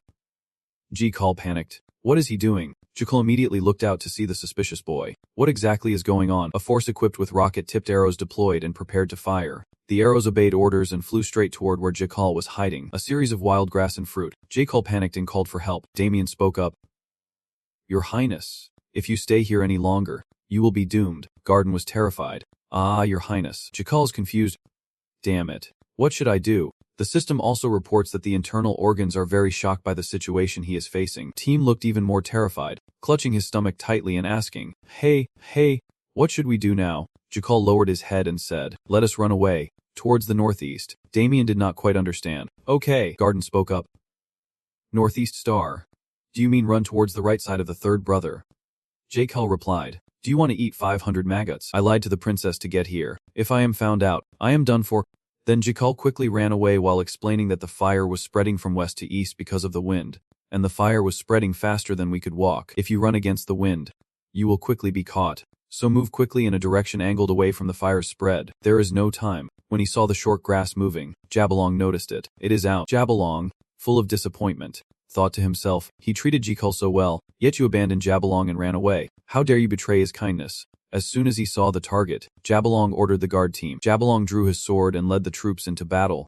The guard followed him, full of angry determination. Jabalong rushed into the fire that he had ignited, swinging his sword back and forth to beat away the flames. He was full of determination, silently vowing to cut off both legs so he could never escape.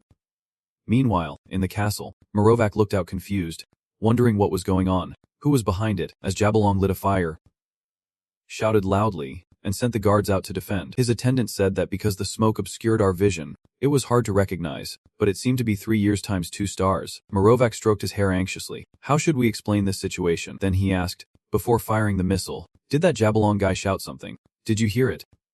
He replied, at that time I was not paying much attention, so I did not hear what he wanted to say.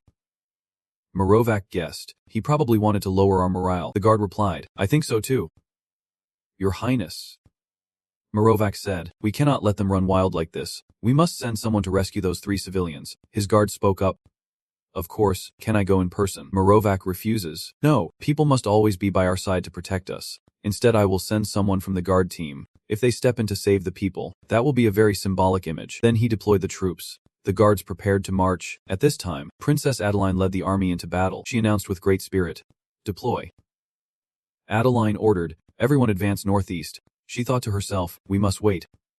Our people. We will definitely save everyone." At this moment, Adeline saw 3 shadows gradually appear. She saw them. "Your Highness the Crown Prince. Did you see? Thanks to the day, I have recovered and am now bravely confronting the rebels to save the people. So no matter where you are, you have to cheer for me. I am always grateful to you and will definitely try harder." So, while thinking silently, Adeline saw something familiar, that full and breathtaking figure. I must have seen it somewhere before. At this moment, Jekyll was panicking and running away from Jabalon. "Damien. Gideon. Hurry and follow me." Adeline saw Lynn shout. "Prince," she asked Jekyll confusedly, making him even more flustered. "Why are you here?" Adeline stepped toward Jekyll silently, her face looking a bit scary as she stared at him. He was sweating nervously. Not knowing what else to say, Adeline lowered her head and asked in a deep voice, "Why are you here?" Then she ordered the others to stop. "Wait." Jekyll smiled politely and said, "Meeting here is truly a pleasure, is not it?" Adeline asked, "Why did you leave?" Jekyll explains, "Actually, I have a reason." Adeline asks in a leading tone, "What is the reason?" She reproached, "When you left, you only sent a letter without a word of farewell to me. I thought you had returned to the imperial capital, so why were you chased by rebel troops?" Then Adeline looked towards Jekyll and suggested, "Could it be you?" That sign. Adeline was angry, asking if I had joined the rebel army recently and accusing me of lying. Jekyll explained that yes, he had been in the rebel command. The past few days had been more meaningful than he thought, and joining the rebels was a sacrifice with deep significance for him. Adeline was surprised. Sacrificing herself, Jekyll smiled to ease the awkwardness and said, "That is right. Infiltrate despite the danger, with eyes sharp as a blade aimed at the enemy's core. I did this hoping that even a little bit could help the kingdom's army." Jekyll continued, "The princess knew nothing at all. Did she know what I had to endure?" Garden hurriedly shouted, "Your Highness, now is not the time for this." But Gabalong had already ridden up, the rebel army crossing the Sea of Fire, advancing closer this way. Jekyll got on Adeline's horse and said, "Damien, put Garden on the horse and go ahead. We will follow." Damien obeyed and replied, "Yes." Then Jekyll said to Adeline, "I will have someone scold them later. Now run quickly." She tucked the corner of her mouth into a confident smile as she ran after, saying there was no need to fear them. They were fewer than us, our forces twice theirs, and now that it has come to this, we will face them head on and wipe them out. So Adeline also secretly thought about her own welfare while fighting these guys. This was an opportunity. If they could defeat them, it would be a good example, which could help boost morale. But Jekyll was scared and shouted, "If they confronted them, everyone would die, because Jabalon Dixon was hunting me." Hearing this name, Adeline broke into a sweat. "Huh. Jabalon Dixon. What exactly did you do?" Jekyll said in horror, "I do not know why I became the most important person to him." Looking at the fake fire in front of her chest, Adeline began to examine it. While I hesitated, they had come quite close. If the swordman J. Byrne was commanding the cavalry, we had to stop here. Then she drew her sword and raised it high. The entire army assembled. The horses began sharpening their hooves, ready to charge. "Everyone stand at attention. Gather and wait for orders from Adeline." Jekyll struggles, pulling Adeline's arm down, saying, "What are you doing? I told you to run away quickly." She says, "We must seize the time to escape." Then Adeline rushed down. The guards in the second and third rows prepared their crossbows. Everyone heard the order and drew their crossbows. The crossbows with sharp arrows aimed at Jabalon. Adeline quickly ordered to shoot, and the arrows rushed towards Jabalon, who was charging fiercely. The horses, sensing danger, were startled and jumped in fear. The others behind, who were not paying attention, were knocked down by the arrows. Then Adeline pulled the reins, turned around, and ordered the entire army to retreat. Adeline hurriedly ran off to quickly protect us. The troops responded in unison. "Yes." Then Adeline said to you, "We have bought time by shooting arrows. Now we can safely escape." Suddenly something made her turn around. What was that sound? Adeline helplessly looked back with a frightened face. She looked back in fear and quickly shouted, "Jabalon." He had overcome all obstacles and caught up behind Adeline and Jekyll. The boy turned pale, looking behind with great fear. He was looking at him and smiling creepily. This crazy guy. Then Jekyll's eyebrows remembered, as if about to skip skins together. But at this time, the shadow of Jabalon gradually fades away over time. And then on that horse, the person is nowhere to be seen. Jekyll warned in panic, "Princess, Jabalon has disappeared," which made Adeline exclaim in surprise, "Huh." Both faces looked as blank as a wooden plank on each person. Jabalon blocked right in front of them, the pressure from his power causing the horse to stumble and fall. Jekyll woke up in fear with Adeline. He advanced fiercely. "You must be happy when the fire deceives me, right?" Jabalon pointed his sword at Jekyll and said, I will make sure you can't even think about running away. Then Jabalon, like an arrow, quickly flew towards Jekyll. He was scared. Jun hurriedly covered his eyes, not daring to look up. Help! Help me! While Jekyll closed his eyes, Damien quickly appeared. A surge of power gathered and exploded, sending Jekyll flying far away. Damien is trying to block the blow for Jekyll. He threatens. The person seems to be a guard of the Yuma army. Jabalon looks down on him, sending this guy. Is that all? Judging by his skill level, he must be a swordsman of the same rank. Then Jabalon jumped back, leaped backward, then advanced to strike powerful blows at Damien. But he managed to block them. However, Damien could not match Jabalon's speed and strength and was beaten by him. Jekyll watched Damien from afar, silently calling his name, telling him to stop fighting and run away. But then he realized this was not the time to worry about others. Then Adeline ran over to lift Jekyll up, urgently calling out, "Your Highness, please wake up." Then Adeline carried him to a safe place. "Hurry and wake up. We must take advantage of the guards stalling to escape." Jekyll said, "I can't leave him behind. I told you to go immediately. If we leave him here, everyone will be in danger." Jekyll bent down and thought silently, not simply because Damien was the main character of the novel, or someone who would become a top powerhouse in the future. Jekyll could not explain it either, because just revealing the truth would be disclosing a secret. If that happens, the entity that left Damien in this world will take action personally. Just as Jekyll finished thinking, Princess Adeline replied, "Yes, you said you are the one who can save everyone." Adeline exclaimed in surprise. "What?" Jekyll said bluntly. "From now on you must do as I say." You looked at Adeline with a very serious expression and asked, "Can you do it?" Then Jekyll reminded Adeline, "The thing you have to do from now on is," you hurriedly whispered into Adeline's hand. After hearing this, she was startled and exclaimed, "Is that really possible?" Then Jekyll took her hands and encouraged her. "Princess can do it. Keep going." Adeline was helpless with Jekyll. This guy really, in life, some things are best left undone. Sometimes, not all growth is beneficial. Destruction leads to creation, and death to rebirth. But the story of Finding Gold is about destruction and creation, and at the center of the story is Damien. The raindrops and fallen leaves hitting the ground because chastity was broken. Damien grew up amidst the ruins of a fallen empire of lust. Growing up, he once again destroyed the world, leading to the rebirth of all things. This is the fate Damien must bear, and he must follow this destiny. Jekyll quietly reminds him, "Damien, if you leave this person behind, they will be trapped in a dangerous situation with no escape. And eventually, they will realize their true nature. That entity acting in this world will come to an end." Therefore, Jekyll always finds every reason to take people out of the arena and keep them by his side. Although we have been through so much, Jekyll still thought that with Damien by his side, he would not have to face hardships like in novels. But now, it has turned out like this. Jekyll silently encouraged himself to stay alert.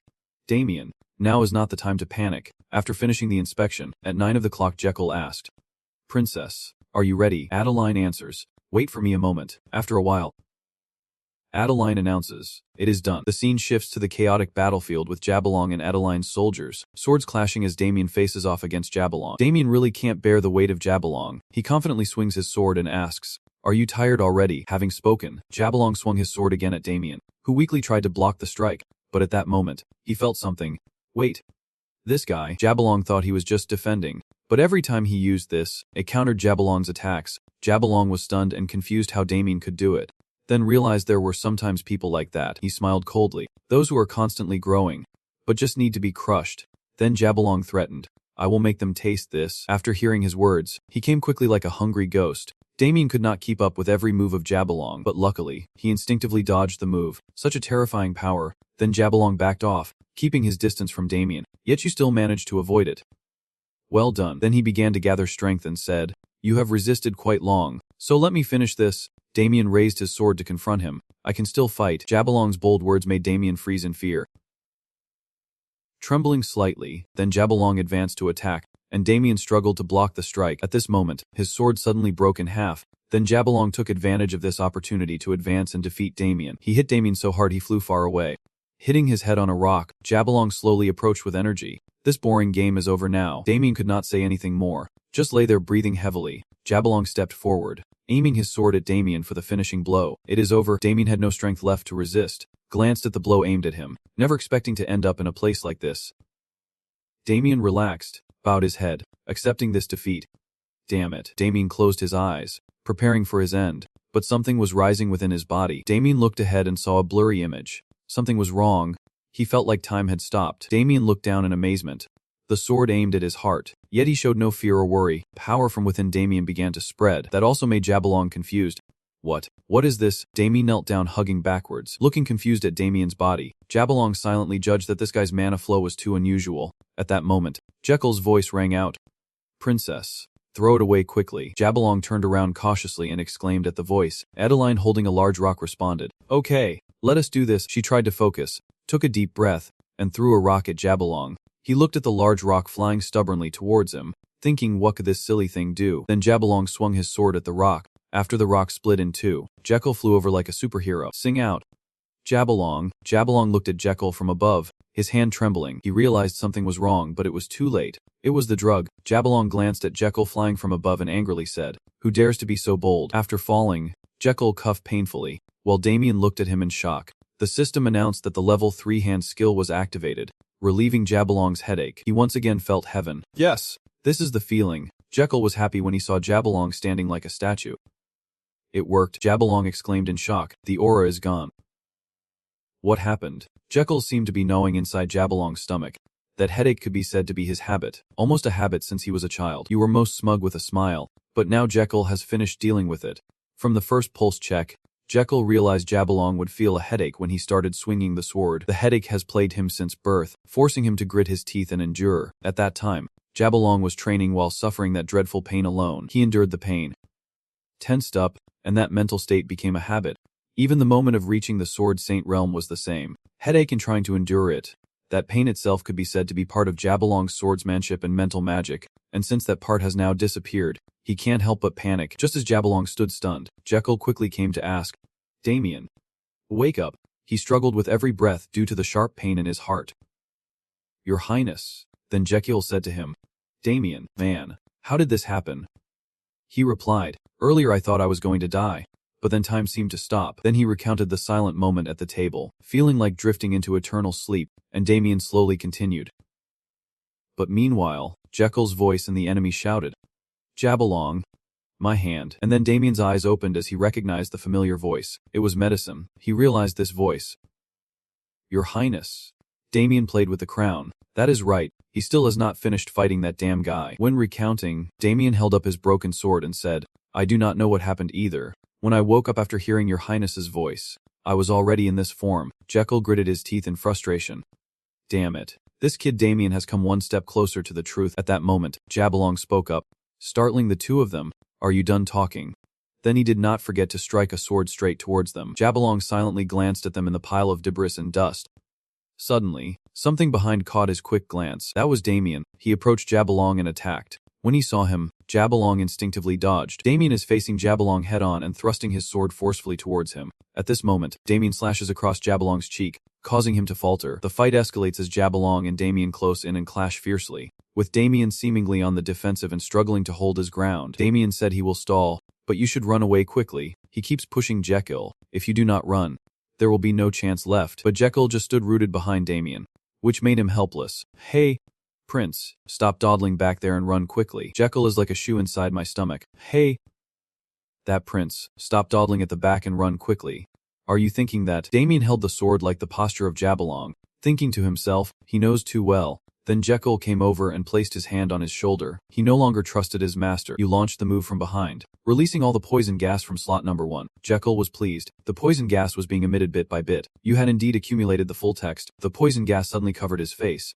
Surely he would have to inhale some of it. Next, you call out the title for Adeline, Her Highness the Princess. Plan 119. She has brought troops according to Jekyll's plan. Plan 119, to rescue His Highness the Crown Prince, and the troops respond in unison. Yes. Next, Jekyll informs Damien that in at most 5 seconds.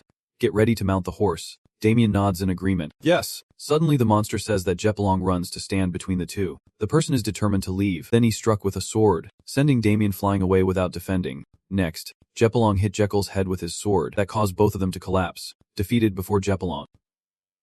Jekyll staggered, blood dripping from his nose as he looked at him. No. Jabalong, no. He fainted. Jekyll's eyes looking at Jabalong were just a blur.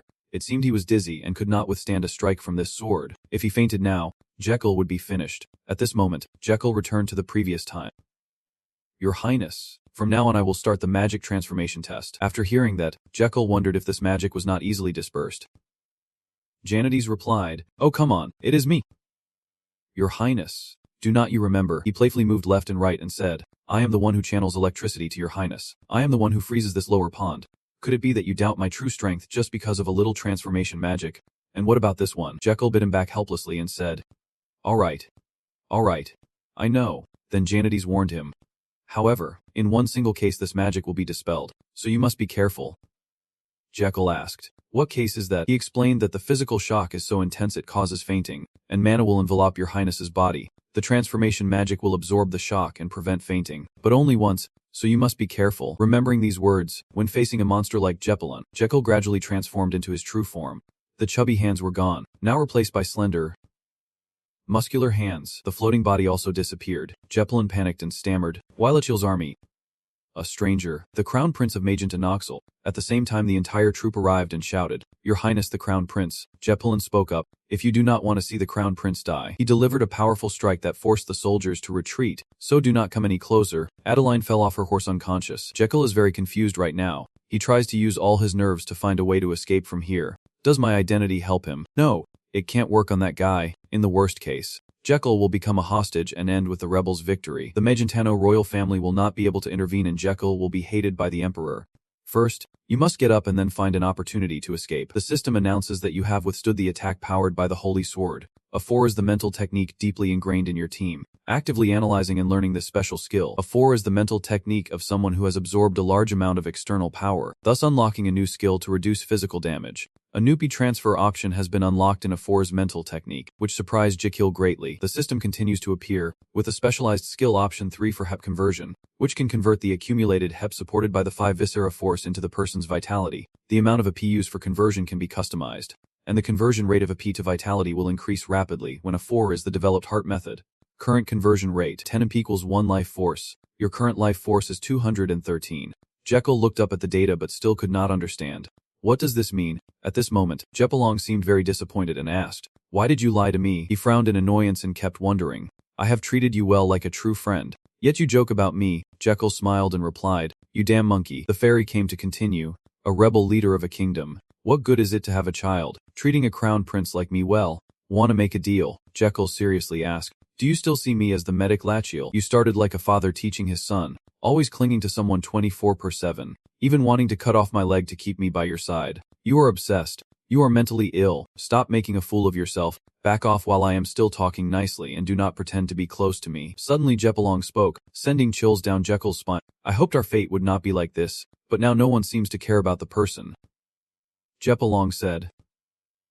Princess Adeline, the royal army's guard. She has been seriously injured by the monster Jekyll's attack earlier. Princess Dinha, are you okay? He continued. If I destroy them all, there will be no witnesses left. Seeing this, Jekyll asked, in the end, do you still intend to cut off my leg and keep it by your side? Jekyll shared, I am confident I can hide the person beside me until the end of my life, and do not mention the kingdom. I am even confident I can overthrow the entire empire. Jekyll exclaimed, You are crazy. Just as Jekyll was about to swing his sword to wipe everything out, he asked. Then he swung that sword in front of Jekyll, who thought I could not do it. Suddenly a source of power appeared, surprising Jekyll. Bright shield created by Jekyll blocked Jekyll's sword. He declared himself invincible. Jekyll used the Azran technique. Skill option 2. Invincible. The ancient mana ring will protect your nervous system for 5 minutes, preventing unconsciousness or loss of consciousness from any damage. Remaining time, 4 minutes 59 seconds. Invincible. Jekyll endured 500 shockwaves from Adeline to get it. Skill option 2. Invincible. Limited. Once a day. Lasts 5 minutes. During these 5 minutes, Jekyll will not fall. He is proud, able to endure it. While Jekyll, not believing he can't break that shield, frantically attacks. Jekyll is confident with his shield. Come here. Jekyll keeps persistently striking the shield. No matter what, Jekyll still struggles to withstand this power and is thrown several meters away. The system is on red alert. Current health 130 out of 300. You are panicking. Losing that much in one hit. Truly a monster. If I had not activated invincibility, Jekyll would have fainted again. In the end, Jekyll did not give up and continued using another method. So, a P transfer. System report. Skill option 3. A P transfer. Current ratio, 10 divided by 1. Enter the amount of AP to transfer. Current AP is 7,400. Jekyll decides to transfer 1,700. The system has followed your request. 1,700 AP has been converted. Added 170 vitality. Current vitality is 300 out of 300. Jekyll looked at his strong hand and exclaimed, Truly Truly unbelievable. This is the essence. He smiled confidently, eyes gradually becoming cunning. Time for an experiment. Jekyll started shaking his head provocatively, only realizing it was nothing after being hit. Is that all the holy sword has? My leg is still intact. Jabberlong looked at Jekyll in surprise. Unscathed. What is this? So strange. The medical officer Lihan. No, Crown Prince Magentano. He blocked 2 consecutive leg slashes from Jabberlong, and there was no sign of injury. Then Jekyll continued to provoke him, making him lose his temper. Hey, Jabberlong, is that all? He is a monster. So cute, not scary at all, called a holy sword. Although he acted tough on the outside, Jekyll still had a purpose, trying to hold Jabberlong back so Damien could recover. He shouted, do not disappoint me this time. Okay. Jekyll laughed confidently. Come on. Come here. Jabberlong, like a madman, rushed towards Jekyll. Am I someone who can be provoked by such petty provocations? Hence continuous attacks gradually weakened Jekyll's strength, the system warning in red. Current stamina 190 out of 300. Current P 5700. Minus temp, minus temp, minus temp, minus temp. Seeing this, Jekyll continues to use his ultimate move. Seems to be improving. Converting heap again. 1100 GIP converted into 110 stamina. Current stamina 300 out of 300 full, plus temp, plus temp, plus temp. Seeing Jabberlong continuously attacking him like a punching bag, Jekyll silently says to himself, a man must be full. While Jekyll was confident with his stretcher, it suddenly cracked. Jekyll panicked. Wait, just enough to hold on. Now it is time for the snow to cause trouble. Remember the previous instructions. When the user bombs mana, the shield will activate. That is the Azraya technique. Jekyll realized he had to use the Azrahan technique to focus mana, then use that mana to enhance the eternal snow, concentrating on absorbing mana from the surroundings. Then Jekyll focused on absorbing it from plants and nature. Next, from the horses, mana seeped into the muscles, tendons, and nervous system. All senses reached their limit. On this side, Jabberlong was powerless but still reassured himself, unable to give up. Suddenly, right before Jekyll's eyes, Jabberlong was gone. Jekyll's team paused for a moment, quickly shifting their attack as his eyes darted upward. That is, Jekyll's head successfully predicted them and raised the shield. Thanks to his skillful judgment, he escaped the fierce tiger. But the consequence was a terrible explosion with smoke and dust pouring out. Jekyll is still looking up, not daring to close his eyes, observing every move of Jabberlong. The smoke obscures the view, and then disappears again. Jekyll defends with all his might, selects skill 1, sweeps the acupoints, and has locked onto the target. The target has been successfully locked. Jekyll quickly looks to the right and sees it. Jekyll realizes the downward slash is fake. The real strike is slash up. You raised your shield in the right direction and blocked Jabberlong's strike. He continued to be watched by Jekyll's gaze. Riding this momentum, you keep provoking, making noise, but that is all. Your swordsmanship is nothing. I see through all your moves. The system notifies that you are optimizing the options of the Azrahan Mind technique in harsh combat conditions. The Azrahan Mind technique has leveled up. Azrahan Mind skill level, single ring level 7. The system now reports that my body can do it. Oh ho, upgrading the mana ring makes it stronger. Huff huff. The 5 organs have supported 1000 HP for you as the Azrahan cultivation method has just surpassed the limit. Standing between life and death, Jay's body feels like it is on fire. This is no joke. Death is the end. Supported. System alert. Add T, Jekyll. Happy in the middle. Huge support. Lung scream. Hold on. The stomach signals. Not now. And the liver also fears and urgently calls out. I support it too. Intestines. Do not die. Add T. The system reports. Mana cycle delay reduced. Invincibility time increased by 1 minute. A P conversion rate increased. Azrahan skill. Mind technique. Level. Single ring level 8. Mana efficiency 230%. Options. 1 mana ring. 2 invincibility. 3 P conversion. P needed for level 9. 3000. Current AP. 7000. All Jekyll and Jabberlong charged at each other at the same time. You used a shield while Jabberlong used a sword. Jekyll wondered, have you given up that obsession yet? Jekyll silently calculates, keeps provoking and holding on. But you have reached your limit. The only tactic is Jekyll defense while Damien counterattacks. If Jekyll endures Jabberlong's blow, Damien will not awaken his true nature and will only focus on counterattacking. To last longer, you have to simplify the attack. It is a bit personal when touching on childhood trauma, but why do people live in such confusion? Jekyll, speak up. What do you mean by losing your father? That is not just a simple curse. Jabberlong remained silent and said nothing more. Jekyll continued to provoke his pride, even though he hated his father like someone who never wanted to kill him. Right, Jabberlong was angry and noisy. Then he used a fist to punch straight at Jekyll's keen. He was very surprised by that, proving Jekyll successfully provoked, based on Jabberlong's dreamy words when sleeping together. At that time Jekyll lying with Jabberlong. You wonder if he is asleep. Then he was dreaming and called out, Dad. From his reaction, You can tell immediately. Jakal spoke. I guessed right. A clumsy stab could kill your father. Neither you nor your father recognize true talent. Jabalong seems to have reached his peak. Stop, he screams in pain. Be quiet. An incredibly powerful source of strength is offered within Jabalong. The system of Jakal. Bad luck strikes again. The invincibility ends. You are stunned. This is not how it should be. Big explosion occurs due to Jabalong's ferocity. Jakal did not dare to watch and only covered his eyes with both hands. After the smoke, a figure appeared before Jakal. Damien appeared and saved his master. Truly someone who never gives up, Jakal exclaimed in amazement. Damien, back when Jiam was struggling on the battlefield, and Damien was trying to find himself again. He blinked and wondered if he had just fainted for a moment. Then Damien looked around and saw Adeline being hurt, the man shouting in pain.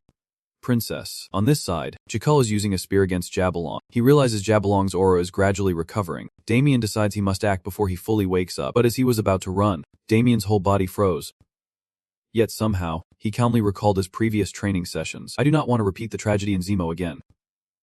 After thinking, Damien continued to practice diligently. Sharp and fast sword strikes aimed to cut through the wooden plank, followed by a sword spin that sent everything flying away. When he turned his back, the pile of wood exploded. Damien held the sword in his hand to protect his highness. I am determined to become even stronger. Push mana to the limit. Stronger than ever before. As Damien's body reaches its limit, a new energy source emerges. But his body can't withstand it and starts bleeding profusely. Remembering when he was young in the mouth class, the master reminded Damien. Hey rookie, messing with mana flow is suicide. Do you want to die? If you die here, who will take care of your funeral? This is against the mana flow. Damien clenched his chest, where his heart was actively contracting. He had to stop immediately. No side effects occur. On the contrary, the opposing mana seems to push me beyond a new limit. Try controlling the mana in a different direction. A completely new direction. Just rotate half a turn. Doing it this way seems smoother. Damien closed his eyes to feel the flow of mana running through his body. Then when he opened his eyes, he had a stronger source of power thanks to skillful mana control. Damien immediately slashed his sword down to the ground with a stronger strike than usual. Despite practicing hard, he had only managed a half turn and had never tried a full spin. Looking at Jekyll trying to hold Jabalong back. But this is not the time to hesitate. If we can't protect his highness, all will perish. So we have to try, success or not. Damien decided that today he would push beyond his limits. A dark power is transforming, emerging beyond control. The mana source is flowing chaotically like how Damien controls it. You are the seed I planted in this world, a seed that will eventually grow into a flame, devouring all living beings on this land. By that day, I will rise up with loud laughter. A voice rang out. Then stopped. At this moment, Damien is fighting Jabalong. Two great sources of power clash, creating a massive explosion. Jalel quickly covered his eyes. Damien was in front of him. At this moment Jabalong said, he really is someone who does not know how to give up. Jalel, amazing. You finally made it in time. Damien, you appeared happily before GL, saving you from a humiliating defeat. Jalel, surprised. He exclaimed, that is the Libsar technique. Meanwhile, Jabalong was still wondering how he could block his sword. A holy sword can only be blocked by aura. Could it be that Jabalong is afraid of this guy? Someone like him? No way. Never. While distracted, Damien slashes a sword thrust towards Jabalong. He is furious. Reckless. I will kill him. But Jabalong's strikes were gently dodged by Damien. Not a single blow touched Damien's hair. Seeing that, Jabalong was extremely angry and started singing. He looked at Damien, who was calmly in front of him, feeling very resentful. Damien dodged every strike. Just then, it was Damien's turn to attack, but Jabalong suddenly shouted. My aura. He is itching all over, destroyed with just one strike. Jakal's observing and evaluating from behind. Unbelievable, right? What Damien is using is the primary trait of the demonic sword King's Mind technique. The strongest, no, the most evil. An irrational trait that allows power to always be one level higher than the opponent. Even a sword saint cannot win. Jabalong is terrified. It cannot be like this. I cannot. He won't accept losing to someone like that. Jabalong has not given up yet. He rushes over. Do not think this is all he has. Jabalong will use this very hand to catch him and finish him off. At that moment, an arm reached out. Wait. It was Kiba's. Jabalong surprisingly escaped. With a calm demeanor, Jabalong was humming. Damn it. Could not stop once activated. At this rate, Jabalong will accidentally kill him. Then Jabalong asked, do you know what I intend to do to stop me? Jakal. Answer. You know, the one who intends to use Ellie's block. Right. I do not want to provoke this guy. Let me handle it. Blocking Ellie is a primitive and brutal technique that absorbs all the pure mana from both the opponents and your own body. During the pure mana battle, even the Libersa technique is useless. Damien is smaller than Jabalong, so he will definitely lose. Then Jakal, go on. The rebel leader seems more humble than I thought, only bullying those smaller than him. Jabalong was surprised. Could it be that he intends to sacrifice himself for Can? Jakal, answer. It is not sacrifice, but I am crushing that person. Activate Cussman's skill. Red alert system. Warning. You have used the red sunflower seeds meant for beast tamers without permission. You are human, not a beast tamer, and the effect duration is only 3 minutes left. Red sunflower seeds can cause serious side effects for the human body, so please see a doctor, pharmacist, or traditional medicine practitioner. After the effect ends, you will fall into a coma for a whole year. Then Jikal gradually grew bigger, and during the intense battle, Morovak asked, "What are we looking at?" His subordinate replied, "I am not sure either." Jikal waved his arms. "Is not he a traditional medicine doctor?" Then you smile proudly. "Now even if absorbed by Ellie's spell, it does not matter. Overcoming this difficulty, you can prevent Damien from reaching his final awakening state. So everyone survives." Then Jikal called him. "Hey, Jabalon seems to have decided the winner. Surrender, drop your sword and end it." But Jabalon's pride for Fod would not accept it. Could not let go. The blood vessel is severed. The pure mana in the body is being crushed by the prince.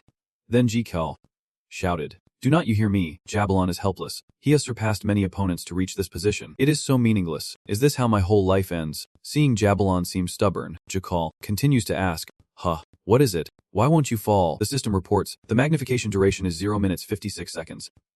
Understood, Jikal. Looking at Jabalon, Jikal shook Jabalon like a rattle. He was tossed around in JKL's arms to the point where he could not say anything more. Jikal kept shaking back and forth because he knew that with this monster's endurance, it was never enough. Shake Jikal while begging, "Fall down, just fall down. Keep talking, time is almost up." Jikal asked, "Why is it so hard? It seems no matter how hard it gets, there is a limit. It is really tough." So then, Jabalon sweats helplessly and shouts, "Damn it. What about Jikal's arm?" Reaching out to flick Jabalon, Jikal scream. "Shoot." Jabalon was quickly blasted away. He lies right on the Day No Rock. Jikal, seeing him fly so far away, he is proud. A new record. At this moment, Adeline just woke up. Am I seeing this correctly? Soldiers confirm. Yes. Adeline was amazed to see Jikal respond boldly. It seemed like everything was over. The swords have been lowered. Agreed. The Angoma civil war ends. The system reports, the time to maintain the child's amplification. No minutes. Jikal. Great timing. Lucky you. You still cared about Damien back then. Dizzying. By the way, is Damien okay? Jikal quickly reached out to Anne. Damien. Jikal fell into Damien's arms but still asked, "Are you okay?" Damien was deeply moved by the scene. He hugged Jim, collapsed and said, "Your Highness." While fainting, Jikal has been taken to rest. "Your Royal Highness the Crown Prince." Crown Prince. A loud voice called out, making Jikal wake up. Crown Prince. You suddenly woke up. Oh my, Jikal. Seeing myself with Adeline in wedding attire walking arm in arm. What situation is this? Crown Prince. 10 days to the stage. Jikal. Still do not understand. Stand at attention. At this moment, the host's voice rang out. Yes. Please welcome. Today's main character is His Royal Highness the Crown Prince, the pride of Magentano, celebrating the Crown Prince's upgrade to double rings. Skill Azrahan. Level. Double rings. Mana amplification rate 400%. Your Azrahan stop skill has been upgraded. Accordingly, the slot circle has been enhanced. A separate option for skill 1. The slot circle has been enhanced. Slot 2 has been unlocked. Unlocking slot 2 has activated the function. Please give a warm round of applause. Jikal. Startled. You can't stop saying, Down there the audience is clapping and congratulating you. Congratulations. Congratulations. Congratulations to whom?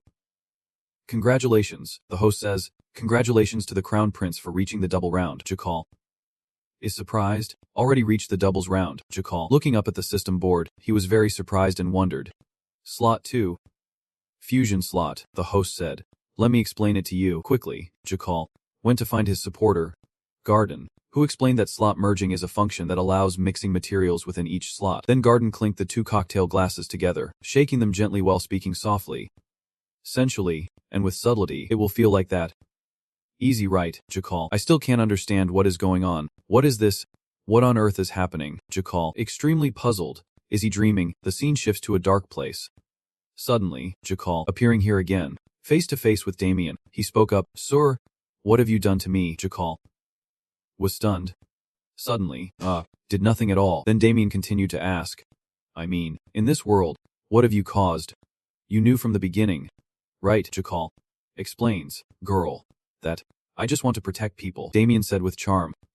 Speak up. Do you know? Jikal. Objection. That is not true. Suddenly, tape was stuck tightly over Jkal's mouth. No matter what you want to say. Tap tap, Jikal. The judge guessed. That was not Damien. The one inside Damien's mind was questioning him. Then Jkal, looking at the sword Damien is holding.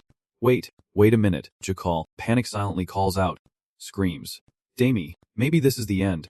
Damien, maybe now is the real awakening. Jakal. Fear screamed loudly. You woke up scared, then rolled over. Damien stopped glaring at Jakal. Sir, are you trying to pretend like that? When Jakal woke up, he looked at Damien and said, Damien. He looked at Jakal with a helpless look. Your Highness. Then Jakal thought, could it be that this guy is in a state of awakening? Then Damien pointed to his forehead, meaning the headbutt just now, saying this does not count as a hazard allowance. Seeing that, Jakal, suddenly realizing, you subtly notice that instead of fighting back, he thinks about money first. Damien keeps reminding, I risked my life for you. Damn it, being an employee means high salary and hazard pay. Jakal is happy in the middle of the trial. That Damien? Really Damien? You happily approached Damien. Oh my, people think I am a... Then Jakal, looking at Damien's subtle smile, even Damien felt it, a strangely soothing feeling. Luckily. Then Jakal, speak up. Damien, give me your hand. Are you surprised? You answer, I want to check your pulse. Damien wondered why you suddenly look back. Jakal is checking your pulse to see the progress of awakening the La Breza heart method. Jakal, say it. Give me your hand. It is male welfare now. Jakal, asking. You have reached the upper short dispose level. Right? Hearing this, Damien asked in surprise. How do you know? You explained to me. The first time we met, I recognized the symptoms just by looking. Have you forgotten? If this continues, the insomnia will get worse and your nerves more sensitive. Hearing this, he breathed a sigh of relief and replied, yes. The notification system. Start taking the pulse. Summary table check. Subject. Damien N. Race. Human. Gender. Male. Age. 3,912 years old. Height. 186.6 cm. Weight. 79.2 kg. Blood type 2 positive D. Looking at this table, Jakal had to exclaim, human. Indeed. Different from the first meeting. Awakening is progressing. The reporting and summary system shows all indicators are extremely healthy, resilient, and balanced. However, severe insomnia caused by overactive sympathetic nervous system is detected. Recent damage from excessive mana backlash remains, recommending rest and meditation to soothe the sensitive nerves and fatigued body. In addition, some unidentified heterotopic tissue was found in the blood, which had undergone sudden twinning but stopped for unknown reasons. Jakal, look more closely. Stop. Luckily Enlightenment paused, probably because you took the hit instead of Jabalong, so it stopped. As long as it does not progress further, it is fine. Then Jakal, reminder, from now on it is forbidden to reverse mana flow. Damien said confusedly, my body is still normal. You advise Damien not to be subjective. Forbidden is forbidden. Huh. Why does your face look like that? Anyway, if you reverse mana flow again, it is a cut. Damien realized, oh, is not that illegal dismissal. Jakal is favored by the country, so they promoted you to Crown Prince. You stretch, the examination is over. Now I want to hear the report. I want to know everything that happened when I was unconscious. How is Jabalong now? Damien answers.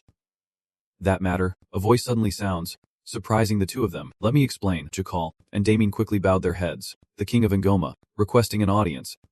He spoke, not wanting to have a private conversation with the crown prince. King Moravik said, first, because his punishment of the unfilial traitor caused suffering to the people, it is insincere to express gratitude on behalf of the royal family. At the same time, welcome Crown Prince Magentano. Jakal, awkward. Yeah. The system reports that you have dedicated yourself selflessly, creating a great impact in the Ngoma civil war, which will be recorded in the Lorazer archives. The Ngoma royal family officially expresses gratitude for this achievement of His Excellency Jakal. Surprised. What? What is this? While the system is displaying, the king still calls Jakal Crown Prince. Crown Prince. You recognized and quickly responded. Crown Prince. The humble servant. Am honored to contribute a small effort for the country. Moravik smiled with satisfaction. Very well. Now I will tell you what you want to know. Hen has been brought before the military court. Jakal, arrested for treason. You wonder, so what? Are all the rebel soldiers like that? Moravik said, not intending to punish the soldiers. They were just forced to go to the battlefield. Jakal curiously asks, so Jakal, what will happen? Moravik replied, it will be used as experimental material. Hen was originally a mediocre swordsman. Rebels do not deserve forgiveness or an honorable death.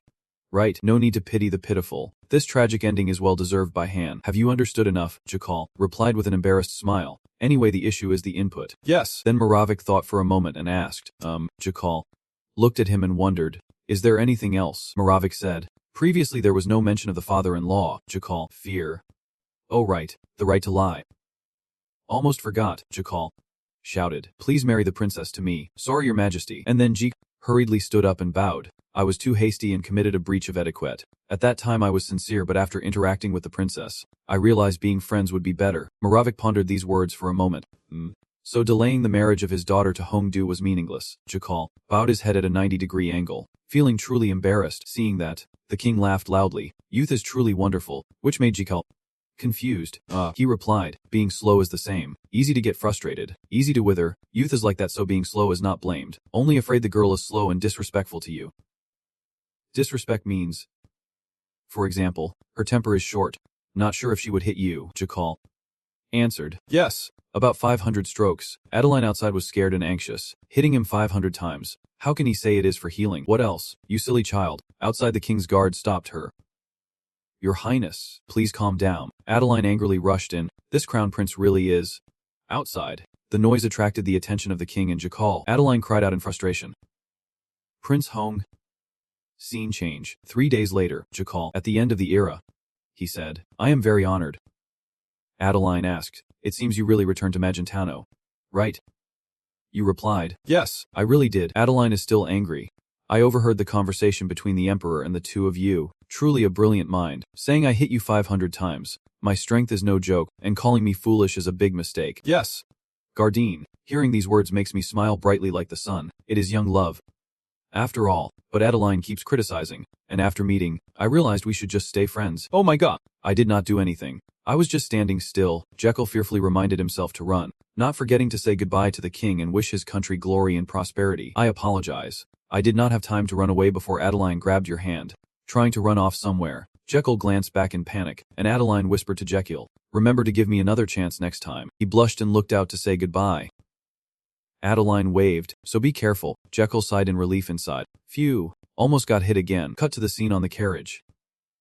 Your Highness. We are about to enter the capital. Jekyll continues to panic. That madman will surely be furious. He must have heard all kinds of news by now. It was hard to clean up the mess. Had to negotiate with Angoma. Got scolded all at once. What can you do? It is all because of your arm. As soon as Jekyll arrived, he was panicked. What is going on? Garden explains. Your Highness. It seems that in front of the city gate, your Majesty is personally waiting. You got off the car. Garden wanted to scold but had to come all the way here. Then Jekyll finally greeted. Your Majesty of the Empire. Did he return peacefully in a strangely gentle way? Astelion hugged Jekyll tightly, making him unable to breathe. Astelion looked at Jekyll in surprise. Wait, has this kid already reached the double ring realm? At this speed, is it true? Doesn't it take 25 years to reach the double ring? Then Jekyll finally greets him. Your Majesty, I pay my respects. Astelion replies. Yes. Jekyll is surprised. Huh, that is it. No scolding. Is it painful or joyful? He said. Just now you did not just show joy but also pain. Is that all? How can I bear the responsibility of being a prince with such a love? Then Astelion handed Jekyll a scroll, and he wondered what it was. He replied that marriage proposals from royal families and nobles everywhere were for his child. Jekyll held it in his hand and laughed out loud.